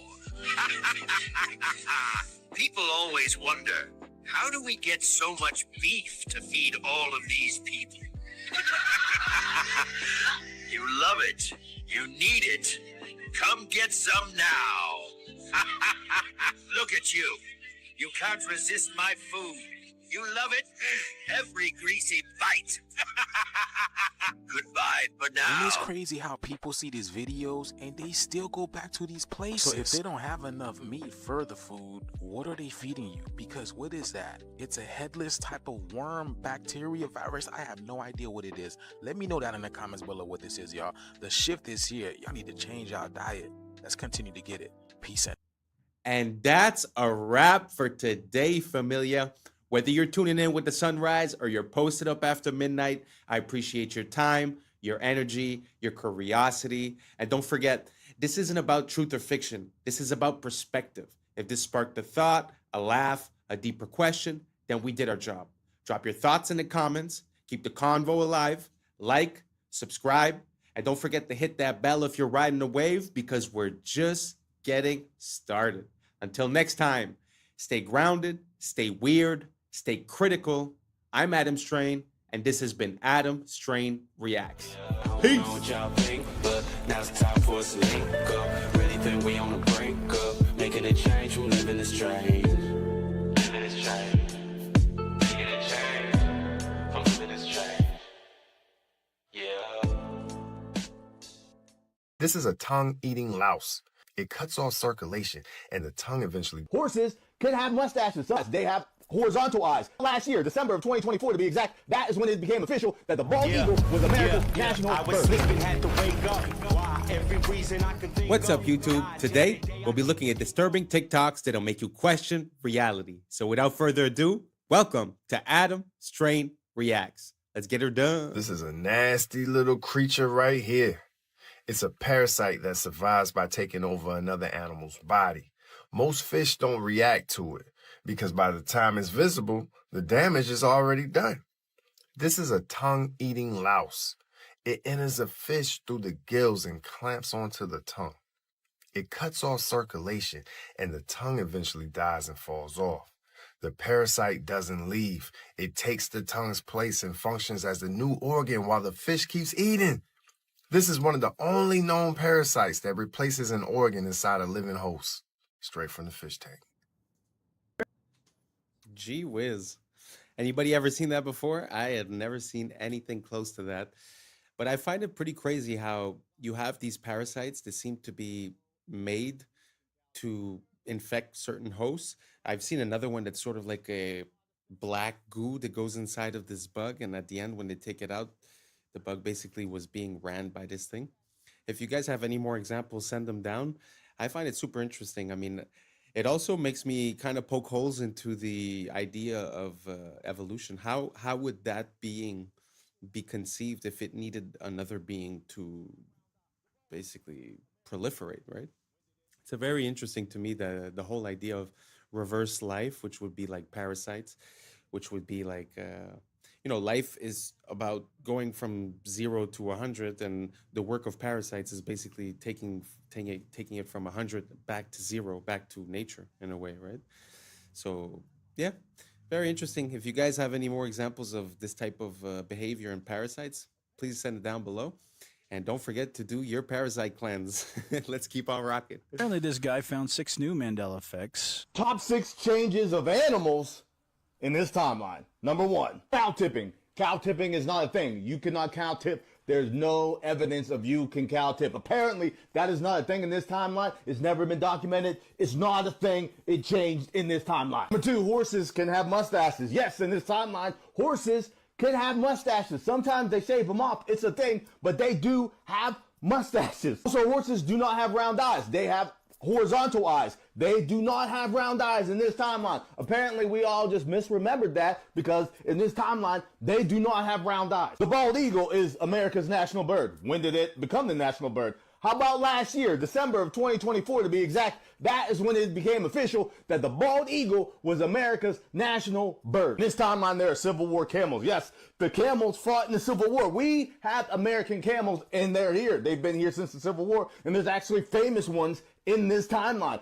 I did not know that. Number 6, it is Smokey Bear. It is not Smokey the Bear. Apparently, it's always been Smokey Bear. Wow. I don't know if you guys know about the Mandela effect, but these are a few that actually, I mean, I didn't grow up on a farm, so I mean, I wouldn't really know about horses that much. I've seen them maybe a handful of times in my life, but you know, both the mustache and the fact that their eyes have like horizontal slits, never seen that before. The camel in the States, I have no idea. I had no idea that that was a thing. And also the bald eagle being declared the national animal for the States last year in 2024. Well, more than a year ago. That is kind of weird. That is kind of weird. I always assumed that the bald eagle was the national bird or at least animal of the United States.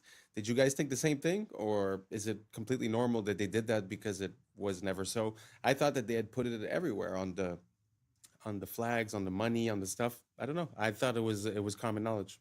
Maybe I'm just ignorant. So you guys let me know down below. Are these Mandela effects that you guys knew or just mistakes of collective remembering? Let me know down below and let's keep on rocking. This is an AI-powered cleaning robot developed in China, and they've made it because they want to clean up the oceans and the rivers and all the waterways around the world. And so they've developed this thing that can sort of move around autonomously. Hopefully they succeed in this effort, and hopefully India buys some, maybe? Wow.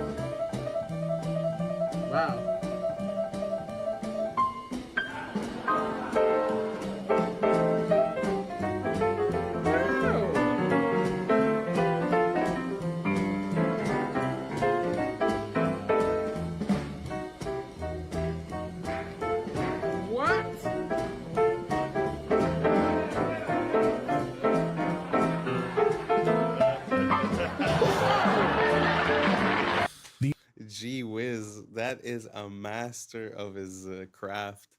Beautiful to see. I had never seen anything like it. And also the bot that was cleaning up in China, that AI bot. Gee whiz, I think that's one of the first good applications I've seen them put AI on, because they've been talking about replacing politicians with AI, all these crazy things, but that I approve that message. Let's clean up the water with AI. Thank you very much. That's a good idea. Anyways, let's keep on rocking. The only way to success is through failure. I'm saying through for a reason. You have to go through the failure points to what? Learn, develop, grow. That's what failure's for. If you failed, that doesn't mean that you stop. That means you keep going. That means you just learned a valuable lesson. Oh man, I lost all my money. Cool, how? Well, I invested in this business well, now you know, don't invest in that shit. Education costs money, doesn't it? Your failures are education. This right, like as he did, right? It's underneath and try and keep it, that feels pretty tight right there, right? Mm-hmm. Okay, so you can, just breathe naturally. Let's just see what happens. Okay. All right, so we're at 1,367. We've already just passed 2. So now we're in the place where he could be having headaches. He can be, we're at 3,786. Look at this. We've just passed 5,000. Now we're in the toxic level. Right now we could be doing this 7,000 inside this mask of the CO2. 8,000 parts per million. And now this thing's gone off the Richter scale, folks. It can't even register how high the CO2 levels are inside. And look how many seconds that was. Wow. It's pretty crazy to think that we recommended that for all of our kids, no? I mean, it's a sad thing to see, but at the end of the day, I guess that's what it is.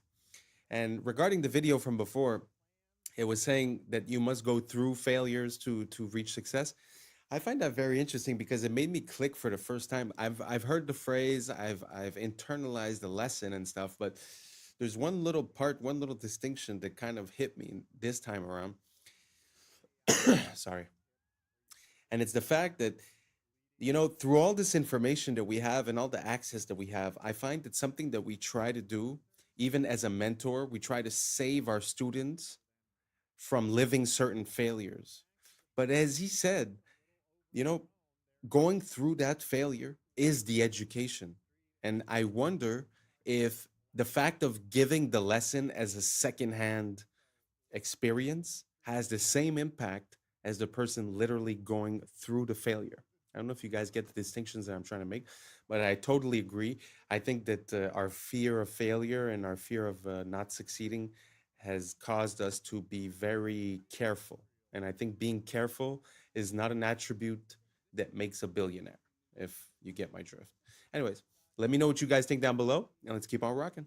This Love Patrick. is One of my oldest Legacy friends. Park in Brambleton, Virginia. And I think whoever planned this community had serious beef with their boss. And every time they showed them the plans for this huge neighborhood, they must have presented them upside down. The main area of focus here is obviously the park, which is an above average size park. And you can see here the design starts here at the pond and just works its way out here to the tip where you have this fountain leading into this building right here, which is apparently called the Best Brains Learning Center. I'm pretty sure that they built this part much sooner than expected. Now moving back to the base, which looks a little overgrown, there is an elementary school across the street, and I'm not sure how this park is allowed within 500 feet of an elementary school. So let's turn on the street view.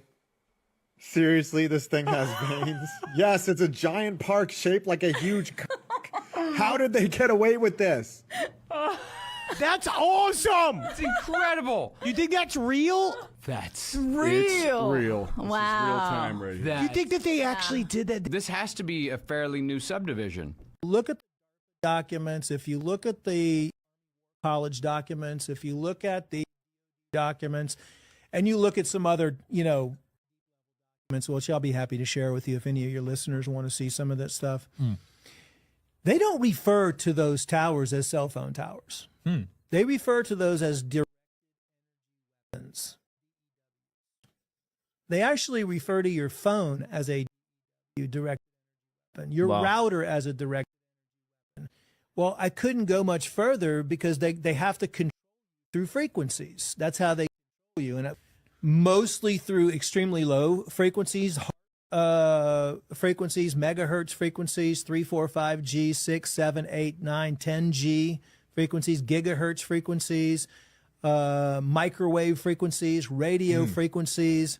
They can do it through music as well. Wow. But there's always the opposite of that too, like the good music with the solfeggio tones and, Right. and So stuff no like more that. microwaves, you're saying? Don't use those? Oh, throw your microwave away. The microwave kills the nutrients in the food anyway. Wow. Yeah, I mean, so that's when you get into, they also want a lot of metals in your body. They need a lot of metals in your bodies as transducers and as receivers. And they want you to be exposed to all these and all these frequency devices. So the solution is to get rid of all the chemicals in your body. You could do that through toxin binders, organic activated charcoal, like a stuff like that. Doing all of this transhumanism stuff, we're already coming up with solutions, which are just detox to detox your body. Do liver cleansing,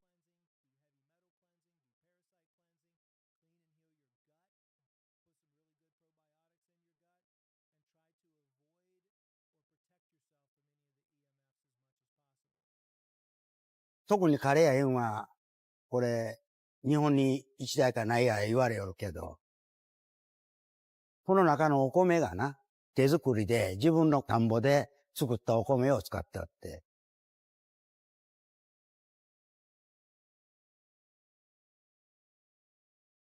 日本の自動販売機では、ジュース、これとパンとか食べ物、ジュースはもうあらゆるところにある。名前吉本正と言います。年は74か。ここの自動販売機ではもう40年ぐらい前からやっております。うちの自動販売機はね、日本であんまりないっちゅうんで、なんかあらゆるところを来とるように思う。そうじゃ、お米がな、60度ぐらいあるに機械の中が、と置いたらやっぱりこう、乾燥してくるよ、お米が。硬になる。1日2回ぐらい入れ替えするように。また新しい米になってるんで。いやいや、もともと百姓屋で米作んでったけんな。ほんで、このお米を使うた方が得なわけじゃ、買うよりは自分の米を使うた方が得だったけん。ほんでこれ今作っとんが日の光。米を一応洗って水につけて15分か半時間ぐらい置く。スイッチを入れてから45分ぐらいで容器に詰めるんです。これから機械まで入れるにやっぱり1時間以上かかると思う。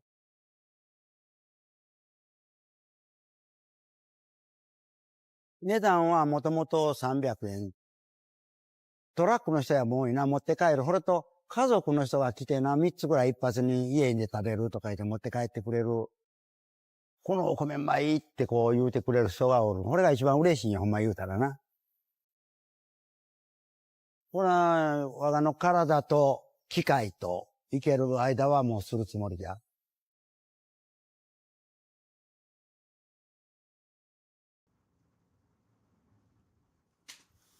I know it's not such an impressive video, it's not an impressive story, but I found it very inspiring to see, I don't know, that blend of new and old, that organic, mechanic, accessibility, but yet fresh from the ground. I found it super inspiring. I think if we could harness this idea and push it to its maximum, it might just help a lot of people have access to good food. You know what I mean? I don't know if it exists or if it's possible in your city, but you could easily buy a machine and prepare some plates and people would have a better option instead of, all the junk food that they always sell in those things. The reason why is because the shelf time is so high, they could just fill it up and not really think about it, right? But if you would have a catered, vending machine, I don't know. I've never thought about it, but I find it super interesting. If someone could take that idea and run with it, I would be so happy to hear that I've created an enterprise. But hey, just an idea I'm sending out there in the cosmos, and you guys let me know if it hits, and let me know if you've ever seen a vending machine like that, like a handmade, custom, from the ground up. I really love this man. I find it super beautiful. He loves what he does. I just wanted to shed a bit of light on his situation. I find it so beautiful. Let's keep on rocking. These robots are inspired by ants and were developed by South Korean scientists. Each micro-robot is 600 micrometers tall and interacts with others using magnetic fields. The micro-robot swarm was able to unclog tubes that resembled blocked blood vessels. This technology could potentially be used to clear plaques from clogged blood vessels in medical treatments. In this other application, the micro-robot swarm transported a chunk of the metal indium to complete or break an electrical circuit. This allowed it to turn a light on or off with precision. The micro-robots were able to assemble into a group and coordinate their movements to walk over an obstacle. By leveraging their collective strength and synchronized actions, they successfully overcame barriers, demonstrating their ability to adapt and perform tasks that require precise teamwork. The micro-robots used centrifugal force for self-throwing, propelling themselves over obstacles. A swarm of 200 micro-robots successfully separated heavy liquid metal into smaller pieces in just 5 seconds, despite its high surface tension. They then moved the pieces, joined them back together, and shaped the metal into a smooth sphere. This demonstrated their ability to handle complex tasks with precision and control. The micro-robots formed a spinning swarm on water, creating a floating raft structure that allowed them to carry a pill 2,000 times heavier than a single robot across the surface. This approach could be applied to deliver lightweight medical supplies or drugs across liquid environments in remote or constrained settings. In this example, the swarm used orbital dragging motions at 2.5 Hz to block the superworm's path and stop it from reaching the food. As soon as the swarm stopped its spinning, the worm was able to move toward the food. The micro-robots guided an ant by using a spinning motion to block its path and topple its legs without causing harm. By controlling the swarm's direction, they successfully steered the ant to a desired location. This technique could be applied in pest management or controlled behavioral studies of small organisms. The micro-robots can assemble into structured swarms or disassemble into individual units based on the strength of the magnetic field. By adjusting the magnetic field intensity, their configuration can be precisely controlled to perform tasks like transporting materials or navigating complex environments. Here we see the micro-robots using orbital dragging motion to rapidly circumvent obstacles with precise single-axis manipulation. This allows them to navigate barriers efficiently, completing the task in just 180 milliseconds. Well, that's pretty crazy that we're there. We have micro robots. Kind of scary. I mean, as much as it's impressive, it's kind of scary because if you could have that in your blood vessels, who knows how it gets there. I mean, obviously for a surgery or something, it's interesting. But to have something so small that could be ingested raises some concerns. And also, if somehow this little robot would have the capability of flight or levitation, I don't know, the possibilities seem to be endless, like a swarm in the air, or I don't know, kind of scary to me, but let me know what you guys think down below, and let's keep on rocking. It's a bad idea to let the people who make the food give you advice about what food to eat. 4 of the most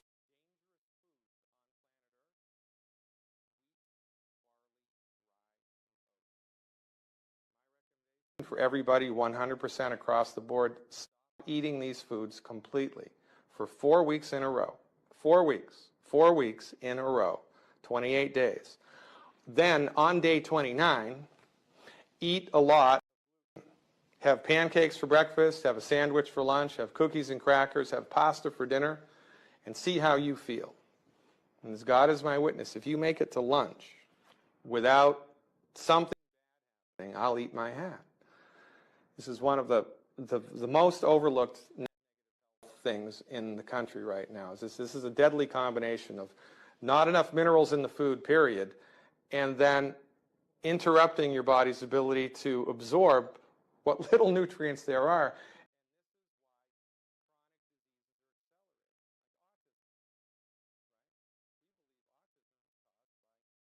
Bad nutrition in the blood of the pregnant mother. As the fetus is developing, it needs raw materials to make a brain, make a heart, make a liver, make a kidney. You can't make that out of pixie dust and air. The body needs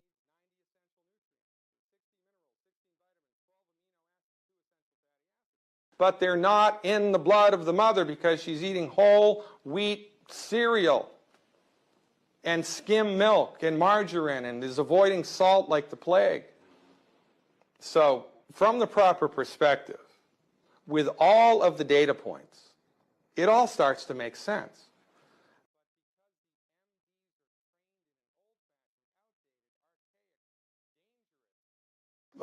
Understanding of the human body, they completely miss all of the most important things. So their job, again, is not to fix the problem. You can manage it, which is better than suffering. But it's better, don't you think, especially in the United States of America, to try to get to the root cause of what's causing the problem and fix it? And that's what we do. One of the most famous Old Testament sayings, my people are destroyed by lack of knowledge. Well, simple things that people can learn can make all the difference in their lives. As much as I love to listen to him speak and it makes so much sense, it kind of makes me sad to think that there's not more doctors talking this way or approaching things this way, seeing the body as a whole and seeing nutrition as the main medicine that man needs. Wow, that was really interesting. Listen, I'm gonna give it a shot. 28 days, no, what did he say? Wheat, oats, barley, and rye. I think it was those 4. I'm gonna do it. I'm gonna do it starting today, and I'll let you know. Sorry, I'll let you guys know how it goes. And if anyone wants to do it as well, You let me know down below how it goes for you, and we could compare notes. Let's keep on rocking. I bought my dugout as a fairly small 2-bedroom dugout, and I've been extending it over the years. For somebody driving into town the first time, you wouldn't think there was a lot here, because 95% of it is hiding underground. People drive in and go, where is the place? I don't understand. Kubapiti is from the Aboriginal Kupapiti, which means white man in a hole. At the moment upstairs it is about 122 degrees Fahrenheit. Down here we're sitting on about 71, 72 degrees. No air conditioning necessary. We're right out in the middle of nowhere. It takes a day to drive here from Adelaide. I'd say there's about 1,000 underground dwellings and at least 1,500 people living underground. We've got 5 underground churches. We've got underground motels. There's some amazing underground homes here. Many bedrooms, underground workshop. You name it underground, we've pretty well got it. I bought my dugout as a fairly small 2-bedroom dugout, and I've been extending it over the years. Some of this I blasted out when I could get away with it. The cops don't like us blasting in town. We don't do it anymore. Back in the old days, if somebody was going to have a baby, we'd rock round there with a couple of compressors on a weekend and some jackhammers and a couple of cartons of beer, and by the Sunday night we dug out a room, cemented the floor and wired it up, and there's your new baby's room, honey. Even though we're so far away geographically from anywhere else, I don't know why, but we just love the place to bits.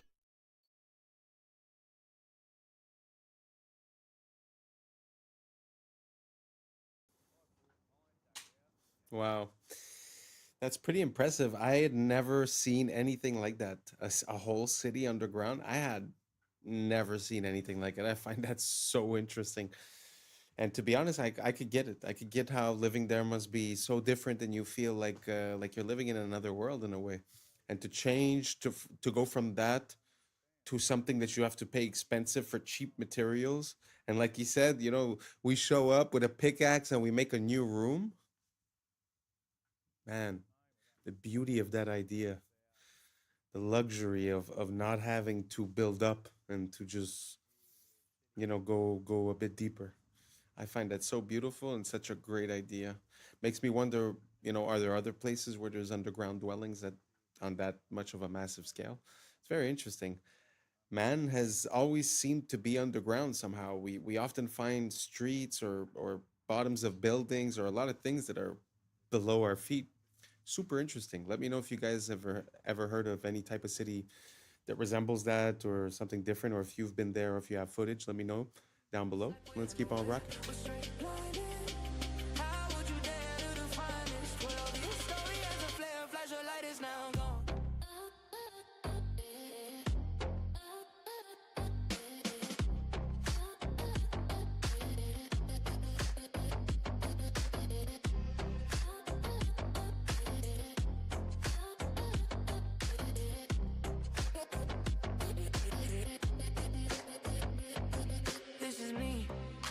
Tell you, I am such a mess without you, and I must confess it's black or white unless we find equilibrium.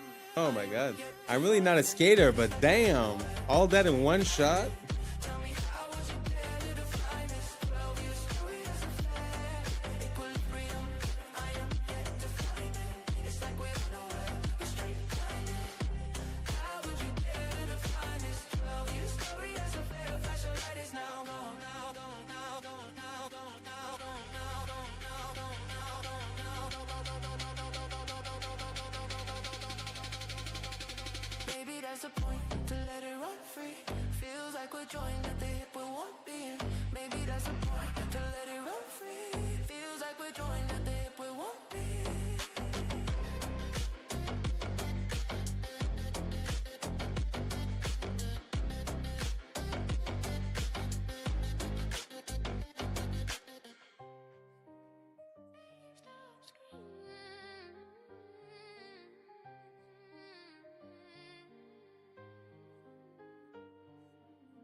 Wow.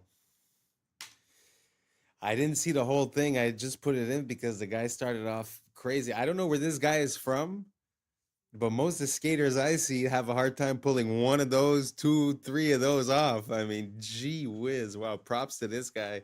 Anyways, we've reached the end. Thank you so much for rocking with us. And that's a wrap for today, familia. Whether you're tuning in with the sunrise or you're posted up after midnight, I appreciate your time, your energy, your curiosity. And don't forget, this isn't about truth or fiction. This is about perspective. If this sparked a laugh, a thought, a deeper question, then we did our job. So drop your thoughts in the comments, keep the convo alive, like, subscribe, and don't forget to hit that bell if you're riding the wave, because we're just getting started.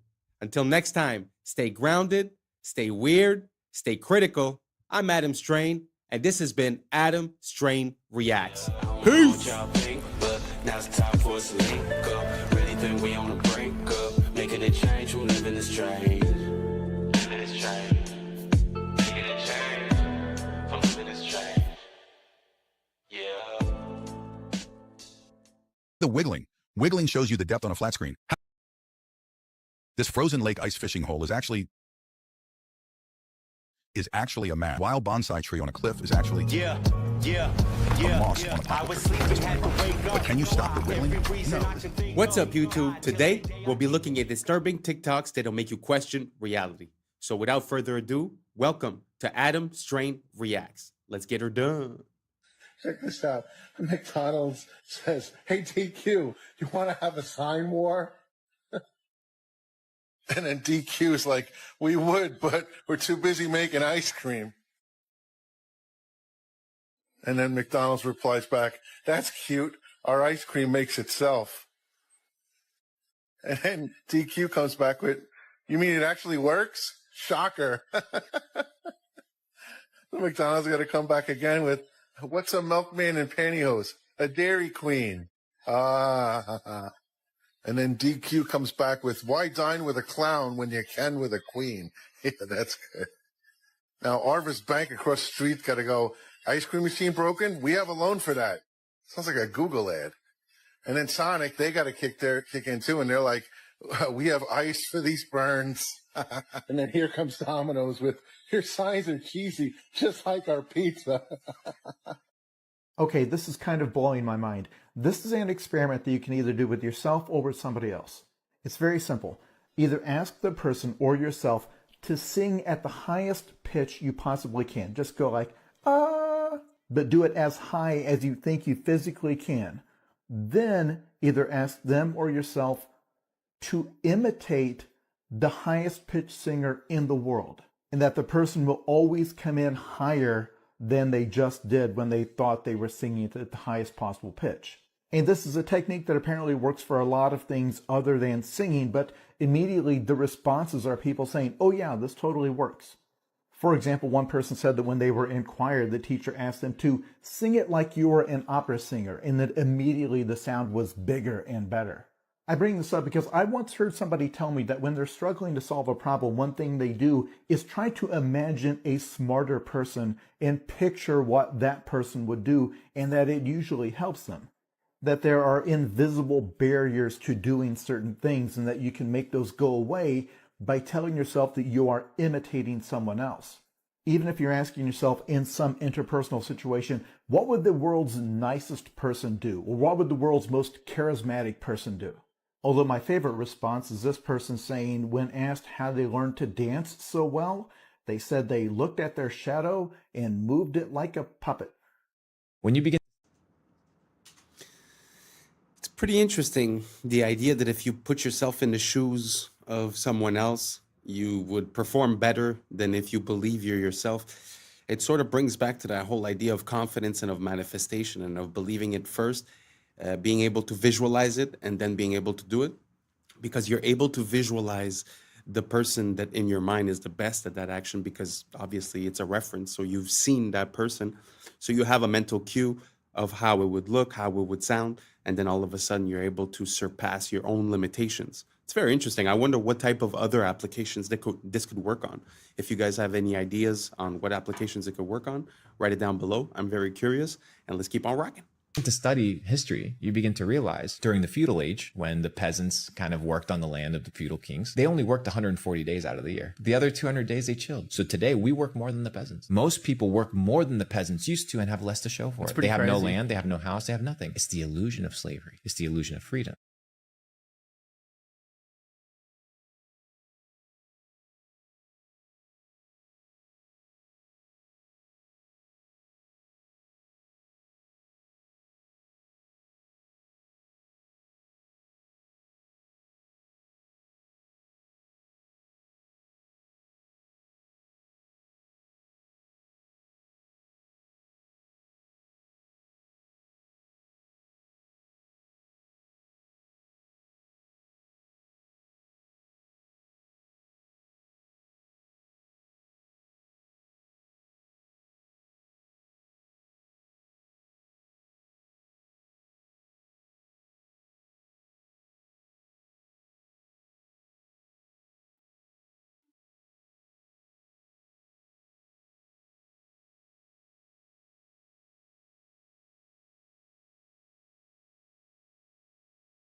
We got the Chrysler building.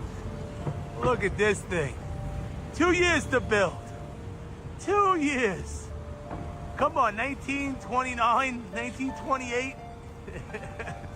And in a surprise move, they hoisted that up at the last second to win world's tallest building. Just a little surprise by the architects. Well, listen, help me out here. Besides being Callus's Man of the Year, Grandpa Bill, the source of the stone, which I always say takes these buildings out. Hey, Grandpa Bill, what do you know about African marble? I don't know, they just imported it for the Chrysler building. Really? Donde está Mexico, Grandpa Jeb? What does that mean? I don't speak Spanish. Well, that's where they got the onyx from for the lobby, from Mexico. Georgia? Oh, what do you mean, Georgia? Oh, that's where we got the granite from. 1929. Then they snuck the spire on to become world's biggest building. Do you believe these stories? Do you believe this BS? Sound off in the comments if you're smarter than me. Come on. Come on. Make it make sense, Grandpa Bill. This is the front. Of course. Of course they gotta share the building with them. Always got that indention. Oh, you should have went to architect school, Junior. You would have found out what the indention means. I had the best architect teacher in the world. What did they tell you about these things? Why would they do that? Look how dangerous that is. Come on, man. Make it make sense, Chrysler building. Sound off. Am I wrong? 2 years, under 2 years to be built. Make it make sense, Chrysler building. For all the people that ask, why do I care they lie? This is one of the first lions. J.P. Morgan. Look at this building they built. Billions of dollars. Why do you care about them lying? Because look what they're doing. You don't lie and don't get billion-dollar buildings like this. Come on, J.P. Morgan. Make it make sense. Very interesting because, like you said, you know, the timeline of 2 years is kind of crazy. But the aspect that I'd like to highlight in this one is that, like, my family has a industrial supplier company, and basically, sometimes when you order stuff for a project, it gets delayed, or even the basic, you know, the basic wait time normally is from 8 to 16 weeks, depending on where it's from. And now we're talking about 1929. They're talking about granite from here, onyx from here, stones from here. I mean, just the logistics of the ordering, the receiving, and the shipping of all these items just to coordinate with the building. I mean, nowadays would probably take more than 2 years just assembling all of the items that you need. You know, it's an example, but that's without the building, that's without the conception, that's without any problem that you might face during the construction, that's without the fact that there's winter in New York. Yeah, so 2 years for one of the most iconic buildings ever. Not too sure. And if I'm not mistaken, I'm not sure if it's that one or the Empire State that a plane already went into it and was burning for 24 hours and the building is still standing. So it's just a testament to how structurally sound they were, how rigid and strong they were, and built so quickly with all these items from everywhere. I don't know. The idea doesn't quite make sense. It's sort of like the next video we're about to see is basically just a retelling of the official narrative of a situation, and just the official narrative, once you account for all the items that they're bringing up, I mean, it's hard to give it any credence, to be honest. So anyways, let me know if you guys think any different as for the Chrysler building in New York, if you think that 2 years makes sense with all those sources of items coming from all different places without talking about organizing the labor, getting everything done with winter. Let me know down below, and let's keep on rocking. This next piece, not to trigger anyone, it's really just information, and it's one of the most interesting forms of knowledge that I've ever seen, because like I said, it's just a retelling of the official account and it feels like it means something else. Here we go.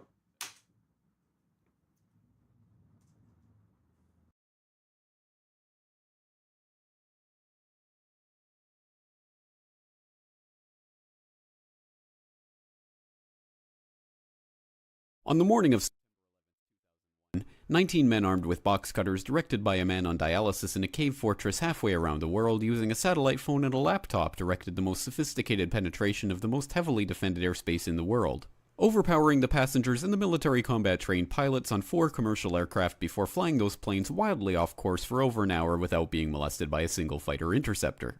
These 19 devout religious fundamentalists who like to drink alcohol, snort cocaine, and live with pink-haired strippers managed to knock down 3 buildings with 2 planes in New York, while in Washington, a pilot who couldn't handle a single-engine Cessna was able to fly a 757 in an 8,000-foot descending 270-degree corkscrew turn to come exactly level with the ground, hitting the budget analyst office where DoD staffers were working on the mystery of the $2.3 trillion that Defense Secretary Donald Rumsfeld had announced missing from the Pentagon's coffers in a press conference the day before, 10th, 2001.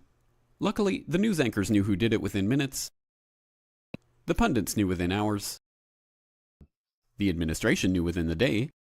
Who committed these acts and those who harbored them. And the evidence literally fell into the FBI's lap. That a passport was found blocks from the World Trade Center crash site, if you can believe that. But for some reason, a bunch of crazy conspiracy theorists demanded an investigation into the greatest on American soil in history.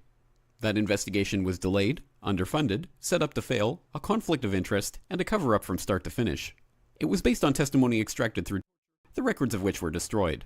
It failed to mention the existence of WTC-7, Able Danger, P-TECH, Sibel Edmonds, OBL and the CIA, and the drills of hijacked aircraft being flown into buildings that were being simulated at the precise same time that those events were actually happening. It was lied to by the CIA, the Bush administration, and as for Bush and Cheney, well, no one knows what they told it because they testified in secret, off the record, not under oath, and behind closed doors. It didn't bother to look at who funded because that question is ultimately of little practical significance. Still, the Commission did brilliantly, answering all of the questions the public had, except most of the victims' family members' questions, and pinned blame on all the people responsible, although no one so much as lost their job, determining the attacks were failure of imagination. Because Nobody in our government, at least, and I don't think the prior government that could envision flying airplanes into buildings. Except the DIA destroyed 2.5 terabytes of data on Able Danger, but that's okay because it probably wasn't important. The SEC destroyed their records on the investigation into the insider trading before, but that's okay because destroying the records of the largest investigation in SEC history is just part of routine record keeping. NIST has classified the data that they used for their model of collapse, but that's okay because knowing how they made their model of the collapse would jeopardize public safety. The FBI has argued that all material related to their investigation of 9/11 should be kept secret from the public, but that's okay because the FBI probably has nothing to hide. This man never existed, nor is anything he had to say worthy of your attention, and if you say otherwise, you are a paranoid conspiracy theorist and deserve to be shunned by all of humanity. Likewise him, and her, and her, and her, and him. lived in a cave fortress in the hills of Afghanistan, but somehow got away. Then he was hiding out in Tora Bora, but somehow got away. Then he lived in Abbottabad for years, taunting the most comprehensive intelligence dragnet employing the most sophisticated technology in the history of the world for a decade, releasing video after video with complete impunity and getting younger and younger as he did so, before finally being found in a daring SEAL team raid which wasn't recorded on video, in which he didn't resist or use his wife as a human shield, and in which these crack special forces operatives panicked, unarmed man, supposedly the best source of intelligence about those dastardly terrorists on the entire planet. Then they dumped his body in the ocean before telling anyone about it. Then a couple dozen of that team's members helicopter crash in Afghanistan. This is the story of brought to you by the media which told you the hard truths about his head could be seen to move violently forward. And they took the babies out of the incubators. And mobile production facilities. And the rescue of Jessica Lynch.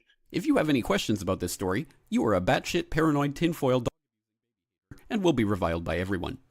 If you love your country and or freedom, happiness, rainbows, rock and roll, puppy dogs, apple pie, and your grandma, you will never ever express doubts about any part of this story to anyone. Ever. This has been a public service announcement by the Friends of the FBI.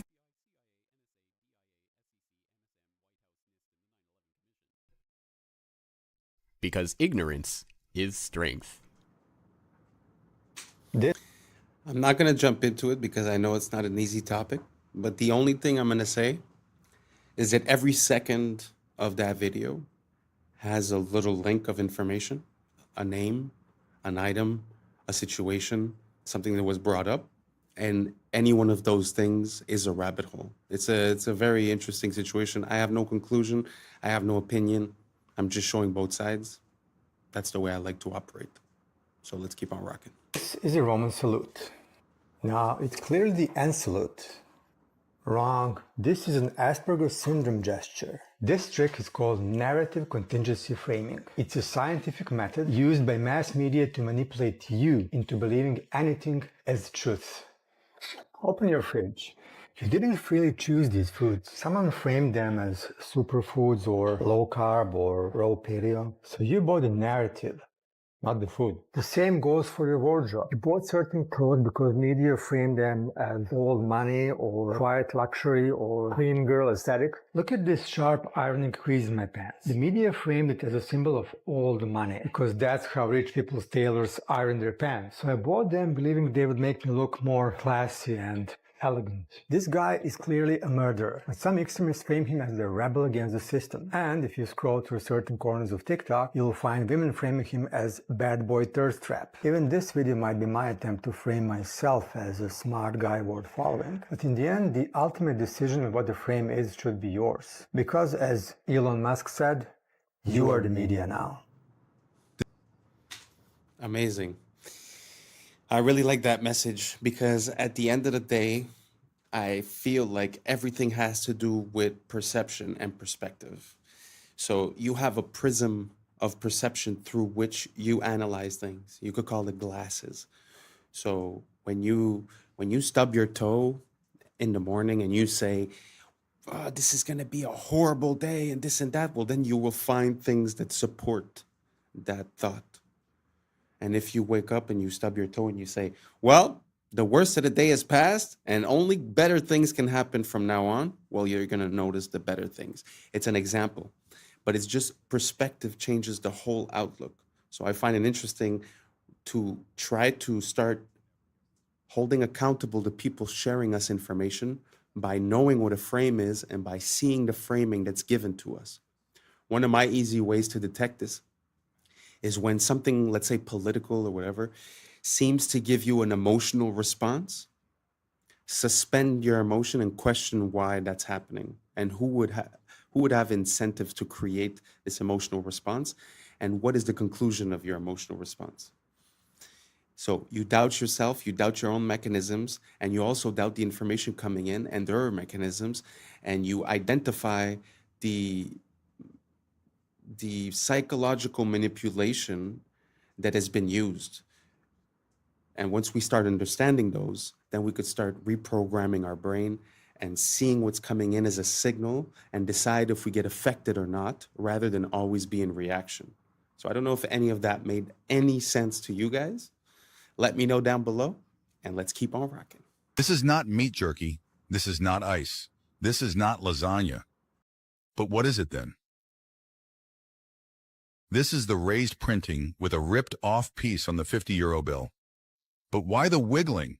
Wiggling shows you the depth on a flat screen. How cool is that? Only the camera moves during the photo shoot and the subject stays still. This creates a depth effect known as wiggle stereoscopy. This frozen lake ice fishing hole is actually a mask.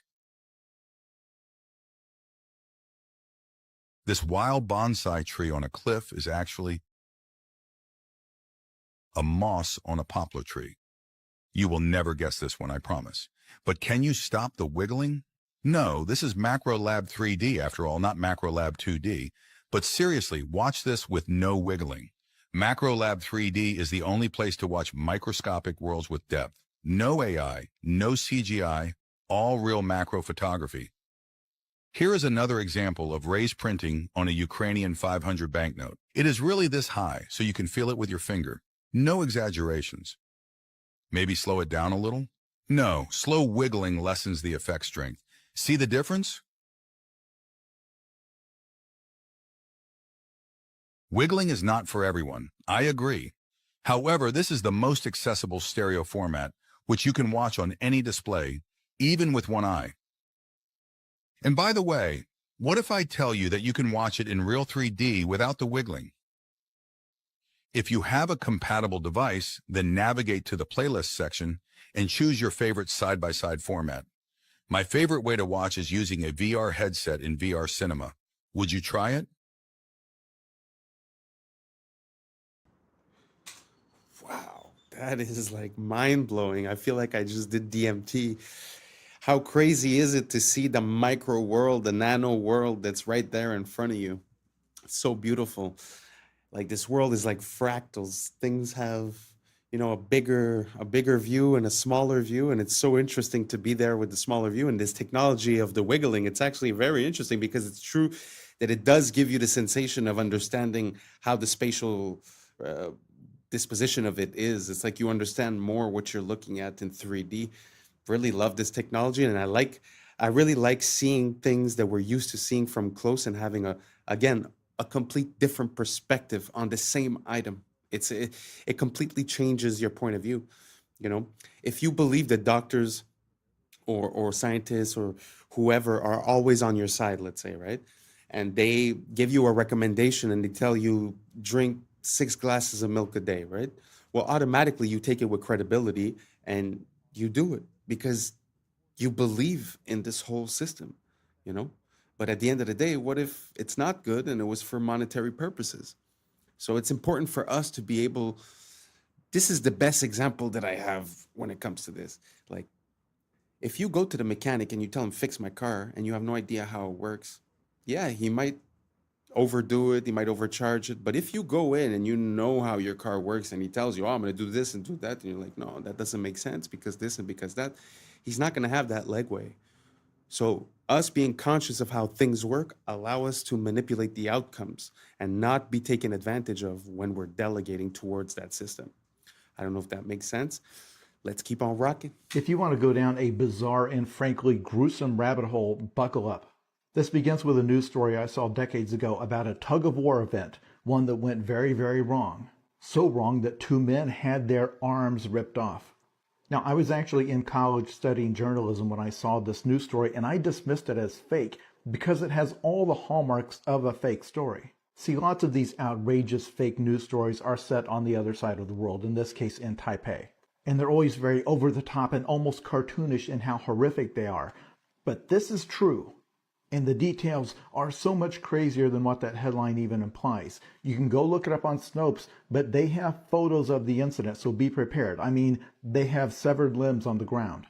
It happened in 1997. They had a festival where they did a huge tug-of-war, you know, where there's a rope and 2 teams are pulling against each other. Only 1,600 people participated, presumably about 800 on each side.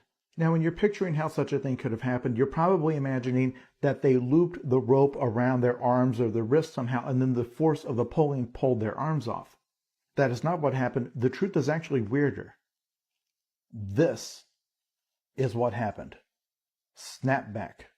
When a ship is tied up to the dock, you do not stand behind where the rope is attached. That is called the snapback zone, because if that rope breaks, it will come whipping back at you hard enough to take your life, and lots of people do lose their lives or limbs this way. So in this tug-of-war contest, they were using rope like this, a 2-inch wide nylon rope. It is estimated that the tug-of-war put about 150,000 pounds of force on the rope, 3 times more than what it could withstand. Within seconds, the rope snapped, and the snapback caused it to whip back and sever 2 men's left arms, as in their arms were lying on the ground. You can go look at it if you want. They were able to reattach them. But the rabbit hole you can go down is all of the history of incredibly gruesome tug-of-war events gone wrong, because that was not an isolated incident. Children have had their fingers severed this way.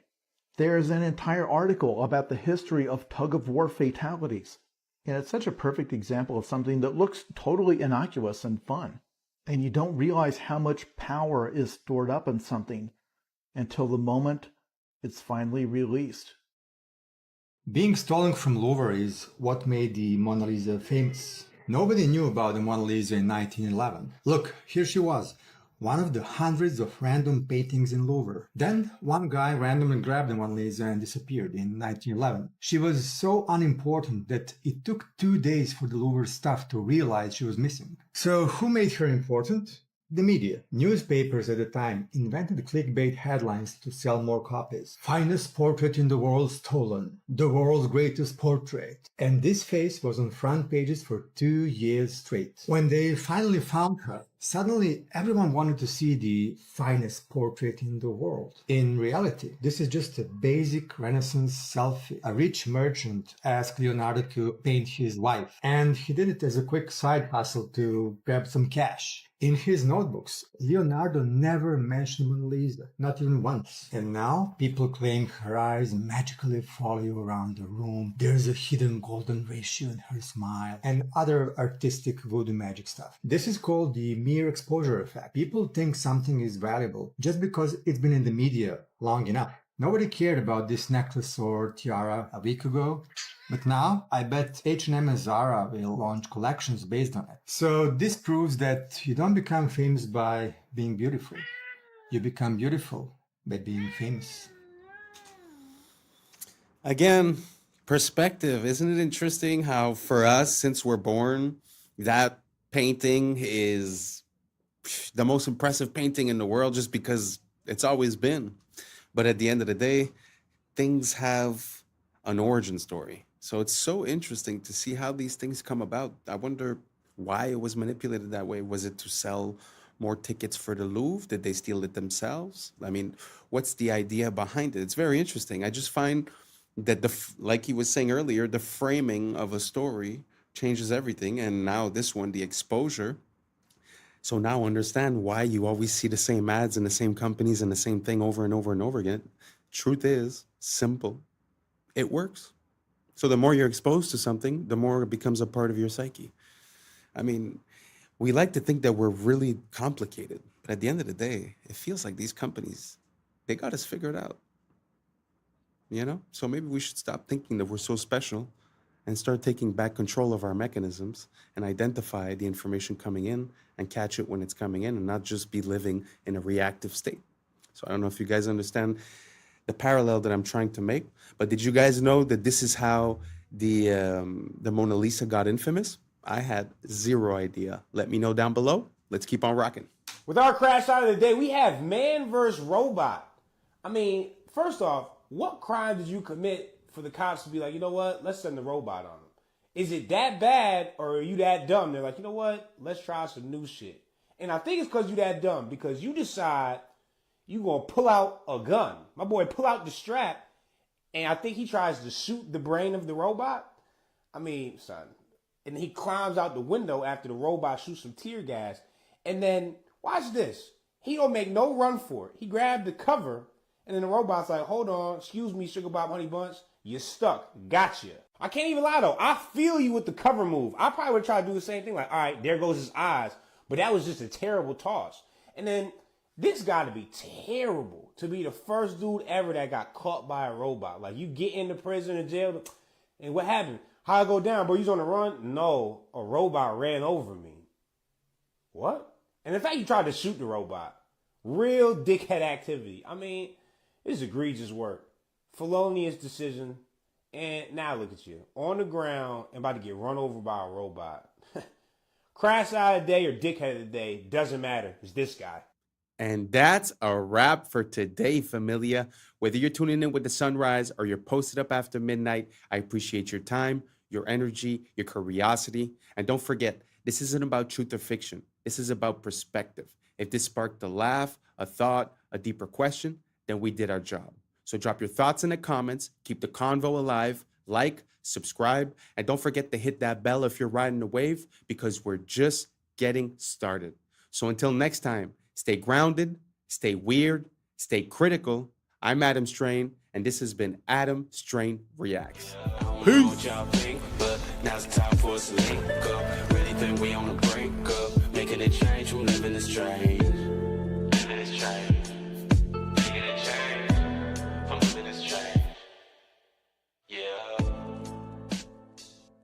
For several years now, he's been posting clips that depict a future completely devoid of people. The footage shows empty streets and total silence, full of video games made for the PlayStation 7. Even more unsettling, every single game on display is designed for that console. A system that is disturbing is the moment when he enters the Louvre and films the Mona Lisa from up close. The room is completely empty. No guards, no tourists. What's up, YouTube? Today, we'll be looking at disturbing videos that'll make you question reality. So without further ado, welcome to Adam Strain Reacts. Let's get her done. History makes no sense. In 1969, we put a man on the moon. In 1970, we finally put wheels on a suitcase. In the 1850s, we deployed our first undersea communication cables. That's before the American Civil War and germ theory. Not only that, during the American Civil War, Abraham Lincoln could have sent a fax to a Japanese samurai requesting aid during the war, which would have been a crazy alt history. Sir Arthur Conan Doyle, when he created Sherlock Holmes, could have logically had a story where he goes to Japan and sees Nintendo brand playing cards, and the Holy Roman Empire falls after 1,000 years in 1806. 30 years later, the Republic of Texas is formed. That means that there's a 30-year difference between Charlemagne's empire and the Republic run by Sam Houston. That's us in the 90s. I know one day I'm going to be somebody. And you'll know when I'll definitely find Please you. look at my face. You're somebody now. Do you understand? Yeah. That's the game. I was somebody long before people knew who I was, and I believed that. You're somebody now, Letitia. Thank you. You're welcome. You know, it's so easy to get caught up in this game for clout and for attention with the way that the social media platforms and basically every platform for information has been, you know, organized. I find that to be a very beautiful message, you know. Because at the end of the day, we're looking for all this attention, but, you know, does that attention translate into being a better person, into valuing the things that you already have? I don't think so. I found that to be super beautiful, especially coming from a successful person to an unsuccessful person, that you have to find a way, even if you were to use these platforms, to transfer something that is a strength of yours or that is yours. So I encourage everyone to, you know, if you're thinking about jumping into this game, at least try to find something that fits you as a person. Don't just do what gives you results. Try to find something that is yours, that you could apply in a way to get the results. I don't even know if I'm making sense. Let me know what you guys think down below. Let's just keep on rocking. This video is going viral on Twitter right now. This is a principal. He just did a tap of the shoulder trick, tricked the kid. Then now he is embracing him. You may be thinking, what's viral about this? Well, in this next clip, he sits down next to these students and has a lovely conversation with them. People are wondering what exactly was being discussed. Here, he gives the kid a little bit of a ride on a wheelchair. Woo! What's with this principle? What is the common denominator here? High-fiving students, being a good role model, loving every child as if they were his own. What's with that? We need more of this. You may be thinking this video is going to take a dark turn, but look, this principal, lovely guy. This is going freaking viral. This video has 50 million views of just clips from the cameras. This teacher, principal guy, doing a freaking good job, man. Now, when I see this type of thing, this is what I think of. Dear soul, but in an institution, I will say I am not a fan of the modern education system. I do believe it is intentionally flawed. It's supposed to make efficient factory workers. It has nothing to do with making you educated and critical thinking. That doesn't exist. So he's a dear soul in a system, and he's making the best of it, so God bless his soul. The Grand Canyon is the real Giza Plateau. Look, this is what we mean when we say meltology. All of this area is desert because there was a motherboard meltdown. The Earth is a grid, a motherboard. It has melted down several times. This is from one of the most recent meltdowns. After Israel was divided within, it imploded and became open for attack. As you can see, all these people are Shemites. Edomites, Moabites, Ammonites are still all from Shem, even though they were supposedly enemies. Like Ashur, who fathered the Assyrians, who were also enemies. So all Israelites are Shemites, but not all Shemites are Israelites. Since they didn't get along, civilization fell apart. Edom is synonymous with Mount Seir. Mount Whitney is Mount Seir in the Sierra Nevadas. Edom is Rome. Edom destroyed the temple, the Israelites dispersed, and order continued to decay. These are melted buildings. Obviously melted buildings. These so-called pueblos are remnants of a melted metropolis. The survivors of the meltdown found refuge in these pockets of survival. Egypt is Mitzrayim. That's where we're getting Mississippi or Mitsori. This is Hamite land that stretched all the way to the Grand Canyon in Sedona or Sidon. Moab is said to be east of the Dead Sea in the Bible. Moab, Utah is east of the Dead Sea. The Moabites are the Moors. Moab's mom was his sister. He was a product of inbreeding. So Edom, which is Rome, took Jerusalem in 70 AD, which is actually 1070. And Rome, or Edom, fell in 476, which is actually 1476. The Spanish. Wow, that's pretty interesting. I've seen quite a lot of parallels between Egypt and Rome and the United States. So it really pushes me to re-question this whole narrative, because from what I understand, Washington, D.C. at its inception was called Rome, Maryland, so the land of Mary.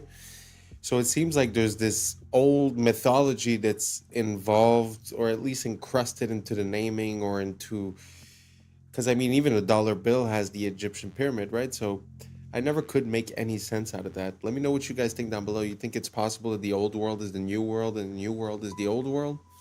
I'm not quite sure, but it's just very interesting to see the similarities between these two places. Let me know what you guys think down below. Let's keep on rocking. The guy is convicted. He's a Trump attaqué au Golden Globe, c'est loin d'être un accident. Regardez comment ça fonctionne. Mark, what's the pin?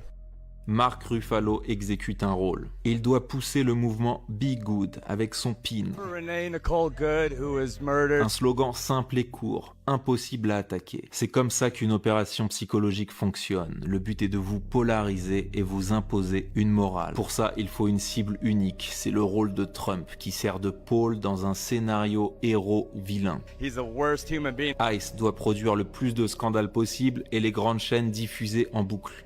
C'est la mécanique classique de l'ingénierie sociale. Problème, réaction, identification, solution. We're out there killing each other. You know what the solution is? Et Ruffalo n'est même pas très convaincant. I gotta be honest with you.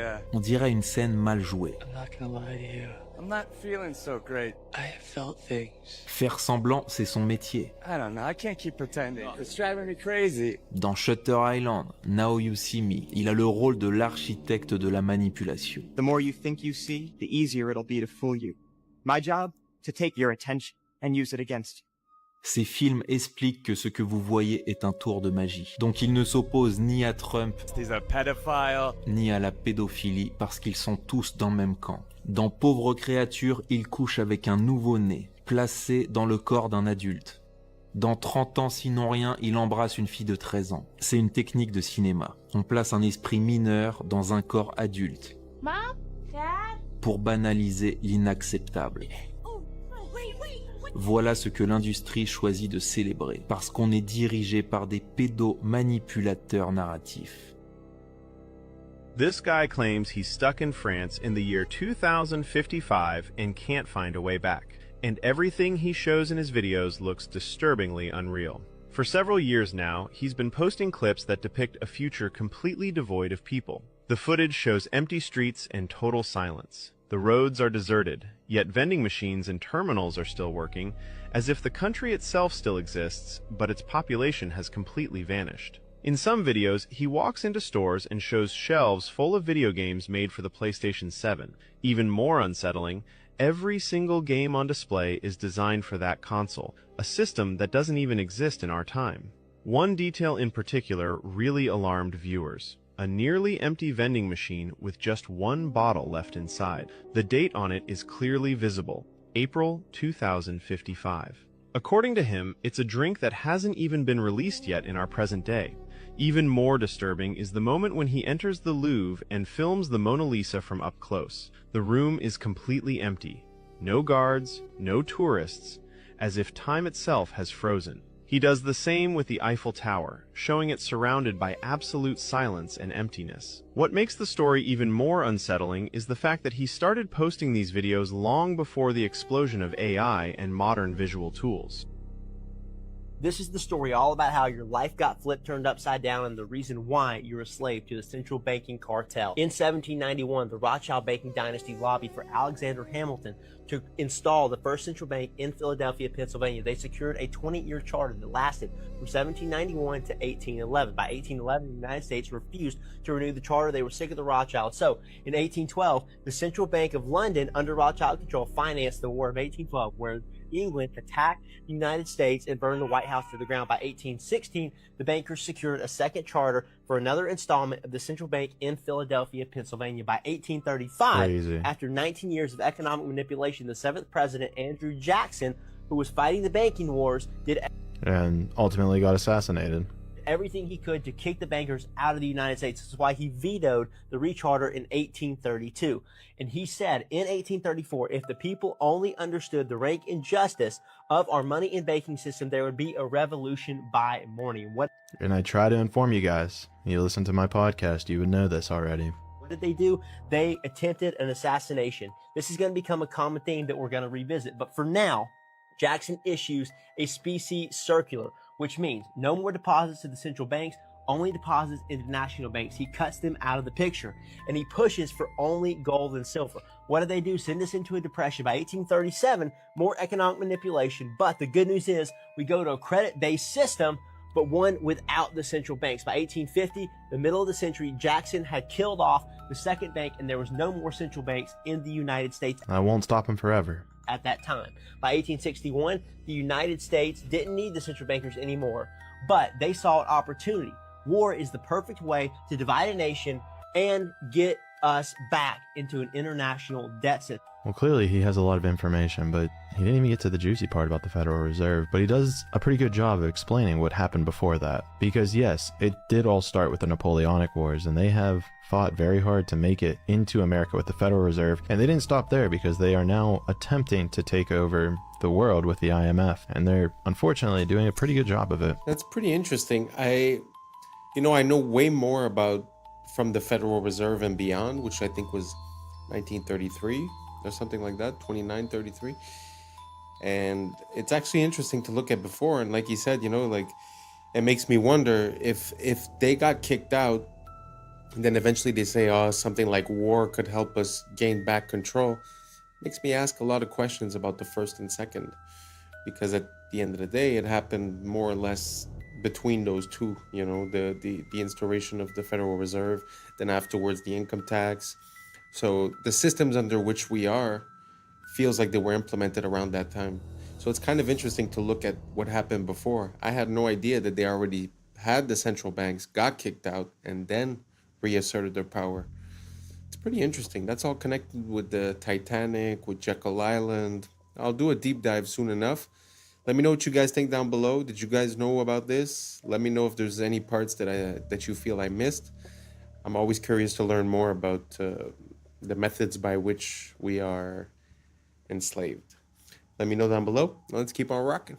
Rare images that'll make you say, damn, that's rare. This was the unbelievable moment Devin Stratton, a skier from Utah, survived a 150-foot fall from Mount Timpanogos. In China, police officers aren't issued firearms, so this is how they subdue dangerous criminals wielding knives with the power of teamwork. Score 1 for Disney. It's almost impossible to believe that the scale of damage done to these engine blades was caused by a flock of birds. This horse is so well trained that it is able to protect its owner from a hostile mother cow while he routinely tends to her newborn calf. This is a theatrical demonstration of how the Victorians relieved themselves in the 1800s using a fancy porcelain pot mounted underneath furniture known as close stools. Hold on a second. They didn't wipe? In early 2024, doctors at Massachusetts General Hospital treated 3 people with recurrent glioblastoma brain tumors using a brand new drug. A single dose of the new cancer drug made the brain tumor almost disappear in just 5 days. Ever pictured a real Jurassic Westworld crossover? This amusement park uses a robot dog in a Triceratops costume to play with the kids. Thank you, Michael Crichton. This was the moment a fan assisted his favorite wrestler, Negro, using his wheelchair to prop him off the ground, stopping what would have been a direct disqualification criteria in this match. This is a photo of a LAN party from 2003. I know it smells crazy in there. Now here's something you don't see every day. This electric SUV can run Contra with its rear lights through advanced programmable rear light system. I've never actually seen anyone play Contra without the cheats. This was the moment an explosion hit the Oceana water park in Gothenburg, a water park that was under construction. But seriously, man, how do you even get a fire at a water park? So this is weird. In July 1518, hundreds of citizens took to the streets of France, breaking off into a form of hysterical dance that lasted several days and led to numerous fatigue deaths. The exact cause of this bizarre dancing plague remains unknown to this day. Watch how easy it is to cut a shard of glass underwater compared to air. This is due to a scientific principle known as the rebinder effect, where water molecules interact with the surface to accelerate crack formation and control shattering. This is aerial footage of a scenic river canyon in Iceland. The ecosystem is so delicate here that stepping on the moss is prohibited by law in an attempt to preserve its lush landscape. When a specific nerve cord is severed, a mosquito has no sense of being full. It will continue to consume blood until it quadruples its body weight, whereupon it explodes. This is a rare sighting of a melanated fox, popularly known as the silver fox, a unique variation of the standard red fox species, existing as less than 10% of their entire population. Man, it's really heartbreaking when you realize that Chadwick Boseman filmed all these incredible stunts for Marvel's Black Panther while battling stage 3 colon cancer, a real-life superhero. Rest on, legend. This isn't a behind-the-scenes from Sharknado. This is the famous Headington shark, a fiberglass structure erected in England on the 41st anniversary of the Nagasaki bombing as a bold anti-war symbol. Took me a moment to realize this wasn't the aftermath of a lethal shark attack. These are pelagic tuna crabs, a vital marine species known for their bright red hue and their affinity for moving in massive swarms.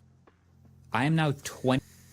I mean, there's so much to go over in that little clip, but the only thing I could say is this world never ceases to amaze me, and there's always more to discover and to find out, and honestly turns me into a child every time that I get to learn about this world, because it's like you could never know it all, and it's so beautiful and well made, you know, so amazing.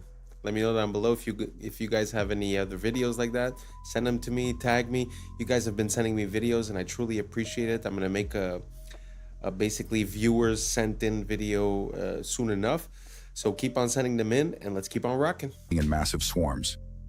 I am now 20 nanometers tall. So, an individual transistor from a brand new 2026 M5 MacBook Pro is about the size of a garage for me. Now, I'll note that this most likely isn't 100% accurate because Apple's not going to share their exact chip architecture with me, but still, the smallest parts of it are still smaller than me, and at this scale, you can see individual atoms, which are the size of marbles. Now, obviously, or maybe not obviously, but 3 nanometer transistors this size aren't just built like other objects the way you might be expecting.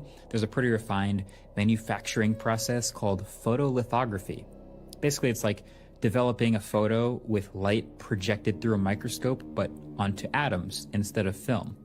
And that is how you end up with billions of these inside a computer that you can sit on your lap. Now, to be honest, I don't really know how much longer Moore's law can apply to semiconductors as they get down to the literal atomic level, but I sure do want to appreciate it while it's happening. Speaking of appreciating it, hey, this is Epic Spaceman, one of my favorite creators, and of course a massive help with this video. He's been down to this scale before in another video, and It's a pretty crazy view, right? Hi, Marquez. Yeah, it really is. Even when you can stand on them, I still struggle to get my head around how many transistors there are here, considering this is just a tiny cutout section.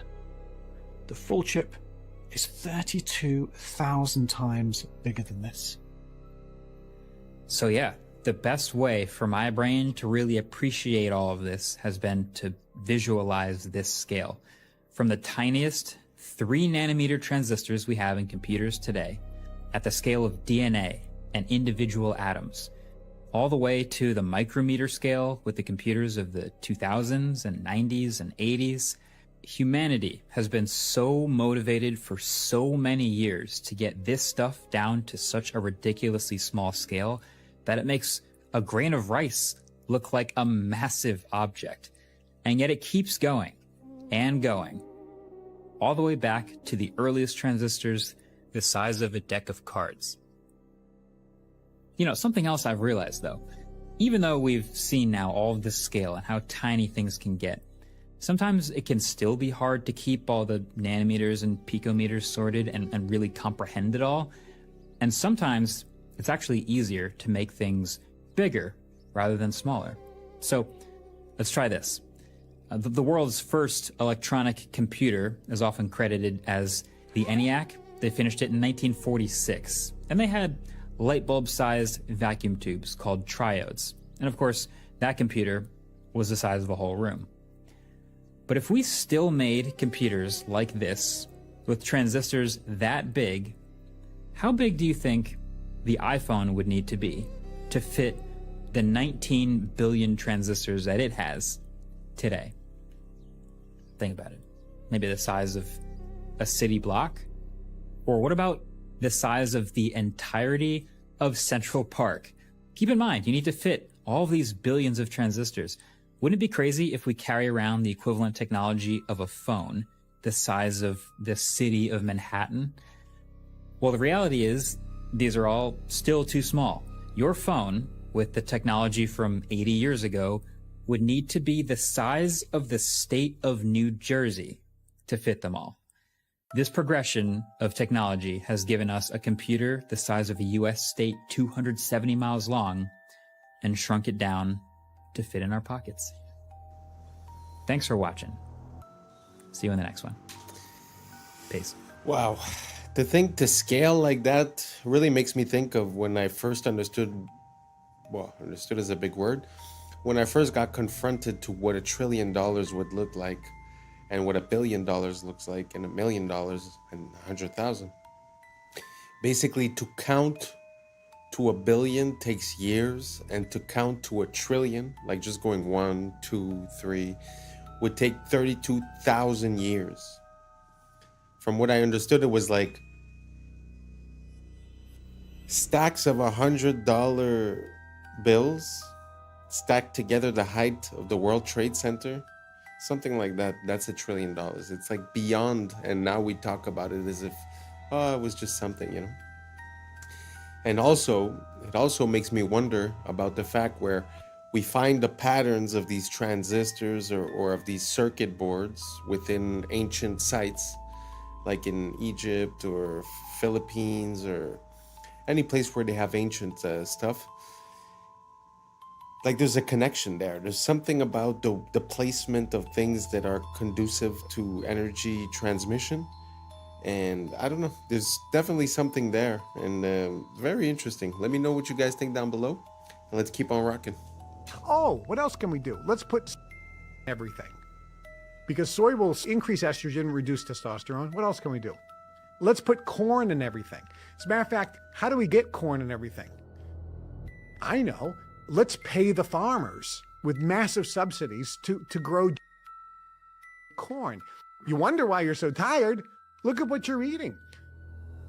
Want you that tired? Look at these people. They're in their 90s. They're not sitting around going, I'm tired, so tired, so tired. Why? Because they're not doing what you're doing. They're getting you to do it, but they're doing something different. They're staying away from the things that are suppressing you and making you. It reduces your. and makes you more. You're not tolerant. Strange. Why can we suddenly not tolerate as a society? I went to the Columbia University. It was a conference symposium on with a bunch of researchers and physicians, and they're talking about, we don't know what it is that's causing this rise. I went up to the microphone and I said, do they spray brain? Like the chemical, the doctors and researchers turned around and looked at it like, they don't spray. That would kill it. And I was like, okay. And I went and I sat down. A scientist from General there to promote their free Cheerios. So he found me and he said, yeah, they're spraying on a lot of the grains. We know there's a problem. It's going to take 2 decades to reverse. Okay. Like 2 decades. I said, well, everyone's going to be gluten intolerant, and maybe because people are this. I always say it, man. There's definitely something wrong with not only the food, but our relationship to it. You know, as much as I agree with the first guy saying, oh, you know, the rich people aren't tired. Yeah, well, you know what? I feel that within the people in my environment and my surroundings. Some people could have an easy job and at the end of the day still say, oh, I feel tired and this and that. I think it's also a thing of mind state. You know, like I used to work 7 days a week for a while. I had my own business, and you know, obviously you're tired because you're there 12 hours a day. So I would go from work to home to work to home. And eventually I said, you know what? From now on, I'm also going to try to live. So when someone would offer me something after work, I'd always say yes. And the funny thing that I realized is that by doing more, somehow I had more energy. And since then, I've sort of changed my perception towards events. And that tiredness is gone. The energy is up. Now, all that being said, we're going to put it to the side. There definitely is something wrong with the food. And, you know, the fact that the people that provide us with the food are running under a capitalist system or way of, you know, operating, it makes it super logical that to maintain profits and not necessarily raise the price, you would lower the quality of what you're offering. So all that to say, I understand that it's their fault in a way, but really we vote with our dollar and with our dependents. So, you know, it's something to keep in mind, you know, like we could always blame someone else, but at the same time, we need to understand how we get to that point. And I think the root core issue of that is that there's certain things that are needs and certain things that are luxuries. If we apply the same system to both, it's kind of normal that we get the same results in both. So I encourage everyone to rethink our relationship with not only the food, but the people providing it to us, and try to think of ways that we could do it ourselves or just not encourage them, and try to figure out why we are here. So that was it for today. Thank you so much for rocking with us. And that's a wrap for today, familia. Whether you're tuning in with the sunrise or you're posted up after midnight, I appreciate your time, your energy, your curiosity. And don't forget, this isn't about truth or fiction. This is all about perspective. If this sparked a thought, a laugh, a deeper question, then we did our job. So drop your thoughts in the comments. Keep the convo alive. Like, subscribe, and don't forget to hit that bell if you're riding the wave, because we're just getting started. So until next time, stay grounded, stay weird, stay critical. I'm Adam Strain, and this has been Adam Strain Reacts. Peace. Now it's time for us to link up. Really think we on the brink up. Making a change from living this train. Living this train. Making a change from living this train. Yeah.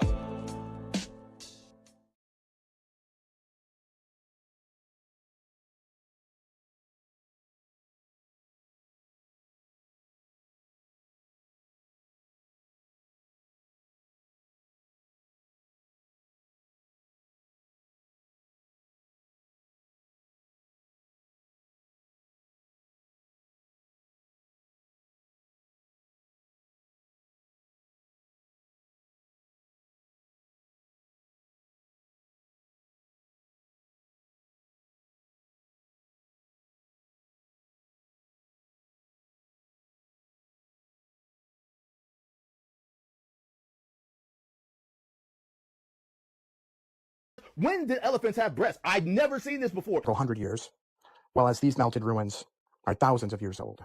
Jake, I'm not even kidding. Go look this up. They literally brought in to dig through the rubble. Yeah, There's pig dudes. yeah. I was sleeping, had to wake up.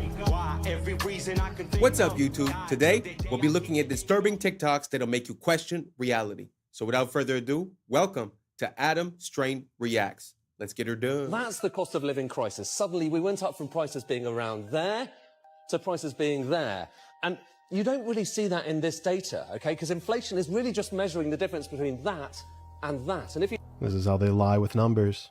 look at those two lines, you're talking about a 2.3% change. That's the number we're talking about today. But for a lot of people, it's not about that. It's about the difference between this and that. What is that, like 19, 18%? And when you look at the difference between this Yeah. and that's 20%. And I think that's the dichotomy here between these inflation numbers where it looks normal and this, which is really not normal at all. Not to mention how they change the basket of goods that they use to mark inflation against, such that they can make the numbers look smaller. It's all a ruse to make you feel like you're going insane, when the reality is that they're trying to manipulate the reality of what you see. In order to fix this, join me and the American Congress Party. Did you see the about the Nephilim? The Nephilim are often referred to as giants in the Bible, but some believe they are the offspring of fallen angels and humans. Sounds crazy, right? Well, email here requesting documents pertaining to the resurrection chamber of Gilgamesh, the location of his body, and the location of the buried Nephilim. If they didn't exist, why is she requesting documents for them? And about Gilgamesh, a Mesopotamia mythological hero. Here is supposedly a video that some people think is Gilgamesh found in his tomb.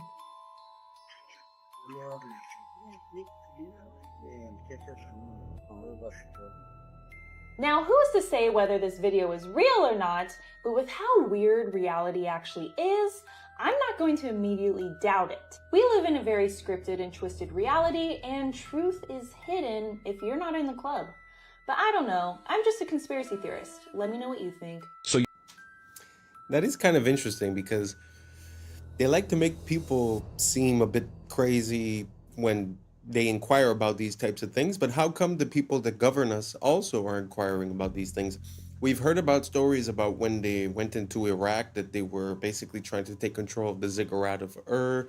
We've heard about a lot of things, and one of the first, stops when they go into a new place often seems to be the museums and the ancient artifacts.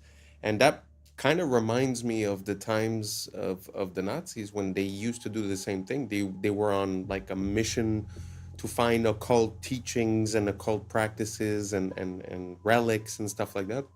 So again, very interesting question that she raises. How come these people that lead us are sort of talking and looking for these things as if they believe in it? Let me know what you guys think down below. If you guys have any supporting information, let me know. I love to look into this type of thing. So let's keep on rocking. You watched the Hunger Games and you sided with the Resistance. You watched Star Wars and you sided with the Resistance. You watched The Matrix and you understood and sided with the Resistance. When it's fiction, you understand and you side with the Resistance. Yet when it's happening to you in real life, right now, in the news, in the world, right now, you refuse to see it when it's the reality that you are living in. Would you like a free water? Yeah, I'll take a free water. Here you go. What company is this? It's called Free Water. It's free because we put ads on the packaging. Free? Is it crappy water? No, it's the best water. It's natural spring water. Other people buy similar water for a couple bucks. We give it away for free, and we also donate 10 cents per water to charity. Charity? Which charity? Right now we're donating to Well Aware. They build water wells in Africa, and they have a 100% guarantee on the work. How much does this cost? To advertise? To advertise. Or drink it? Both. Well, drink it, it's free. You don't owe us any money. To advertise, about $1 of water total for all of it on those boxes. Okay. How do I contact you for advertising? The website is freewater.io. Go to the advertiser page. Do you have a card? The water's a card. Huh, alright. Yeah, scan that QR code. Sweet, I'll take it. Have a great... I mean, I'm not trying to make everyone jump on the same idea, but man, that was pretty revolutionary, no? Water is the one thing that everyone needs. You're giving it out for free. and it's the advertising, and it's also, you know, the business card. So I don't know, I found that super interesting. If you guys have any ideas like that, let me know, because I feel like that is the future of marketing. People are just so tired of being blasted left and right with all these ads that no one really cares about. That something like this, I think, could go a long way. I just found it was an interesting idea. I wanted to share it with you guys. Let's keep on rocking. This video is going viral on Twitter right now, but not for the reason you might think. This is a professional of this skyscraper somewhere in the United States. The problem is, many people notice a similarity to it in regards to something that happened 20 years ago. Here we have a lesser known angle. That one didn't get hit. They said it was from fires. But the fires in Hong Kong, 7 towers caught fire. They burned for almost 48 hours. And none of them collapsed to their own footprint. Now, officially, it happened to happen, man. A fire can weaken the structure. Don't worry about what architects and engineers say, but fires apparently can cause it to drop just like that. For the first time, though, in recorded history. Now, I would have expected something bigger to come from this, now that it's been.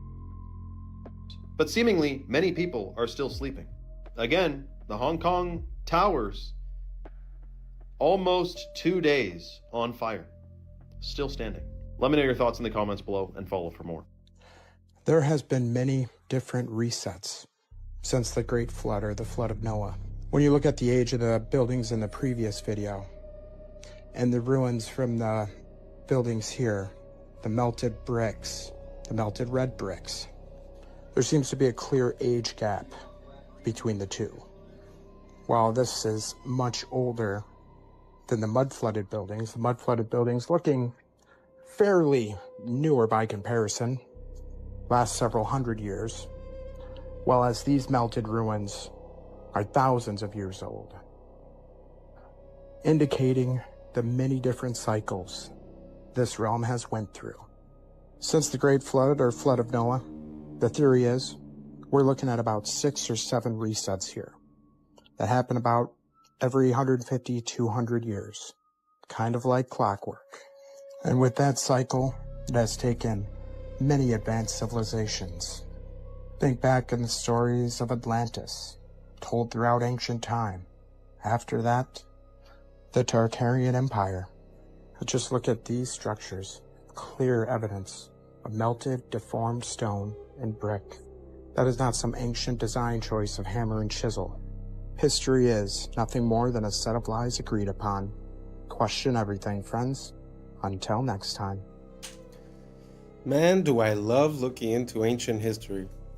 I mean, even if you had an excuse for 1, 2, 3 of those pictures, man, it's so anomalous to see all these, you know, all these temples within mountains, or the bricks being melted, or sometimes you don't even know where the mountain ends and the castle starts.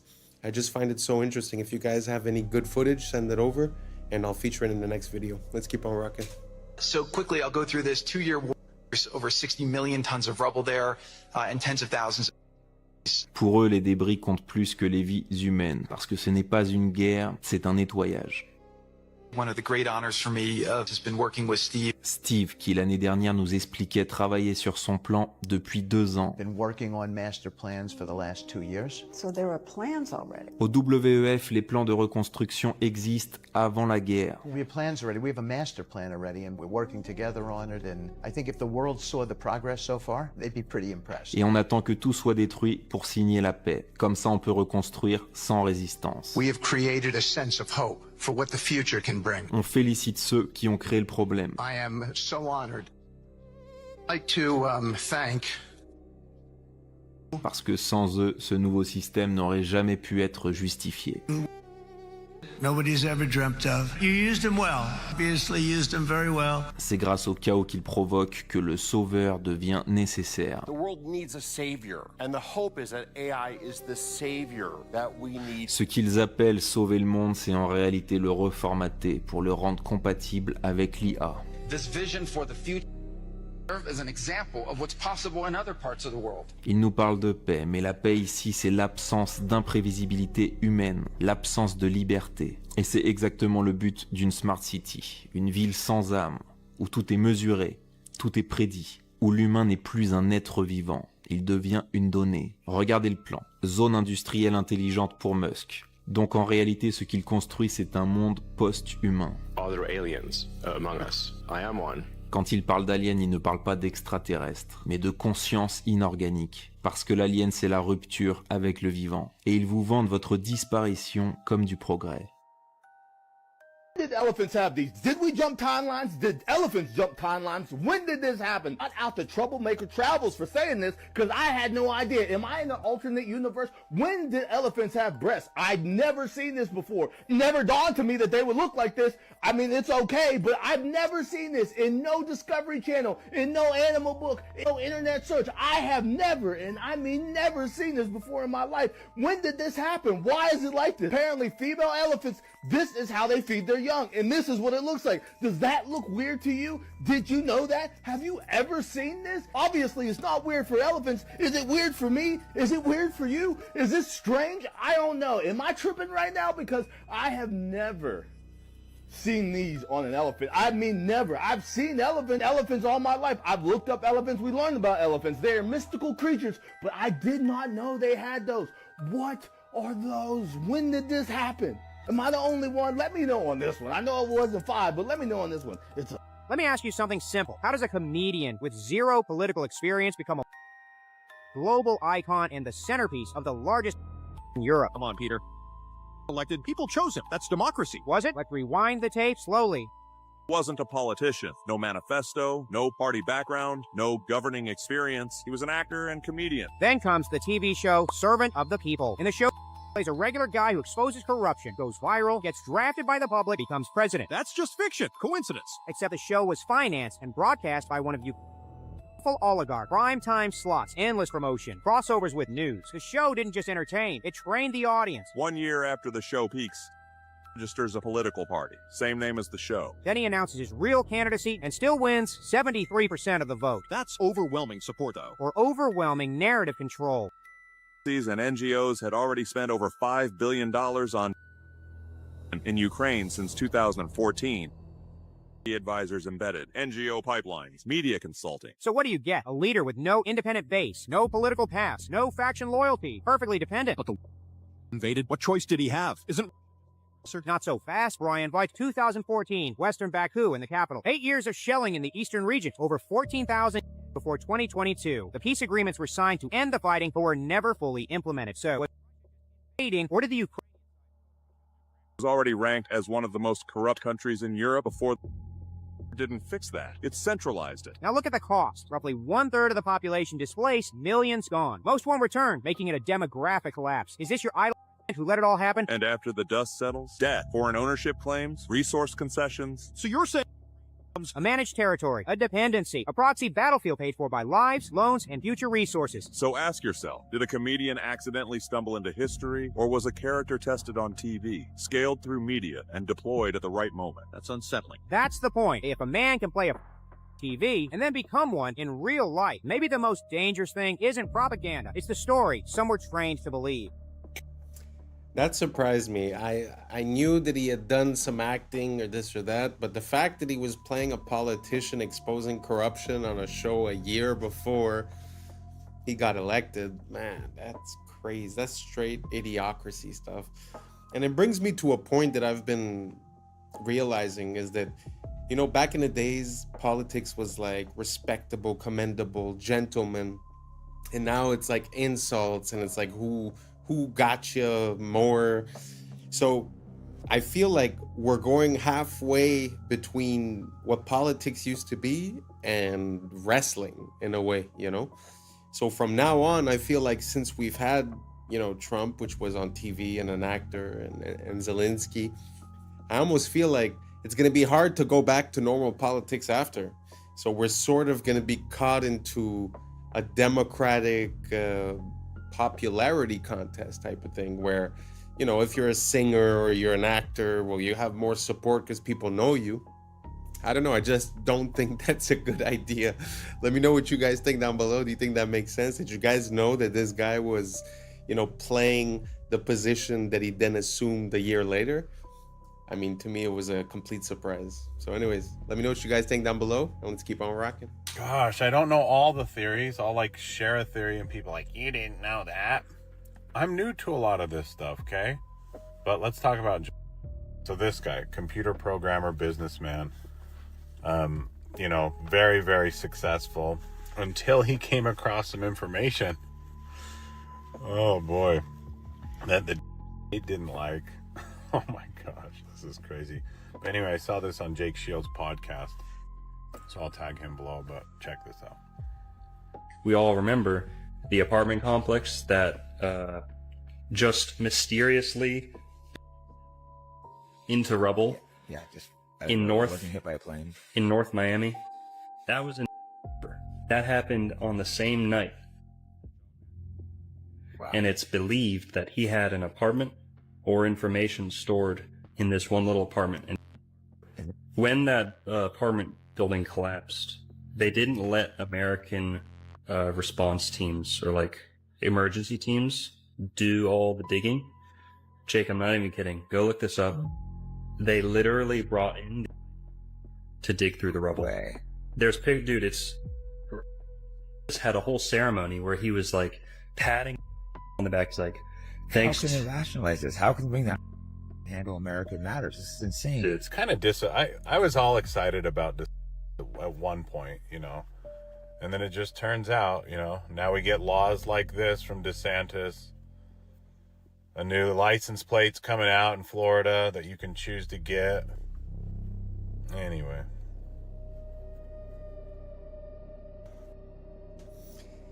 Wow. I mean, that to me, with perspective and hindsight and looking at the dates, not only the fact that it happened on the same day that he was offed, but just the fact that they brought in that organization on American soil to go through the rubble, man, you know that there's something up there. And sometimes when I see these things, it really makes me think like we're living in a James Bond movie, but we always receive the cover story. And like the real stuff is happening behind the scenes. Did you guys know about this? Let me know down below. Anyways, let's keep on rocking. There were hundreds of security cameras filming the check-in areas, the corridors, the lounges, the airport bars and restaurants, etc. The question is, how many time-stamped images do we have that show us the presence of the at any of the departing airports? More than 100? Only one? Not at all? About 30 different images. The answer is none at all. We don't have a single time-stamped image showing us even one of them at the airports on the morning of. The only thing we were shown is a sequence depicting at the Washington airport. But this sequence does not have a timestamp, and it was filmed with a regular camera, not a security camera. So, for as far as we know, those images could have been filmed anytime. Maybe during a dry run they were made to make under whatever circumstance. And then we were shown this image depicting going through a security check. This picture is, but this is not the Boston airport. This is the Portland, Maine airport, as clearly shown in the timestamp that says 5:45 in the morning. This is the infamous connecting flight to Boston, not the flight to LA that was. Bottom line, at the departing airports, we do not have a single image that has been made public. Not one. Is there anybody out there who really wants to believe this? You want to know why is now everywhere? It's not some random gotcha. It's a playbook move, used by power for centuries. You don't fix a dying system, you burn its reputation to ash on purpose. You drown the masses in filth until the old world itself makes them sick. That's the whole show. First they spoon-feed you shocking truth. Then the media blitz. Every headline a nail in the coffin. Politicians, celebs, old money, all dragged through the mud. It's about breaking the audience. But isn't that good? Like, if everyone's a crook, at least now we know, right? Shouldn't sunlight disinfect the room? No, kid. Sunlight's just the setup. When all trust is exhausted, the demand for something new becomes inevitable. That's when they roll out solutions. Incorruptible AI judges, new digital money, total transparency. All wrapped up in words like safety, fairness, and reset. People want that. They're sick of scandals, tired of hidden dirt. We have the tech now. Why not let machines run things? At least then, no more old creeps making backroom deals. You ever wonder why every leak just happens at the perfect moment? Drop right as the world economy wobbles, currencies crack, debts explode. It's called engineered timing, not coincidence. While everyone's busy binge-watching elite scandals, behind the curtain they're resetting the board. Old assets erased, debts written off, digital currencies quietly rolled out. The filth you see on your phone is the moral excuse for the next system. Look, the old world was corrupt, but this time it'll be pure. Trust us. They want you to beg for a leash. But isn't it good to wipe the slate clean? If everyone's guilty, doesn't it make sense to start from zero? At least now it's transparent? Transparent? You mean like a glass cell. That's the transparency you're signing up for. Every transaction logged, every move tracked. All under the pretext of protecting you from them. But now you're monitored, analyzed, managed. Remember this, in history, every wanted total control started by exposing the last one. Scandal, outrage, necessary, reset. Then the new rules. No room for dissent. Nobody escapes the beta, not even the top players. Nobody wants uncertainty. People trade liberty for protection every time, especially when they're scared. That's why the leaks are never full, never random, always just enough to terrify, not to empower. Notice they show you monsters, but never the strengths. So the whole it's like the world's biggest ad for New World Order? Bingo, kid. While you're scrolling it all and picking sides, they're scrubbing the balance sheets, resetting the scoreboard, and selling you a digital world where everything is clean because nothing is private. So what now? Just wait for the next leak to get even darker? It always gets darker, kid. Every new scandal is just another step in the reset. Tighter rules, more eyes, fewer choices. The beast doesn't need your hope. It just needs your consent. I just found out something crazy about Wi-Fi and all these other different frequency bands, and it is shocking. Did you know that mold, which is in like 90% of people's homes, bathrooms, any other moist areas, basements, the growth and toxicity of mold is increased by electromagnetic frequencies like Wi-Fi.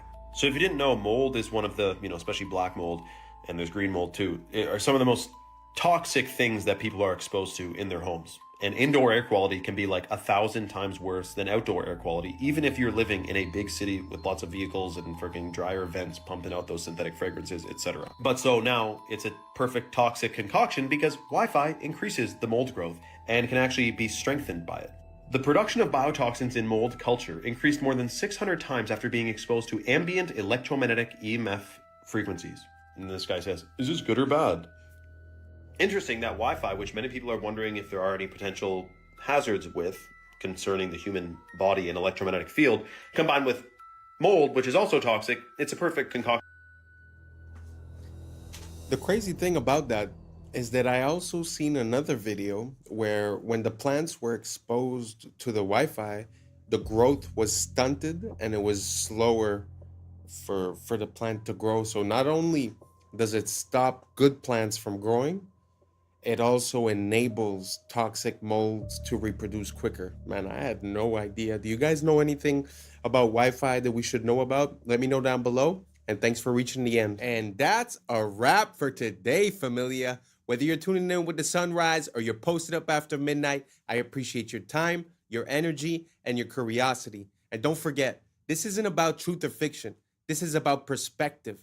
If this sparked a thought, a laugh, a deeper question, then we did our job. So drop your thoughts in the comments, keep the convo alive, like, subscribe, and don't forget to hit that bell if you're riding a wave, because we're just getting started. Until next time, stay grounded, stay weird, stay critical.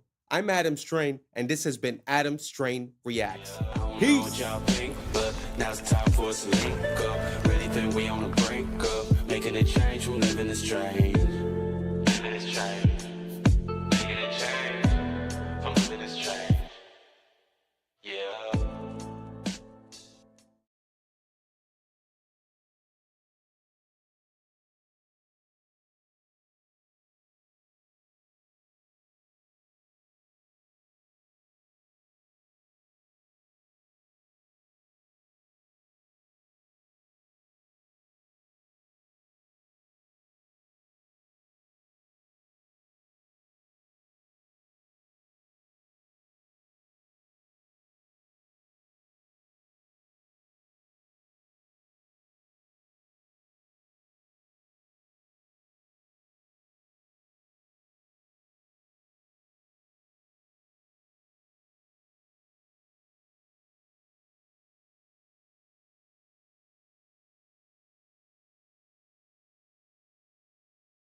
Artemis mission are literal actors. You can see that this one... Be able to find so many mistakes and glitches from her hand that were appearing on the main character. Artemis Project all mysteriously showed up or disappeared. Let that say. Look closer.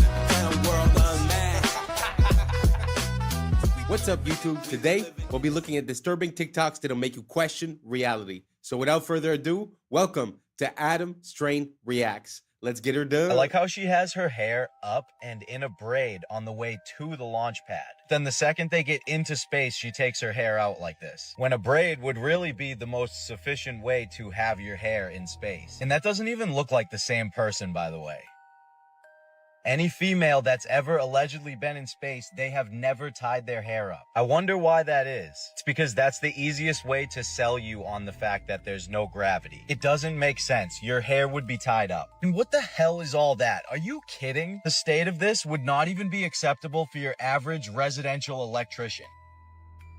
This is one way to do it, but we also have a treadmill, a bicycle, and weightlifting. I'm sorry, weightlifting? How exactly does that work if there is no weight in space? Why would you be using weights if there is no weight? And I'm sorry, but the hair sticking up constantly doesn't even make any sense. It wouldn't just constantly be up like that unless you intentionally pointed it up. According to what we're told, there needs to be a force acting on something for something to move. So it really wouldn't just stay up like that. If she were to just push it down, it should stay down until you actually push it back up. But for some reason, it's always straight up. I hate to say it because this is clearly fake, but this is a much better example of what your hair actually would do. Everyone's hair should always be doing the same thing, no matter which mission it is. But that's not something any of them would even have to worry about if they just did the logical thing and tied it up. That's crazy. I'm sorry.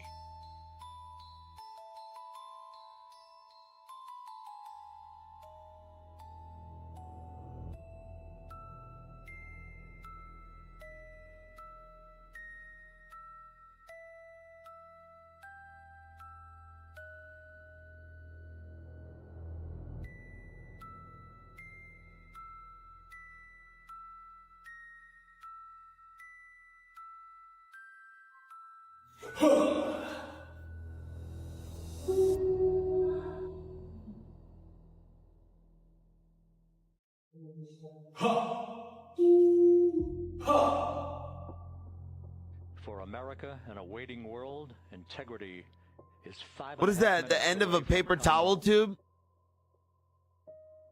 They're like looking out the end of a paper towel and turning the light on and off.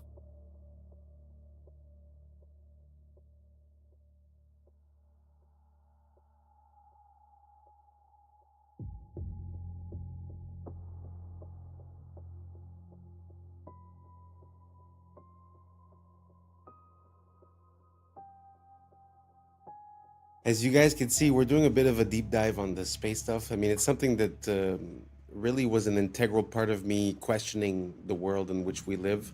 And for me, it was satellites. When I started searching for that, it started bringing me to so many different questions and different pieces of how things work, and it didn't really make sense. But that was a good example. I mean, he's like, oh, that looks like this. He just pulls it out and he does it. I think there's something about the way we intake information due to like credibility and stuff like that, because basically, you know, I've seen videos where they show you a picture and they say which planet is this or what is this, and it looks like a nebula, or it looks like Saturn or Jupiter, and at the end of the day it was just like a random kitchen appliance or just liquid inside of oil, and then they took a picture. You know what I'm saying? Like, it's just, I think a lot of this has to do with how we're looking at the information.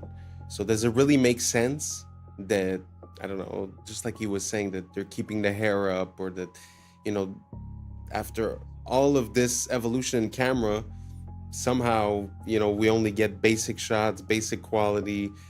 There's no camera pointing outside all the time. So let me know what you guys think down below.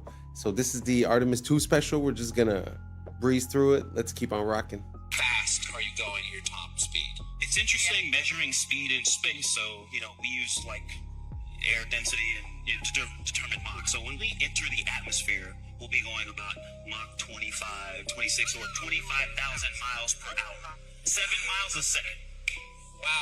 He said entering the atmosphere at 25,000 miles per hour, 7 miles a second. So what they tell us is that the atmosphere starts about 62 miles up, what they call the Kármán line. You understand too that they tell us asteroids that we can view from Earth also move at about 25,000 miles per hour. So this tiny little pod about 6 feet across enters the atmosphere only 62 miles up, moving the same speed as an asteroid, which by the way is the same speed as escape velocity, which is required to leave the atmosphere. So if they were coming in at that speed, only 62 miles up, they would hit the ground in about 8 seconds. Oh, but I forgot they had parachutes, because you'd be able to stop an asteroid with a couple of parachutes, right? Oh, and I also forgot you can film something 60 miles away that's going 25,000. I keep seeing people say, oh, well, the air actually slows them down to about 300 miles per hour. Okay, so even if we went with that dumbass logic, 25,000 miles per hour to 300 miles an hour in just a couple of seconds. Remember, it would have to happen in just a couple of seconds because you only even have 8 seconds before you're at the ground. So basically an e-brake from 25,000 with humans inside. That would be even more extreme than going 500 miles an hour directly into a brick wall. This is about 5,000 miles per hour. Think about 5 times faster than that. 7 miles a second.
These astronauts are really an IQ test for the general public, because tell me why she's walking around just fine on stage, and then a few days later she's hobbling around like a baby gazelle that just fell out of her mother. Muscles don't just atrophy from being just fine, from no gravity, to barely being able to walk. Uma invenção de 1950, veículo híbrido, metade carro, metade avião. Na estrada, chega a 90 km por hora. Para voar, basta travar a parte inferior, dobrar as asas e acoplar a hélice. Sem ferramentas, sem complicação. No ar, alcança 160 km por hora, fácil de pilotar. Funciona com gasolina comum. Único problema, custos elevados para a produção e achar onde estacionar.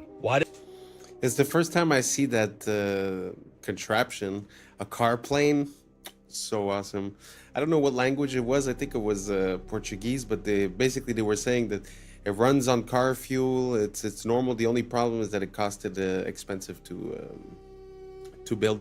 But imagine that you just take off a piece and then you could drive, and then put on another piece, you could fly. That's awesome. If you guys have any more of those, send them over. I like seeing variations of the car that never got to see the light of day, because it helps us see what the process is behind the scenes about what product is allowed to reach us and what is not, and why. Very interesting. Anyways, let's keep on rocking. Did they have such a clean shave the entire trip? Like, I shaved, I think, 2 days ago. This was the Artemis crew on the way to the launch pad. This was them on day 8 after circling the moon and returning home. Look at their faces. Not once did they even have a 5 o'clock shadow. They had the cleanest shave I've ever seen in my life every single day. And okay, maybe they just shaved in space every single day, twice a day. Is it even safe to shave in space? Never mind have your hair flying all over the place? Loose hair is not safe in a spaceship. It is considered a hazard and is actively managed, not allowed to float freely. Stray hairs can be trapped in sensitive equipment, clog critical air filters, or be inhaled or get into astronauts' eyes. Astronauts typically keep hair short or tied back. I've never seen a woman's hair in space tied up. 100% of the time, it is out. You already know why that is. On average, it is normal to lose 50, 100, or 150 hairs from your head per day. So they were gone for 10 days, so times 3 minus this guy because he doesn't have any hair. Thousands and thousands of hairs would be all over the place. They state themselves can be very dangerous to the equipment. This is them when they got back after the 10th day, and their facial hair is the exact same as when they left. Oh, 12 of the scientists, engineers that worked on the Artemis project all mysteriously showed up or disappeared. There's a story that caught our attention. We're talking about a number of U.S. scientists, some connected to very sensitive research, who have or disappeared.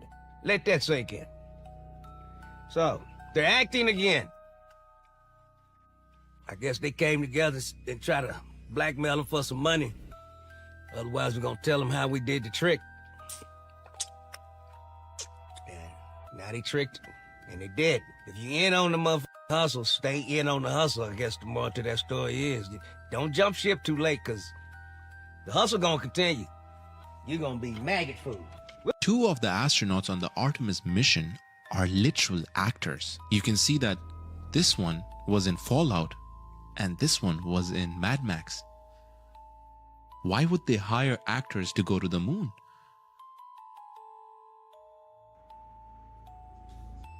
Isn't that concerning? I mean, it's a small detail. Don't get me wrong. It's not like it blows the lid off of everything. But what are the chances? And if you look at the girl astronaut, I don't remember her name, but if you look into her curriculum, like, she's been busy. Since 2003, she's been working at NASA, doing all kinds of stuff. So when is it that she becomes an actress? You know, and how come? I don't know.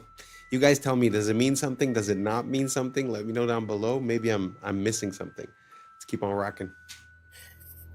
Get your tinfoil hats out, folks, because this is maybe my favorite conspiracy theory of all time. Okay, so one of the biggest conspiracy theories regarding the lunar landing is that we never went back after the 60s and 70s because we lost the technology. The idea is that the machinery and the tools that we used to get to the moon were either intentionally destroyed or lost over time. And the engineers that were working on it, they eventually all passed away. And so the actual hardware and the people that took us to the moon are no longer. What if I told you that the reason there hasn't been another lunar landing is because of lost technology? It's just not NASA's, it's Disney. What does Disney have to do with this, you ask? Well, naturally, we never actually went to the moon. We filmed the lunar landing and broadcast that as if it was really happening. Disney had government contracts with the United States. They worked with scientists like Wernher von Braun. They filmed a very convincing lunar landing using green screen technology from the 60s that we simply do not have anymore in 2026. Listen to this guy talking about the Disney Prism that allowed them to film unbelievable scenes like this one in Mary Poppins that is simply lost forever. Instead of a blue screen or a green screen, they used what was sometimes called a yellow screen. It was a very specific spectrum of yellow made from a low-pressure sodium vapor light that puts out one wavelength of light. Because it's just one wavelength, you can actually block just that one wavelength or let just that one wavelength go through. So the magic of the sodium vapor process is they used a beam splitter prism so that the light that comes through the lens gets split onto 2 strips of film at the same time. And that's exactly what you need to get your map. What's kind of magical about it is that you can block that one wavelength of yellow without messing up all of the other colors. In that scene, there's no matte lines. He's motion blurring, he's dancing around. The compositing is impeccable. Yeah, it's perfect. You couldn't have gotten such great blur over the alpha channel with a green screen or a blue screen. To join two pieces of glass and then have layers of material with different indices of refraction, it's a very custom job, and it would probably cost tens of thousands of dollars at a minimum. Apparently there were 3 of these ever made, and also we don't know where any of these prisms are today. So we did lose the technology. It just has nothing to do with rockets and shuttles. It has everything to do with green screens and prisms. Disney had this flawless yellow screen prism technology that allowed them to film Mary Poppins' lace transparent hat, or Dick Van Dyke's blurring movement when he dances, or throwing salt all over the place. So all that technology was perfect for a lunar landing where you're stepping on rocks and there's moon dust and the black background with the red, white, and blue. And once those prisms were lost or destroyed, we didn't have the technology to film another lunar landing the last 60 years. You're telling me we can't remake these prisms? He said it costs tens of thousands of dollars. Just buy 1 billion of them. We can send people to the moon, but we can't rebuild this cube? Forget about the lunar landing. I just want to see movies made this way. In today's it was the first time that I've ever heard anything about that, and I've been looking into this for quite a long time. But have you guys ever heard of this lost technology? That's pretty crazy. I mean, to have the capability of doing just the masking or just the coloring and to have it perfectly split, I mean, that's a revolution for the 60s, never mind today. So yeah, very interesting. I had no idea. I had heard the idea that Disney was involved in the filming. But anyways, what do you guys think? I don't think I've ever asked you guys, so I want to know. I'm curious. Are you on team we landed on the moon in 69 up to 72, 73, and then afterwards we've never been back? Or do you think there was some trickery or fakery and an ulterior motive or reason for the reason that we haven't been back? Let me know down below, and let's keep on rocking. This video is showing you guys what the sun looks like up close with an ND5 foil solar filter, which allows us to be able to see through the brightness of the sunlight to actually see the shape of the sun, its texture, what it looks like. And I'm going to show you 3 different views from 3 different days, and you're going to see that the sun always looks the same, always has these same little spots on it, which I'll get to here in a second. Let's get zoomed in. There we go. Now you see these little black, look like little black dots on the sun. Now, to be honest with you, I don't know exactly what they are, but I know every time that I zoom in on it, they are always there. Now, they are not always in the same spot, but they always look the same. Every time I zoom in on this sun, these little black spots are always there. Every time on different days, no matter which day that you zoom in on it with the solar filter. And the cool thing about the solar filter is most of the time you could use your P1000 or your P900 and you'll never be able to see what I just showed you without the solar filter because the sun is too bright. And this filter, it just filters out that brightness so you can actually, like I told you earlier, see the texture of the sun itself. Now, I'm not for sure if you can actually buy this filter for the Nikon P900. I just know that they have it for the P1000. So if you have a P900, you might want to kind of research that, maybe look it up and see if they have one. I'm sure they probably do, but I know they have one for the P1000 and it does a fabulous job, as you can see right here.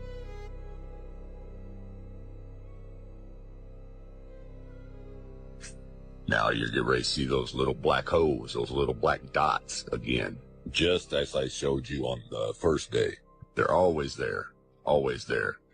Which tells me that this is not a big ball of fire like they tell us that it is. That's a bunch of bull crap. You don't see a big ball of fire anywhere on this. It just looks like a big light bulb with some bugs stuck to it.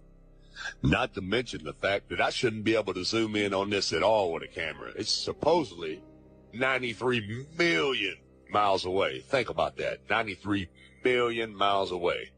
Trust me, there is no camera in the world that can see 93 million miles away. But anyway, it's a little shaky there. Sorry about that, guys.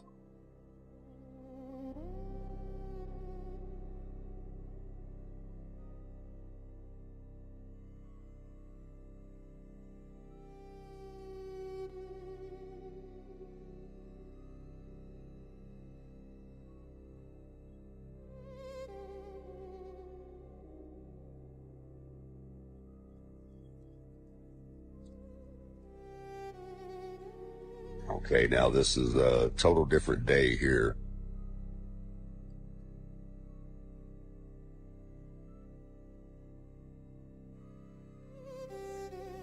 There was some humidity on this day, so I didn't actually get the orange look or the yellow look. It actually had a white look to it. But you can see those black dots or little black holes are there on day 3 also.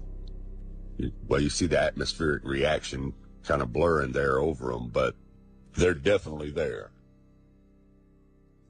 I don't know what that is, but it's something.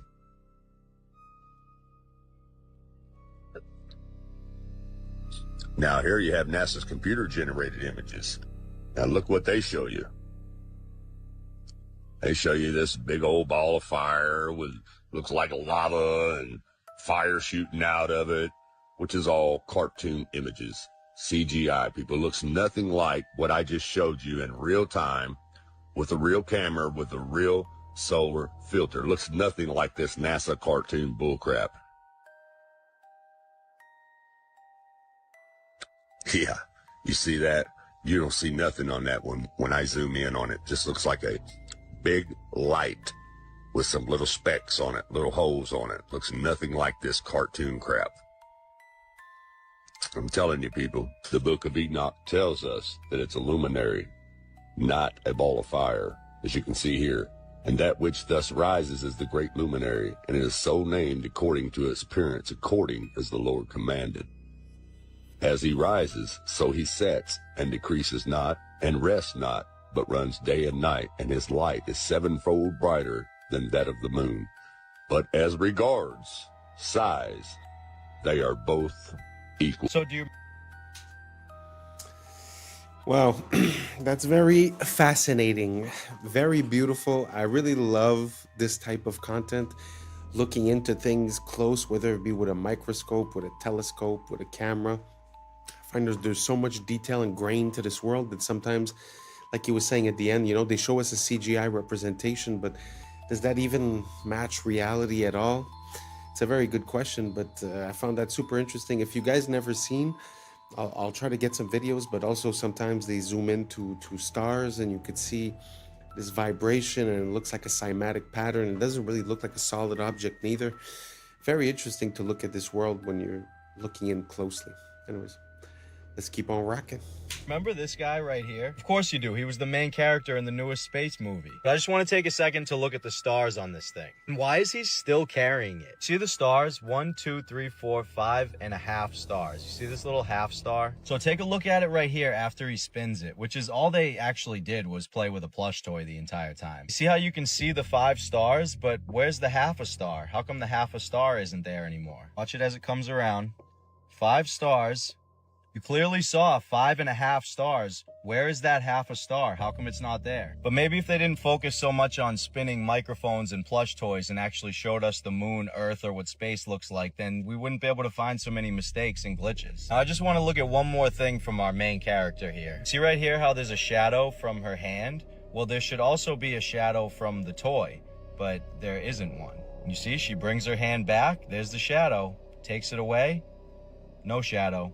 So why isn't the toy giving off a shadow when her hand is in the same exact spot giving off a shadow? We don't even have to talk about the words that were appearing on the main character either. We've already talked about that.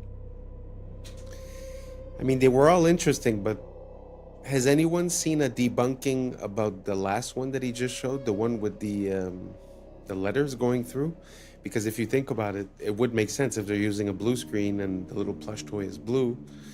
So let me know if that's been debunked, because that's a pretty good one. What do you guys think? You guys think it's what do they call it? Augmented reality, where they use 3D modeling in real time? Or do you guys think that it's just a mistake of lighting or in our mind? Or let me know what you think down below. Let's keep on rocking.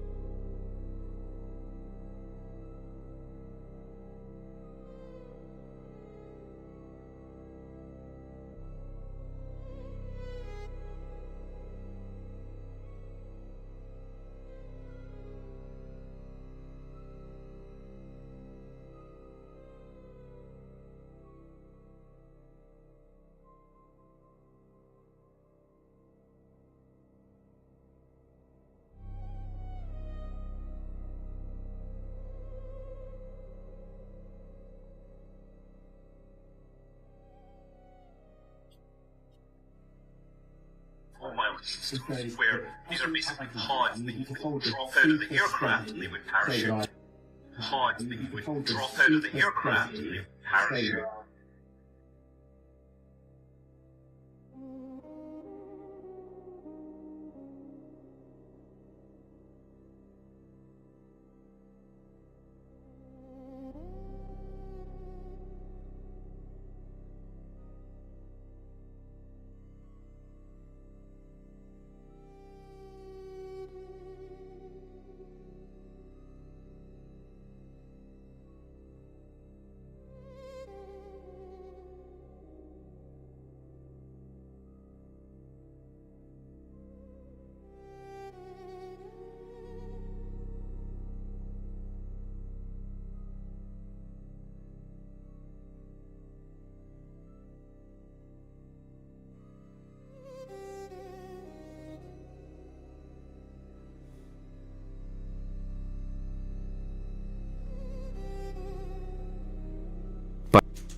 What do you guys think?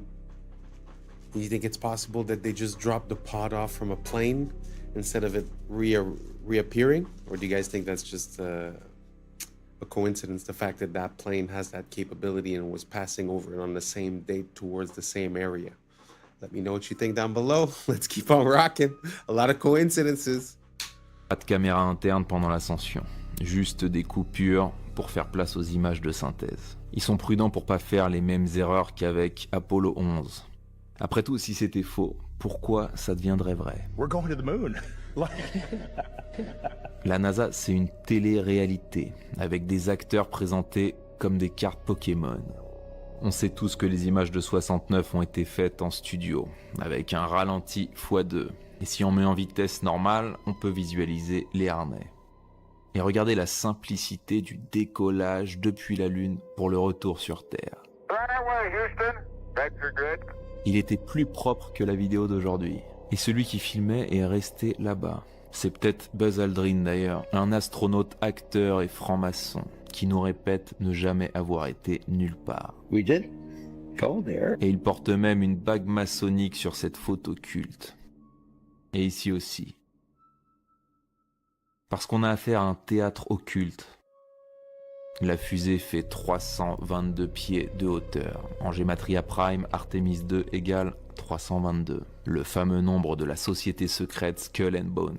Parce que la conquête de l'espace est une conquête de l'esprit. Répétée depuis ton enfance pour t'éloigner de la réalité et t'enfermer dans leur prison digitale. Do you know that Christina Koch was actually a character in Mad Max in 2015? Yeah, NASA astronaut Christina Koch appeared as one of the Vuvolini in the 2015 Mad Max Fury Road. And then just 10 years later, she's going to the moon. What an exciting life, huh? Apparently, she's only even been an astronaut for only 13 years. And she completed her candidate training in 2015, the same year that she was filming to be in a movie. Yeah, the two of the four American astronauts that are on that flight, they're right out of central casting. They're right out of central casting. Let's not forget about the words appearing on the stuffed animal and then him quickly moving it out of the way. Let's not forget about how the bag phased directly through Buddy's ear right here. And it's before the Artemis 2 crew traveled the And what the hell is he even doing? Let's not forget the vanishing red dot. Terrible quality video, even though you couldn't take a bad quality video nowadays, even if you tried. 1995 digital camera. Video from inside the ship from the entire 10-day trip, except for when they're free falling at 25,000 miles per hour. No close-up shots either. They're making sure they're keeping their distance for some reason. None of this is melting, even though this fucking ship would be hotter than lava. A crew going up and touching the ship and their hands are somehow not burning off. Here's a little bonus clip from a separate team of dumbasses. Why did the ball fall straight to the floor if they're in space? So, it's really not a question of you should believe this or that. I'm really wondering. To be honest, I'm not even decided on any way, shape, or form. But a few quick questions. Have we been to the moon? Is the sun really 93 million miles away? Do the pictures we have or the representations that we have of the planets or the galaxy or the solar system, are they realistic? Is it true? Let me know what you think down below, and thanks for rocking. And that's a wrap for today, familia. Whether you're tuning in with the sunrise or you're posted up after midnight, I appreciate your time, your energy, your curiosity. And don't forget, this isn't about truth or fiction. This is about perspective. If this sparked a thought, a laugh, a deeper question, then we did our job. So drop your thoughts in the comments, keep the convo alive, like, subscribe, and don't forget to hit that bell if you're riding a wave, because we're just getting started. So until next time, stay grounded, stay weird, stay critical.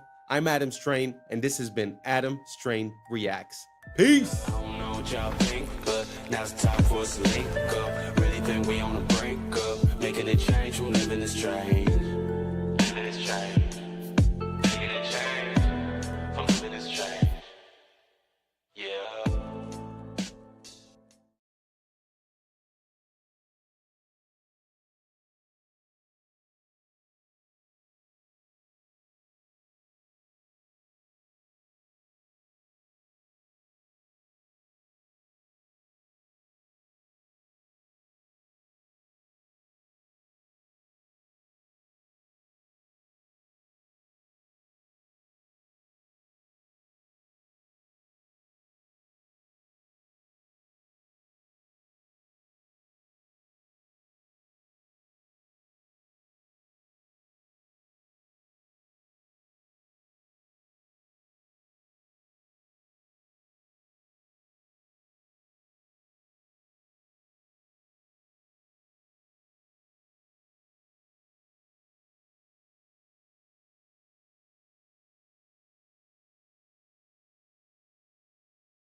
Nudge your water glass to you using its lamp snout.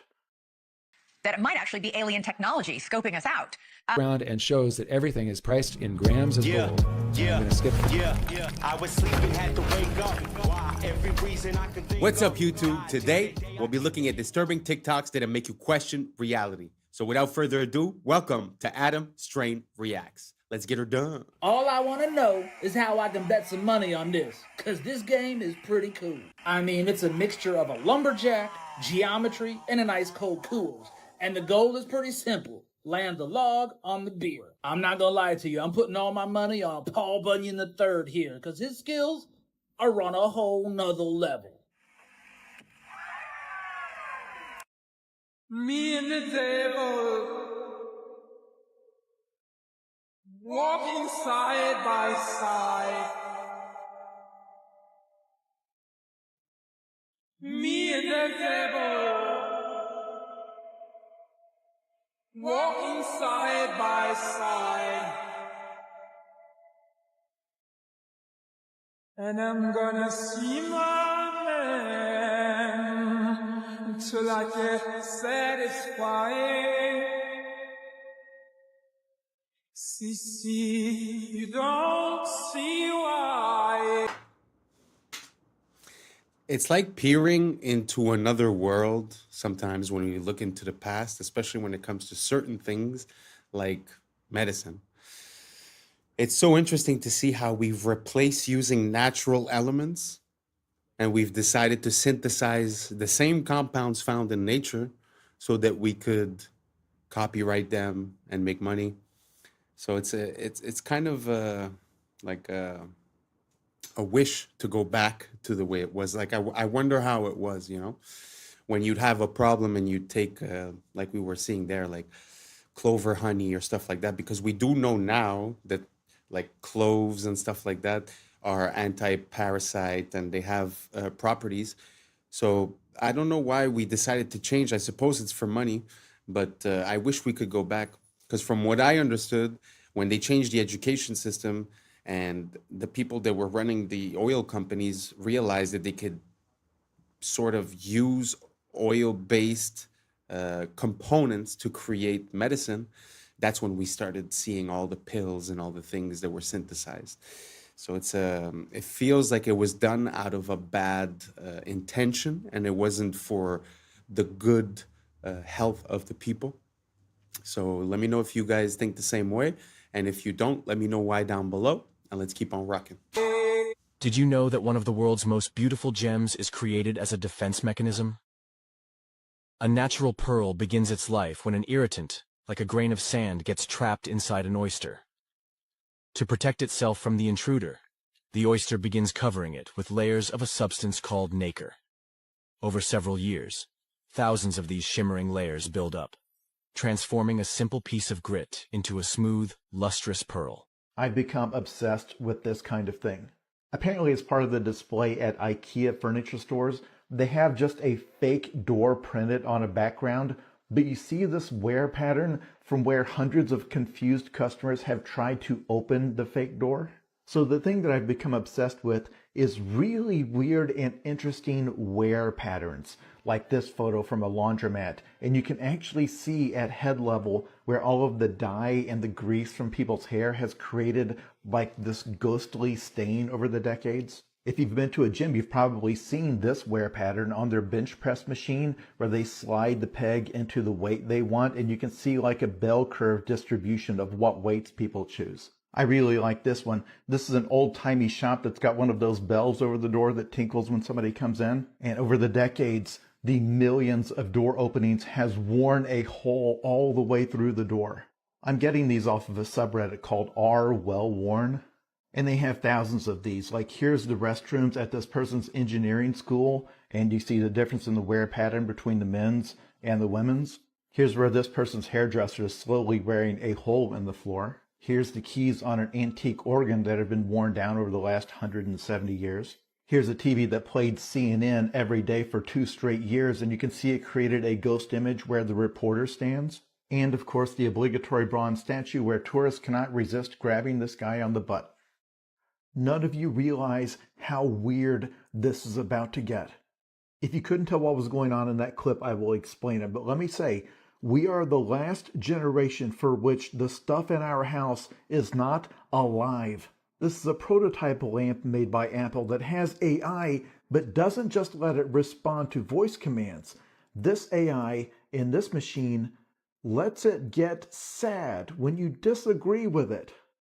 If you set an alarm for it to remind you to drink water while you're working, it won't just sound a tone, it will nudge your water glass to you using its lamp snout.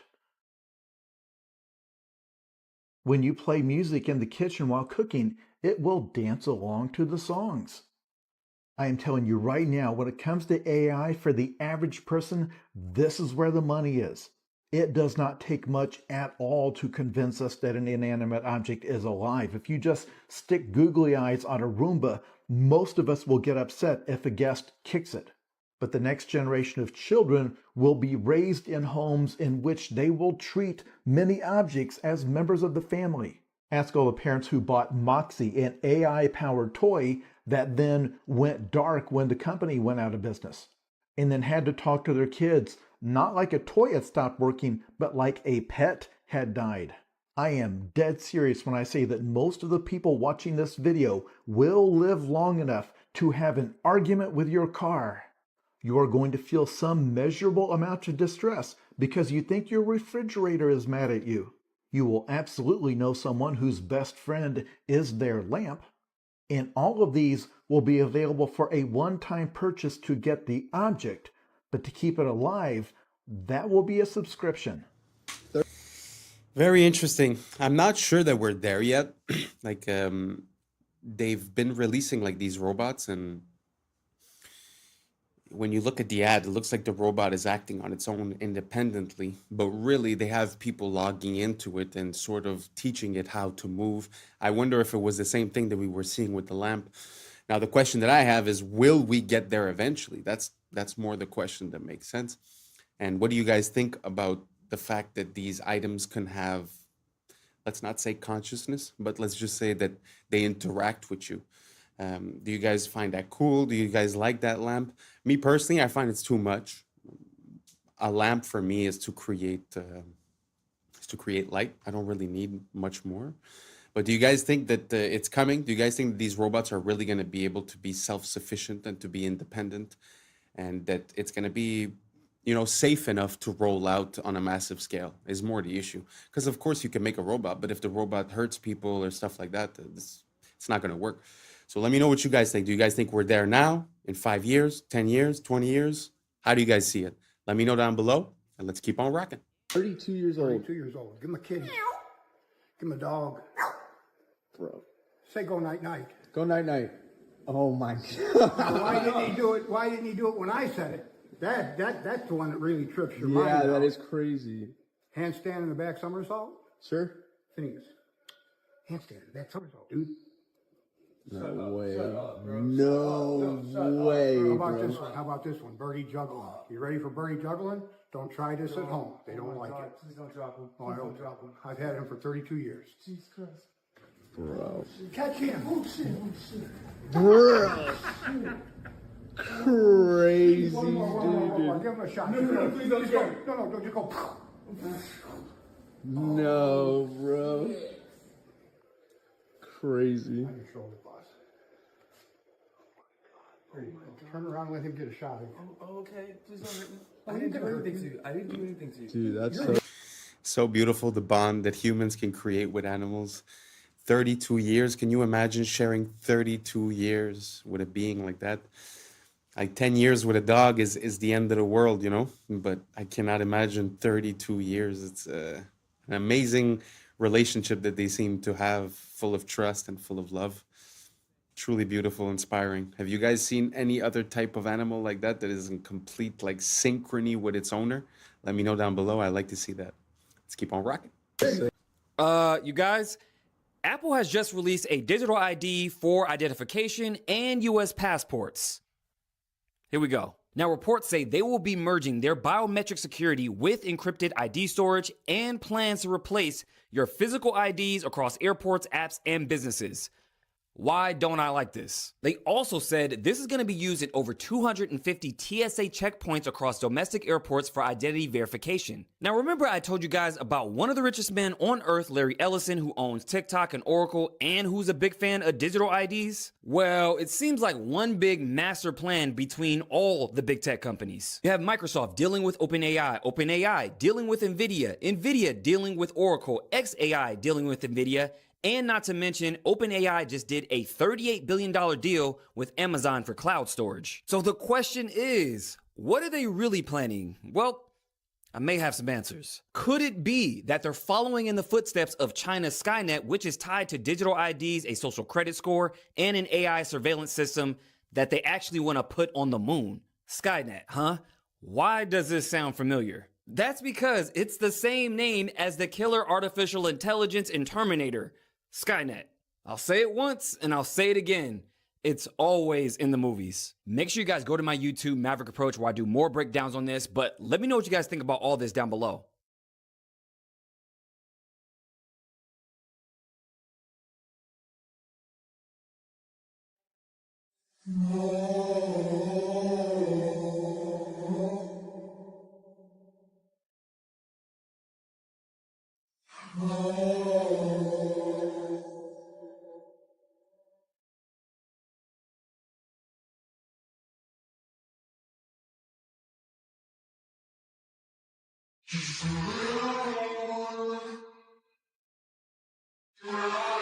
Guys, it's official. Vine is back. But with one big difference. So not only will it have the exact same 6-second looping videos, but it'll also give access to more than 100,000 archived Vines. But instead of Elon being the person to bring Vine back like he said he wanted to, this app, now called Divine, will be backed by none other than Twitter co-founder Jack Dorsey. But the one big thing that makes Divine totally different to other social media platforms is that it will prohibit AI content. In fact, it will scan for and flag suspected generated AI content and prevent it from being posted. It's essentially trying to act as a safe haven. So is this just another hopeless attempt to capitalize on nostalgia? Or can they actually fix the problems Vine had and make it successful this time around? It's kind of interesting. I know Vine was big back in the days, but I think it was a bit too early because people's attentions were still a bit longer.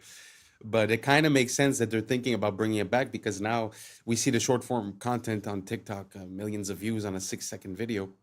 So it's very interesting. But the fact that they want to bring it back without the AI kind of gives it a new purpose. And it kind of brings up a question, you know, because AI showed up and got adopted massively while we were using the same platforms we were using the year before. But because Vine would be, you know, a new platform, then they would put this rule in. Very interesting. What do you guys think about that? A whole platform without AI. Do you guys think that might just save a little bit of, like, a little part of the internet to keep it real without bots and without AI?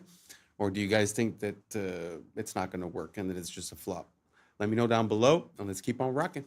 Freakiest thing that sounds like a weird conspiracy theory but actually is real is right here. Because if you walk down the street and saw somebody holding up a handmade sign saying they are putting chemicals in the atmosphere that makes people do evil things, they are literally driving us crazy and making us kill each other, you would absolutely write that person off as a crackpot. But it happened. Everybody agrees that it happened.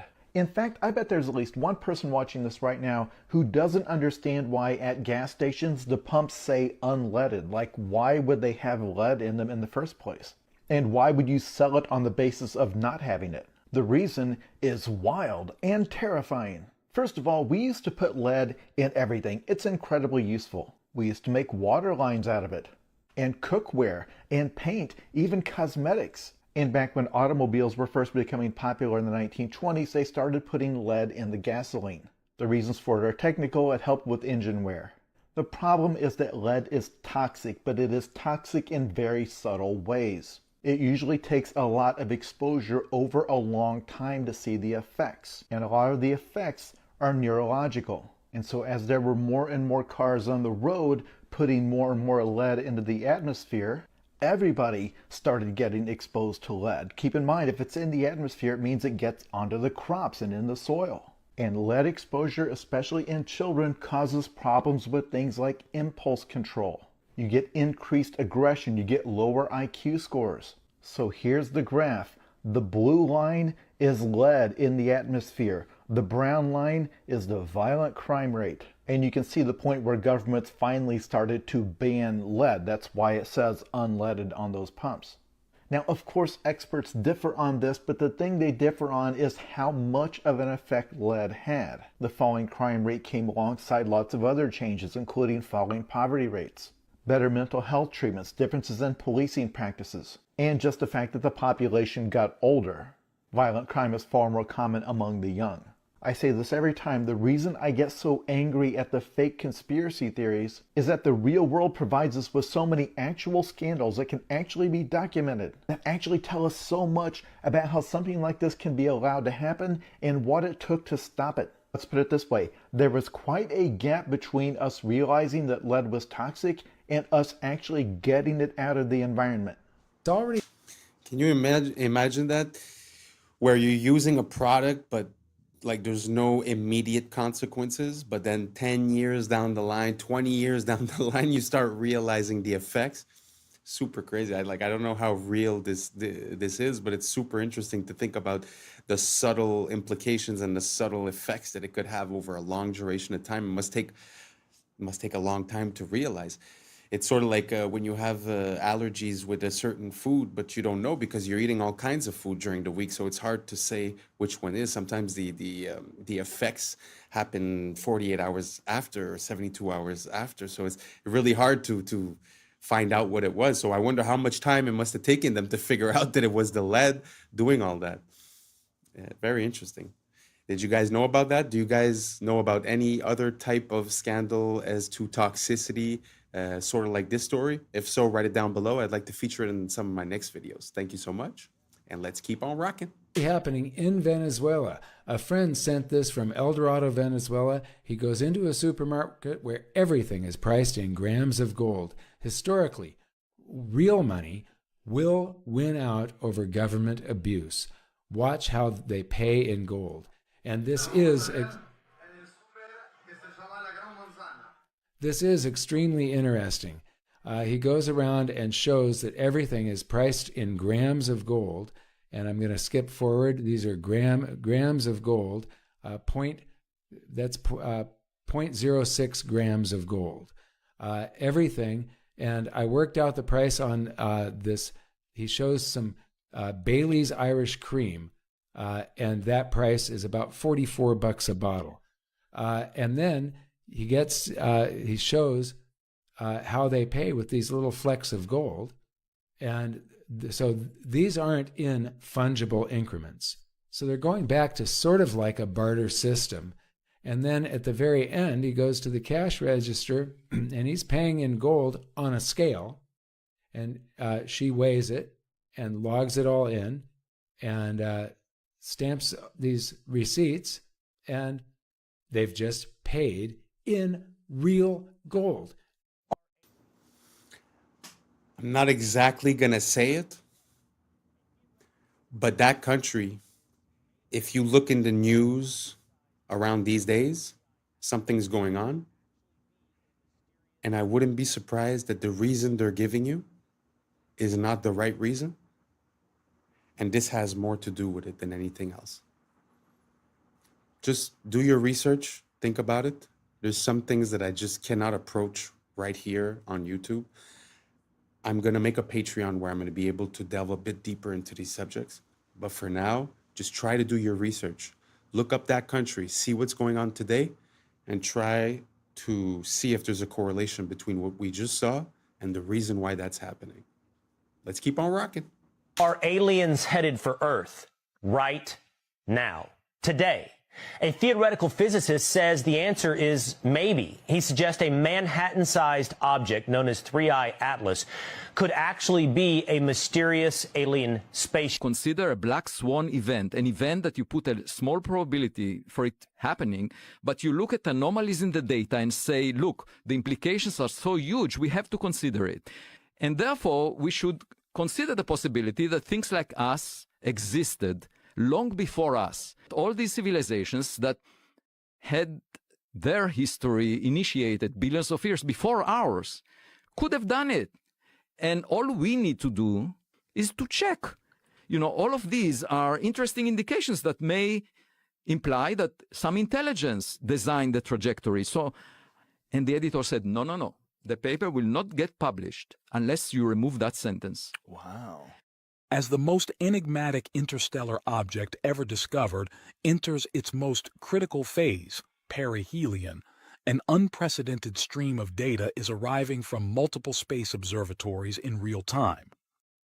On October 29, 2025, at exactly 7:47 a.m. Eastern Time, Atlas reached its closest point to the Sun, marking the climax of its passage through the inner solar system. What has unfolded since that moment is leaving astronomers in disbelief. Astrophysicist Avi Loeb has just released findings documenting a rapid and sustained surge in brightness that vastly exceeds the rate exhibited by any known Oort cloud comet at comparable solar distances. Even more baffling, the object now emits a distinct bluish hue, bluer than the Sun itself. Researcher Avi Loeb has officially labeled this phenomenon as the 9th anomaly associated with this extraordinary interstellar visitor. Professor Loeb wasn't finished. He went on to talk about a Manhattan-sized interstellar object. He's been on the show talking about it a lot. Professor Loeb suspects that it might actually be alien technology scoping us out. What's NASA potentially hiding about 3I Atlas? The news yesterday was that this object came closest to the sun, and it received a huge amount of heat from the sun. And the latest report indicates that it became extremely bright, much more than expected for familiar comets. It actually is bluer than the sun. It should be redder, and any dust. But so what does that around mean, Avi? What does that mean if it's it hotter means than the sun? that we have another anomaly. His question now reverberates throughout the scientific community. Could this object harness an internal energy source that surpasses the temperature of our star? What these instruments have revealed simply should not exist according to current physics. The latest readings from the Stereo A SOHO and GOES 19 coronagraphs taken between September and October indicate an anomalous and unexplained brightness increase. Such an effect cannot be accounted for by reflection, sublimation, or any known natural process. To grasp the magnitude of this finding, it's worth noting that standard Oort cloud comets never exhibit this behavior. None show a sustained exponential rise in luminosity under comparable thermal conditions. Even the researchers involved in the new analysis concede that the reason behind Atlas's rapid brightening remains entirely unknown. We have to attend to the possibility that it might not be natural just because the implications would be huge for humanity. In a case where you have a visitor to your backyard, the visitor might enter through your front door. That's a situation where there is an important threat to humanity, and therefore even low probability events have to be taken seriously. NASA did not think as of yet about the possibility that an object which has some technology in it might be in the sky. NASA is not the most accomplished space agency in the Milky Way galaxy since the Big Bang, 13.8 billion years ago. So if there was another NASA-like agency around an exoplanet billions of years ago, their gadgets could have arrived at our backyard by now. And that's enough time for gadgets from other civilizations to have reached us. So we should be open-minded when we see new objects that are anomalous. What I'm about. Oh, that's a lot. Sorry, that was a bit long. But I haven't been featuring many of the videos for 3i Atlas because it's all little pieces of information, but really at the end of the day, it's not much. This was like a compilation of different ideas and different theories. So what do you guys think? You know, because if I'm not mistaken, a year ago, it was all about the drones in New Jersey. There's aliens here, aliens there, aliens everywhere. Now the aliens aren't here anymore. Now they're there. I don't know. I'm having a very hard time. Do you guys think that these are aliens? Like, I don't know. I need more information. If anyone has any, more information on this, something that would convince me otherwise, or something that would make the case a bit more strongly, let me know. But until now, to be honest, I'm having a hard time seeing this as anything else than misdirection or just keeping it busy, filling the news cycle, because they've been talking about it a lot, but I don't know. Me personally, NASA is not something that I trust that much into neither. So like I said, if you guys have more information as for, the anomalies or anything that could convince me, please do not hesitate to send it over. And let's keep on rocking. We're almost done with this one. That to tell you seems too stupid to be true, but unfortunately it is. San Francisco has a street called Main Street, and you're going to say, so what? Every city has a street called Main Street. But here's the thing. Their Main Street, unlike all of the others, is named after a guy, Charles Main. Look it up. And there are a bunch of examples like this, many of them even dumber. I mean, imagine becoming wealthy and prominent enough that a major city names a street after you that nobody knows because your last name happens to be Main. Just outside of Chicago is a lovely place called Waterfall Glen, and I swear this is true. While it does have waterfalls, it is named after Seymour Budd Waterfall. The Los Angeles neighborhood of Westlake is not named that because it's in the west or near a lake, but is rather named after Henricus Wallace Westlake. But wait, these only get worse. Burns-O-Matic torches are not called that because they are machines that burn things, but rather after founder Otto Burns. Even though Taco Bell has a bell in the logo, it is actually named after founder Glenn Bell. Which I guess makes sense because what is a Taco Bell? Do we think that it was a bell made of taco? Before merging with Costco, there was a rival chain called Price Club. Not because you can join a club to get lower prices, but after founder Saul Price. Some of you already know that German chocolate cake was not in fact from Germany, but was named after Samuel German. It was named after him because he developed a specific type of baking chocolate. He developed that chocolate for Baker's Chocolate Company. And Baker's Chocolate is called that not because it sells chocolate for bakers, though it does, but rather because it was founded by Dr. James Baker. I've saved the most infuriating one for last. All of the internet runs off of Google's search algorithm called PageRank. This is the algorithm that ranks the web pages. So of course it is called PageRank because it's named after Google founder Larry Page.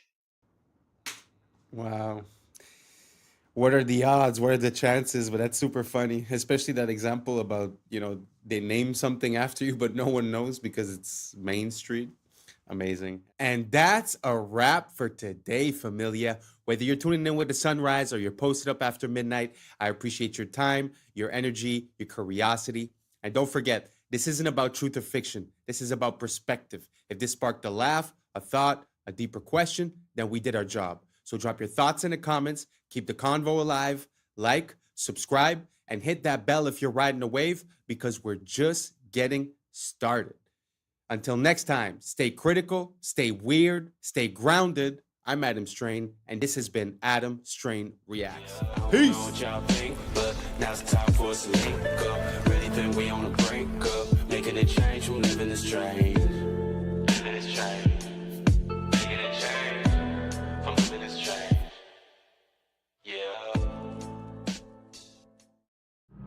Yeah. I was sleeping, had to wake up. Why? Every reason I could think of. God, till the day I keep the ache up. What's up, YouTube? Today, we'll be looking at disturbing TikToks that'll make you question reality. So without further ado, welcome to Adam Strain Reacts. Let's get her done. This is how we became a conquered people with a forgotten past. Little by little, piece by piece, removing all traces of a beautiful past, replacing the architecture above that was made to uplift and inspire its people with the architecture below with the exact opposite intentions.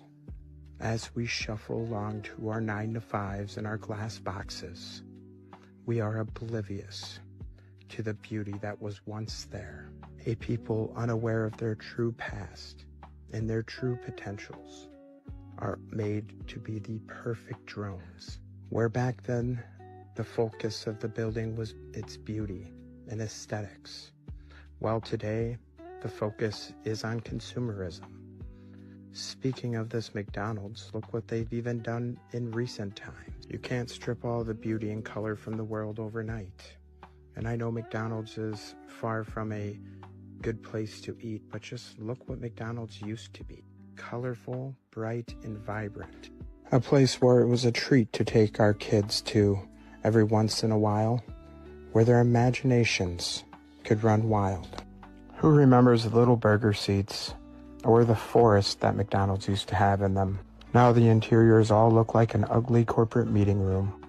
Little by little, drip by drip, this has been going on for some time. Replace all the beauty with bland and lifelessness, reflecting the society that built it. Question everything, friends. Until next time. The insides of these World's Fairs were made just as beautiful and intricate as the grounds outside. And yet again, it displays a showcase of how our past was leagues ahead of our own abilities, housing an inside zoo and a zoo of people, and many, many elaborate displays. These look like anything but temporary.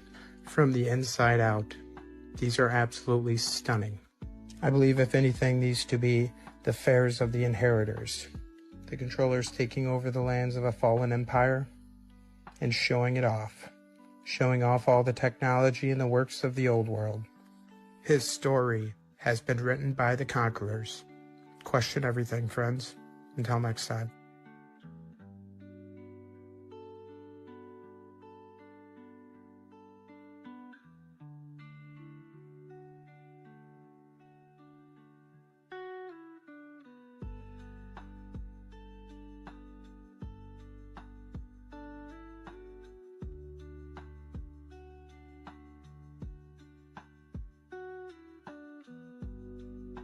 There is a physical manifestation of the millennial kingdom.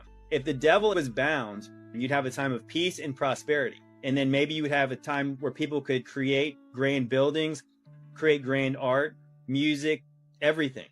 We don't even understand, probably because I do believe the devil is very active today, as most people probably understand that follow me.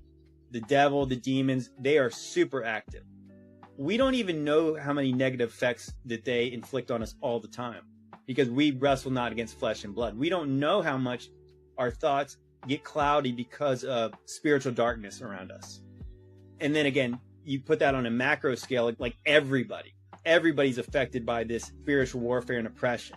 If that was lifted, if the devil was bound and put in a pit, is that possibly that humans could do a lot more than they do now because there was this freedom in your own mind, your headspace, to not be inflicted by these demonic beings? I think that you couldn't help but have physical results of that. So if the saints are ruling in heaven and they're doing it better than the corrupt sons of God, I believe there would be positive effects on the earth, and we'd be able to see the evidence of that. And maybe that evidence is the grand buildings, the grand cathedrals, the art, the statues and stuff. It doesn't mean that everyone was perfect on earth, but it does mean that there was an allowance for people to do more than they're doing now. Now that we know who didn't discover America, this guy right here, let's talk about who it wasn't named after. Amerigo Vespucci. Yeah, you remember that footnote in your history book that said Columbus discovered America, but they named 2 continents after this guy instead, Amerigo, or as his mama called him, Alberigo. Who names 2 continents after some guy's first name? So why did they name it that? Well, we're taught it's because this map, the 1507 Walt C. Miller map, which is the first place the New World was labeled the Americas, this combined with a letter from a Florentine bishop, a friend of Amerigo, gave credit to his friend for the discovery and the naming. But according to the Spanish, that might not be true, because Europeans didn't actually name America. It was already named that. You know, the people who already lived there, who didn't think it needed to be discovered because they were already there, they called their home America, or various spellings of such. So why did they name it that? Well, it's very likely because of this. The South Americans worshipped a god called Amaru, or Amaru Ka, a feathered serpent. And Amaru Ka to the Aztecs was Quetzalcoatl. So according to Manly P. Hall, the children of the sun adored the plumed serpent. So much so they named the whole place after him. Amaru Ka literally translates into land of the plumed serpent. So no, it wasn't named after some guy. It was named after some old serpent. This was an electric quick... Very interesting. What do you guys think about that? Because I do remember the time when I was in history class and they were teaching me about America, and they were saying that they named it after the map maker. I always found that weird. Like, why didn't they call it Columbia or something like that, right? For Columbus, or for the actual person doing the exploration and not necessarily for the map maker. I always found that weird. But with the link towards the ancient civilizations of Mexico, it actually makes a bit more sense. And it actually connects back to Tupac. Because Tupac, I think that was the plan of his name, was Tupac Amaru Shakur. So the idea, I think, is pretty close to that. They probably knew something or had lineage towards it. But what do you guys think? Do you guys think America was named after Amerigo Vespucci, or was it named after something that was already here?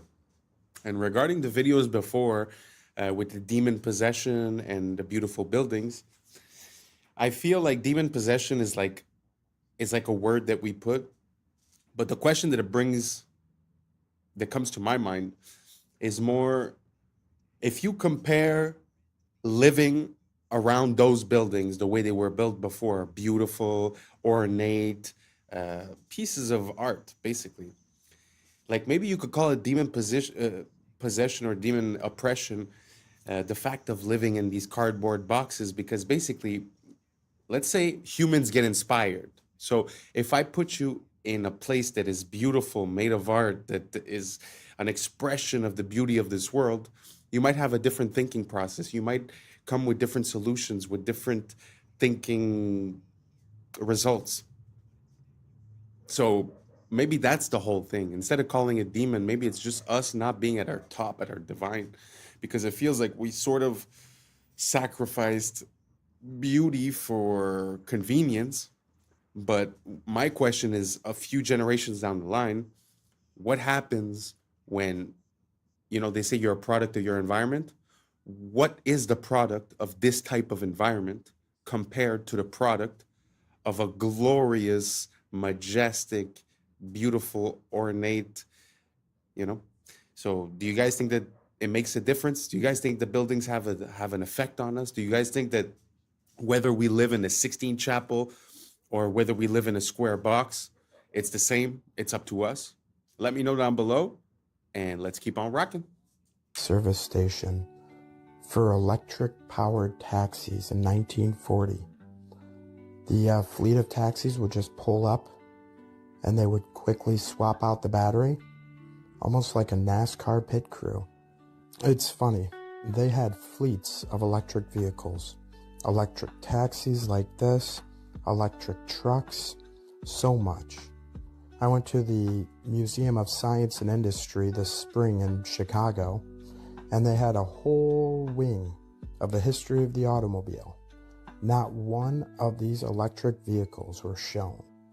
Just the reintroduced technology from today, like the Teslas and stuff. Nothing on these electric trucks here. Nothing on these electric buses. It's like they didn't want you to know the capabilities and power of the past. And the parasites can keep on charging as a premium for their petroleum-based vehicles. Question everything, friends. Until next time. You've been lied to your whole life? I will never stop being amazed by the amount of inventions that come from the 1800s or before. It is truly amazing. It's very sad that they've erased this from our past. Do you guys think that it's true that we had electric cars way back in the days and we just reintroduced the technology? Let me know down below. Let's keep on rocking. If you don't even know it. This was the biggest realization I had when I moved to Asia. We were bred to be absolute fucking slaves. Everything you do is in the best interest of massive corporations and the government's control over you.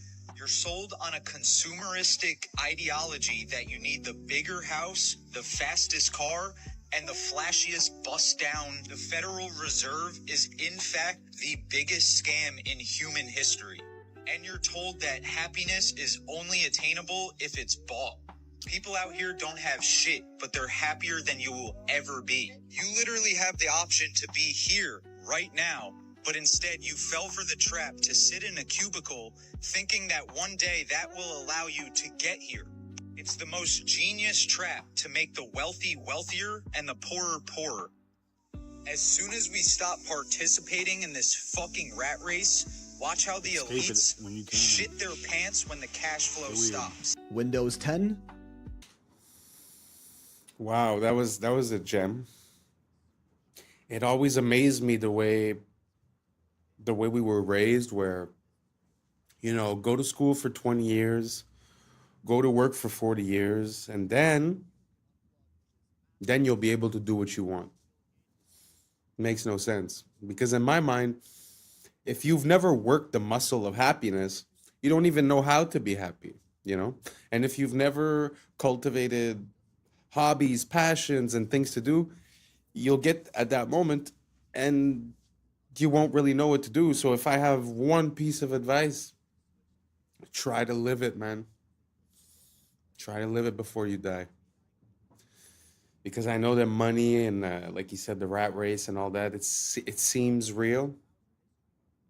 But life is very short. So try to live it. Try to live it as much as you can. Try to be happy daily. Even if you're in a bad situation, try to accept it and move towards a better situation. Try not to get stuck in a rut of negative thinking, because I feel like that keeps us stuck in the mud. Anyways, who am I, right? Doesn't matter. Best of luck to everyone, and let's keep on rocking. This ain't over.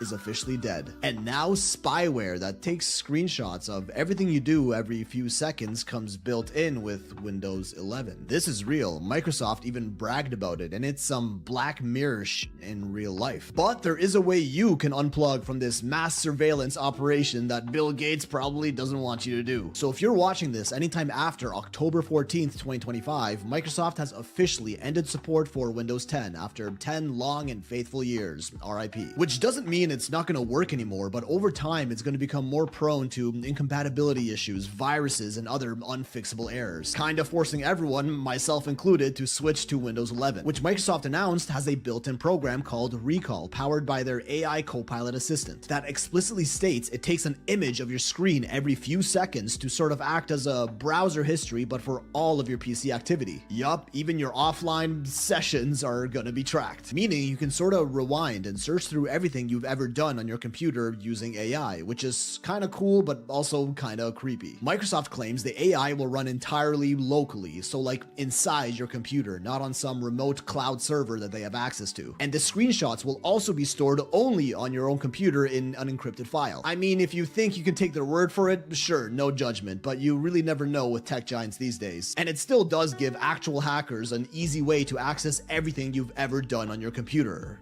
Everything. Luckily, you can opt out of this feature if you want, so be careful when installing it, as they probably hid it inside some recommended settings option that 90% of people are just going to choose. And in case you already upgraded to Windows 11, there is a way you can disable it at a root level. Here are the instructions. Screenshot it, save this video, you're welcome. Richmond's City Hall, Gothic revival, a palace of stone and glass. According to the textbooks, built in the late 1800s by men with horse carts, pulleys, and chisels. But look at the details: copper domes weighing tons, marble cut with surgical precision, spires climbing skyward. Even today, with cranes, 3D software, and billion-dollar budgets, such feats take years.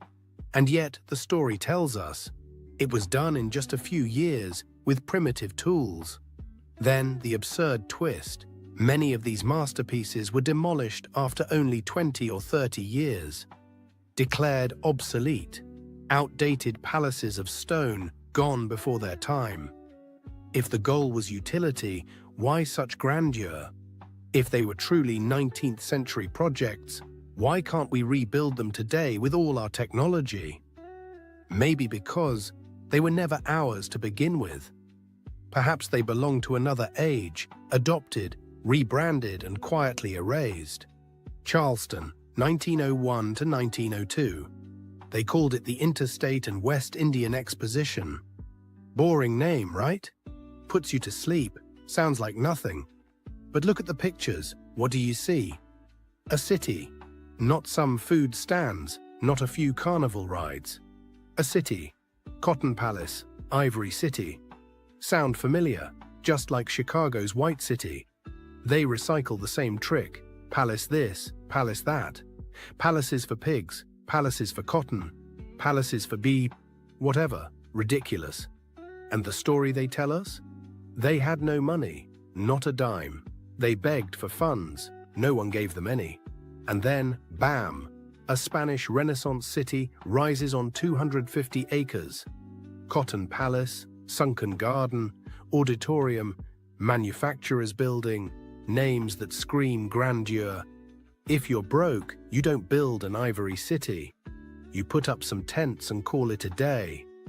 But no, they give us a capital of marble and towers. And then the ending, failure.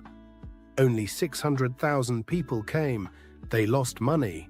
Over $1 million spent, only 30,000 earned back. And then demolished. Every last piece except one building. The women's building. That's the history they give us.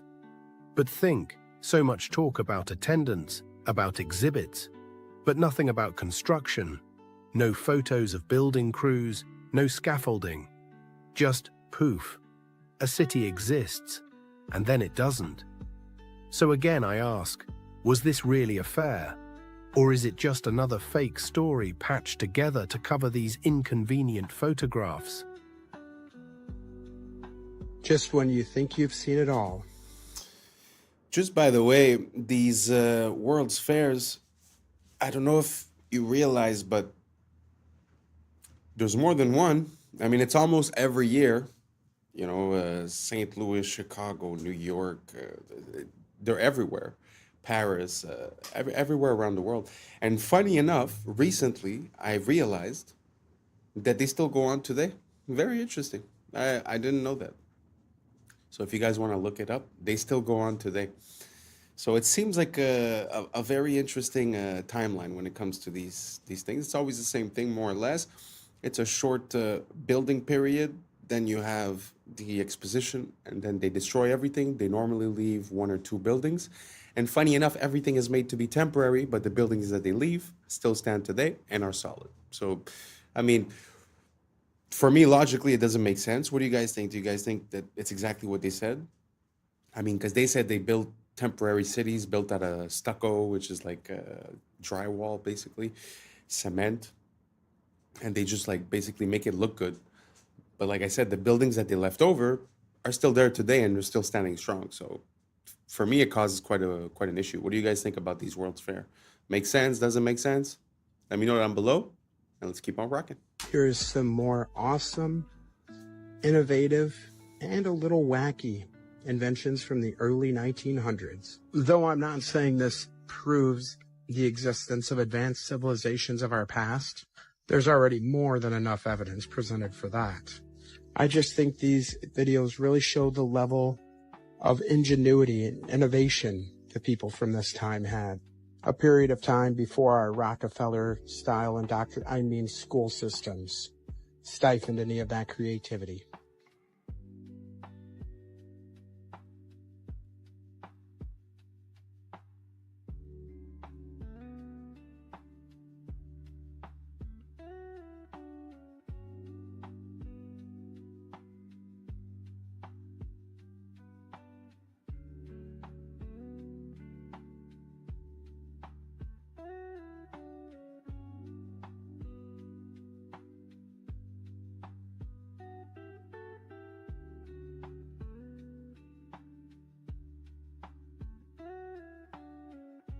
So today we're going to do a fun one, best cooking pans if you decide to eat cooked food. So the first one we start off with is copper tin. This was the old school way of cooking things, but they used low heat, which is an interesting way of cooking. Then we got the old carbon steel, which actually contains carbon, which is very beneficial. So this is one to look into. This was a real cool one that Tom Cowan talked about, Denobi Japanese clay pots. Earthen clay pots. Think about it, you're cooking with the earth. Then we got the traditional glassware, which is really cool when you get into vintage glassware and all the different types that they used to use. Then we have the old-fashioned cast iron. Not really one of my favorites because I think of all the rust. So something to think about, and how people have low iron while cooking with iron. Then we jump over to Teflon, which is backed by DuPont, the non-stick coating. Anything non-stick, throw it in the garbage. That's all that it should be. All of this is just poison, poisons birds, animals, small babies, the whole entire thing. So Teflon is a no-no. And we'll just hit on one last way, just eating raw. This is what I've been doing for about 7 months now, from the book We Want to Live by Adonis. You don't got to cook anything. So these are just some options if you decide to do any cooking. America is a scam, y'all. America is a scam. You will not believe how much cheaper it is to shop in Germany than America, y'all. Y'all gotta watch this. This is actually depressing. If you are American, this is actually depressing. And is any other country in the world experiencing what America is experiencing right now? Let me know that in the comments below, y'all. This is crazy, but watch this. Today I'm gonna show you how expensive drugstore products are in Germany. Starting out with shower gel for 55 cents, deodorant for 60 cents, toothpaste for 65 cents. Oh my god, this is crazy. Period pads for $1.95. Shampoo for 65 cents. I always love to show this. 10 rolls of toilet paper for $4.95. You can find a toothbrush for 75 cents, 4 hand towels for $2.95, makeup remover for 95 cents, and it's perfume free. Hand soap for 65 cents. It's so insane. Everything is so cheap here. Let that sink in, you guys. This is the basic necessities that you need in order to get by in life, and yet America is making you put your life on the line. You have to open up a whole new credit card in order to buy basic necessities and groceries just to make it in this life. So is every other country living their own timeline? No one is playing by America's rules. So is America the only one that is dealing with these terrorists, these so-called terrorists? This is crazy.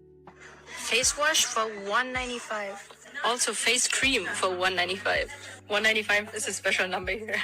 Cheapest hair mousse, $1.15. In the beginning of the year, I seen a lot of people saying that they're moving out of the United States, and I don't blame them, y'all. But something has to give. Something has to give, y'all. The shift is here. Let's continue to get it. Peace in. My brother Jay-Z, Team Rock. I know it's just like cool information, and it's just surprising, and it's fun to see how much they're paying in Germany, but it truly makes me sad. Truly makes me sad that, you know, so many people signed up for this social contract, for this American dream, and somehow all the stipulations and all the clauses changed, but we're still stuck in the same contract, you know? I find it so sad. All these things, like he was saying, are more or less basic stuff that you need, and it's like we're getting gouged every way, shape, form, side, you know? Like it feels like there's still some sort of respect for the consumer there. Now, don't get me wrong. She probably wasn't in a high-class store. Maybe she was even at a dollar store type place, you know? But even at that, we don't get those types of prices whatsoever. So I find it super sad to see how we're getting treated, you know? Like our social contract is null and void because everything changed, but it's like we're still stuck here getting paid the same thing, needing to buy all these things, you know? So I don't know if you guys agree with me. Let me know what you guys think. How are the prices where you live? Are they better than before? Are they worse than before?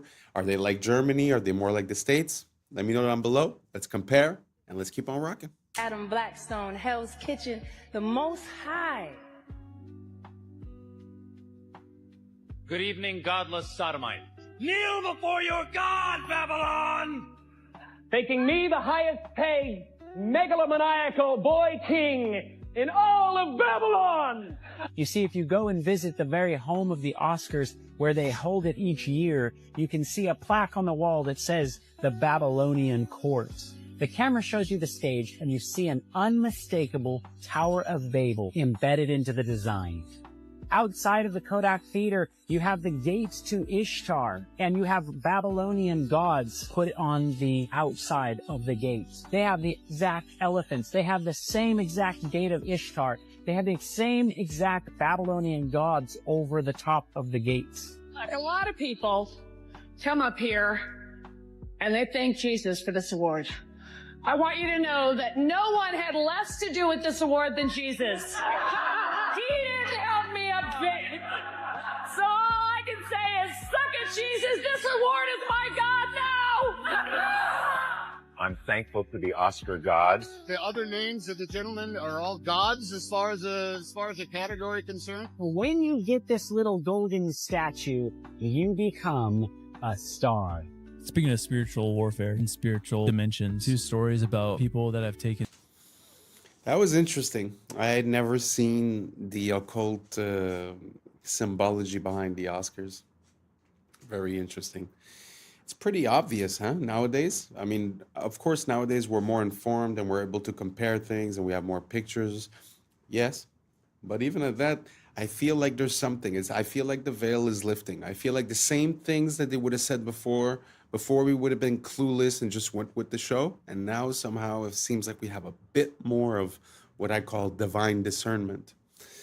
I don't know if you guys agree, but did you guys know about the Oscars and about all that symbology?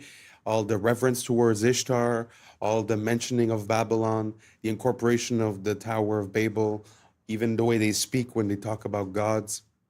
Let me know down below, and let's keep on rocking. Salvia, truly nightmare fuel. I was in this college, this guy smoked some salvia, laid back, and all of a sudden he woke up, but he was a child, and he lived his entire life. He's a child, teenager, went through everything, got married, had kids, grew old, had to bury his wife, became a grandparent, and then died of old age, basically, and then woke up at his college where he smoked salvia, and it broke his mind. How could it not? And he was weeping because he's like, that that life wasn't real. I had kids that I loved. This next story, I would say, is even scarier. Oh no. Great. This guy, also college age, smoked salvia, and he was like basically transported to where he's standing on the side of the road, and he was just standing there. Then all of a sudden he turned into a stone pillar, and he was a milestone, like a mile marker stone for 300 years.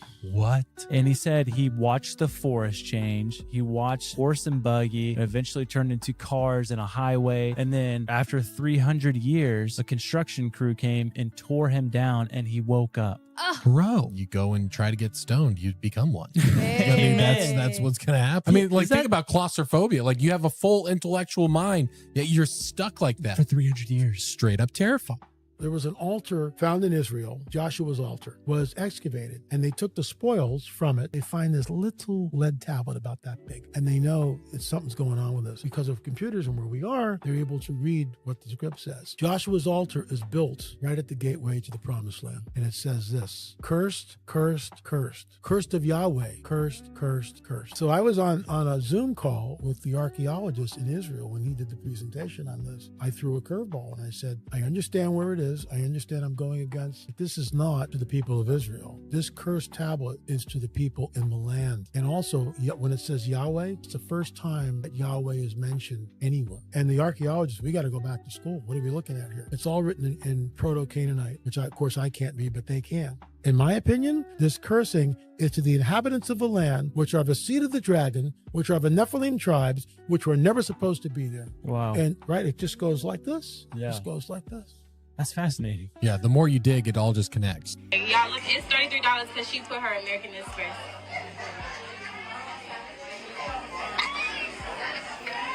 They scam me. Okay, so I went through and read through Uber's terms of use, and they can actually do this. Okay, so here's what's going on. The person was trying to call an Uber in Atlanta, and they quoted her $33 when she used her American Express, but then when she switched her payment to Visa, then it became $20. Weird. Now, according to an Uber spokesperson, they say that we want to be clear that Uber's pricing tech does not set different prices for riders according to the payment type they use. But that is not what their terms of service says, okay? It says right here, quote, prices for product or menu items displayed through the services may not be the lowest price at which the product or menu items are sold. And that Uber is a, quote, personalized digital marketplace platform, meaning prices specifically tailored to you. Also, a lot of Amex cards offer an annual Uber credit. For example, this gold card offers cardholders $120 of Uber cash per year. But now some travel bloggers are reporting that Uber is also charging higher prices if you have those credits in your account. And Uber's terms of service also allows this as well. It says right here, quote, certain users may from time to time receive promotional offers and discounts that result in different amounts charged for the same or similar services of goods obtained through the use of the services. The lesson here is always read the fine print, people. Man, it feels like we're really close to a society that uses dynamic pricing.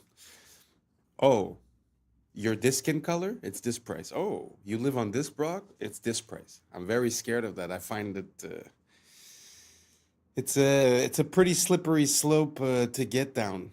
And second of all, we have to watch out. You know, they use our our desire for a promotion to mess with us.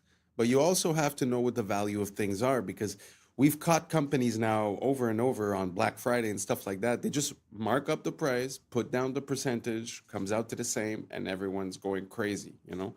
So try to figure out, you know, is it a good deal or is it not? And this here, you have no way to know. But, okay, we'll give you 120 credit, but every ride you buy is going to be $10 more. We have to be careful. We have to be careful. And that also ties in with the AI. They wouldn't be able to real time process all the data and then give you a dynamic pricing that makes sense if they didn't have this AI and all the data points that we give them. So I don't know what you guys think. Do you guys think that this dynamic pricing, these promotions, and the inclusion of AI is going to get us in a very sticky situation? Or do you guys think it's better like this, and that finally we're going to have customized basically prices for everyone? Let me know down below. This was the end of it. Thank you so much for rocking with us. And that's a wrap for today, familia. Whether you're tuning in with the sunrise or you're posted up after midnight, I appreciate your time, your energy, your curiosity. And don't forget, this isn't about truth or fiction. This is about perspective. If this sparked a thought, a laugh, a deeper question, then we did our job. Drop your thoughts in the comments. Keep the convo alive. Like, subscribe, and hit that bell if you're riding a wave, because we're just getting started. Until next time, stay grounded, stay weird, stay critical. I'm Adam Strain, and this has been Adam Strain Reacts. Peace. Now it's time for us to link up. Really think we on the brink up. Making a change, we're living this strange. Living this change. Making a change. I'm living this change.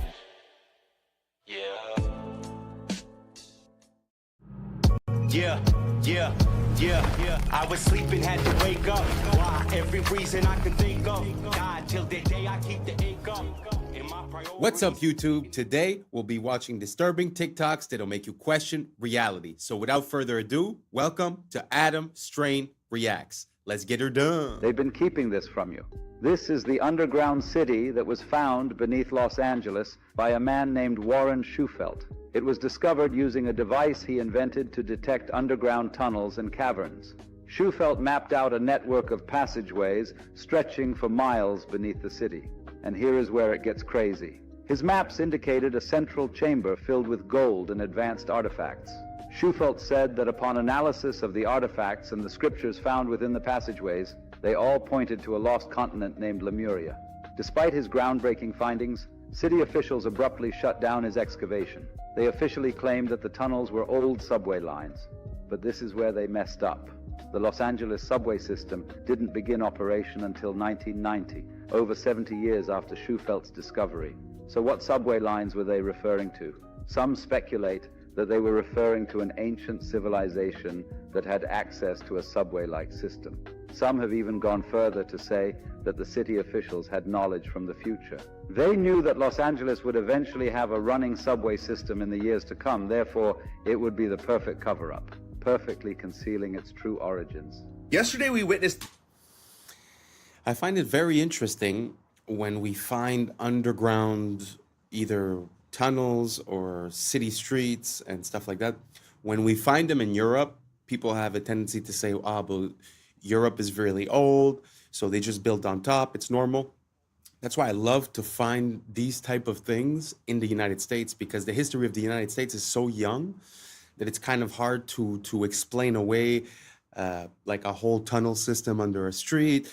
You know, if you compare that to Paris, like the catacombs, you could say, it was in the 1600s, so they had a lot of time, this and that.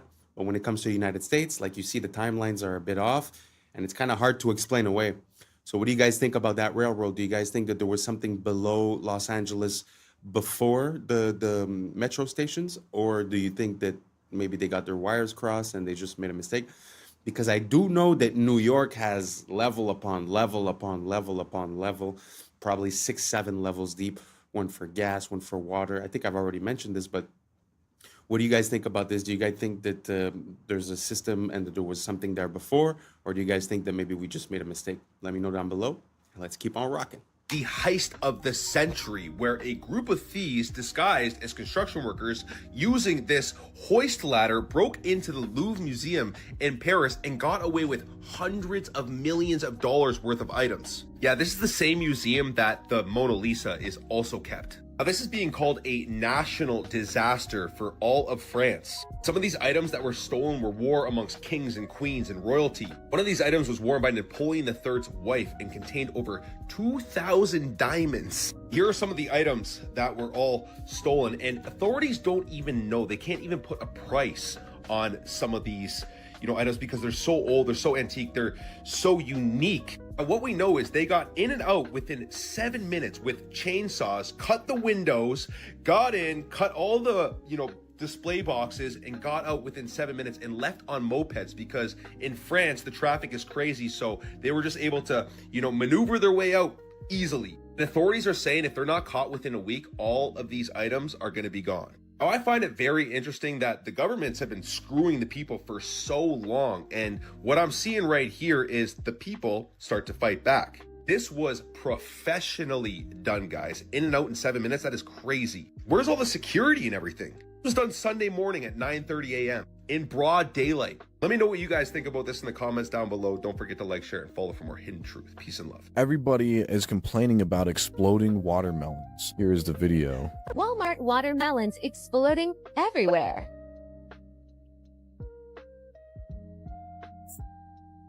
Hey, so I came downstairs and all of the guts of my watermelon was all over my table, as you can see here. Here it is again. The inside looks crazy. It really looks like it is a man-made watermelon. It doesn't look like...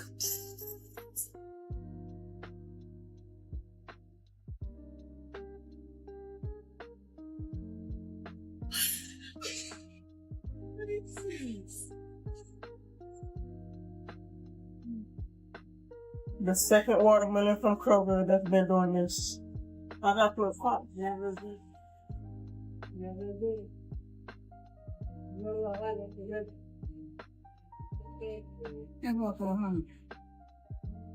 From Kroger.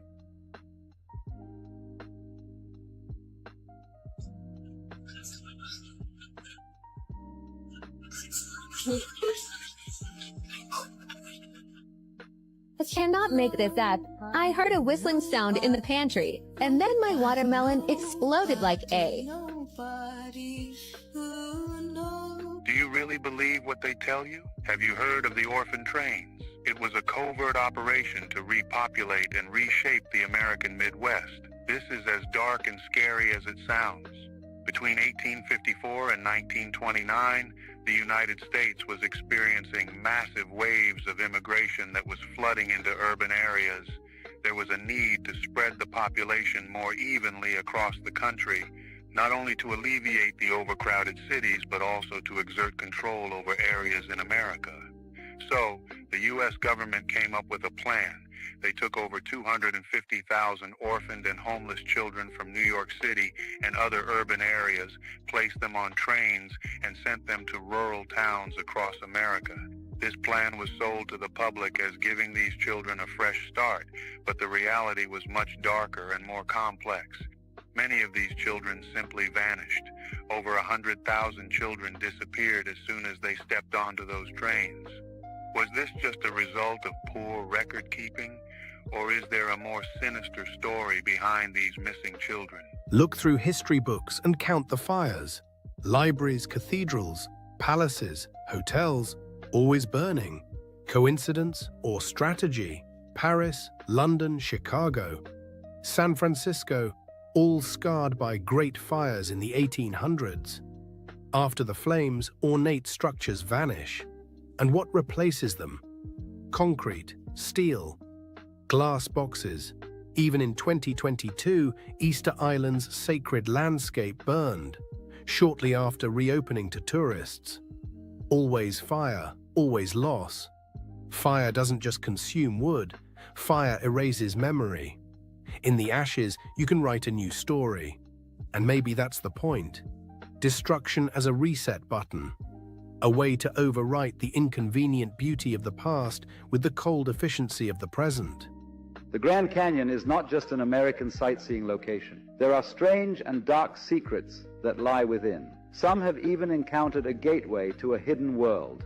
In 1909, the Arizona Gazette published an article about an expedition funded by the Smithsonian. This expedition was led by a man named G.E. Kincaid, and he discovered an ancient underground city within the Grand Canyon. But here is where it gets interesting. This city was filled with artifacts from ancient Egypt, hieroglyphs, statues, and even a pyramid. How did ancient Egyptian relics end up in Arizona over 5,000 years ago? Is it possible that they had access to flight? But it gets even stranger. The Smithsonian seized all the artifacts and shut down any further exploration, which led to 90% of the Grand Canyon being restricted till this day. The canyon is home to numerous hidden caves and tunnels, many holding ancient treasures and technologies. Many adventurers used to report seeing strange lights and sounds coming from these depths. The Hopi tribe, a tribe native to the region, speak of sacred underground cities known as the Sipapu. These cities are believed to be gateways to the underworld, holding powerful energies that should never be disturbed. All this makes us wonder, what else is hiding in the Grand Canyon? Your name is Roger, yes? What do you guys think about that? Do you guys think that there's any truth to the story of G.E. Kincaid? Because it's not the first time that we hear about stories relating to the Smithsonian sort of making discoveries disappear. Like, mostly, the ones I remember are mostly like big bones. Some people say that they found giant bones. And like the newspaper would say it, the news articles would say it. But then afterwards, when the Smithsonian would come and take the artifacts, they were never to be heard of again. And when requests were made to ask about it, to inquire about it, they would say that that never happened, basically.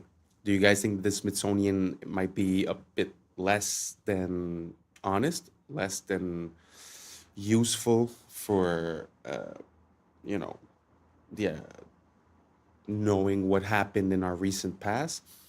Do you think that they might be hiding some stuff? Or do you think that maybe it was false articles, false stories, people trying to be famous for some reason or another?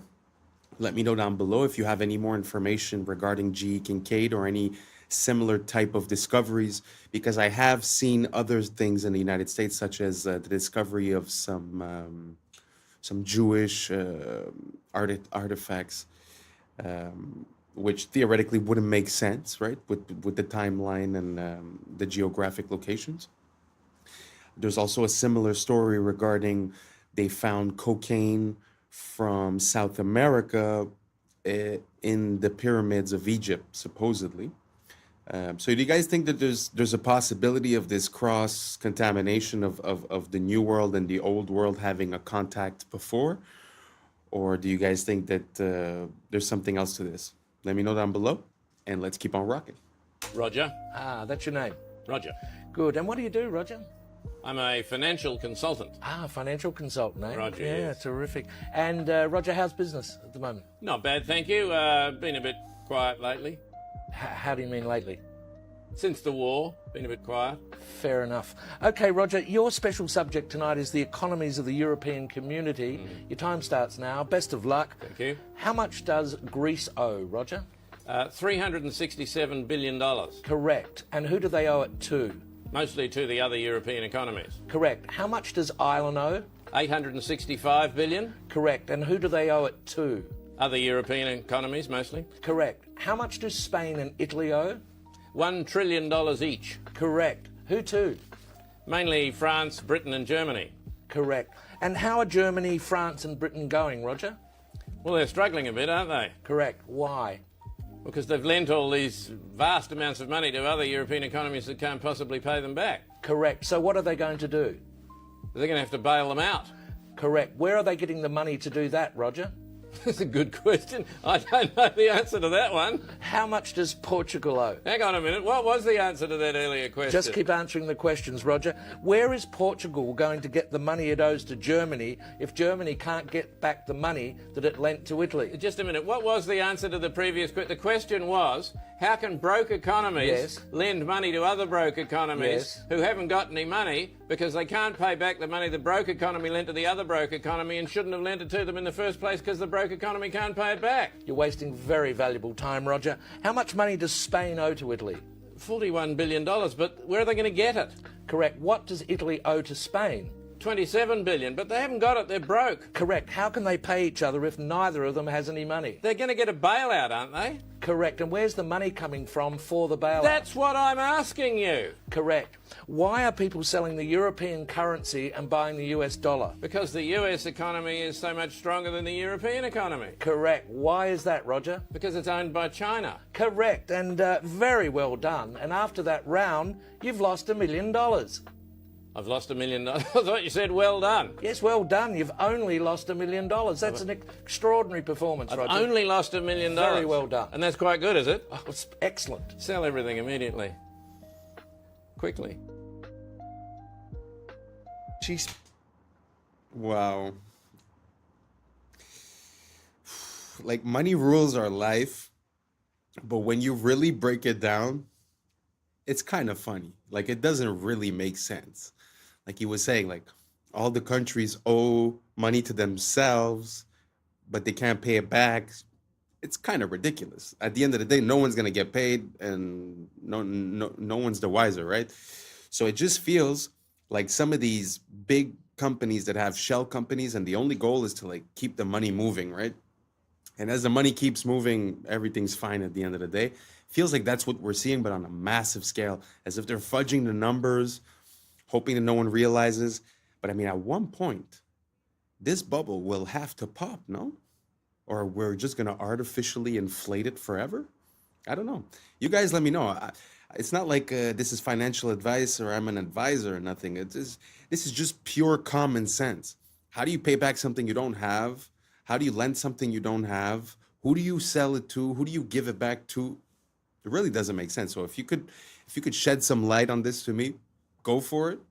And let's keep on rocking. Speaks the real truth about men. You don't want to miss it. Realizing, I think the real thing that they find attractive in women is a woman who is incredibly nurturing. I think no matter how self-sufficient and how masculine a man is, but when a woman takes care or predicts his needs before he says it, he can't help but melt. So if she knows he might be hungry and there's something ready, if she knows that he might be tired, there's a coffee ready, if she knows that he's got work in the morning, he's going to be in a rush, there's a shirt ironed. These kind of nurturing acts makes a man feel loved. And I don't think they realize it because they're so conditioned to not expect that from women anymore and see that as oppressive and see that as toxic. They're just like, oh no, I don't even expect that. But when they receive it, they act like babies, like just received an opened present. They're like, oh, coffee for me? Like, you know, like you did that for me? And it's like, oh yeah. And I think they don't realize that that is actually their universal love. Men are very simple. We're not complicated. We're just looking for a good, godly woman that wants to be with us and take care of us and be for us. And if you agree, type amen. It was a prank. They got a doctor to wake him up and tell him, you're waking up from a 12-year coma. You've been in a coma for the past 10 years. Well, all right. One of their friends got arrested because they were driving drunk and they were passed out. Okay. Because they got into like an accident, hit like a sign But they were or whatever. actually drunk. Yeah, they were drunk driving. So what they did, since he was so knocked out, they put him in a hospital, like simulated hospital room. Okay. They got a doctor to wake him up and tell him, you're waking up from a 12-year coma. Can you hear me? You're in the hospital. You're going to be fine. You're going to be just fine. Wow. Look at you. You just woke up. And he's like, what? What happened? Some time ago, you decided you was drinking. You was out drinking and you decided to drive and there was an accident. This accident took place back in 2013. Ms. McKinney, this is 2023. You've been in a coma for the past 10 years. Well, all right. They've been contacted. They're on their way. But you're going to be taken care of. You're going to be all right. Make sure, let me check on my colleague. Make sure he's in here. He's going to help you better make a transition from where you've been to where you need to be. It's all right. Just try to relax. And then another doctor came in and started slapping his face. That's why you don't drink and drive. That's why you don't drink and drive. Close your eyes. You feel this? You feel that? A little bit. Feel that? Feel that? Feel that? All right. You feel that? Yeah. See, yeah. Feel that? You feel that? Yeah. Dude, look. You're 5 feet you out. 5 feet you out. Wait, did y'all forget about that South?